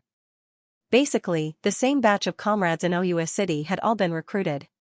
Xiao Ruofei originally wanted to call Qin Xiaojun, but considering that when Qin Xiaojun joined the army, these comrades were basically retired, and Qin Xiaojun was not in the same regiment as them, he estimated that Qin Xiaojun would be more uncomfortable if he went. After thinking about it, he gave up.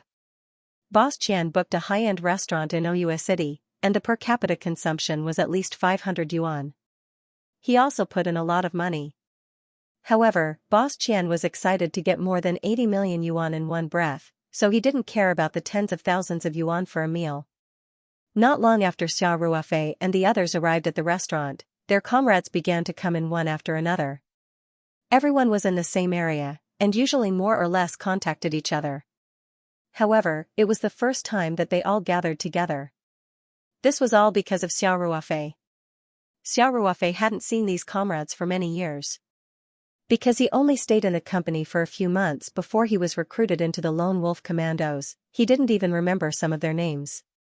However, after meeting, they still hugged each other heavily. The large private room was full of strong comradeship.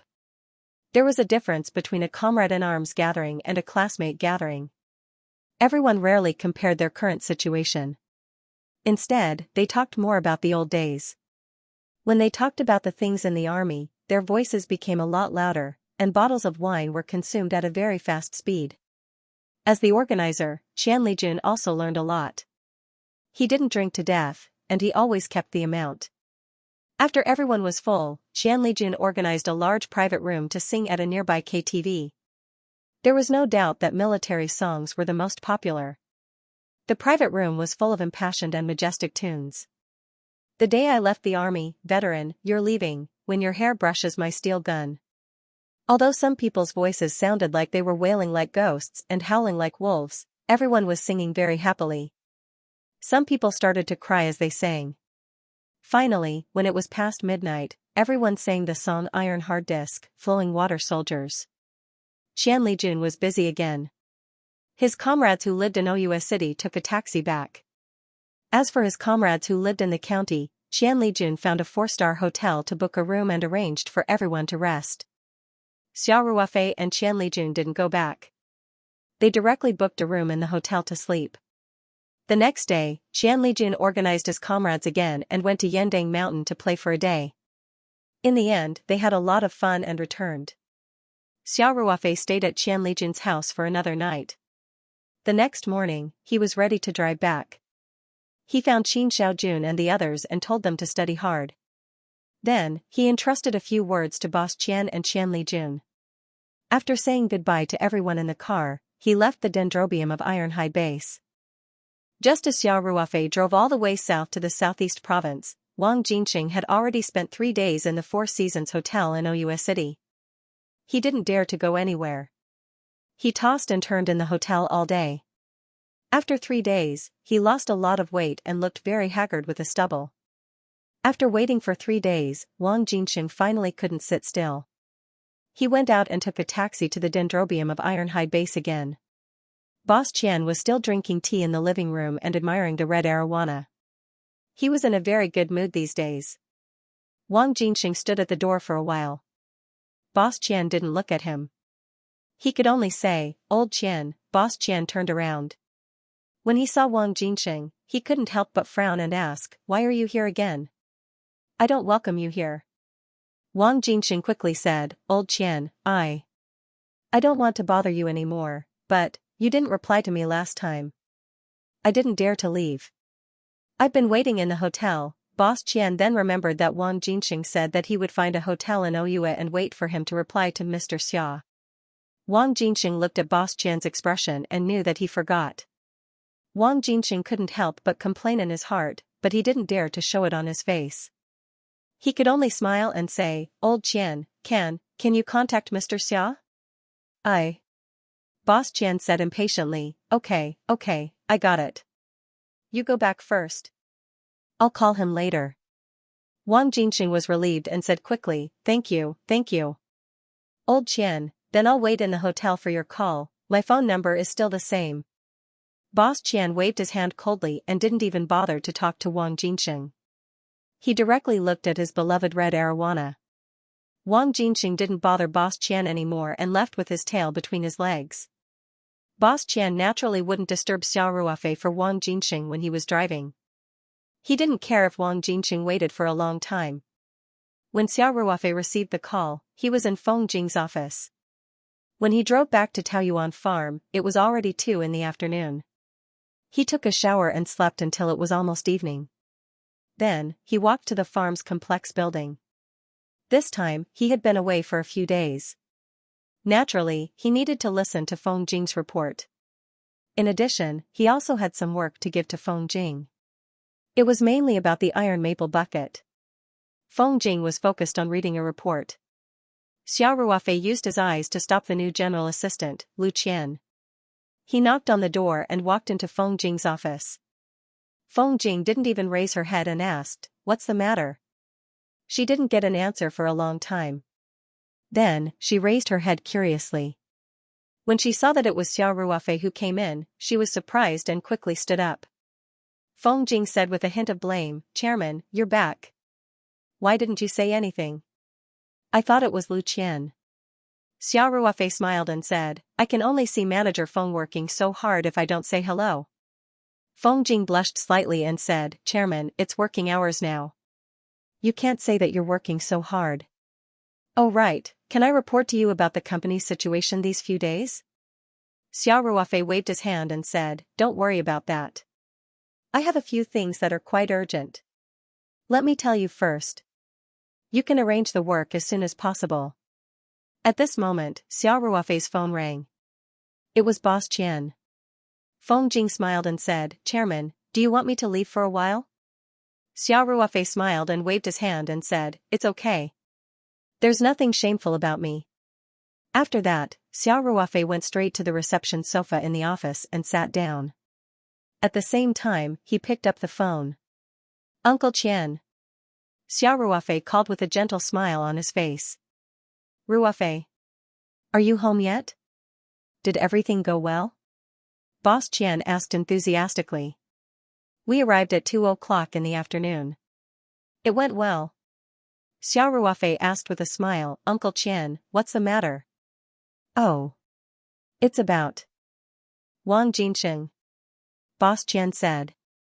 This old bastard has been living in Ouyue these days.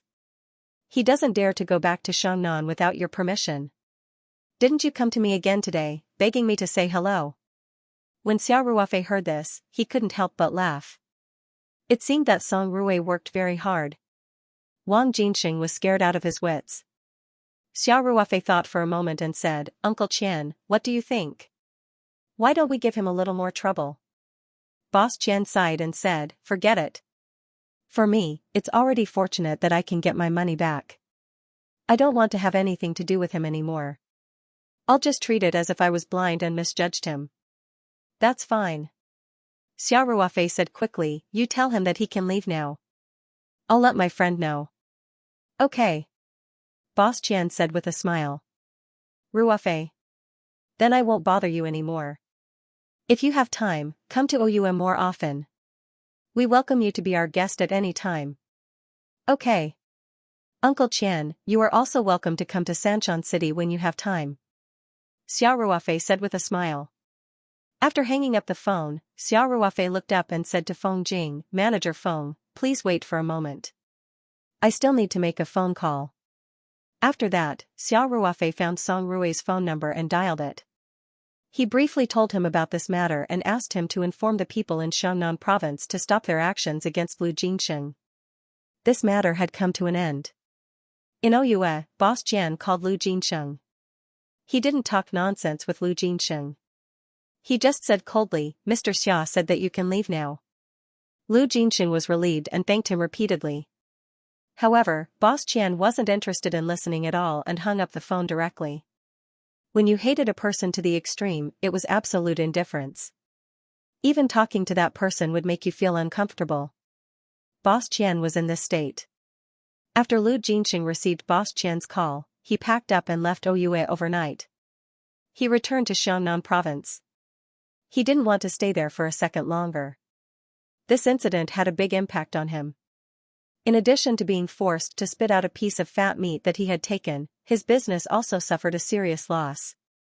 He didn't know how long it would take for him to recover. This was very similar to Boss Qian's state after he was cheated. This was also an eye for an eye, Sanshan City, Taoyuan Farm. After Xiao Ruofei hung up the phone with Song Rue, he smiled and waved to Feng Jing and said, "Manager Feng, come and sit here." Feng Jing personally made a cup of tea for Xiao Ruofei, and then sat down on the sofa opposite Xiao Ruofei. She asked with a smile, "Chairman, you came to my office as soon as you came back. What important instructions do you have? Don't tell me you want to carry my burden again." Xiao Ruofei leaned comfortably on the soft back of the sofa and said with a smile, "It's necessary to carry your burden. Capable people do more work." Feng Jing said coquettishly, "You're exploiting me. You have to give me a raise." After getting familiar with Xiao Ruofei, Feng Jing was not as reserved as before. Occasionally, she would even reveal a little girl's mannerisms. There was a hint of gentleness in her mature workplace demeanor. It was a different kind of charm. Xiao Ruofei laughed and said, "Sure. I'll give you a big red packet at the end of the year. But I don't think you'll be interested in that red packet at that time. The company's dividends are the biggest. Then I'll take advantage of your auspicious words." Feng Jing said with a smile. Then she asked, "What's the matter?" "Chairman, don't keep me in suspense." Xiao Ruofei said with a smile, "Don't worry. It's a good thing." After that, Xiao Ruofei took a sip of the tea that Feng Jing had just brewed. Then he asked, "Manager Feng, some time ago, I asked a master from Xianxia to come over and help me make the iron maple bucket. You know about that, right?" Feng Jing nodded and said, "Yes, didn't you send Qin Xiaojun and the rest to Xianxia to learn? What you're going to say today is related to this." Xiao Ruofei nodded and said, "Last time, when Master Luo helped us make the iron maple bucket, I brought it to Xianxia province. Tong Rentang in Qiantang City asked the Xianxia Pharmaceutical Research Institute to do a test. This batch of iron maple bucket's dendrobium polysaccharide content is 10% higher than the best quality products on the market. It's a treasure among treasures. This batch of iron maple bucket brought in a total of more than 20 million yuan." Feng Jing's beautiful eyes were wide open, and her mouth was slightly agape. After a while, she said in shock, "A 100-kilogram iron maple bucket sold for more than 20 million yuan?" Xiao Ruofei smiled and nodded. He said, "Of course, this is not the most important thing. The most important thing is that this is not a one-off deal. I have a way to get a stable supply of the same quality raw materials. That means our company will have one more product." Feng Jing said excitedly, "And it will be a phenomenal product that can sweep the market." Xiao Ruofei nodded and smiled. "Yes. Also, I have reached a verbal agreement with Tong Rentang's boss Lin. The iron maple bucket produced by our company can be exclusively licensed to Tong Rentang. At the same time, they agreed to keep the Taoyuan company's trademark. The specific cooperation model and other details still need to be discussed." Speaking of this, Xiao Ruofei took another sip of tea, and then continued, "So, there are two things that need to be done immediately." Feng Jing sat up straight and said seriously, "Chairman, please go ahead." Xiao Ruofei said, "The first thing is the negotiation. Qiantang Tong Rentang's boss Lin has been authorized by the headquarters to be in charge of this cooperation. He will fly to Sanshan tomorrow and come to our company to discuss the details of the cooperation. I'm going to let you be in charge of this negotiation. You can prepare tonight." Feng Jing nodded and said, "No problem, Chairman. You set the general principles. I will try my best to fight for more benefits for the company within the framework of the principles." Xiao Ruofei smiled and said, "I'm not worried about you. There are two kinds of cooperation models. One is resale, that is, we sell to Tong Rentang at a fixed price, and the subsequent market behavior has nothing to do with us. The other is consignment, that is, we supply to Tong Rentang, use their channels to sell, and then give them a certain percentage of commission." Xiao Ruofei looked at Feng Jing, who was seriously taking notes, and continued, "Because there's currently a shortage of ironclad maple dippers, especially high-quality maple dippers, which are priceless. So, we can accept both models." Feng Jing nodded and said, "Chairman, can you be more specific? What is our bottom line for the two models?" Xiao Ruofei thought for a moment and said, "In terms of resale, my selling price this time is 150,000 huaxia dollars per kilogram. If we use this model, it can't be lower than this." Feng Jing nodded and recorded this number seriously. Then, she asked, "What about consignment?" Xiao Ruofei thought for a moment and said, "For consignment, we have to participate in the pricing. We can't let Tong Rentang set the price. This can be detailed in the negotiation. As for commission, 20,000 yuan per kilogram is acceptable. After all, they provide a ready-made and perfect channel." "Understood." Feng Jing replied straightforwardly. Xiao Ruofei smiled and said, "The second thing is to design a set of packaging for our iron maple bucket as soon as possible. This doesn't need to be divided into too many layers, because our products are high-end, so the packaging can be appropriately luxurious, but it must be tasteful and highlight the Taoyuan company's logo. I don't know much about the specific design. Anyway, let's leave it to a professional company." Feng Jing nodded and said, "Okay, I will ask someone to come up with a preliminary plan tonight. I will show it to you tomorrow." Xiao Ruofei smiled and said, "Asking the employees to work overtime again? Will it be too tiring?" "Now, the company is fully staffed, and the employees are not working overtime. They are all working hard to achieve results." "No problem." Feng Jing smiled and said. Then, she added, "Many of the employees are living in the district, and there are no entertainment facilities around here. Many of them are surfing the internet in the office at night. It's not a problem for them to do some work." "Okay. You can do it." Xiao Ruofei smiled and said. Feng Jing wrote it down in her notebook and asked, "Chairman, other than these two things, do you have any other instructions?" Xiao Ruofei said, "The last time Master Luo came over to help us make the iron maple bucket, it was a temporary makeshift house. Since our company is going to make this a permanent business, then we will need to build a few makeshift houses. Manager Feng, tell the construction team, Manager Li, that the district is also under construction now. We will build a row of houses near the makeshift houses. This will be used to make the iron maple bucket in the future." "Okay," Feng Jing said. Xiao Ruofei thought for a while and said, "Since there is no dendrobium fresh strips now, tear down that makeshift house and build a house there. Other than that, the stove, iron pot, and other utensils needed to make the iron maple bucket must also be prepared according to the highest standards. This must be done quickly. At most, in 1.5 to 2 months, a new batch of dendrobium fresh strips will be sent over. At that time, Master Luo will bring Xiao Jun and the rest over to make the iron maple bucket." "Okay, then I will contact Manager Li tonight and ask him to prepare in advance. We will start work tomorrow," Feng Jing said as she wrote down her notes. Xiao Ruofei said embarrassedly, "Manager Feng, I gave you so much work at once. Am I being a little unkind?" Feng Jing's watery eyes looked at Xiao Ruofei and said, "I am already used to being exploited by capitalists like you." Xiao Ruofei raised his head and laughed, "Okay, okay. That's all I need to do." Feng Jing stood up and said, "Chairman, please wait for a while. I will send you a copy of the latest report. After that, I will report to you about the situation for the past few days." Xiao Ruofei looked at his watch and said, "It's time to knock off. There's no need to rush the report. It won't be too late to report after the negotiation tomorrow. Let's go and eat first." Feng Jing smiled and said, "I am not hungry. Furthermore, there are still a lot of things to settle." Chairman, you can go and eat first. How can I do that? If I let you starve, wouldn't that be a loss to me? Xiao Ruofei said, eating is more important than anything else. An emperor doesn't lack hungry soldiers. If there's anything, we can talk about it after eating. After that, Xiao Ruofei didn't allow any explanation and pulled Feng Jing out. Feng Jing felt that Xiao Ruofei's hand was very warm and soft. She couldn't help but blush slightly. She secretly looked at Xiao Ruofei and saw that Xiao Ruofei's eyes were clear. There was no other meaning. Xiao Ruofei naturally didn't have any improper thoughts. He only pulled Feng Jing a few steps and then let go of her hand naturally. Feng Jing gently moved her fingers and followed Xiao Ruofei out of the office. The cafeteria now was much more lively than before.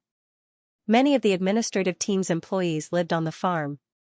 A place with many young people was naturally full of vitality. When the employees saw Xiao Ruofei, they all respectfully greeted him. Xiao Ruofei also had a gentle smile on his face and nodded to everyone. When it came to eating, Xiao Ruofei never had any special treatment. He ate the same as the employees and he also swiped his card to eat. Feng Jing and Xiao Ruofei sat at the same table. The other employees naturally didn't come over to join in the fun. Xiao Ruofei ate while communicating with Feng Jing about tomorrow's negotiation. He tried to convey his thoughts to Feng Jing as much as possible so that she would have more confidence in tomorrow's negotiation. After eating, Feng Jing immediately went into her office. Xiao Ruofei gave her several tasks in a row. She had to work overtime tonight. At the same time, Feng Jing also appointed a few young employees to work overtime on the first draft of the Iron Maple Buckets packaging plan. After Xiao Ruofei finished eating, he directly returned to the small villa. It was inconvenient for him to enter the space since he had been in Xianxia province for 2 or 3 days. Xiao Ruofei also missed Little Black and the others.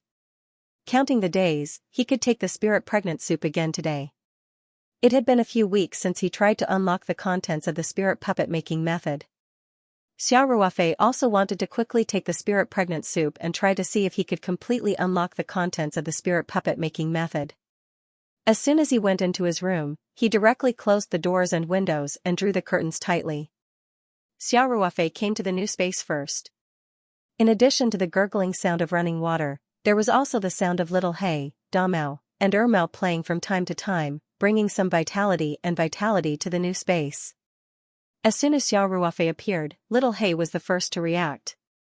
He rushed over like a black lightning bolt, and then intimately bit Xiao Ruofei's trouser leg, wagging his tail at Xiao Ruofei. Damao, Ermao, and the others were not willing to be left behind. They all circled around Xiao Ruofei, whining from time to time, shaking their heads and wagging their tails in a very docile manner. Xiao Ruofei waved his hand, and a large bag of dog food in the distance immediately floated over gently. Xiao Ruofei took out the dog food and poured it into a plate. While feeding Little Hay and the others, he said with a smile, "You guys have to bear with it for a while. After the construction of my farm is completed, I will take you to the outside world." Little Hay, Damao, and Ermao had been staying in this space full of spiritual qi all year round. Their intelligence was no longer what it used to be. They could basically understand simple words, so they all ran around Xiao Ruofei excitedly. It seemed that they were looking forward to the outside world that Xiao Ruofei had mentioned. After playing with Little Hay and the others for a while, Xiao Ruofei drove the all-terrain vehicle to the nest of the wasps, the huge iron fence built by Xiao Ruofei himself. The hornets were still coming in and out of the huge hive. Each of the wasps was huge, and their shining stingers revealed an invisible killing intent. Even Xiao Ruofei felt a chill rising from the bottom of his heart when he saw it. A stable ecosystem had basically formed in this huge iron fence. The insects that Xiao Ruofei had brought in at the beginning also grew and reproduced rapidly in the environment full of spiritual qi, providing a steady stream of food for the wasps. Xiao Ruofei closed his eyes and sensed for a while. Now there were nearly 3,000 wasps formed in the iron fence. The more than 200 wasps that had been lost to Liang Haiming last time had been replenished, and the number had increased a lot. After an actual combat test, Xiao Ruofei liked these wasps with strong stealth and amazing lethality. He tried to control them. With the continuous use of the spirit-pregnant soup to strengthen his spiritual power, he could now control more than 400 wasps, which was a lot better than before. Xiao Ruofei couldn't help but grin as he imagined the scene of more than 400 black hornets attacking from the sky. In the future, if there really was someone who was blind enough to provoke him, these hornets would be his ultimate killing weapon. After driving the all-terrain vehicle around the new space, Xiao Ruofei parked the vehicle back in its original place and then teleported back to the original space. Compared to the spacious and open new space, the original space was much smaller. In addition, a large area was piled up with large wine jars, which made it look even more crowded. However, the spiritual qi here was also very rich. The air was filled with spiritual qi of heaven and earth. Although it was relatively narrow, taking a deep breath was still refreshing. The harvested dendrobium ironhide had begun a new round of growth. At the latest, it should be ready for a new round of harvesting in the outside world. Other crops, including wild ginseng, Phoebe Jinan, and the most authentic Dahongpo tea tree, were growing very well under the nourishment of the spiritual qi. The red arowana in the big fish pond had grown a lot.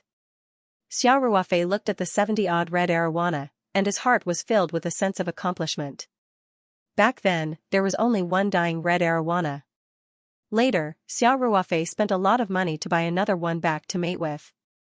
After that, they laid eggs and formed such a large school of fish. This kind of top-grade red arowana was very precious. Born and raised in the Ring 2 space, the red arowana was perfect in all aspects, so the price would definitely not be low.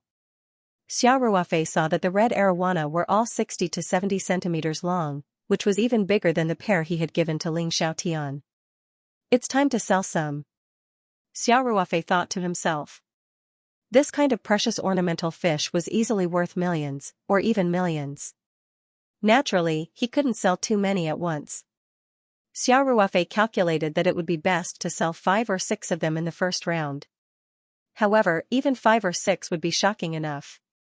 If he wanted to sell these top-grade red blood dragons, he would need Ling Xiaotian's help. Ling Xiaotian had a group of fish friends, and these people were very financially powerful. 5 or 6 fish would be easily digested. More importantly, this would make a name for himself in the circle. Everyone would know that Xiao Ruofei had the means to get high-quality red blood dragons. In the future, these fish could be slowly sold off.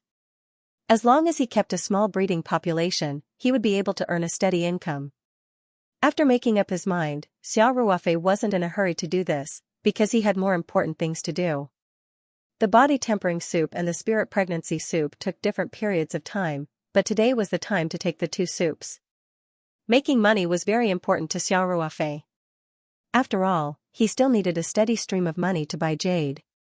He had great expectations for the Ring 2 space, and the amount of jade needed to upgrade the space was terrifying. Of course, if Xiao Ruofei could obtain the mysterious black stone from last time, perhaps it would be easier to upgrade the space. But after all, it was something that could only be found, and there was no fixed way to buy it. However, compared to making money, improving his own strength was more urgent for Xiao Ruofei.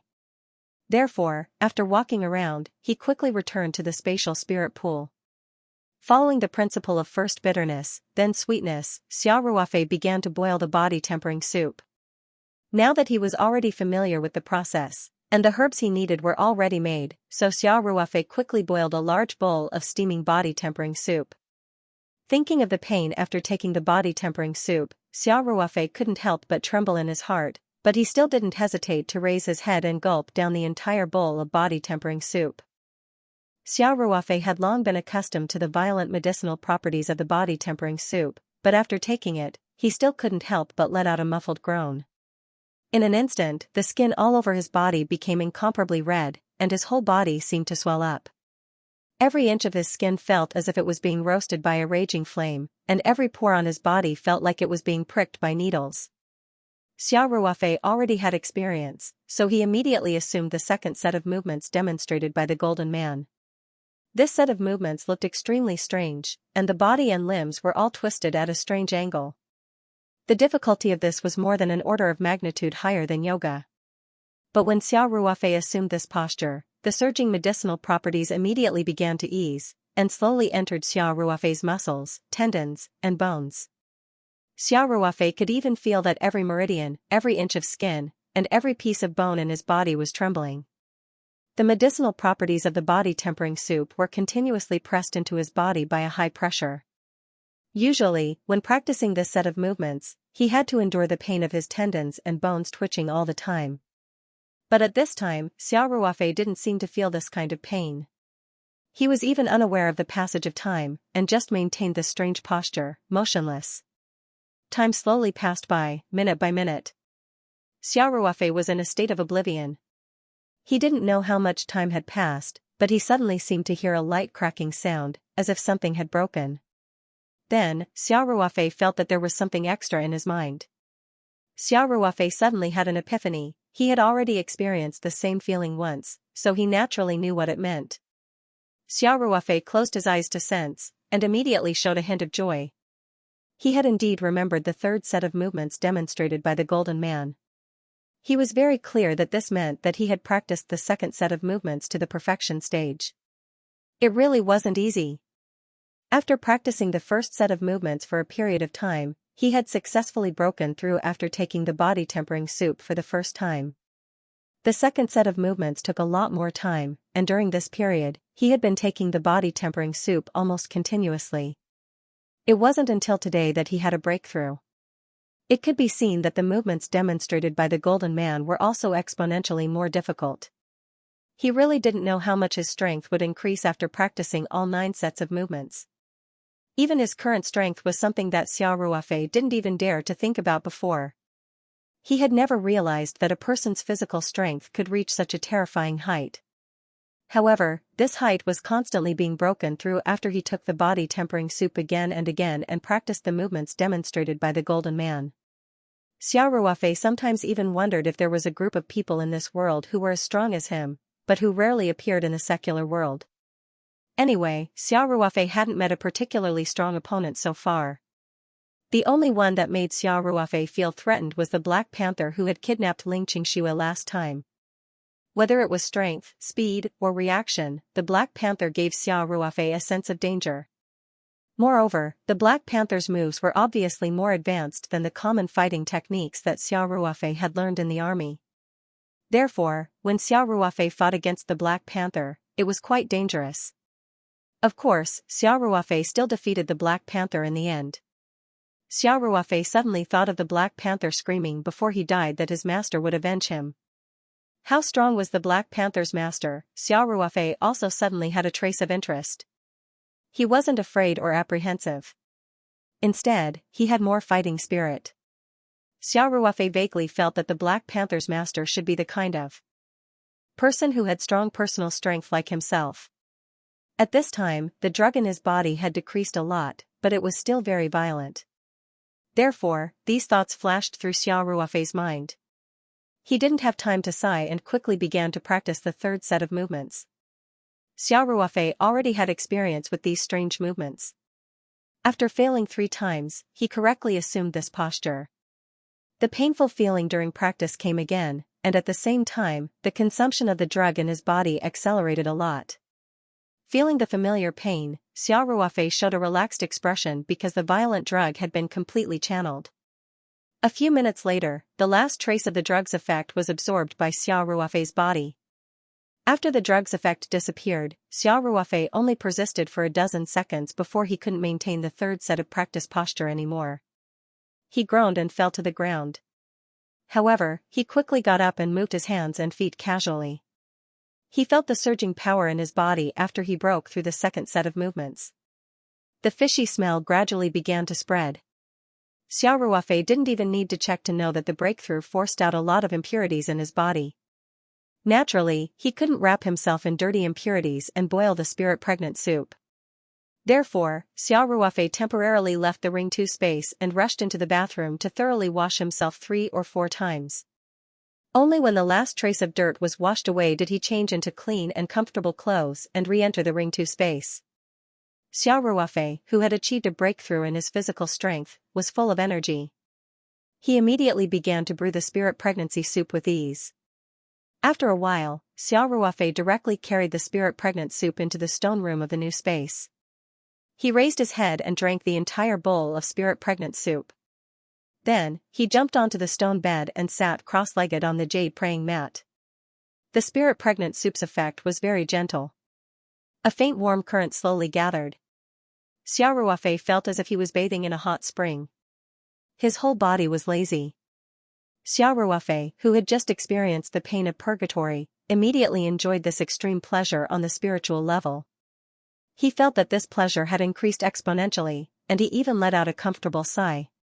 The spirit-pregnant soup's effect was silently absorbed bit by bit under this nourishing state. In the end, not a single drop was left behind and disappeared into Xiao Ruofei's sea of consciousness. He sat on the jade praying mat for a while and adjusted himself to the best state. Then, with a wave of his hand, the small booklet on the stone table immediately flew into Xiao Ruofei's hand. He skillfully flipped to the 4th page. This was already Xiao Ruofei's nth attempt to unlock the contents of the 4th page. He focused his mind and began to continuously input his spiritual energy into the page. The golden patterns on the page slowly began to move, combine, and disperse. Finally, they formed a glittering golden text. 1 minute, 2 minutes, time passed little by little. Xiao Ruofei's body began to tremble slightly. Finally, he let out a long sigh and retracted what little spiritual energy he had left. The golden text on the page also quickly disintegrated. In a very short period of time, it once again turned into disorderly golden patterns. He had failed. However, Xiao Ruofei was not disappointed. This was not only because he had successfully broken through the second set of the Golden Man's demonstration today. More importantly, Xiao Ruofei was infinitely close to successfully unlocking the 4th page today. He knew very well that he only needed to take 1 more, or at most 2 more doses of the spirit-pregnant soup. The contents of the 4th page would definitely be unlocked. At that time, the method of making the spirit puppet that had whetted Xiao Ruofei's appetite would be completely open to Xiao Ruofei. He put the booklet back to its original place and directly drank a cup of the spirit heartflowers petal solution that he had already prepared. Then, he sat on the jade futon to recover his spiritual energy. Only when his physical and mental state had recovered to its peak state did Xiao Ruofei leave the Ring 2 space in a flash. After returning to his room, Xiao Ruofei put away the spirit map scroll in his palm. Then, he took out his phone. He was going to call Ling Xiaotian and tell her about the red arowana. But just as Xiao Ruofei was about to dial, his phone rang first. Xiao Ruofei looked at the caller ID and could not help but laugh. This call was from Ling Xiaotian. It seems that my future father-in-law and I have quite a tacit understanding, Xiao Ruofei said to himself in his heart. Ling Xiaotian's forthright voice came from the phone. Ruofei, are you free tomorrow afternoon? I'll treat you to a drink, haha. Xiao Ruofei laughed and said, I should be free. Uncle Ling, I have something to ask you. Oh? What is it? Is there a good project? Ling Xiaotian laughed and asked. Let's talk about it tomorrow. There's something I need your help with, Xiao Ruofei said. Since they were going to meet tomorrow, Xiao Ruofei wasn't in a hurry to talk about red arowana. Okay. Then we'll talk about it when we meet, haha. Ling Xiaotian said. Xiao Ruofei said again, Uncle Ling, I've earned a sum of money these days. The funds for the construction of the farm are sufficient, so I don't need to advance the winery's dividends. Ling Xiaotian was stunned and said, Ruofei, the winery's funds are sufficient, and the capital chain is very healthy. If you need it, you can just advance it. I've already talked to the finance department, so there's no need to look for money elsewhere. Xiao Ruofei laughed and said, Uncle Ling, I didn't go to borrow money. Our company just received a payment, and it's more than enough to pay for the construction of the farm, so I don't need to take it from the winery. Our 8 drunk immortals has just started to seize the market, and there's a lot of money that needs to be spent on marketing. Just keep it. Xiao Ruofei and Ling Xiaotian's strategy wasn't to sell a lot of goods, but to win based on quality. Due to the constraints of reality, the production of more than 100 tons per month was close to the limit, unless Xiao Ruofei made some modifications to the space, so that the jars could be stacked together. To put it bluntly, the final strategy was similar to hunger marketing, especially for the higher grade of March, May, and 1-year liquor. The monthly production was very low, so it was definitely impossible to sell it freely. However, hunger marketing didn't mean that it didn't need to pay for publicity. On the contrary, using such a sales strategy required more planning in terms of marketing. It needed to cooperate with all kinds of hype. The cost of advertising and marketing was even higher than the traditional sales strategy. Ling Xiaotian did not take it to heart. She laughed and said, "That's fine. Ruofei, you don't have to be polite with me when you need funds. Even if the winery can't take out the funds, it's still easy for the head office to take out tens of millions." Xiao Ruofei said sincerely, "I got it. Thank you, Uncle Ling." Ling Xiaotian laughed and said, "We're all on the same side. Why are you being so polite? Remember to bring some bottles of good wine tomorrow." Ling Xiaotian is talking about the Zui 8 Immortals made by Xiao Ruofei with the petal solution of the Lingxin flower. The liquor with the addition of the petal solution is much better than the ordinary liquor in the space. Ling Xiaotian is also a master of wine, so she can taste even the slightest difference. Naturally, she is eager to taste it. "No problem, I'll bring a few more bottles tomorrow," Xiao Ruofei said with a smile. Then, he asked curiously, "By the way, Uncle Ling, why did you suddenly think of inviting me to dinner tomorrow?" Ling Xiaotian said mysteriously, "There's good food to eat. It's hard to eat now, so of course I can't drag you down. Otherwise, Qingxue will be angry with me." Haha. Xiao Ruofei was stunned for a moment. Then, he asked in a low voice, "Good food? Uncle Ling, don't tell me you're a protected animal? You can't be silly." Ling Xiaotian laughed and said, "Ruofei, what are you thinking? I have been educated in the army. How can I do something illegal?" "Oh. It's good that you're not." Xiao Ruofei breathed a sigh of relief, but his curiosity was even stronger. He couldn't help but ask, "Then what is it?" Ling Xiaotian laughed and asked, "Have you heard of the Yangtze River Xianxia?" "I don't know much about it. Can you explain it to me?" Xiao Ruofei said with a smile. The Yangtze River Xianxia refers to the three kinds of fish that are produced in the lower reaches of the Yangtze River. They are reindeer, swordfish, and pufferfish. Ling Xiaotian said, "Because of overfishing in the past few years, the wild Yangtze River Xianxia has almost disappeared. If you want to eat authentic wild reindeer or swordfish, you have to rely on luck." Xiao Ruofei asked curiously, "Uncle Ling, this time," Ling Xiaotian said proudly, "Today, I got 2 pure wild Yangtze River reindeer. This is the best of the Yangtze River Xianxia, known as the king of the fish. Ruofei, the meat of the reindeer is very tender and plump, and the pure wild ones are very delicious. You're in luck."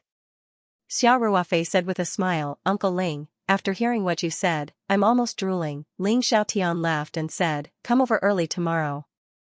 I'll ask the executive chef of Ling's restaurant to handle it. He's from Sunan province, and he's very good at cooking swordfish and reindeer. I promise you that you'll have a good aftertaste after eating it.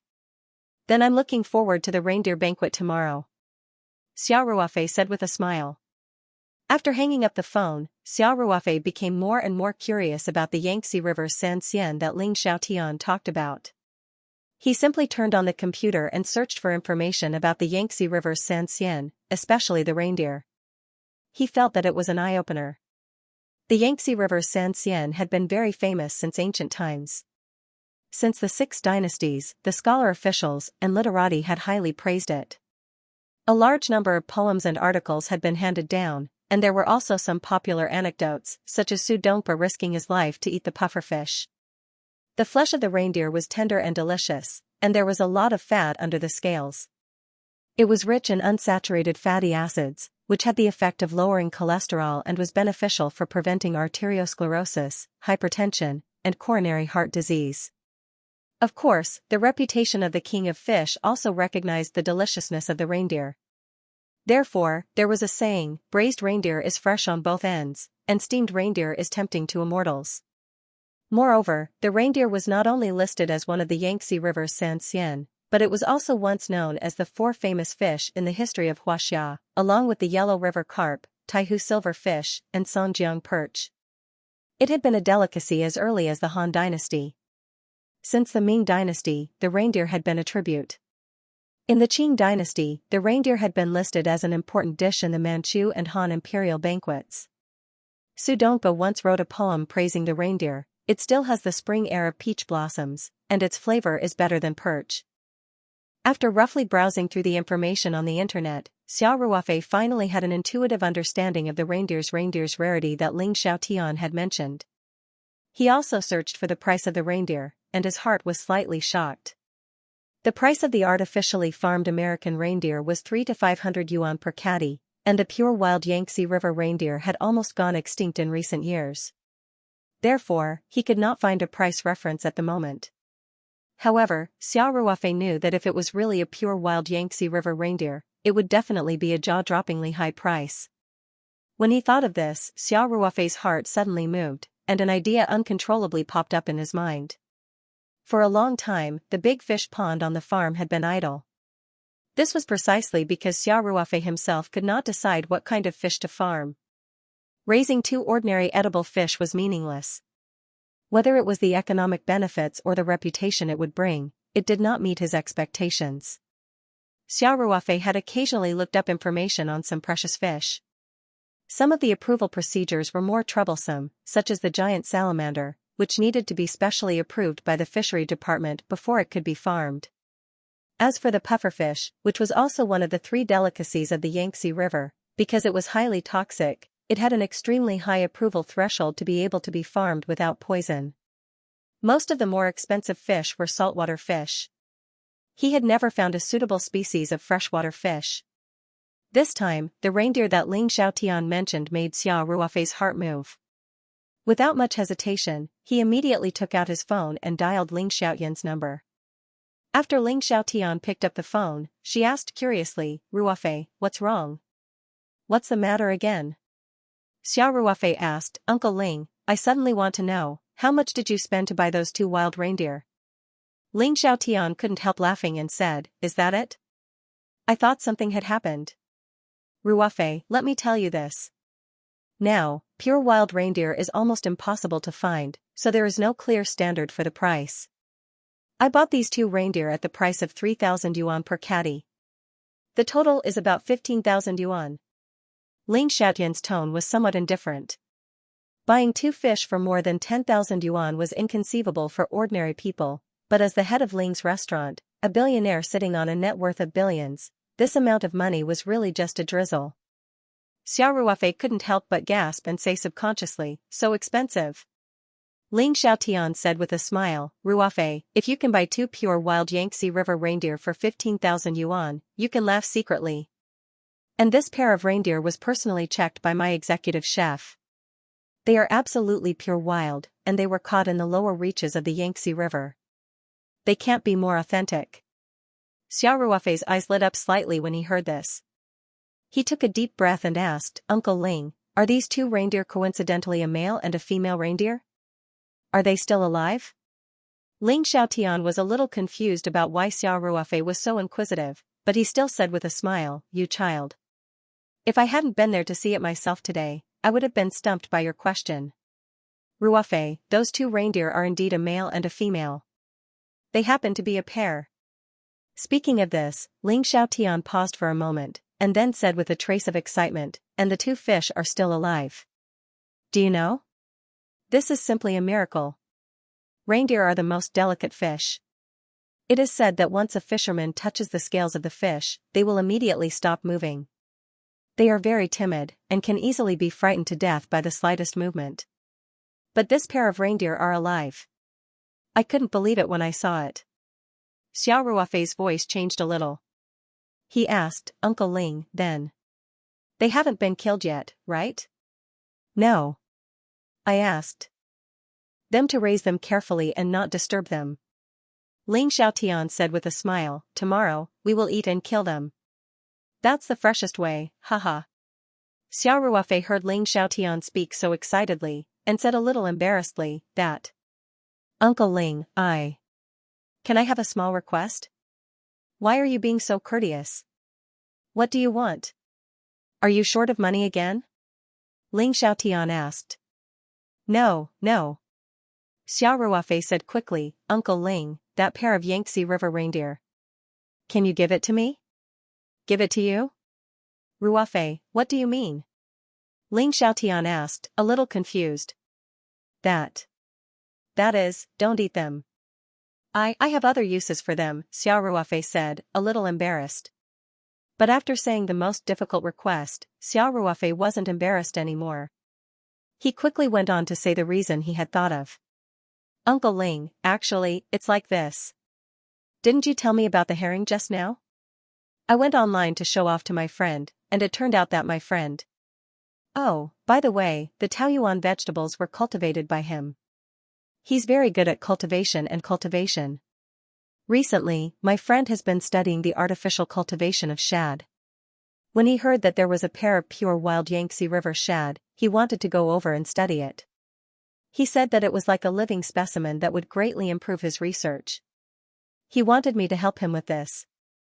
Is that so? Ling Xiaotian was a little hesitant.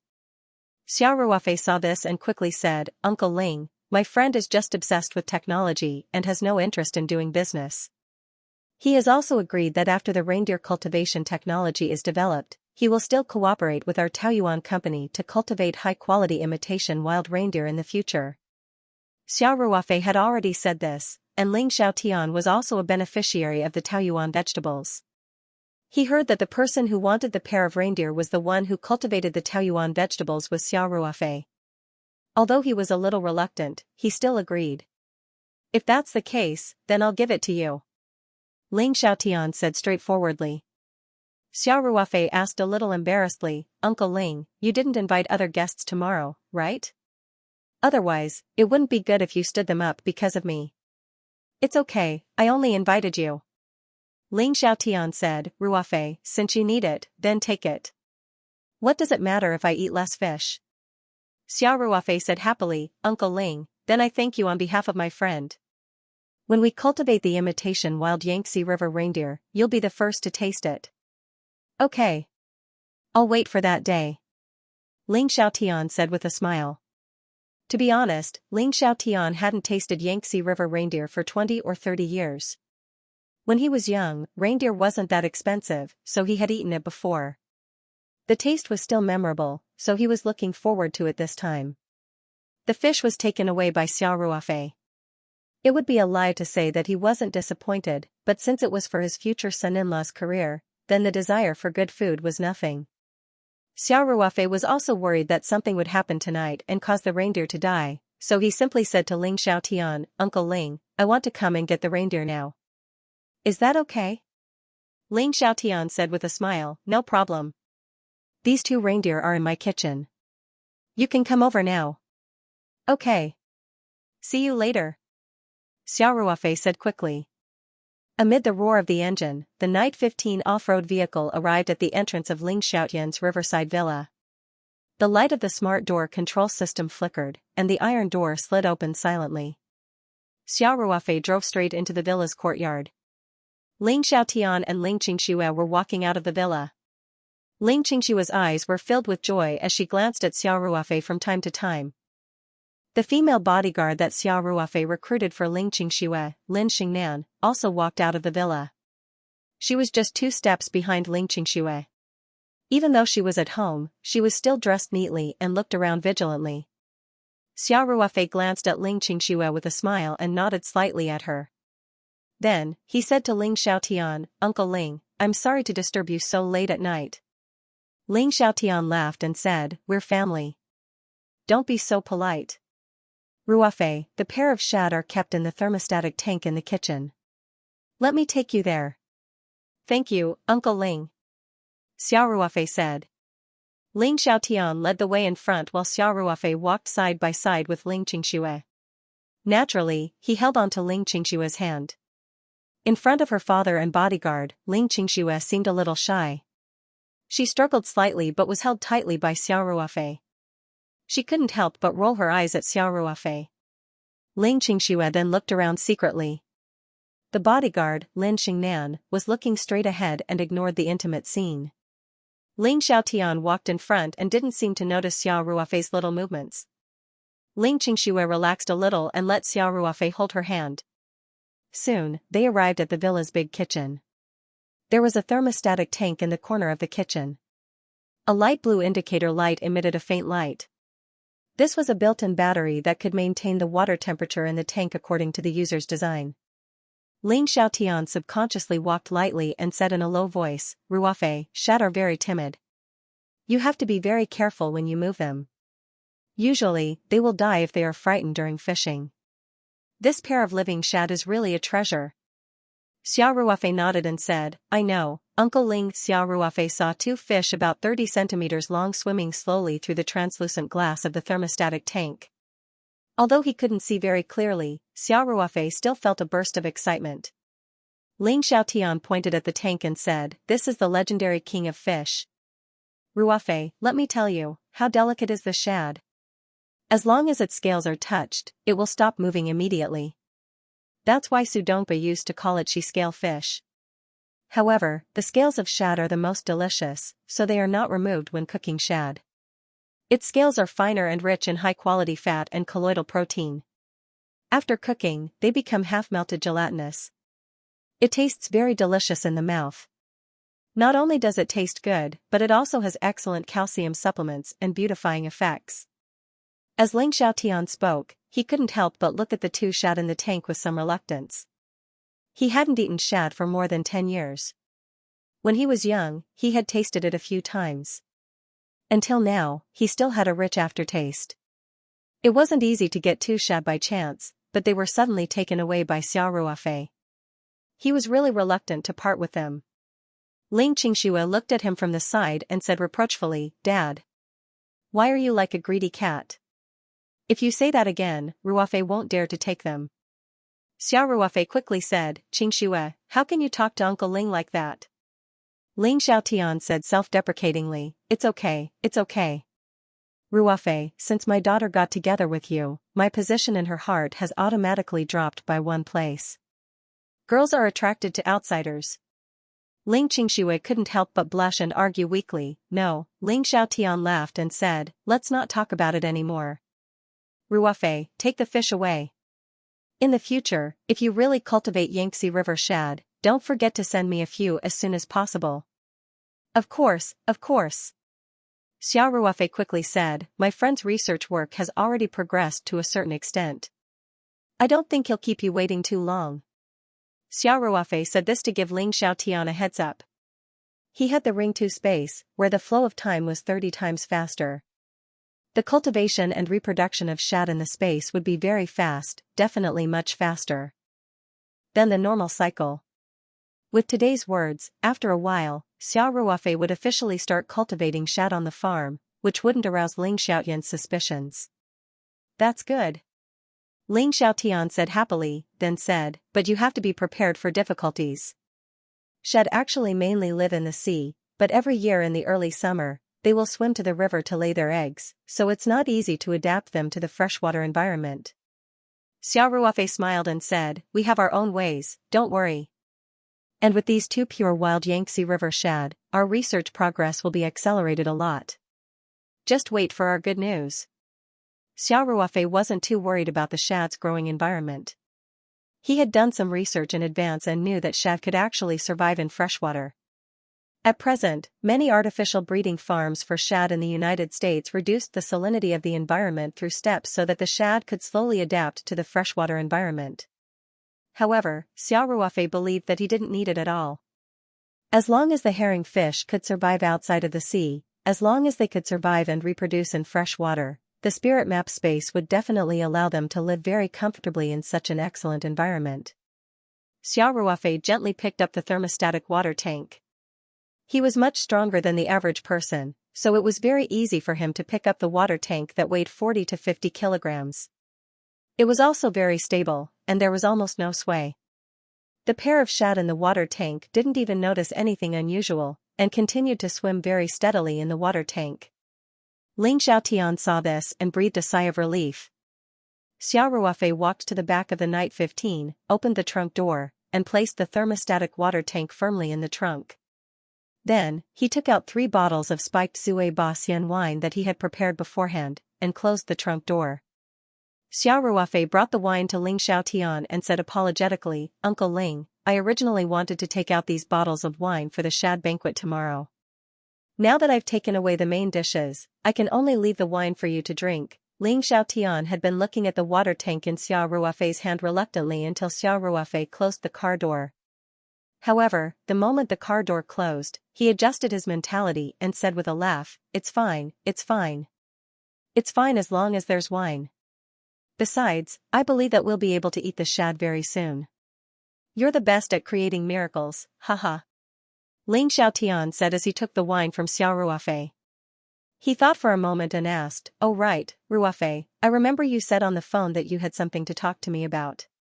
Can you tell me now?" Ling Qingxue couldn't help but look at Xiao Ruofei. Xiao Ruofei didn't hesitate and said with a smile, "Uncle Ling, actually, I have something to ask you for help with. I heard from Qingxue that you like ornamental fish very much, especially red arowana. Also, you have a lot of connections in the circle, and you have a lot of friends who are financially strong." Ling Xiaotian smiled proudly and said, "Qingxue is finally speaking from an objective standpoint."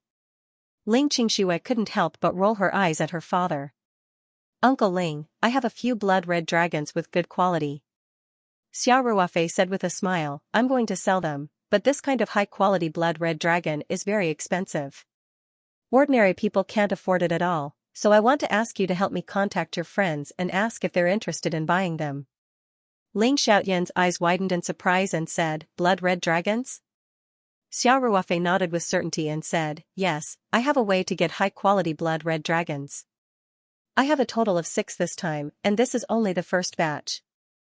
Since you have such good fish, it's better to keep them for yourself."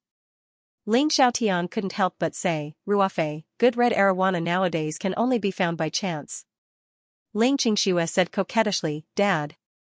Didn't you hear what Ruofei said?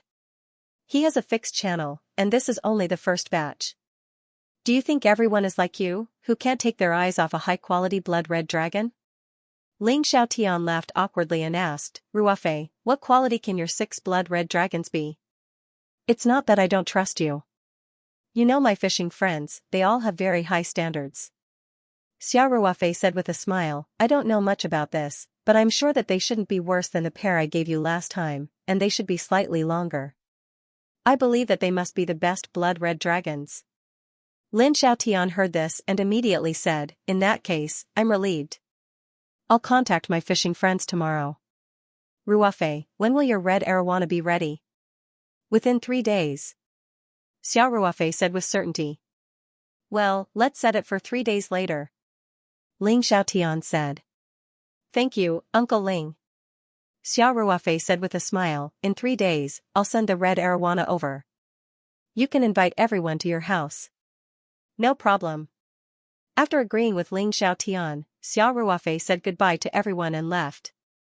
Ling Qingxue was a little reluctant, but today, her father and bodyguards were around her, so she naturally couldn't show it. She just looked at Xiao Ruofei with her big watery eyes. Xiao Ruofei smiled at her and winked quickly when Ling Xiaotian and Lin Xingnan weren't paying attention. Ling Qingshue's pretty face suddenly turned slightly red. This was a very tacit signal between the two. Xiao Ruofei meant that he would ask her to meet tomorrow. The two young men and women in love would naturally do some sports after meeting each other, in addition to eating and shopping. Ling Xiaotian didn't notice that his daughter was blushing. He still said, "Ruofei, drive slowly on the road. Don't make any vibrations. They are easily frightened." "Don't worry. I'll be very careful." After Xiao Ruofei finished speaking, he waved at Ling Xiaotian and the other two. Then, he lightly stepped on the accelerator and started the car, leaving Ling Xiaotian's villa. In fact, the moment the car started, Xiao Ruofei had already used his mind power to lock onto the thermostatic water tank at the back of the car. With a thought, he easily took it into the Ring 2 space. Moreover, as Xiao Ruofei's mind power increased, his control of space became more proficient. The thermostatic water tank slowly landed on the soft grass next to the Ring 2 space pool, almost without any vibrations. Then, Xiao Ruofei used his mind to control a porcelain bottle to float above the thermostatic water tank. This porcelain bottle was slightly tilted, and a clear stream of water was poured into the water tank from the mouth of the bottle, dripping into the water tank. This was a bottle of Spirit Heart Flower Petal solution with a high concentration. A strand of Xiao Ruofei's consciousness had been paying attention to the situation in the spirit map space. When the flower petal solution dripped into the water, the two herrings were clearly energized, and their swimming movements became much more vigorous.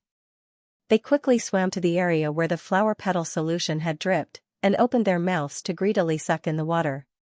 Xiaoruofei immediately calmed down. The water tank naturally wouldn't vibrate in the space.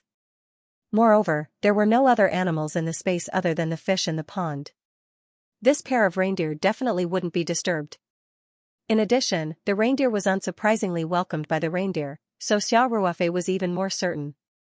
Without worrying about the vibrations affecting the reindeer, Xiaoruofei immediately sped up after driving out of the villa district, speeding towards the Taoyuan farm outside the city. After returning to the farm villa, Xiaoruofei went straight to his room. He locked the door, closed the curtains, and then impatiently summoned the spirit map scroll from his palm. With a thought, his body flashed into the Ring 2 space. The thermostatic water tank was quietly placed next to the pond. Xiaoruofei quietly walked over. Through the glass, he could see that the two reindeer seemed to be more energetic than before, and their swimming speed was also much faster. Xiaoruofei didn't immediately open the water tank to observe, but instead went to the small pond. Now, there were two fish ponds in the new space, one big and one small. The big pond had been vacated for the red arowana, and there were about 70 of them. There were only a few ordinary edible fish in the small pond, which were left behind after Xiaoruofei cleaned up the big pond. Originally, he wanted to let them breed freely so that he could eat fish whenever he wanted. However, now that there was a pair of reindeer, the ordinary edible fish in the small pond naturally had to be vacated. Xiaoruofei's mind covered the top of the fish pond, and soon, the invisible power of the space wrapped around the grass carp and silver carp and lifted them into the air. All of them fell into an empty large plastic box next to the pond. The fish splashed and jumped happily, and one couldn't help but think of the fisherman's harvest. Xiaoruofei went over and closed the plastic box. Then, with a thought, the plastic box floated far away. He didn't want the struggles of the fish before they died to disturb the precious pair of reindeer. Xiaoruofei's mind covered the fish pond, and he carefully inspected it. Not a single fish had escaped the net, and all the edible fish had been caught. However, Xiaoruofei wasn't in a hurry to transfer the reindeer to the small pond. He had just put in the spirit heart flower petal solution, so he wanted them to absorb as much of it as possible. Therefore, Xiaoruofei took the bait that Ling Xiaotian had prepared from the side of the incubator and put it into the incubator. Then, he flashed and left the Ring 2 space. The night passed quickly. Xiaoruofei woke up at 6 in the morning. He didn't bother to wash up, and first entered the Ring 2 space. According to the difference in the flow of time, the pair of reindeer had already lived in the Ring 2 space for about 10 days. The components of the spirit heart flower petal solution in the incubator should have been completely absorbed. Because Xiaoruofei had put in a lot of bait in advance, and the Ring 2 space's environment was so unique, he wasn't worried that anything would happen to the reindeer during the night. Sure enough, when Xiaoruofei arrived at the spatial spirit pond, the pair of reindeer were happily swimming in the incubator.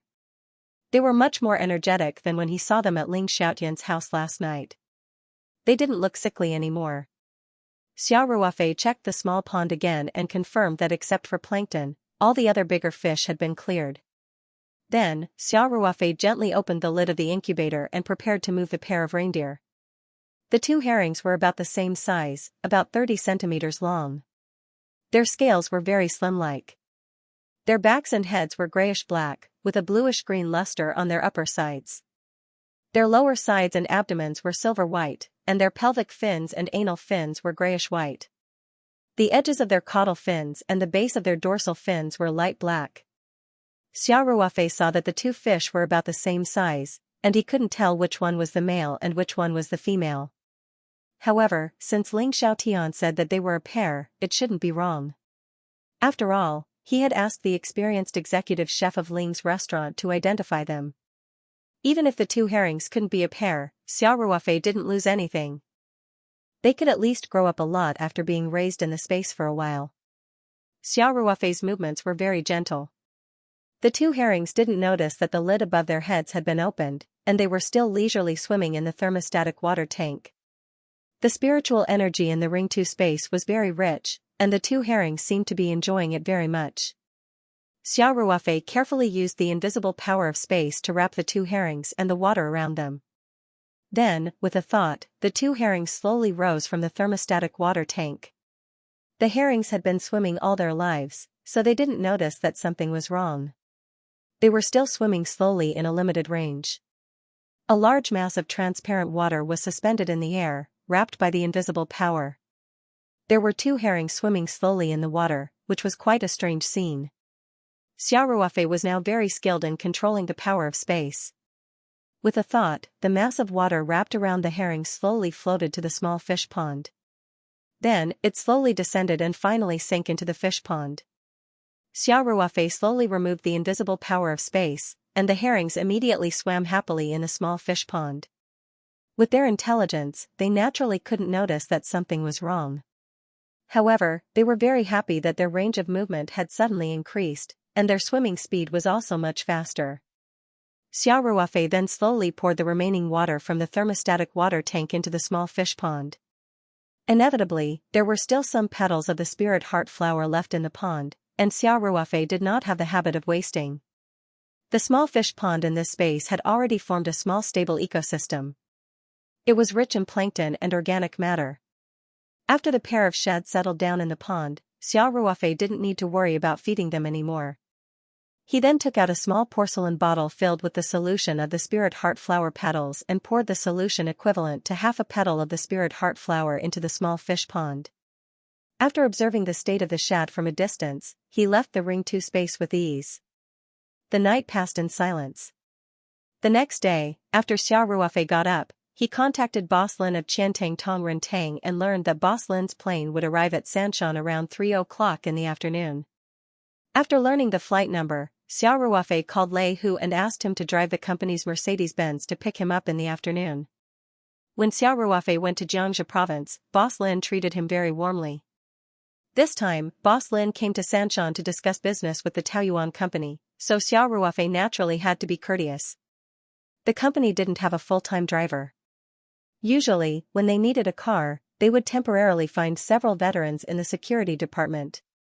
After the last recruitment, the security department had a slight surplus of personnel. Moreover, these veterans, as long as they got their driver's licenses in the army, were very skilled. Xiao Ruofei was more assured to use them as drivers. In particular, Lei Hu and the others had received special driving training in the special forces. Even if there was an emergency on the road, they could calmly deal with it. They were much better than ordinary local drivers. Xiao Ruofei thought for a while and called Peng Hao again. He asked him to find someone to clean up a guest room in the comprehensive building in case of an emergency. At present, the company didn't have a specialized logistics department. In addition, the administrative director hadn't been appointed yet. Therefore, some of the service guarantee work was temporarily handled by Peng Hao. However, as the financial director, he wasn't a lone commander. Among the people who were recruited last time, 2 of them were prepared for the financial department. Peng Hao only needed to give orders for general things. In the morning, Xiao Ruofei sat in the office for a while and talked with Feng Jing about the specific details of the negotiation. At around 11 o'clock, he left the office and drove straight to the city. In the morning, he had called Ling Qingxue and made an appointment with her. They hadn't seen each other for a long time. At noon, they were going to have lunch together in the city. Xiao Ruofei drove to the headquarters of Ling Qingxue. Not long after, he saw Ling Qingxue, who had obviously deliberately dressed up, walking out of the building with light steps. The Night 15 off-road car was very conspicuous. Ling Qingxue looked around and immediately found her target. Her face was full of joy as she walked quickly to Xiao Ruofei. After Ling Qingxue got in the car, Xiao Ruofei handed a necklace he bought in Qiantang to Ling Qingxue and said with a smile, "Honey, this is for you." The necklace was from Cartier. It was about 16,000 yuan. Although it wasn't very expensive, Ling Qingxue was very happy as long as it was a gift from Xiao Ruofei. There was a trace of surprise in her eyes as she said, "Why did you suddenly give me a gift?" Xiao Ruofei said with a smile, "I happened to see it when I was shopping in Qiantang this time. I thought it was very suitable for you, so I bought it. Honey, put it on and let me see." Ling Qingxue nodded happily, and then said coquettishly, help me put it on. Okay. Xiao Ruofei took the box containing the necklace, and Ling Qingxue tacitly turned her back. Xiao Ruofei took the necklace out of the box, wrapped it around Ling Qingxue's neck, and carefully clasped the necklace on the back of her neck. Looking at Ling Qingxue's white and flawless neck, Xiao Ruofei couldn't help but feel restless. Especially when Ling Qingxue turned around, her creamy white jade-like skin set off the thin necklace and blue crystal pendant. Xiao Ruofei's eyes couldn't help but stare blankly. Ling Qingxue blushed slightly and asked, what are you looking at? Does it look good or not? Xiao Ruofei chuckled and said, it looks good. My wife looks good in any necklace. Ling Qingxue rolled her eyes at Xiao Ruofei coquettishly, and said with a smile, silly. Let's go. I'm hungry. Xiao Ruofei immediately started the car and drove to the restaurant he had booked. Xiao Ruofei chose a specialty restaurant for lunch. The two of them didn't ask for a private room. They directly chose a booth by the glass window in the lobby and ordered a spicy fish pot, a few stir-fried dishes, and a soup. The two of them obviously weren't thinking about eating. They finished their lunch in about half an hour, and then they drove to the Shangri-La hotel Xiao Ruofei had booked in advance. As soon as they entered the door, the two of them hugged tightly and couldn't wait to kiss each other. Xiao Ruofei closed the door with his foot, then carried Ling Qingxue by the waist and went straight to the big bed in the room. Absence makes the heart grow fonder. After not being together for a few days, Xiao Ruofei missed Ling Qingxue's seductive long legs very much. The two of them wantonly rolled around in the room. Fortunately, the five-star hotel had good soundproofing. Otherwise, the neighbors would have protested. After a round of sex, the hands of the clock were already pointing to 2 in the afternoon. Xiao Ruofei carried Ling Qingxue to the bathroom and took a bath together. Naturally, he took advantage of Ling Qingxue, making her whole body go limp. If Ling Qingxue didn't have to go to work in the afternoon, Xiao Ruofei wouldn't have been able to control himself and would have done Ling Qingxue on the spot in the bathroom. After the two of them checked out, Xiao Ruofei took Ling Qingxue to the Shangri-La restaurant to eat some desserts and drinks. Then, he drove her back to the headquarters of Ling Ji Catering. At the headquarters of Ling Ji Catering, Xiao Ruofei watched as Ling Qingxue reluctantly walked into the building. When her figure disappeared from sight, Xiao Ruofei drove away and went straight to Taoyuan Farm. Calculating the time, Boss Lin's plane should have landed. Although Xiao Ruofei was going to let Feng Jing handle the negotiation work, Boss Lin had just arrived at Sanshan, so Xiao Ruofei definitely had to come out and meet him. Not long after Xiao Ruofei returned to the office on the farm, the veteran on duty at the gate called him to report that Lei Hu's car had entered the farm. When Xiao Ruofei came back, he had specifically told him to report immediately when he saw the company's Mercedes-Benz. Xiao Ruofei stood up and called Feng Jing, who was in the office next door, to go downstairs together. When they arrived downstairs, the black Mercedes-Benz slid over silently and stopped in front of the building. Before Lei Hu got out of the car to open the door, Boss Lin opened the door and got out of the car. He walked quickly towards Xiao Ruofei with a warm smile on his face. Big brother Lin, it must have been hard on you. Xiao Ruofei said with a smile.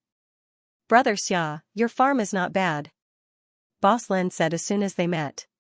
Facing the sea, the environment is quiet and secluded. It's simply a paradise on earth. If you like it, stay for a few more days. I have a lot of rooms here. Xiao Ruofei said with a smile. Big brother Lin, let me introduce you. This is our company's general manager, Feng Jing. I have handed over the cooperation to manager Feng. Nice to meet you, Boss Lin. Feng Jing had an elegant smile on her face and took the initiative to extend her hand to Boss Lin.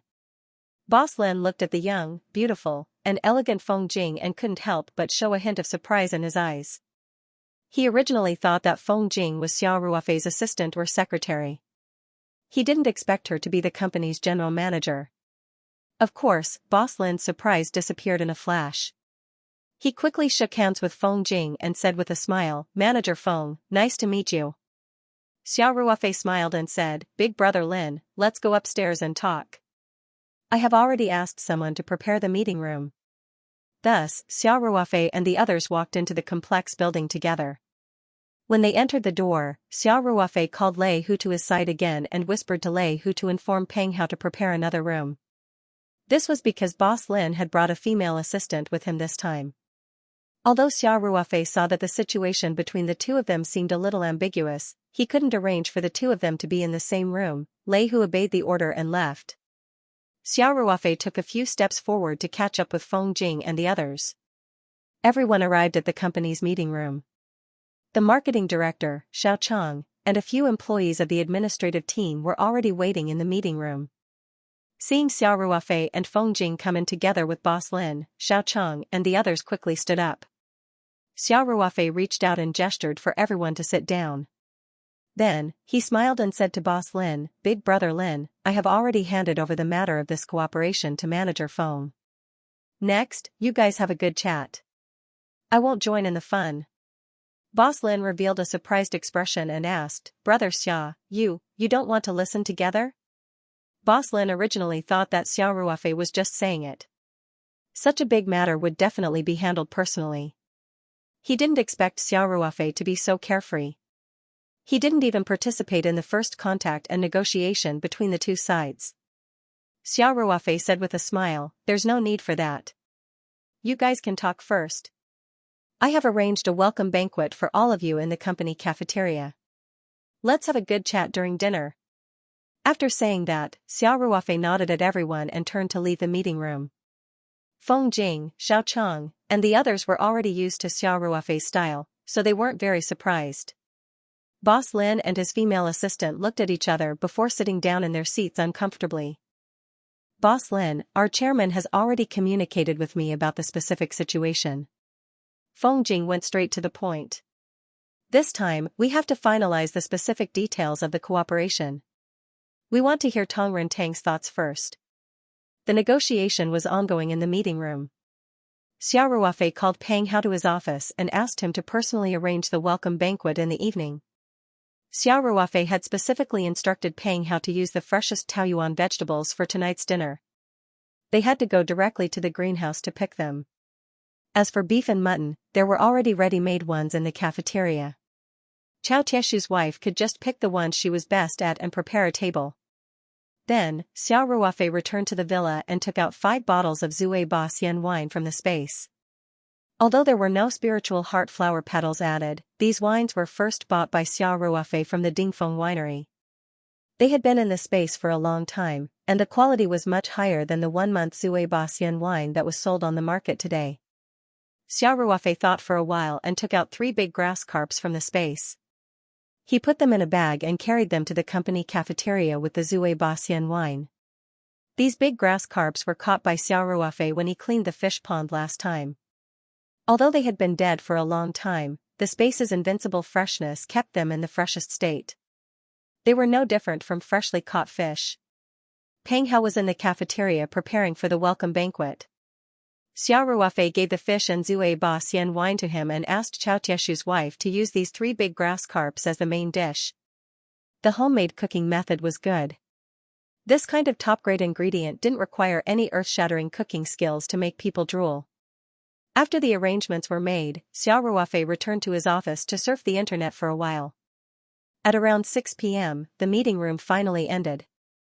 Xiao Ruofei heard the sound and walked out of the office. "Big brother Lin, how did it go?" Xiao Ruofei looked at Boss Lin walking towards him and asked with a smile. Xiao Ruofei looked at Feng Jing with a smile and then said to Boss Lin, "Brother Lin, if Manager Feng is not capable, how can she become our company's general manager at such a young age?" Xiao Ruofei knew that it must be because Feng Jing's performance in the negotiation just now was stronger, so he decided to change the topic. In fact, Xiao Ruofei had given Feng Jing full authority in the negotiation because of this consideration. After all, he had a good relationship with Boss Lin. If he did not give up an inch at the negotiation table because of benefits, he would be embarrassed. But if he let Feng Jing be in charge of the negotiation, it would be fine as long as he did business. That was why he avoided the topic so thoroughly. Boss Lin smiled bitterly and shook his head. He pointed at Xiao Ruofei and said, Brother Xia, you are so cunning." Xiao Ruofei pretended to be confused and said, "Brother Lin, did Manager Feng make things difficult for you? Tell me, I will scold her later." Boss Lin immediately swallowed his words. He couldn't possibly say that the general manager was a master negotiator and that he had been defeated at the negotiating table, could he? Feng Jing also smiled and said, Boss Lin, although we still have some differences, overall, the negotiation went very smoothly. Boss Lin smiled bitterly and thought to himself, it went very smoothly for you guys. My side is losing ground and almost humiliating the country. However, Boss Lin also knew that the Taoyuan company's products were their biggest support. Tong Rentang was the weaker party in this cooperation. If Feng Jing was not too weak, she would take the opportunity to raise her demands. This was human nature. Xia Ruofei laughed and tried to smooth things over. Brother Lin, we have finished our work for today. If we are not done, we can continue tomorrow. It is time for dinner. Let's not talk about work. Let's go to the restaurant for dinner. You must drink a few more glasses today. Boss Lin was also in a good mood. He immediately smiled and said, okay. If you lose at the negotiation table, I will drink to my heart's content. I will make you poor with one meal. I can't ask for more.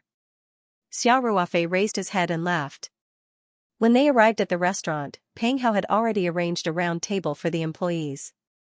Many dishes were already half finished in the kitchen and were waiting for Xia Ruofei and the rest to take their seats. So when everyone sat down, the dishes were served very quickly. There was a big bowl of stewed tofu with grass carp with basil added on top. The steaming hot and fragrant aroma immediately, everyone's appetite. Then there was fish head tofu soup and braised grass carp. Xia Ruofei took 3 big grass carps and ordered them to be used as the main dish. So Chao Tieshu's wife cooked it in different ways. Although they were all home-cooked, the ingredients were too good. Plus, Chao Tieshu's wife's cooking skills were very good, so the dishes looked, smelled, and tasted good. The other dishes were also home-cooked. In addition to the stewed yellow beef, braised mutton, and other meat dishes, there were also several vegetarian dishes, all cooked with Taoyuan vegetables. Xia Ruofei smiled and said, Brother Lin, try our Mrs. Chao's cooking. Boss Lin had been talking for the whole afternoon and was already exhausted. Now that he saw the table full of delicious food, his stomach couldn't help but growl. He didn't stand on ceremony and picked up his chopsticks with a smile. At this time, the 2 girls from the finance department who were called in by Peng Hao as temporary waiters opened the bottle cap of Zui Ba Xian. Suddenly, a rich and intoxicating aroma filled the restaurant. Even Boss Lin's hand, which was reaching for the bowl of stewed fish, couldn't help but stop. Boss Lin took a few deep breaths and said with a shocked expression, Brother Xia, what wine is this? It's too fragrant. Xia Ruofei smiled and said, Brother Lin, this is a good wine that I specially prepared for you. Try it first. After that, Xia Ruofei gestured for the 2 girls to pour the wine. After the Zui Ba Xian wine was poured out of the bottle, the aroma became even stronger. Even Feng Jing, who didn't drink much, couldn't help but purse her lips. Soon, everyone's glasses were filled with wine. Xia Ruofei raised his glass with a smile and said, Brother Lin, thank you for your hospitality in Xianxia province. Today, you've come to the 3 mountains, so I have to do my best as a host. Today, our colleagues from the Taoyuan company will toast to the guests of Tong Rentang. Thank you, Brother Xia. Cheers. Cheers. After drinking a glass of wine, Xia Ruofei wasn't in a hurry to toast. Instead, he invited everyone to eat. It was the first time that Boss Lin and his assistant had eaten Taoyuan vegetables. They couldn't help praising it after tasting it. Even Feng Jing, Xiao Cheng, Peng Hao, and the others had never eaten carp in the space. This was their first time tasting it, and they were immediately conquered by the delicious taste. They couldn't help but eat a few more mouthfuls. For a moment, everyone was only focused on eating, and no one proposed a toast. Xia Ruofei couldn't help but find it funny when he saw this. He took the initiative to suggest, Director Feng, Brother Lin has come from afar. Shouldn't you also propose a toast on behalf of the company? Only then did Feng Jing come back to her senses. She couldn't help but blush slightly. She quickly raised her glass and said, Boss Lin, welcome to the 3 mountains. I'll propose a toast to you alone. I wish that our cooperation will be successful. In order to show my sincerity, I'll drink this glass of wine. You can do whatever you want. Although Feng Jing didn't like to drink much, as a strong woman who had worked hard in the workplace for many years, she still had a high tolerance for alcohol. After she finished speaking, she didn't wait for Boss Lin to speak. She raised her head and drank a glass of wine. Then, she showed the bottom of the glass to Boss Lin. Boss Lin laughed and said, "Director Feng, you're checkmating me. You, a lady, have already toasted. How would I dare to be casual?" After saying that, CEO Lin also drank the wine without hesitation. The welcoming banquet was finally on track. Although the dishes were delicious, under Xiao Ruofei's organization, everyone toasted while eating. Boss Lin had a natural disadvantage, and that was that he only brought a female assistant with him. Although the person who was brought out by him could drink as much as a man, they were still alone. With Xiao Ruofei, Feng Jing, Xiaochang, Peng Hao, and the others taking turns to drink, the wine was quickly downed one glass after another. The drunken eight immortals' wine had been stored in the space for so long. The taste was very good, but the aftertaste was also quite strong. In addition, Xiao Ruofei also deliberately called out Lei Hu and the others, including Chao Tieshu's wife who worked in the kitchen, and gave each of them a toast.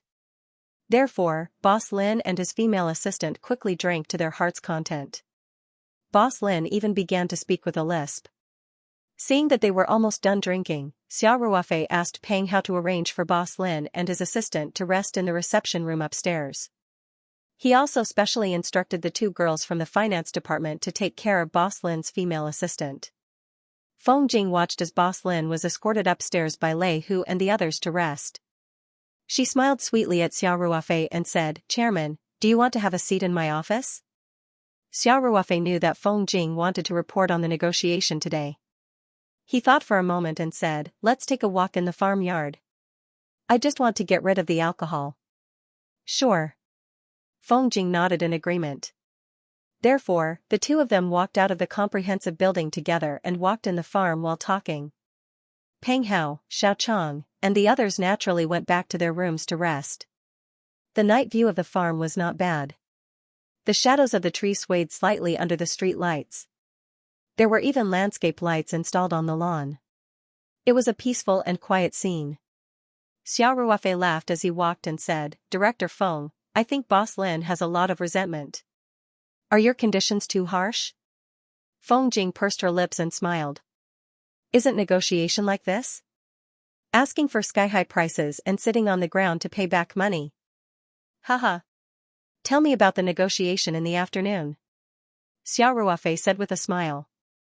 Therefore, Feng Jing began to report as she walked side by side with Xiao Ruofei. It turned out that Boss Lin and the others were more inclined to the resale model, which was that they would buy from the Taoyuan company at a fixed price. After that, the sales would have nothing to do with the Taoyuan company. Whatever money they could sell would belong to Tong Rentang. Xiao Ruofei and Feng Jing had discussed this plan yesterday. In principle, Xiao Ruofei did not reject this kind of cooperation model.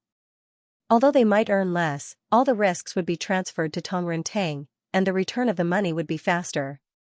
Therefore, Feng Jing did not insist too much on the cooperation method. She basically agreed with Tong Rentang's opinion. The difference between the two sides was the unit price of the iron maple bucket and the annual supply. Boss Lin hoped to buy from the Taoyuan company at a price of 150,000 yuan per kilogram. He wanted to buy as much as he could, and he also hoped that the annual supply would be at least 1.2 tons in the contract. In fact, Boss Lin had made a plan before he came. This time, he bought Xiao Ruofei's iron maple bucket at a price of 150,000 yuan per kilogram. When Xiao Ruofei was in Xianxia province, he also promised that the annual supply would not be less than 900 kilograms. The reason why he raised the supply threshold was that Boss Lin hoped to develop as much potential as possible. He wanted to buy all of the Taoyuan company's iron maple bucket products to Tong Rentang and create an exclusive situation. This would be more beneficial to their pricing. However, Feng Jing proposed a purchase price of 180,000 yuan per kilogram, and the annual minimum supply was 900 kilograms. Feng Jing refused to budge on these two conditions no matter what. Boss Lin kept making concessions, but Feng Jing insisted. What was even more ruthless was that Feng Jing actually went to Qiantang Tongrentang to understand the situation through her friends in Xianxia province. She obtained very accurate information, which was that Qiantang Tongrentang was currently selling a high-quality iron maple bucket at a price of 200,000 yuan per kilogram. This iron maple bucket was packaged in Tongrentang, and it also came with an inspection report from the Institute of Medicine. The report showed that the content of dendrobium polysaccharide and dendrobium amide was much higher than ordinary high-quality products. There was no doubt that this was the iron maple bucket that Xia Ruofei sold to Boss Lin a few days ago. This was because Xia Ruofei said that there was only one iron maple bucket in the market that could reach this standard, and there was no other. Therefore, Feng Jing directly set the price at 180,000 yuan, which made Boss Lin very uncomfortable. This price was definitely profitable for Tongrentang, but it was far from Boss Lin's expectations. If Feng Jing agreed to supply at least 1.2 tons per year, Boss Lin might have gritted his teeth and agreed. However, if it was only 900 kilograms, according to the current price, the profit would be about 12 million yuan per year. After deducting labor costs, transportation costs, taxes, and so on, the profit was too little. The key was that Boss Lin couldn't guarantee how many iron maple bucket the Taoyuan company could keep. If the Taoyuan company had a lot of stock, their ability to set the price for Tongrentang would be greatly weakened. This was what Boss Lin was worried about. Xia Ruofei listened carefully and then laughed. Manager Feng, no wonder Boss Lin looked like he was being trampled when he came out. He is really unlucky to have a negotiation opponent like you. Feng Jing's pretty face slightly blushed, and she rolled her eyes at Xia Ruofei and said, "How can you talk about your subordinates like that?" Xia Ruofei couldn't help but laugh. After a while, he asked seriously, "Then what do you think about tomorrow's negotiation?" Feng Jing calmly analyzed and said, "Actually, both sides have the same general direction, but I think my conditions have exceeded Boss Lin's bottom line, so tomorrow's negotiation won't be easy." Xia Ruofei nodded and said, "If it's really not possible, then we'll make some concessions. I think the price of 180,000 yuan is very suitable." Feng Jing raised a different opinion. "Once Tongrentang changes hands, we can make at least 20,000 yuan profit per kilogram." Xia Ruofei laughed and said, "Look at how greedy you are. I didn't say that we'll make concessions on the price." "Chairman, are you talking about the supply volume?" Feng Jing frowned and said, "I remember you told me yesterday that if the supply volume is too large, we might not be able to supply the raw materials. Our contract will definitely have a penalty clause. This is too disadvantageous for us." Xia Ruofei smiled and said, "It's not a big problem to keep the supply volume under 1 ton. Also, if Tongrentang is still not satisfied, we can make some concessions." "What kind of concessions?" Feng Jing asked, puzzled. "All of our products are packaged in the same way. When the time comes, even if there is a surplus after supplying Tongrentang, our company can sell it to other companies. In terms of pricing, we can keep the same price as Tongrentang," Xia Ruofei said. Feng Jing's eyes lit up. She immediately understood Xia Ruofei's meaning. "You're saying that we should include the clause that prohibits malicious competition in the contract?" "That's what I mean," Xia Ruofei said with a smile. "I believe that with this clause, Boss Lin will grit his teeth and accept the price. Of course, this is also our bottom line. It's naturally the best if we can negotiate with your conditions today." "Understood," Feng Jing said confidently. At this time, the two had unknowingly walked to the farm's fish pond. When Feng Jing saw the fish pond, she couldn't help but ask, "Chairman, I heard that this fish pond has been idle since the farm opened.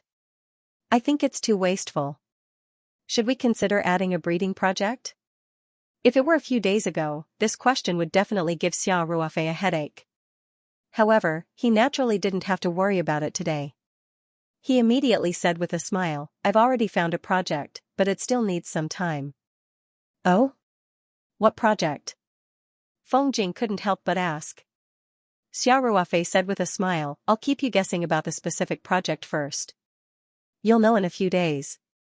Anyway, our Taoyuan farm only produces high-quality products. I'm too lazy to do ordinary projects." "Okay. Chairman, you know what you're doing." Feng Jing said with a smile, "It just so happens that I'm a little busy these days." It was getting late.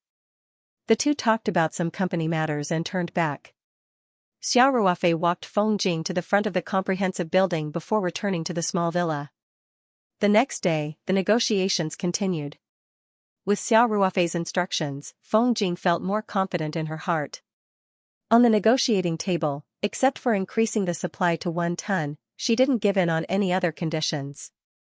Boss Lin gave in little by little. He had already raised the purchase price to 170,000 yuan per kilogram. This seemed to be his bottom line. The negotiations were temporarily in a deadlock. At this time, Feng Jing felt that the time was almost ripe. She also released the clause that Xiao Ruofei said last night that prohibited malicious competition. She also made it clear that this was the bottom line of the Taoyuan company. If they still couldn't reach an agreement, this cooperation could only be regretfully called off. Boss Lin also realized that Feng Jing wasn't bluffing.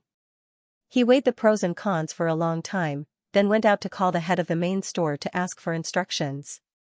Then, he walked back to the conference room with a bitter smile and agreed to Feng Jing's conditions. After the general principles were discussed, some details such as the supply method, time, and settlement method were easy to talk about. In the evening, the two sides finally reached an agreement on all the issues and drafted the first draft of the contract. Xiao Ruofei didn't have any problems after reading it, so he signed it without hesitation. Boss Lin was also the full representative of Tong Rentang, so after he signed and stamped the contract, it was considered effective. Xiao Ruofei smiled and shook Boss Lin's hand. He said, "Big brother Lin, happy cooperation." Boss Lin said with a bitter face, "Our profits are about to be squeezed dry. How can we be happy?" Xiao Ruofei laughed and said, "Big brother Lin, don't cry about being poor. Tong Rentang isn't just after that little bit of profit." Boss Lin smiled but didn't answer.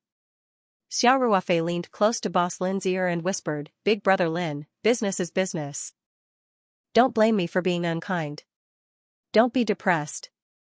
How about this? After a while, I'll think of a way to get 2 more wild ginseng.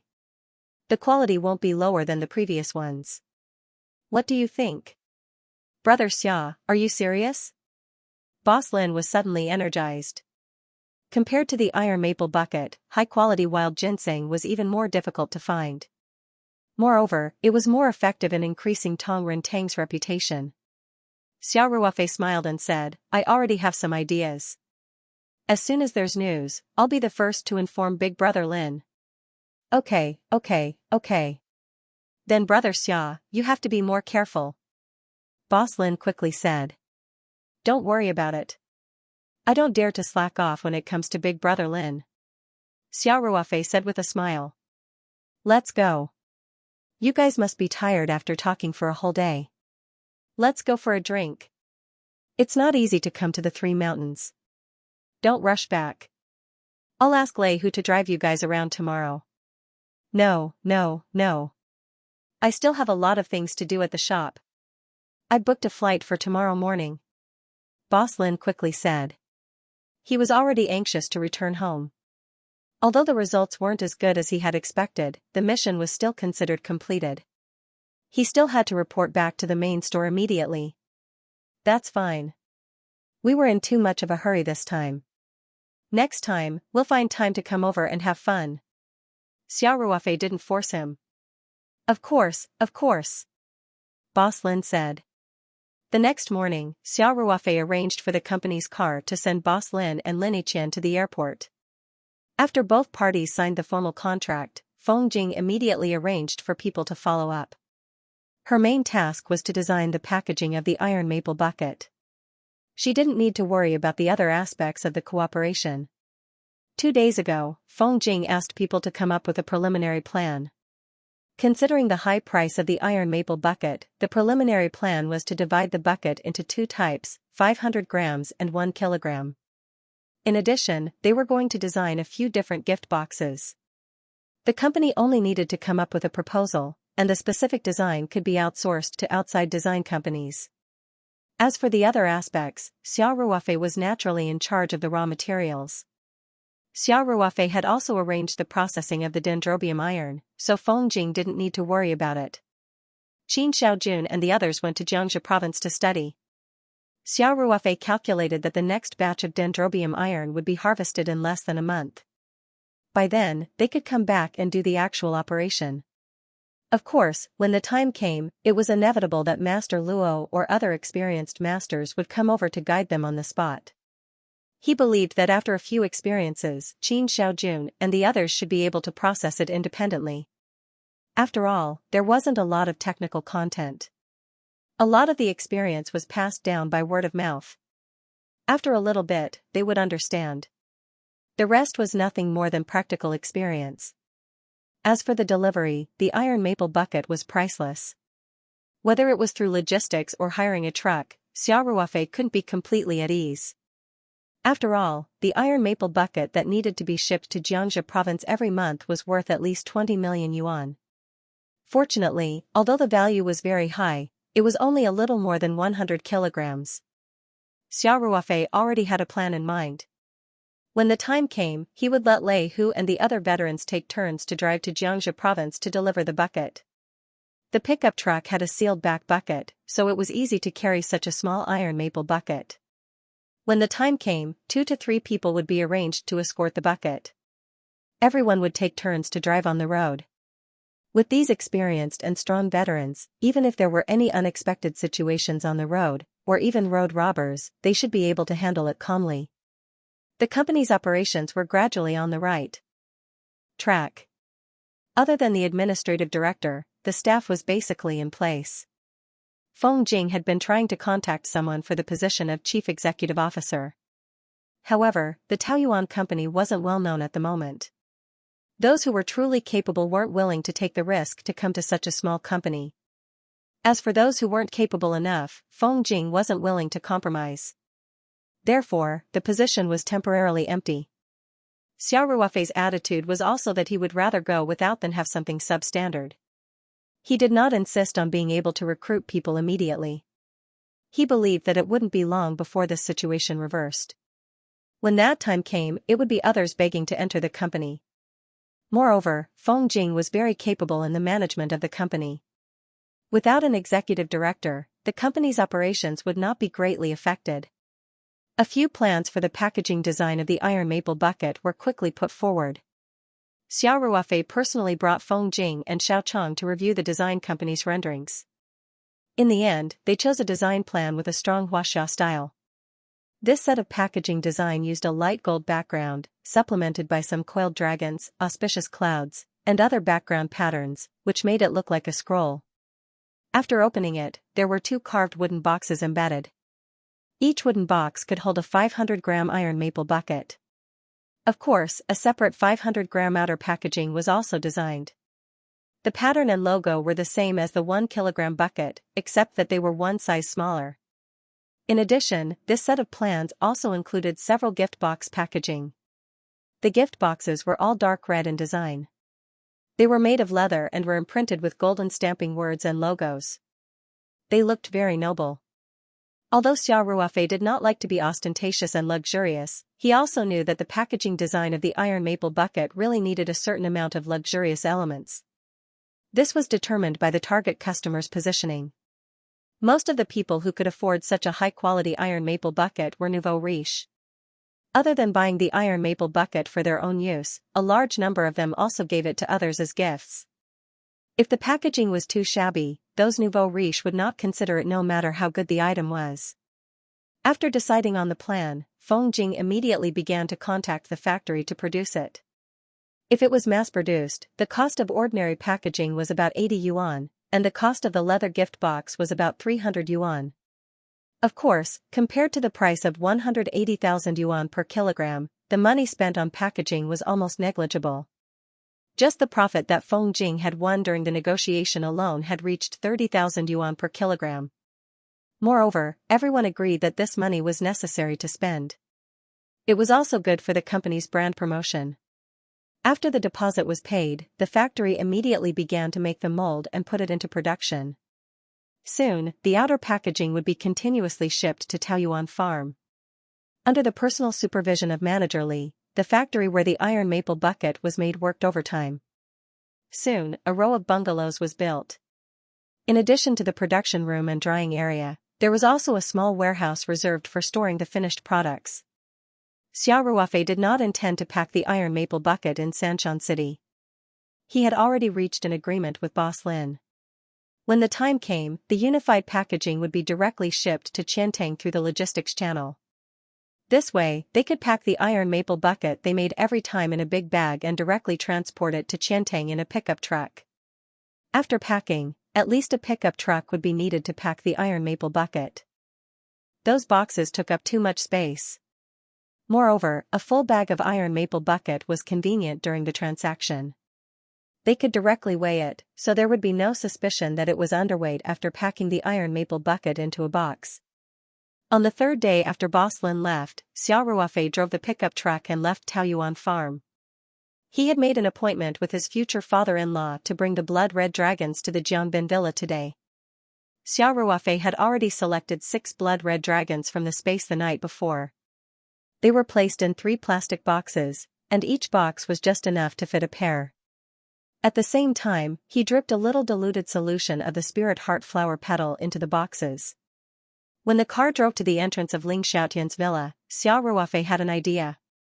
He directly took the 3 plastic boxes from the space into the back of the pickup truck. When he went out, he put on the cover of the back of the truck. With the protection of the dark glass, the people outside couldn't see the 3 boxes that appeared out of thin air in the truck. Xiao Ruofei naturally did this to prevent the blood-red dragons from being frightened by the bumps on the road.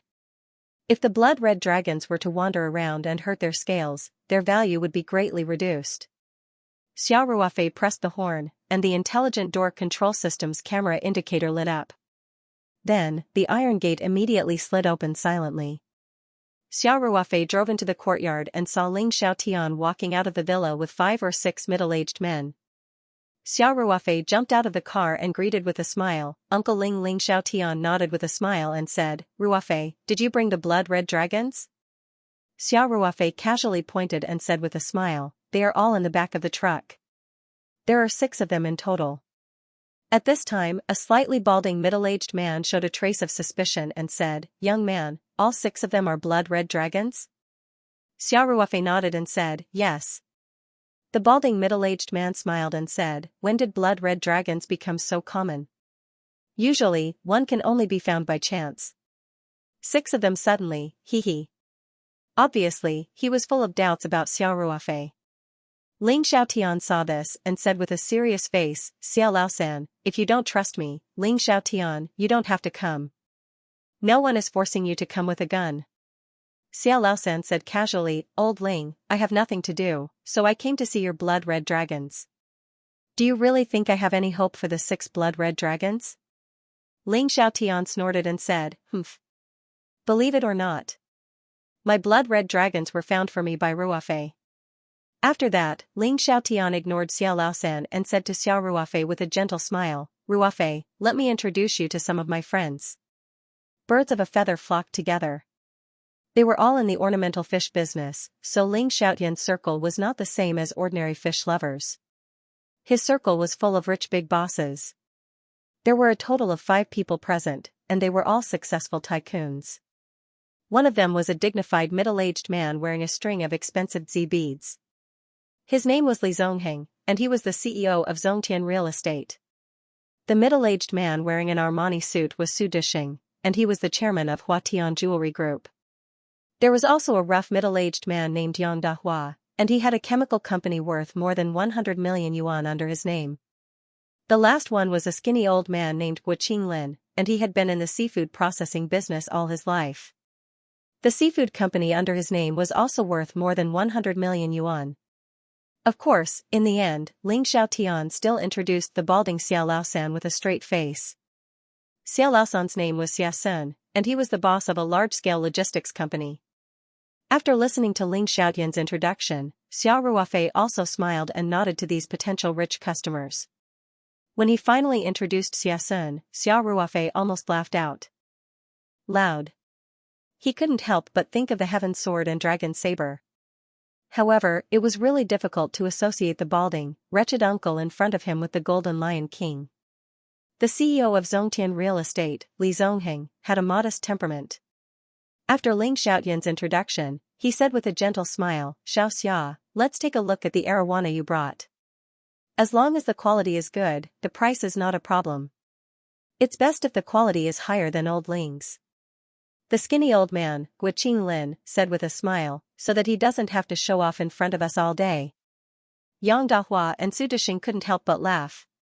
Xiesun curled his lips and said, "The greater the hope, the greater the disappointment.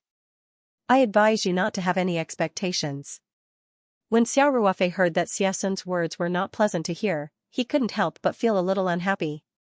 They hadn't even seen the arowana fish yet. This sentence was full of sarcasm. How could it be like this? Ling Xiaotian glared and couldn't help but retort a few words. However, Li Zongheng spoke before Ling Xiaotian, "Little Xia, don't mind him. Xia Laosan's character is like this because his words are annoying. I don't know how many people he has offended over the years. If it weren't for this, the assets of Qingtong Logistics would have multiplied several times now." Yang Dahua and the others also smiled knowingly. Obviously, they were familiar with each other and knew Xiesun's character. Xiao Ruofei smiled faintly and said, "You are all my elders. Why would I mind a few jokes?" Speaking of this, Xiao Ruofei changed the topic. He looked at Xiesun and asked, "Mr. Xia, you don't have the right to speak without investigation. You haven't even seen the arowana I brought. It's too early to make a conclusion." Xiesun grinned, revealing 2 rows of teeth that were stained yellow by tobacco. He said, "Young man, I've crossed more bridges than you have roads. You don't have to use words against me. How about this? As long as all 6 of your fish are arowana, I'll buy them all for 2 million each. How about that?" Xiao Ruofei smiled faintly, then quickly stopped smiling. He shook his head and said, "Not very good." "What do you mean? Are you afraid?" Xiesun smiled and said, "I haven't said what if the fish you brought are not arowana. You're too timid, aren't you?" Xiao Ruofei couldn't help but secretly roll his eyes. He thought that Xiesun's mouth was too foul. No wonder he had such a bad relationship with others. Xiao Ruofei said faintly, "Mr. Xia, you misunderstood me. I mean, if you want to buy my fish with 2 million, it might not be enough." Li Zongheng and the others were stunned for a moment, then burst out laughing. Ling Xiaotian naturally wouldn't let go of the opportunity to attack Xiesun. She pointed at Xiesun and said, "You old man. You want to buy one of Ruofei's arowana for 2 million? You're blinded by your imagination." Xiesun was a bit angry. He glared at Xiao Ruofei and said, "Young man, you're quite good at talking." However, this was not something that could be blown out of one's mouth. Who here isn't an expert in ornamental fish? How about we make a bet? Xiao Ruofei curled his lips and said, "I'm not interested in 2 million. You don't want it for free?" Xiesun said, "Young man, if all 6 of your fish are arowanas arowana, and they're not worse than the ones in old Ling's house, then I'll pay you 2 million. The fish will be worth as much as they're worth. If you lose, you'll pay me 2 million in cash. Do you dare to bet?" On one hand, Xiesun was a bit annoyed by Xiao Ruofei's words. On the other hand, based on his past experience, he felt that it was a bit unbelievable to take out 6 arowana at once. He had seen Ling Xiaotian's pair of arowana, and they were undoubtedly top-notch in all aspects. Xiao Ruofei took out 6 arowana at once, and their quality was no worse than Ling Xiaotian's pair. In his opinion, this was simply a fantasy. Xiao Ruofei pretended to be a bit slow and said, "Oh, 2 million isn't the money to buy the fish. Then I'll bet." Ling Xiaotian's friends were all laughing and watching the show. Li Zongheng looked at Xiao Ruofei thoughtfully. Xiesun immediately said, "Okay, everyone here is the witness. We're all experts in ornamental fish, so Old Li and I will be the judges. Old Ling and I won't participate." "Young man, is that okay?" Xiao Ruofei nodded without hesitation and said, "No problem." Ling Xiaotian also immediately said, "Xiesun, you can't go back on your word." "Go back on my word?" Xiesun rolled his eyes and said, "I'm worried that he won't be able to pay if he loses." "You don't have to worry about that. If Ruofei loses, I'll transfer the 2 million to you on the spot. Ling Xiaotian said. Then it's a deal. Xiasun immediately said, young man, take out your arowana. Xia Ruofei smiled at Xiasun and said, thank you, President Xia. Xiasun was confused by Xia Ruofei's thank you, but when Xia Ruofei knocked on the door of the pickup truck, his attention was immediately attracted. In the back of the pickup truck, there were 3 large plastic finishing boxes neatly placed side by side. Xiasun glanced at them and laughed. Old Li, this young man is quite creative. He's actually using plastic boxes to store arowana? Ling Xiaotian's face darkened, and she ignored Xiasun. Li Zongheng and the others were not as sharp-tongued as Xiasun. Although they were slightly disappointed, at least they maintained their poise and maintained a smile on their faces. Xia Ruofei said lightly, Mr. Xia, there's meat in the buns, not in the folds. If you want a beautiful fish tank, you can have any design custom-made for 5,000 yuan. Xiasun sneered. Xia Ruofei was too lazy to respond. Before Xiasun could say anything else, Xia Ruofei opened the back of the pickup truck, lifted a plastic finishing box, and gently placed it on the ground. Xia Ruofei's movements were fast and steady. The arowana in the plastic box did not even feel the vibration, and was still leisurely swimming in the plastic box. Before Xia Ruofei could turn around to move the second plastic box, he heard a series of gasps behind him, so he turned around to take a look. He saw that other than Ling Xiaotian, the other 5 people were all staring at the plastic finishing box on the ground with their eyes wide open. Xiasun's disdainful smile froze on his face, and he looked a little funny. Shock, fanaticism, disbelief, all kinds of emotions could be seen in the eyes of these people. Without a doubt, Xiasun's expression was the most vivid. He thought that Xia Ruofei was just being stubborn, and he had even made a bet of 2 million yuan. Although 2 million yuan was nothing to him, it would be too embarrassing if he lost to a young man like Xia Ruofei, especially in front of his old friends like Li Zongheng. Xiasun looked at the 2 blood-red dragons leisurely in the plastic finishing boxes, and a sense of uneasiness rose in his heart. Xia Ruofei saw everyone's expressions, smiled faintly, turned around, and continued to move the other 2 boxes out of the truck, and placed them side by side on the ground behind the pickup truck. They're all blood-red dragons. Li Zongheng's voice had a hint of excitement. Xia, where did you get so many blood-red dragons? This is incredible. Xia Ruofei's face had a faint smile, but he didn't say anything. Li Zongheng also knew that he had asked something that he shouldn't have. Xia Ruofei had his own way of getting such high-quality blood-red dragons, so why would he tell him? Li Zongheng smiled awkwardly, and looked at Ling Xiaotian. Ling Xiaotian was originally a bit worried, but when the 6 blood-red dragons appeared in front of everyone, he finally relaxed, and a proud expression appeared on his face. Ling Xiaotian looked at the absent-minded Xiasun, laughed, and said, Xia Lao San, the bet just now still stands, right? Xiasun looked at Xia Ruofei with a complicated expression, then said, when have I, Xia Lao San, ever not kept my word? Oldly, you guys judge. Actually, everyone here was an old player in the ornamental fish industry. These big bosses especially favored red arowana, including Xiasun himself. They could pretty much guess the result with one look, so why would they need to judge carefully? However, since it involved a bet of 2 million, Li Zongheng and the others carefully went closer to take a look. They compared the body shape, head shape, scales, hair color, and so on. After a while, Li Zongheng and Su Dishan quietly exchanged opinions. Then, with Li Zongheng as the representative, he looked at Xiasun and said, Old Xia, we all agree that Xia Ruofei won this bet. Xia Ruofei still had a calm expression, and said, thank you, Director Li. On the other hand, Ling Xiaotian laughed and asked, Xia Lao San, do you have any objections to Old Li's judgment? Xiasun's face alternated between red and white. Actually, when he saw the 6 fish, Xiasun knew that his chances of winning were very small. However, he still had a bit of hope. If one of the fish had some inconspicuous flaw, as long as it couldn't compare to Ling Xiaotian's 2 blood-red dragons, then he would still win this bet. However, Li Zongheng and the others' judgment completely shattered his fantasy. However, although Xiasun had a sharp tongue, he was still a man of his word. Of course, this was in front of his old friends. He didn't want to lose face, so he said straightforwardly, "This time I, old Xia, made a mistake. I accept this bet." After that, Xiaxun didn't hesitate to take out his checkbook. With a gold pen, he wrote a check for 2 million yuan and handed it to Xiao Ruofei, saying, "Young man, the younger generation will surpass us in time." Xiao Ruofei took the check with a smile.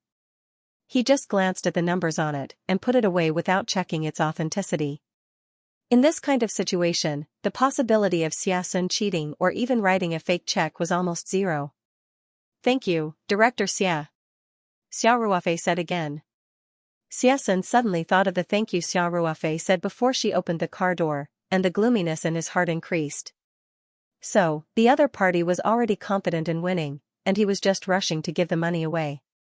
Empiricism really killed people. Ling Xiaoyan's pair of blood-red dragons were obviously very rare. How could there be 6 blood-red dragons of the same grade at the same time? What made Xiaxun even more depressed was that the quality of these 6 fish was not inferior to Ling Xiaoyan's pair at all. They were slightly longer than Ling Xiaoyan's pair, and they seemed to have a hint of spiritual charm. Anyone with a discerning eye could almost tell the difference at a glance. After the bet was over, everyone's attention was focused on the 6 blood-red dragons. Ling Xiaotian cleared her throat and asked, "Ruofei, are you going to sell these 6 fish?" There was some reluctance in his eyes. After all, each of the 6 fish was quite eye-catching, and it was not suitable for him to compete with his old friends on this occasion. As an old player who loved fish so much, this was worse than taking his life. Xiao Ruofei smiled and nodded, saying, "Of course. Uncle Ling, everyone, I'm going to sell these 6 fish in 3 pairs, which means that whoever wants to buy them will have to buy a pair at once." Li Zongheng, Su Dishing, and the others all nodded. These people were not lacking in money, and if possible, they would like to buy all 6 of them. Xiao Ruofei's proposal to sell them in pairs was naturally what they wanted. It was a good sign to sell them in pairs. In fact, Xiao Ruofei had only thought of this on the spur of the moment. Ling Xiaotian had gathered 5 fish lovers. He had 6 blood-red dragons, and if he sold them individually, all 5 of them would definitely be able to buy them. However, if he sold them in pairs, it was destined that at most, only 3 people would be able to buy them. The biggest difference was that there was a sense of competition.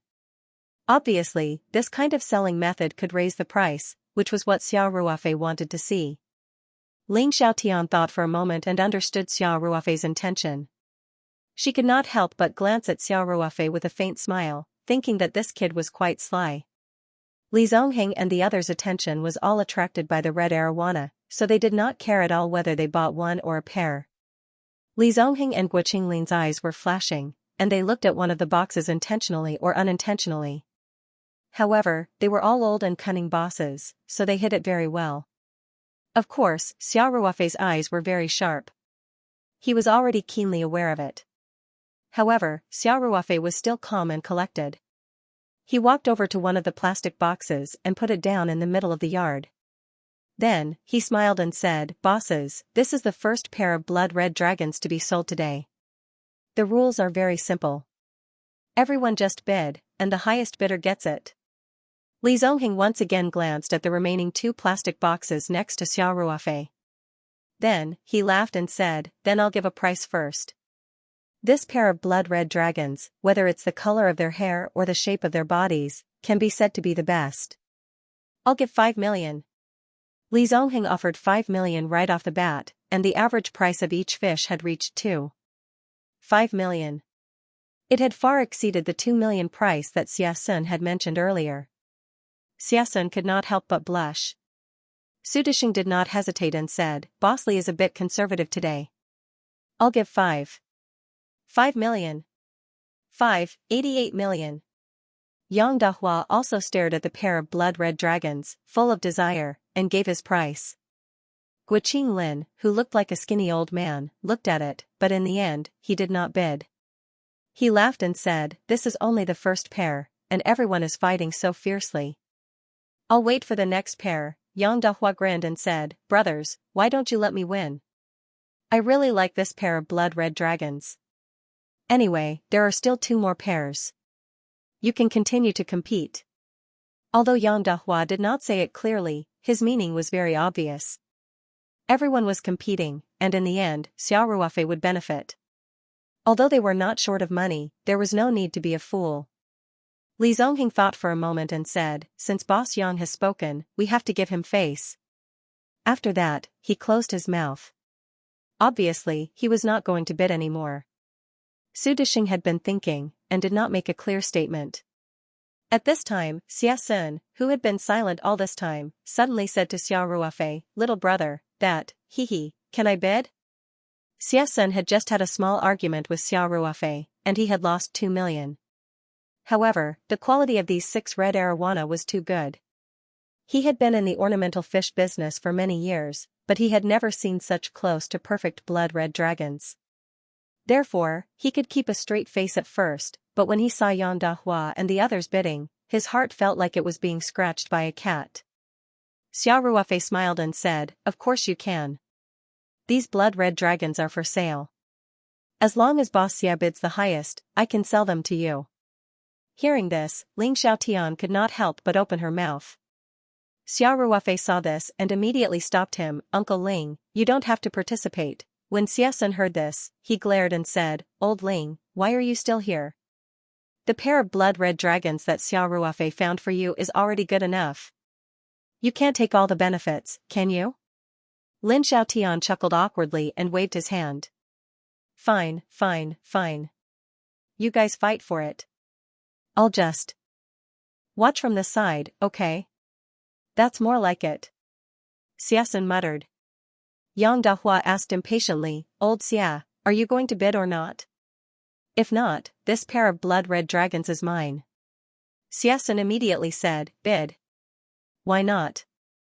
I'll bid 6 million for this pair of blood red dragons. You. Yang Dahua did not expect Xia Sun to actually bid after being provoked by him. Blood red arowanas of the highest quality were priceless. There was no clear standard for the price. Red arowanas of the highest quality were sold for thousands to tens of thousands. The highest price recorded in the auction a few years ago was 5 million. Therefore, 3 million was already a very high price. Su Dixing was originally wondering if the price was worth it. Seeing Xia Sun raise the price again, he did not think about it and retreated to the side. Yang Dahua opened his eyes wide and said, 6,200,000. Xia Sun curled his lips and said, 5 million. Old Yang, I want this pair of blood red dragons.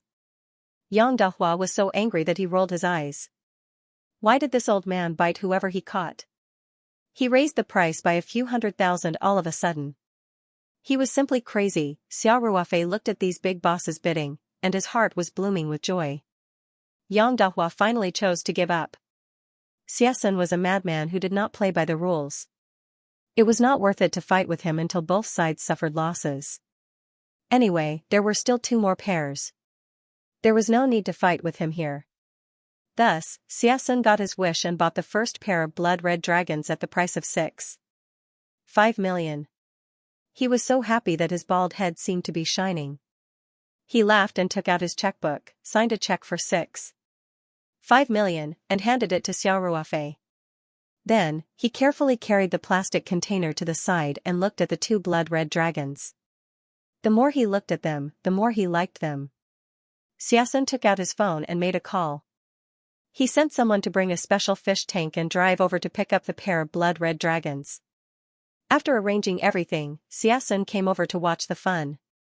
Xiao Ruofei moved the second plastic container to the middle of the yard. He deliberately left the plastic container that Li Zongheng and Guo Qinglin looked at a few more times.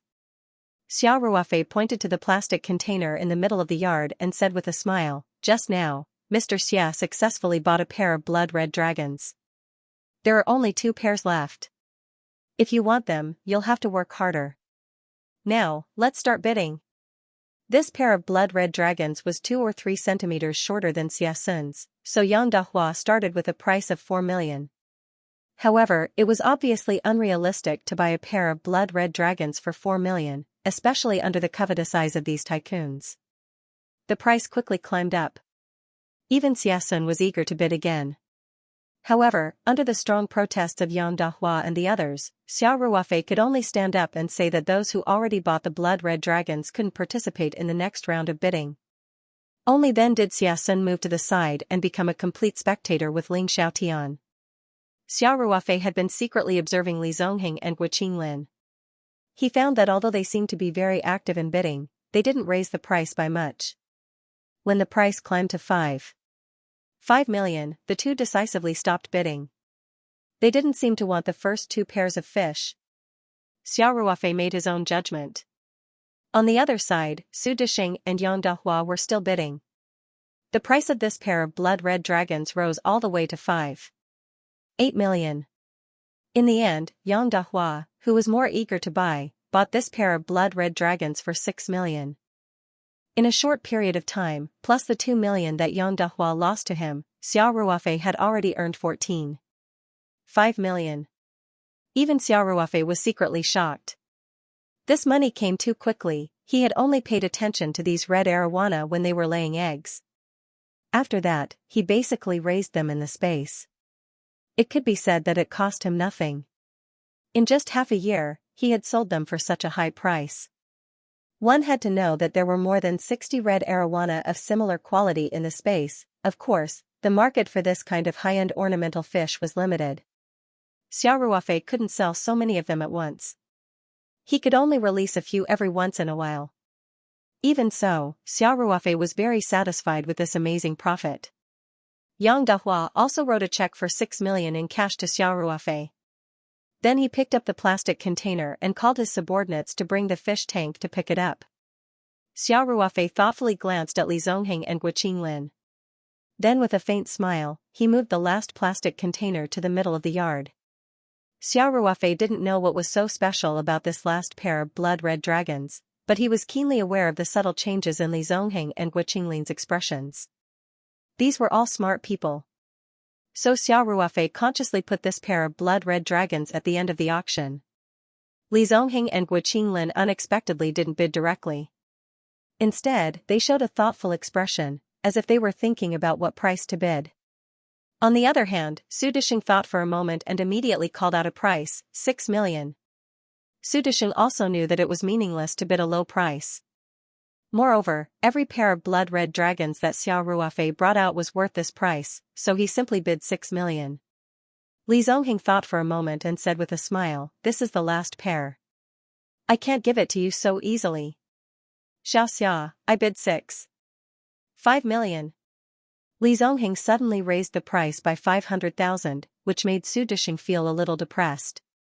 This pair of blood-red dragons was actually similar to the first pair of blood-red dragons. After several rounds of bidding, the first pair rose to the price of 5 million. However, this was the last pair. It was understandable that Li Zongheng was a little anxious, so Su Dishing didn't think too much about it. The skinny old man Gu Qinglin also said with a smile, "Director Li, I really like this pair of blood-red dragons. How about this? I bid 8 million. Su Dishing couldn't help but open his mouth wide. He thought to himself, why are these two so fierce? Can we still be friends happily? Although the people present didn't lack money, as business elites, these people would never be spendthrifts. On the contrary, most of the time, they were very careful with their money. Otherwise, they wouldn't have been able to make such a big fortune. Su Dishing really didn't understand. But just like what Li Zongheng had said, this was the last pair. Blood-red dragons of this quality were hard to come by. It was already a miracle that 6 of them had appeared at once.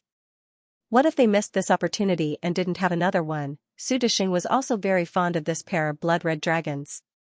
After struggling inwardly for a moment, he gritted his teeth and said, "Old Gua, Manager Li, I'll pay 7 million. If your bid is higher than this, I will withdraw from the competition." Ling Xiaotian laughed as she watched the fun. Yang Dahua and Xiaxun, who had already bought the blood-red dragon, were also relaxed. In any case, they couldn't bid for it. Everyone was happy to see Su Dishing and the others fighting over it. Xiao Ruofei glanced at Li Zongheng and Gu Qinglin thoughtfully with a faint smile on his face. This price was already very high, but Xiao Ruofei had a feeling that whether it was Li Zongheng or Gu Qinglin, they would definitely not give up so easily. Sure enough, Wu Qinglin only thought for a moment and said decisively, Manager Su, I'm sorry, but I really like this pair of blood-red dragons. I'll pay 5 million.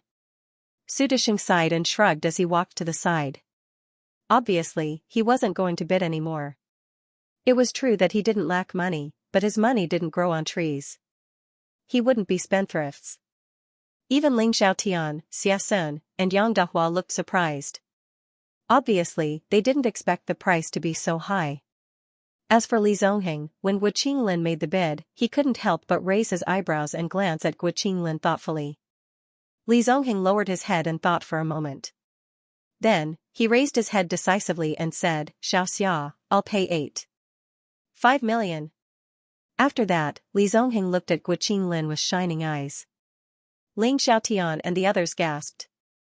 Although the best blood-red dragons were priceless, Li Zongheng's bid obviously exceeded the actual value of the fish. When the price reached 5 million, it was already a very high price. However, Li Zongheng increased the price by 1 million in one breath.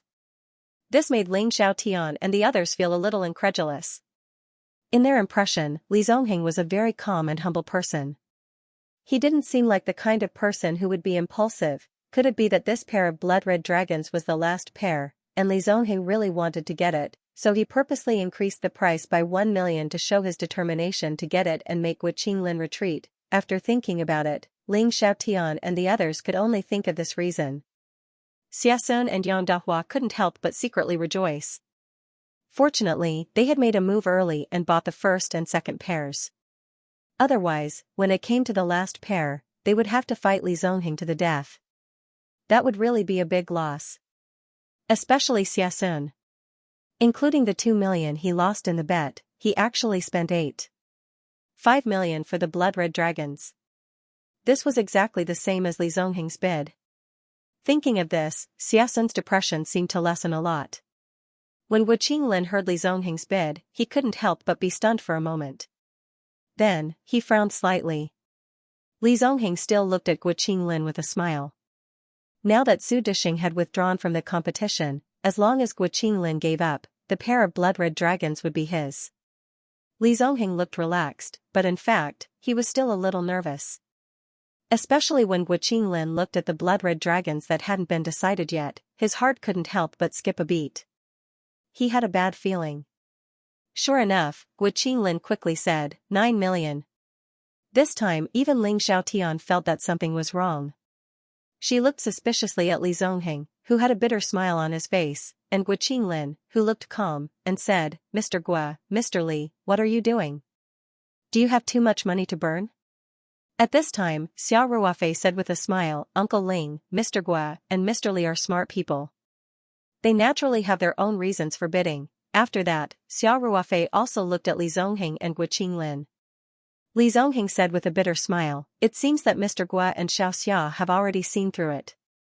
I thought I had sharp eyes. Wu Qinglin smiled and said, Mr. Li, it's worth it to spend more money on good things. Ling Xiaotian also came back to his senses. He took 2 steps to the front of the plastic finishing box and lowered his head to examine it carefully. After looking at it for a while, he took out a small flashlight from his hand. However, this flashlight emitted a red light. Obviously, it was specially used to observe the red arowana's hair color. If it weren't for the fear of disturbing the 2 precious blood-red dragons, Ling Xiaotian would have fished them out to take a closer look. Not long after, Ling Xiaotian finally let out a cry of surprise.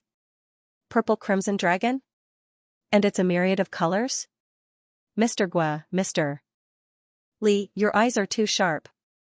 Wu Qinglin said with a smile, what's the use of having good eyes? Even Xiaoxia knows in his heart that it's impossible for us to pick up a bargain. Li Zongheng also said with a bitter smile, I think the real smart one is Xiaoxia. He obviously knew that Mr. Gua and I were eyeing this pair of arowana, but he didn't say anything. He even auctioned off the other 2 pairs first. Xia Sun's eyes widened. He said, Mr. Ling, are you sure? Are they really purple-red dragons that have reached the level of myriad of colors? Of course. Ling Xiaotian said, when have my eyes ever been wrong? TSK. Why didn't you see it just now? How dare you say that you've never been wrong? Xiasun said mercilessly. He was still sharp-tongued. Ling Xiaotian blushed and argued, you didn't let me participate in the auction just now. How could I have the time to look carefully? Xiao Ruofei was a little confused. He couldn't help but ask, Uncle Ling, what's the deal with purple-red dragons? What's with the myriad of colors? Ling Xiaotian, Xiasun, Li Zongheng, and Gu Qinglin all widened their eyes and asked at the same time, you don't know? Xiao Ruofei shrugged and said, should I know? Li Zongheng asked, then just now, you, Xiao Ruofei said with a smile, I just saw that you and Mr. Gu didn't look right, and your eyes glanced at this pair of red arowana a few times. My intuition told me that this pair of red arowana is not simple, that's all. Li Zongheng and Gu Qinglin looked at each other and smiled bitterly at the same time. They were experienced people, but they actually showed their flaws in front of a young man. Li Zongheng and Gu Qinglin didn't notice each other's eyes on this pair of red arowana, but Xiao Ruofei saw it. It was really embarrassing. Ling Xiaotian was stunned for a moment, then looked at Li Zongheng and laughed. Li Zongheng said gloomily, Old Ling, Xiao Ruofei asked you a question. Why are you laughing like an idiot? Ling Xiaotian slowly stopped laughing, and after a while, he said to Xiao Ruofei, Ruofei, your pair of red arowana must have undergone a small mutation, because they haven't fully matured yet, so it's not very obvious, but it can be seen clearly under the red light. After that, Ling Xiaotian turned on his red flashlight and shone it on the red arowana. He pointed at the place where the light was shining and said, look, outside the red, there is a layer of light purple, and this purple area almost covers all the scales. The red and purple colors complement each other. This is the bright purple-red dragon we're talking about, and it's the highest grade bright purple-red. When this kind of red dragon reaches adulthood, it's very beautiful to keep in an ornamental fish tank with a red light. Gu Qinglin on the side laughed and added, Xiao Ruofei, there are cheaper bright purple-red dragons, and they can be bought at the market for a few 100,000 yuan each. What's rare about yours is that the red color is very thick, and the purple is very clear. And the fish itself, whether it's the head, the arching back, the hair color, or other aspects, is almost perfect. Such a bright purple-red dragon is very rare. I've been playing with red arowana for decades, and to be honest, this is the first time I've seen one. Since there was no chance to pick it up, Gu Qinglin simply explained it to Xiao Ruofei in detail. Xiao Ruofei nodded after listening, and felt that he had learned a lot. To be honest, the purple color of the red arowana was not obvious yet, and Xiao Ruofei didn't notice any difference when he was choosing fish in the space. He didn't expect there to be so much to pay attention to. And Gu Qinglin and Li Zongheng were actually able to see the difference with their naked eyes, which made Xiao Ruofei secretly admire them even more. Ling Xiaotian laughed and said, okay.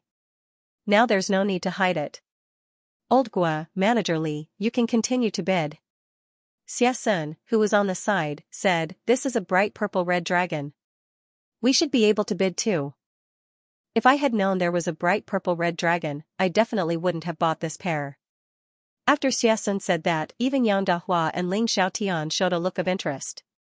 Everyone was not short of money, and the red arowana itself was extremely rare, and with the layer of purple hair, it was even more difficult to find. Even Ling Xiaotian couldn't help but want to snatch it away. Li Zongheng quickly said, don't even think about it. You've already bought the fish, so don't think about eating the fish in the bowl and thinking about the pot. And Old Ling, don't join in the fun. You're the host today, so act like one. Don't compete with us. Xiao Ruofei laughed and said, Uncle Ling, you don't have to participate. And Manager Xia, Manager Yang, since we've agreed that each person can only buy one pair, let's follow the rules of the game.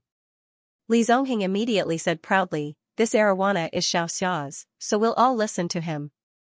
I say, Old Xia, Old Yang, you have bad taste, so don't blame me.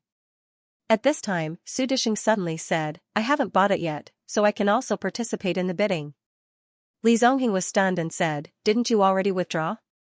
If it was the same red arowana as the previous two pairs, I would definitely withdraw if the price was 8 or 9 million. Su Disheng said with a smile. But isn't this a bright purple-red dragon? Maybe I'll have to compete with you. After that, Su Disheng didn't wait for Li Zongheng and Gu Qinglin to speak. He said, I'll round it up to 10 million.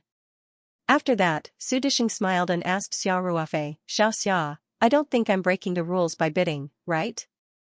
The more they competed, the happier Xiao Ruofei was, so he immediately said with a smile, no, you can bid. Li Zongheng and Guo Qinglin had no choice but to accept the reality. However, they naturally wouldn't be conservative about the price. Li Zongheng thought for a while and said, 11 million, 12 million. Guo Qinglin followed up with an even higher bid. Now, they were all increasing the price by 1 million, and the average price of this pair of red arowana was 6 million each, which had already broken the record of 5 million 2 years ago. Su Disheng thought for a while and said, 13 million. Li Zongheng smiled and said, I'll round it up. 15 million. Xiao Ruofei's heart was a little shaken. It was just 2 fish, but the price was already 15 million. Guo Qinglin and Su Disheng both showed a dignified expression. Obviously, this was close to the highest price they had in mind. After thinking for a long time, Su Disheng said, 15,500,000, I don't want any higher. Guo Qinglin frowned slightly and looked at Li Zongheng, then said, 16 million. Su Disheng smiled bitterly and looked at the pair of arowana in the plastic box with some reluctance. Then, he shook his head and stepped aside. Li Zongheng gritted his teeth and said, Old Guo, I'll bid 17 million. You're a senior.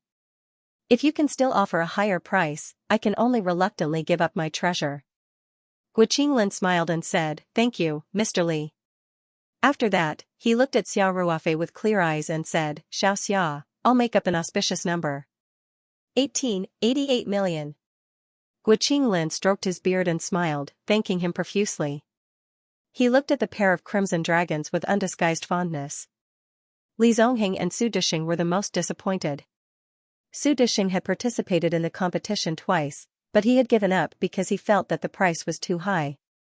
As for Li Zongheng, he had naturally given up at the beginning, because he had already made up his mind to compete for the last pair when he found out that the pair of crimson dragons were the rare crimson dragons of the highest quality. Unfortunately, Guo Qinglin was obviously more daring. To be honest, the price of 88 million was definitely on the high side. On average, each crimson dragon was close to 10 million, which was almost double the record of 5 million a few years ago. In the end, Li Zongheng felt that it was not worth it to increase the price any further, so he had no choice but to give up. Now, even Xiasun had gotten a pair of crimson dragons of the highest quality. Only Li Zongheng and Su Disheng had returned empty-handed. One could imagine how disappointed they were. Xiao Ruofei saw this and said with a smile, Mr. Li, Mr. Guo, it doesn't matter if you didn't get it this time. There will be opportunities in the future. Li Zongheng's eyes lit up and he quickly asked, Xiaoxia, do you still have crimson dragons of such quality? Are they crimson dragons?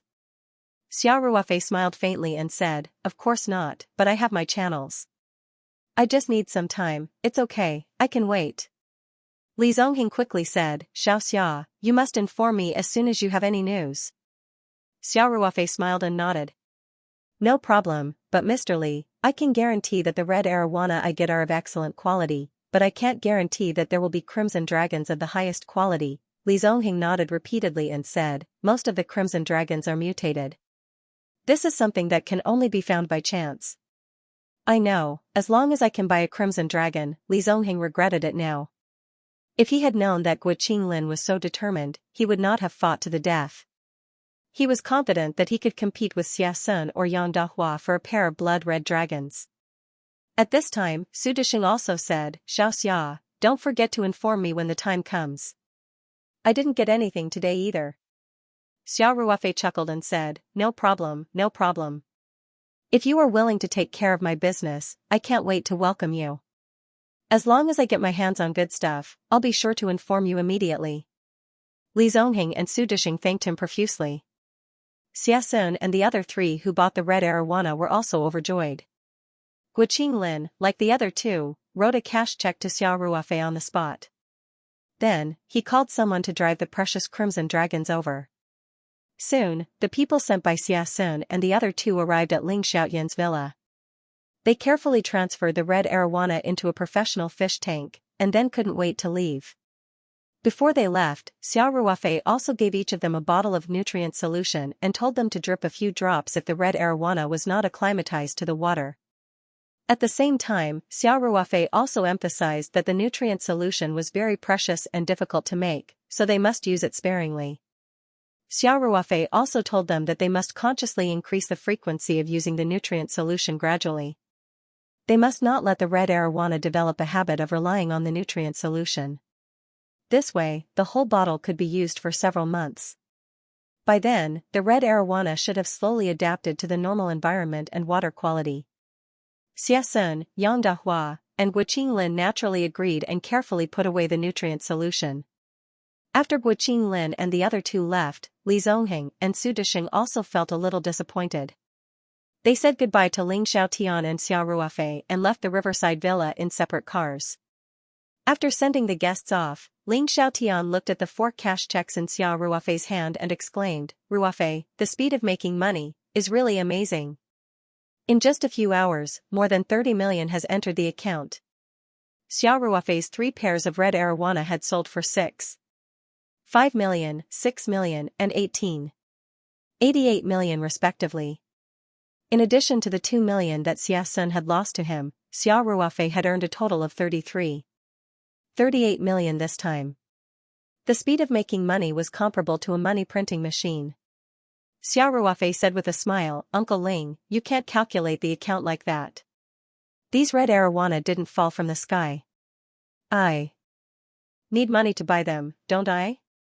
Besides, having such a channel is also a kind of resource in itself. Don't tell me this doesn't count as a cost?"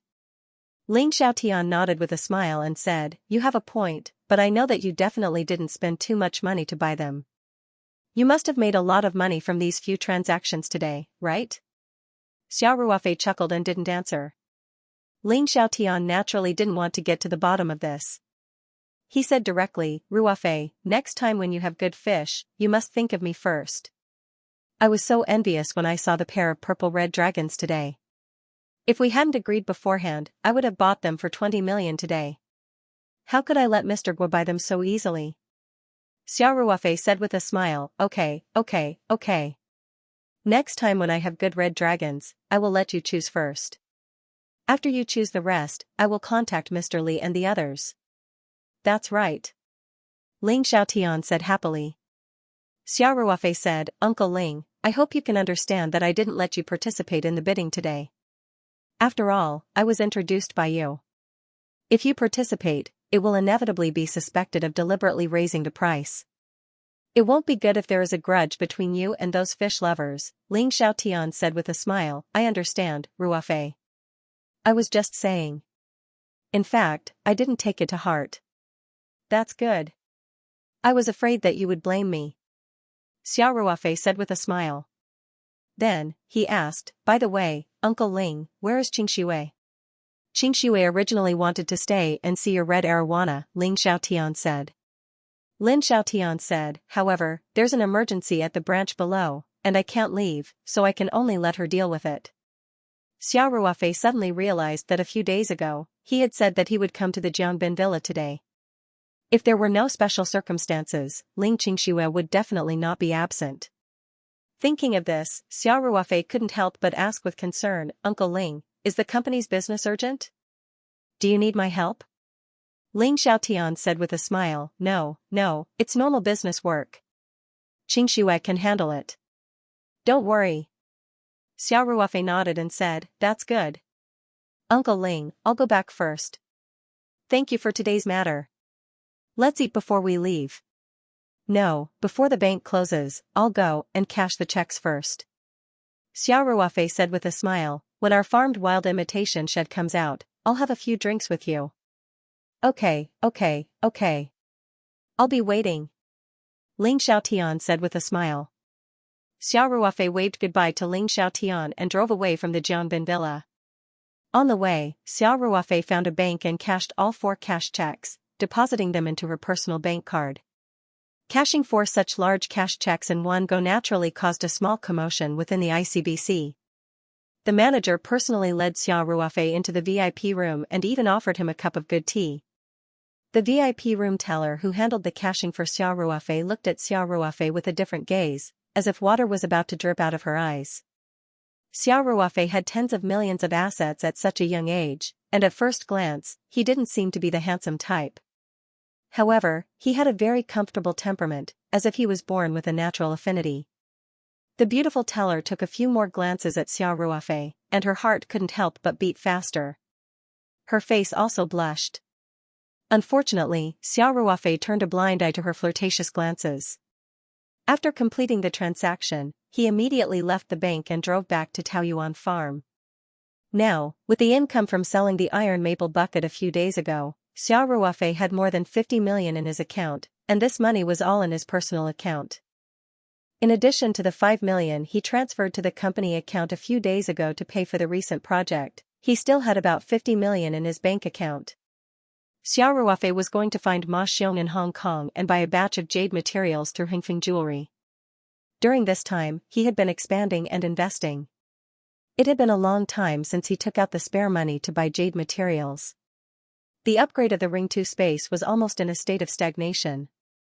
Although Xiao Ruofei was very clear that 50 million was definitely not enough to upgrade the space, he believed that with his current earning speed, the upgrade of the space shouldn't be too far away. Moreover, in addition to buying jade materials, he could also use the mysterious black stone.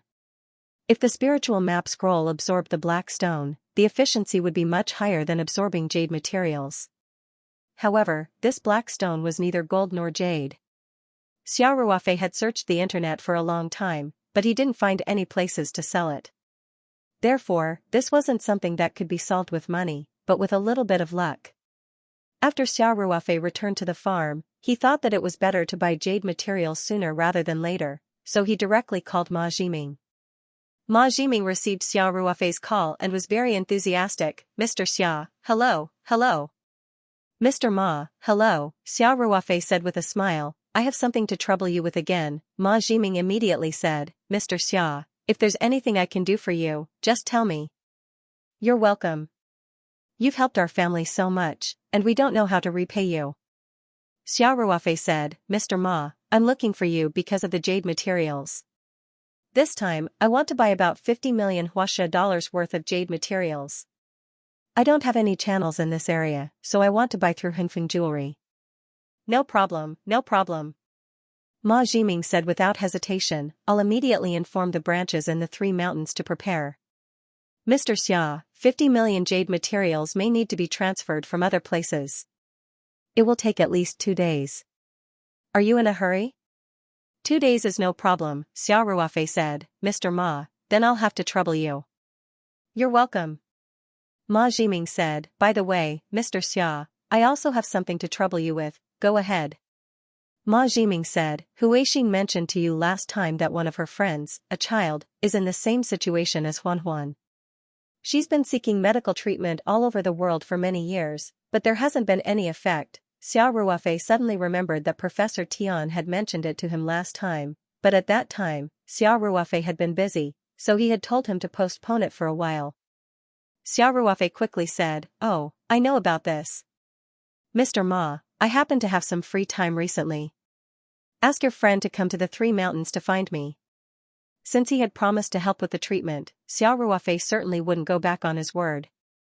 Besides, he had accumulated more than 70 petals of the spirit heart flower, so it wasn't a big deal to use one. Ma Jiming was overjoyed when he heard this, and quickly said, "That's great. Mr. Xia, thank you." "You're welcome." Xiao Ruofei smiled and said, "Mr. Ma, I hope you can also tell your friend to try not to spread this matter. You know, I'm afraid of trouble, I understand." "Don't worry." Ma Jiming quickly said, "Mr. Xia, Huixing also wants to go back for a vacation, and Huan also misses you. I'm thinking of asking Huixing to accompany her friend to the 3 mountains. As for the time, how about a week later?" "No problem." Xiao Ruofei said quickly, "Tell them to call me when they arrive at the 3 mountains." There were many employees on the farm now, so Xiao Ruofei didn't plan to let the autistic child come to the farm. A few days later, Xiao Ruofei resumed his slow pace of life. He was now counting the days, waiting to drink the spirit pregnant soup again, and then try to unlock the last part of the content about the spirit puppet in the booklet. Xiao Ruofei also entered the space every day, playing with little He and the rest, and then patrolling his territory like a lord. The rich spiritual energy in the space made the animals and plants grow very well. Now, the Ring 2 space was really full of vitality. However, before the day of drinking the spirit-pregnant soup, Xiao Ruofei found that the Dahong Pao tea plants had grown fresh leaves. Calculating the time, the 12 tea plants that were cut directly from the mother trees had grown in the space for more than 4 years. The third generation Dahong Pao tea plants that were cut from the 12 tea plants had also grown for 2 or 3 years. The spiritual energy in the space was so rich that it even formed a fog.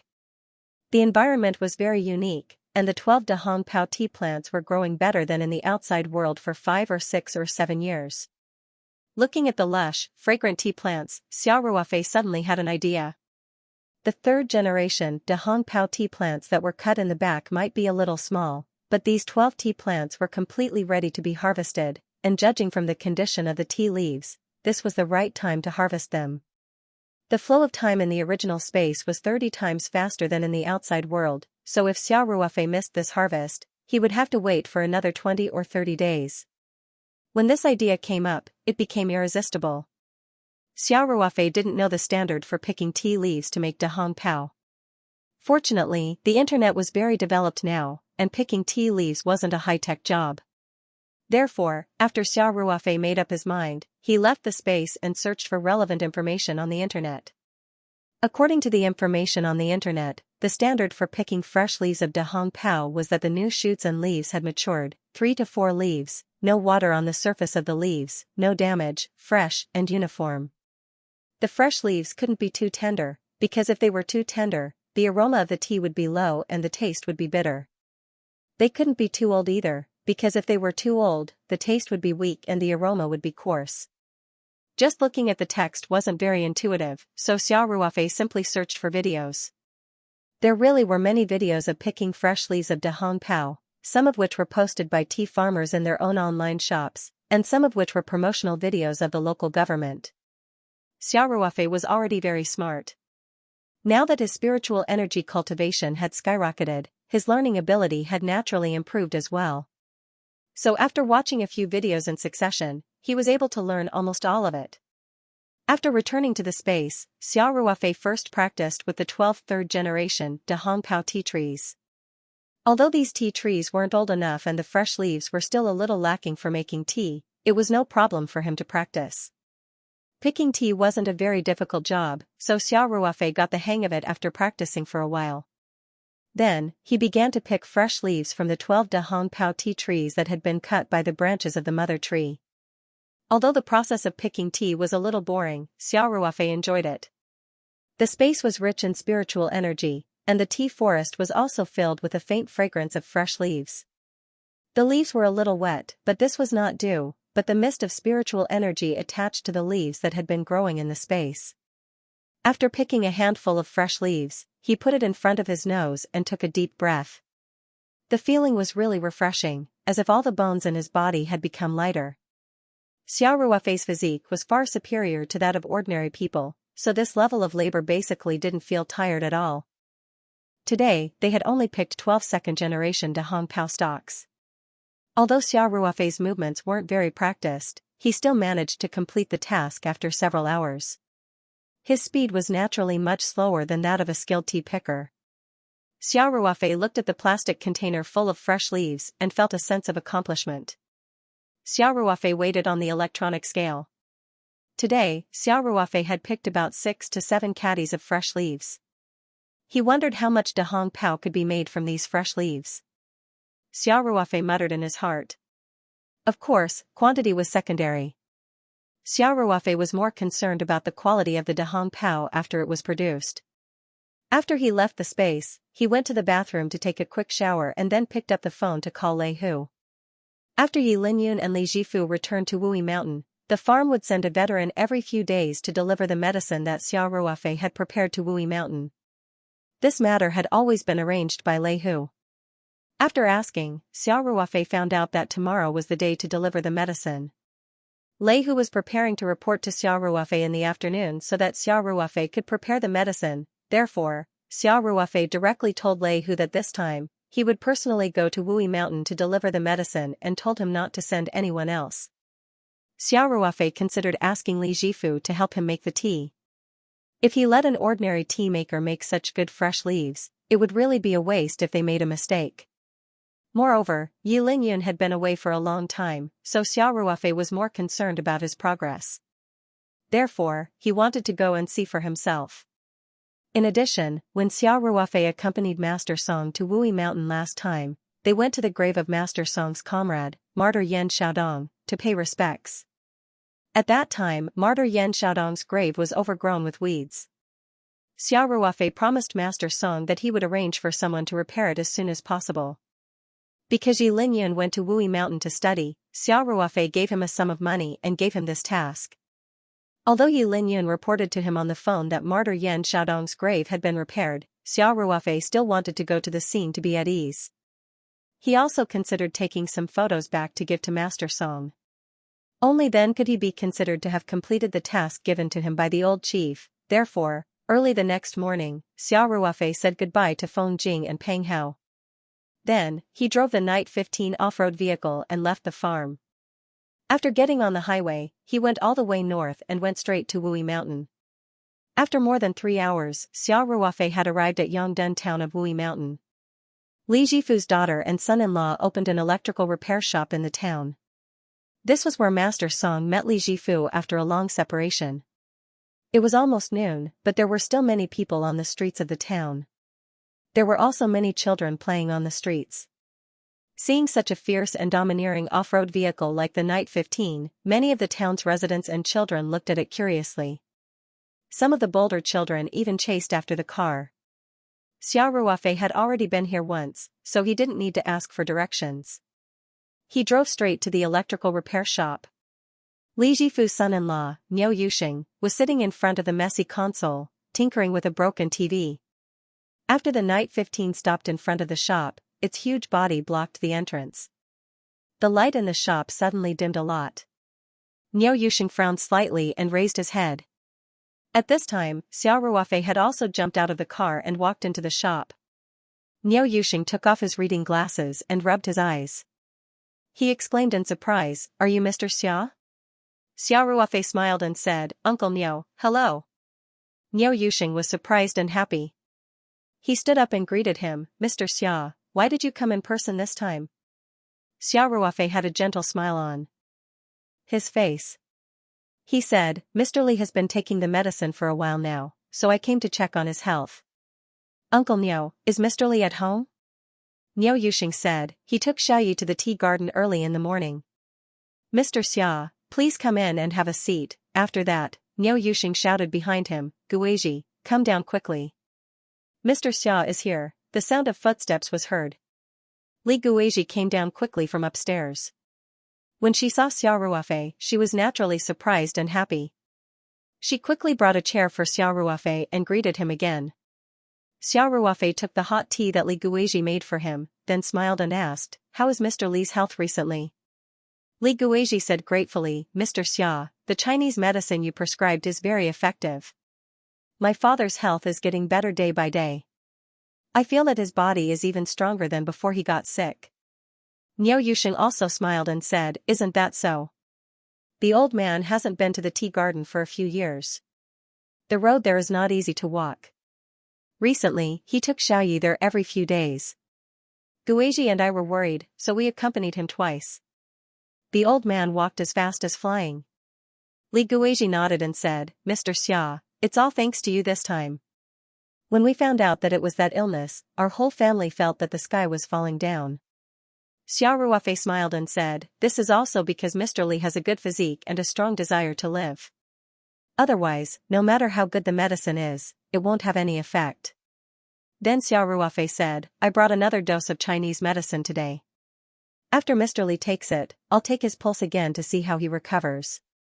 Niu Yuxing and Li Guizhi had long been impressed by Xiao Ruofei's medical skills. Naturally, they listened to Xiao Ruofei when it came to treatment. Xiao Ruofei thought for a moment and asked, "By the way, it's almost noon. They should be back soon, right? Niu Yuxing smiled bitterly and said, our old man is gone for a whole day. They brought lunch. Xiao Ruofei couldn't help but feel that he had miscalculated. If he had known this would happen, he would have told Yi Linyun in advance.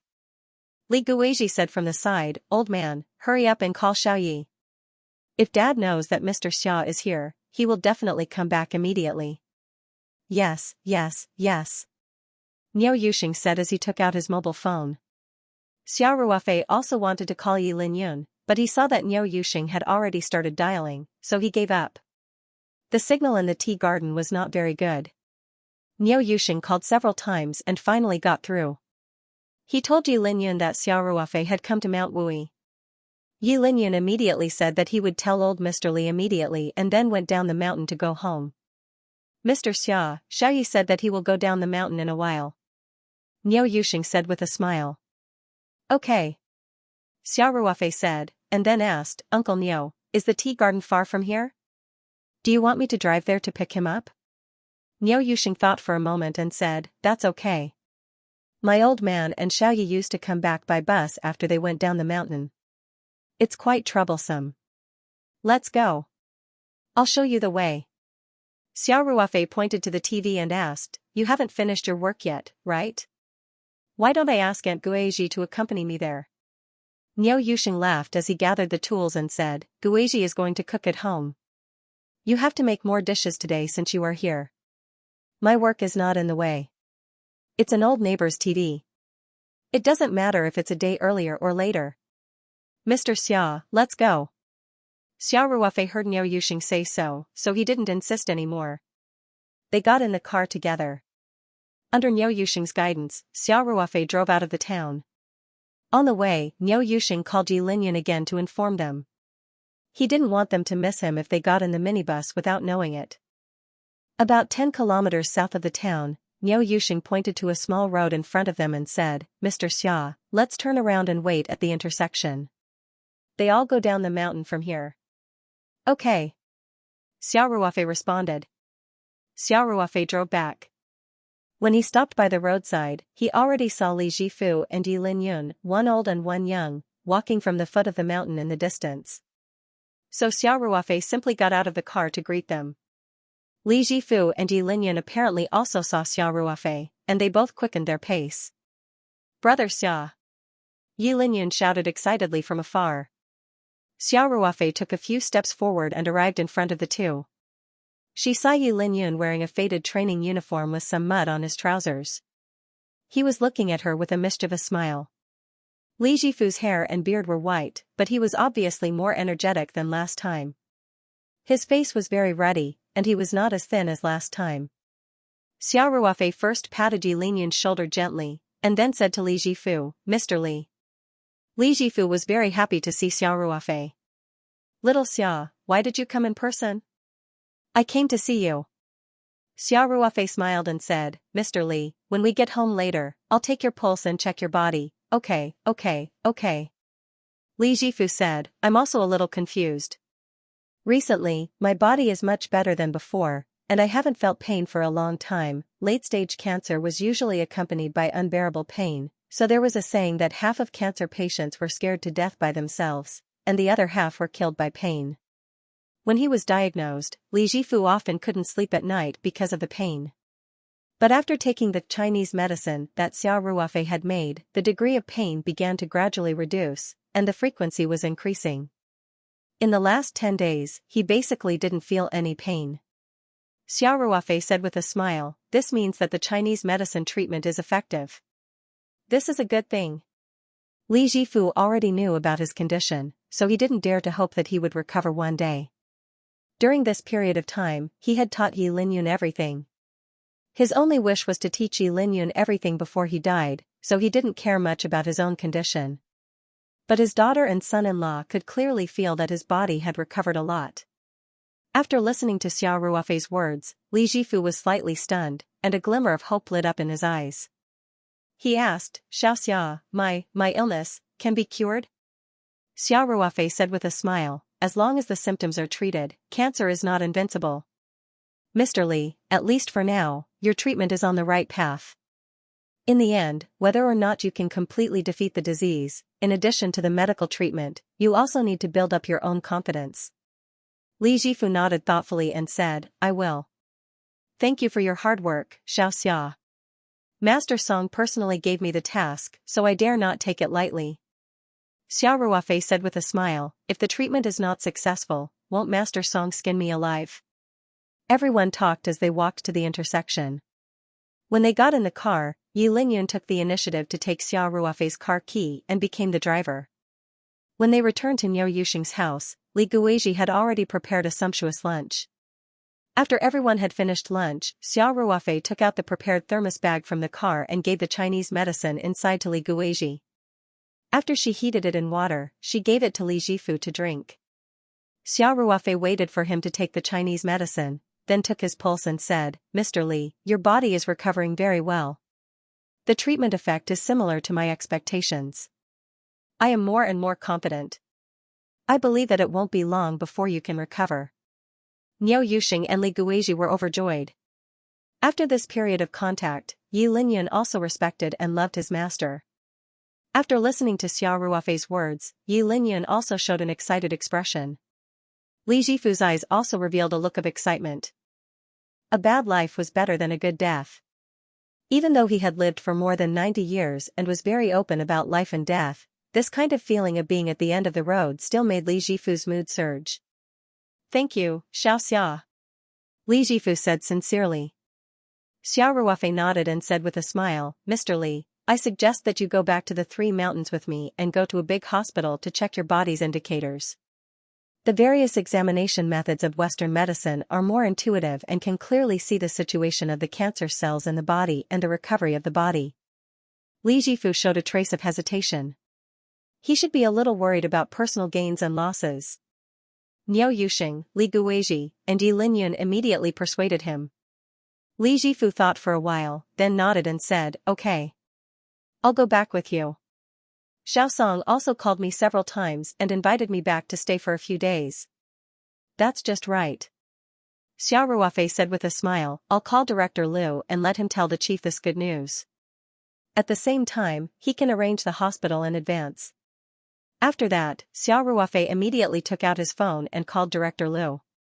When he heard that Li Jifu was recovering well and was going to stay in the 3 mountains for a few days and go to the hospital for a checkup, Director Liu was very happy.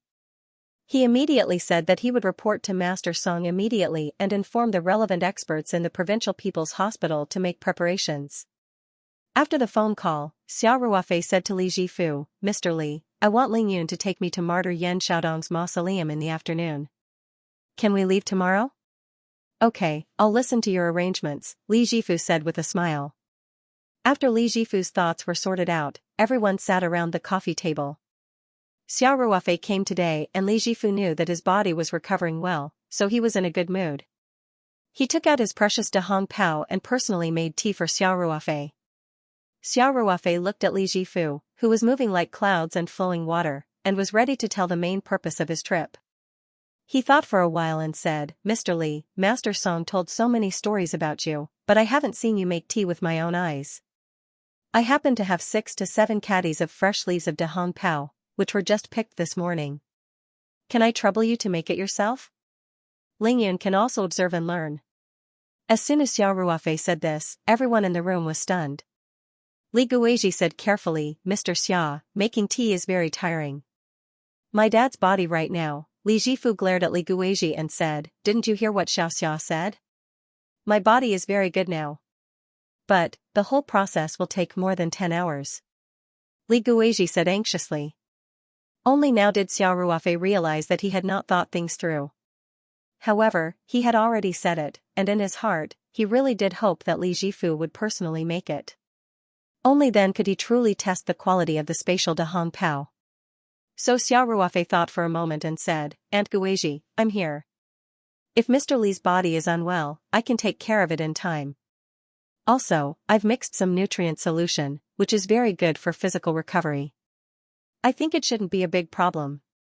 Li Guizhi heard Xiao Ruofei say so she didn't say anything more. After all, Xiao Ruofei was their family's savior, although Yi Lingyun was also a little worried about whether Li Jifu's body could take it. he had more confidence in Xiao Ruofei. Since Xiao Ruofei had even prepared the nutrient solution for physical recovery, Yi Linyun was more relieved. Li Jifu himself was a little surprised. He smiled and said, Xiaoxia, if you want to see how to make tea, there are a lot of tea trees in Wui Mountain. Can't you just pick some fresh leaves? Do you still need to bring them yourself? Also, the quality of the tea in this season isn't very good. Li Jifu said it a little tactfully, but the meaning was very clear. Xiao Ruofei pretended not to hear it.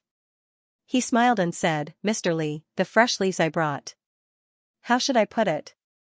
They might be a little different from ordinary tea. You'll know when you see them. Li Jifu heard this and was a little interested. He said, then what are we waiting for? Let's go take a look. After that, Li Jifu took the lead and walked to the stairs. He walked like a tiger, and no one could tell that he had been diagnosed with terminal cancer not long ago. Everyone went downstairs together. Xiao Ruofei took 2 steps forward and said with a smile, Mr. Li, wait here for a moment. The tea is in the car. Yi Linyun quickly said, Brother Xia, I'll go get it. No, no. Xiao Ruofei said. He didn't give Yi Linyun a chance to help and quickly walked to the side of the car. When he opened the trunk door, he used his mind to directly take out a big bag of fresh leaves from the space and appeared in the trunk. This bag of fresh leaves weighed 6 to 7 caddies. Xiao Ruofei easily lifted the bag and turned to walk towards the electrical appliance repair shop. Xiao Ruofei put the bag in front of Li Jifu, then opened the bag and said with a smile, Mr. Li, what do you think of the quality of these fresh leaves? Li Jifu grabbed a handful of fresh leaves with interest. When he saw the emerald green leaves, his eyes couldn't help but focus. Then, he put his head forward and took a deep breath. Suddenly, he showed a look of enjoyment. Li Jifu looked at it for a long time, then sighed and said, Xiaoxia, your tea. It's the most beautiful tea I've seen in so many years. Xiao Ruofei didn't quite understand Li Jifu's use of the word beautiful, but he was slightly relieved to get Li Jifu's approval. Then, he asked, Mr. Li, you handled the fresh leaves of the mother tree, De Hong Pao, right? How does my tea compare to the mother tree's De Hong Pao? Li Jifu said seriously, in terms of the quality of the fresh leaves, it's definitely on par with the mother tree's De Hong Pao, and the natural fragrance of the tea is stronger. However, the tea picker's technique seems to be a little lacking. Of course, this doesn't affect it much. Xiao Ruofei blushed slightly when he heard this. He thought to himself, this old man's eyes are too sharp. It seems that the seemingly simple task of picking tea actually has a lot of knowledge in it. Xiao Ruofei asked, how is it? Mr. Li, are you interested in doing it once? Of course. Li Jifu was obviously very interested in these fresh leaves. I haven't personally made tea for many years. The quality of these fresh leaves is so high. I'm really itching for it. Little Xia, if you trust me, leave them to me. I guarantee that I'll make a good De Hong Pao for you. Xiao Ruofei was overjoyed when he heard this and said, thank you, Mr. Li. Li Guizhi and Niao Yuxing looked worried. However, they opened their mouths but didn't say anything in the end. This was because they knew Li Jifu too well. This old man's temper was very stubborn. Once he made up his mind about something, even 8 bulls couldn't pull him back. It was useless to say anything. Li Jifu said, these fresh leaves have been picked for quite some time already. We have to hurry up and handle them. Xiaoxia, Xiaoyi, let's go. Where are we going? Xiao Ruofei asked subconsciously. Just get in the car.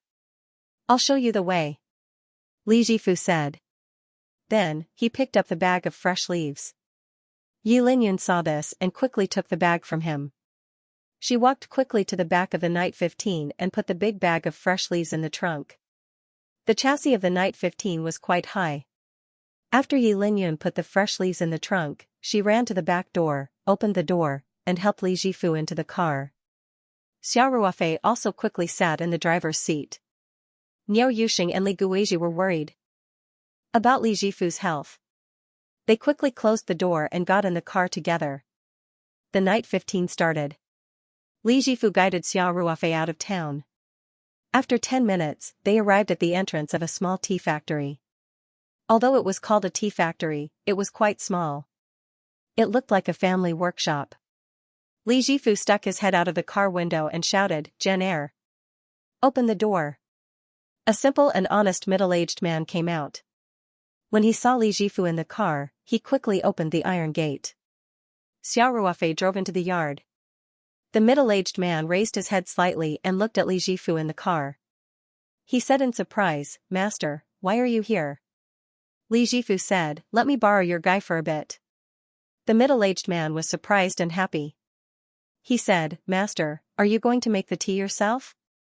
Li Jifu said in a bad mood, "Nonsense." At this time, Yi Lingyun quickly got out of the car and came to Li Jifu's side. She opened the door and helped the old man out.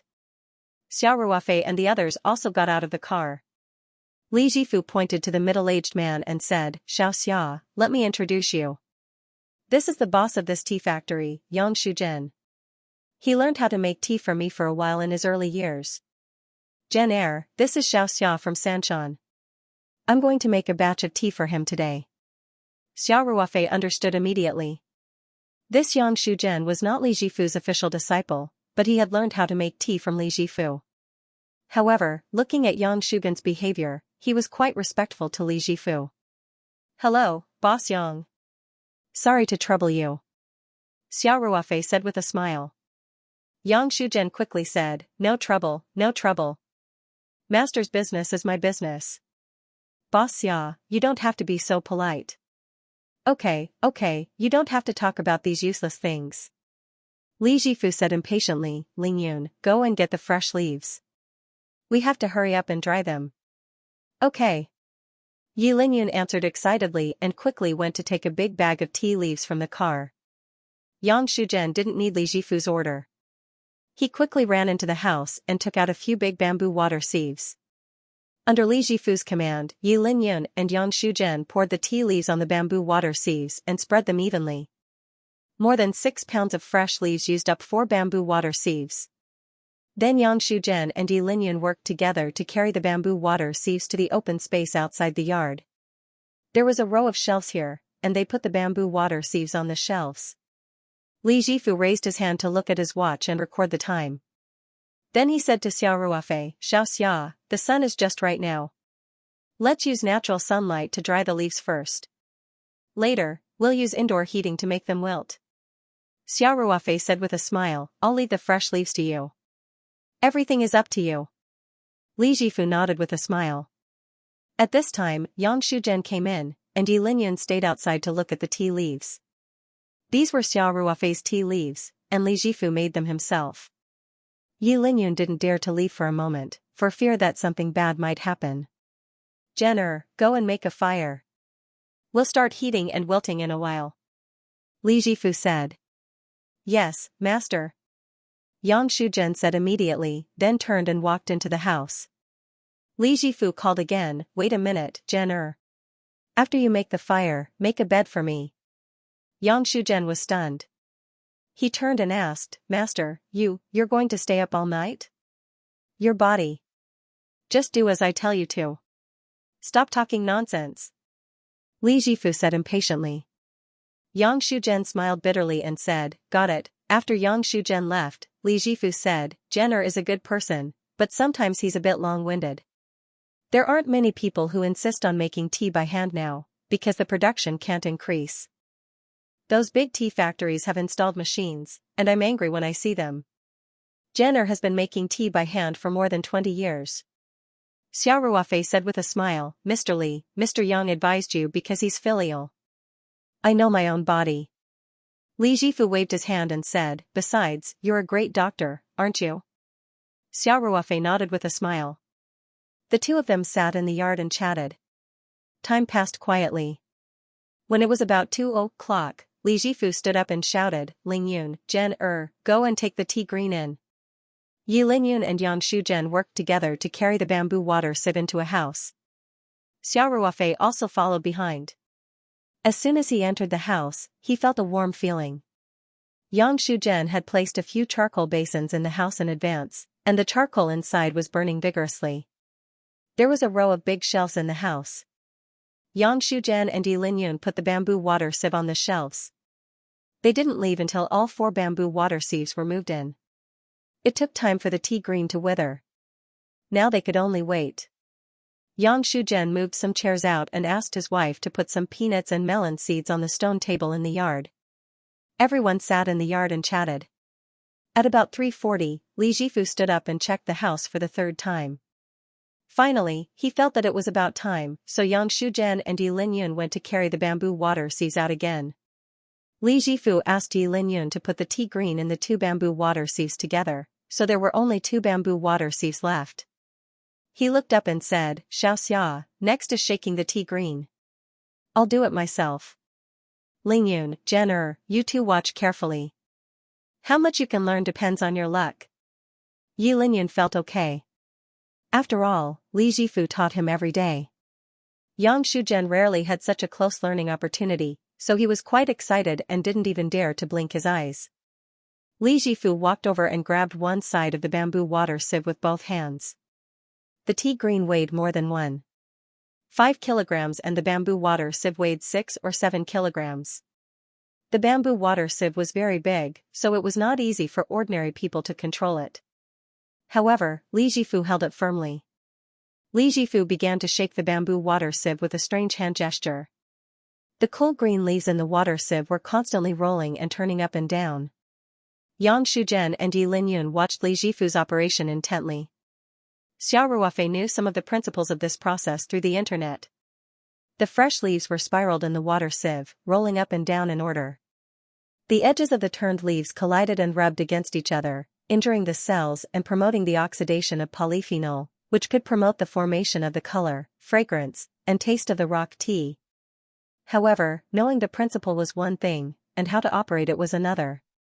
Xiao Ruofei knew that Li Jifu's hand gestures and movements were actually passed down by word of mouth. It was the crystallization of the wisdom of many generations of tea makers. The shaking number, frequency, and control of the heat could never be replaced by a machine. Li Jifu shook each water sieve about 20 times and stopped. Yang Shujian and Yi Linyun hurried forward and put the water sieve on the shelf. The first shaking was not big, and the number of times was relatively small. Li Jifu's face was not red, and he was not out of breath. He looked full of energy. He said to Xiao Ruofei, "There are a total of 4 shakes tonight. The first one is already over. The next one will start after dinner." Yang Shujian hurriedly asked his wife to prepare dinner, while Niu Yuxing and Li Guizhi left in advance. After dinner, at about 6:30 in the evening, Li Jifu began shaking the tea for the 2nd time. This time, he shook it about 50 times. At 9:30 in the evening, he shook it for the 3rd time, shaking it about 150 times. The workload was getting heavier and heavier. After Li Jifu finished, he was finally a little out of breath. Beads of sweat began to appear on his forehead.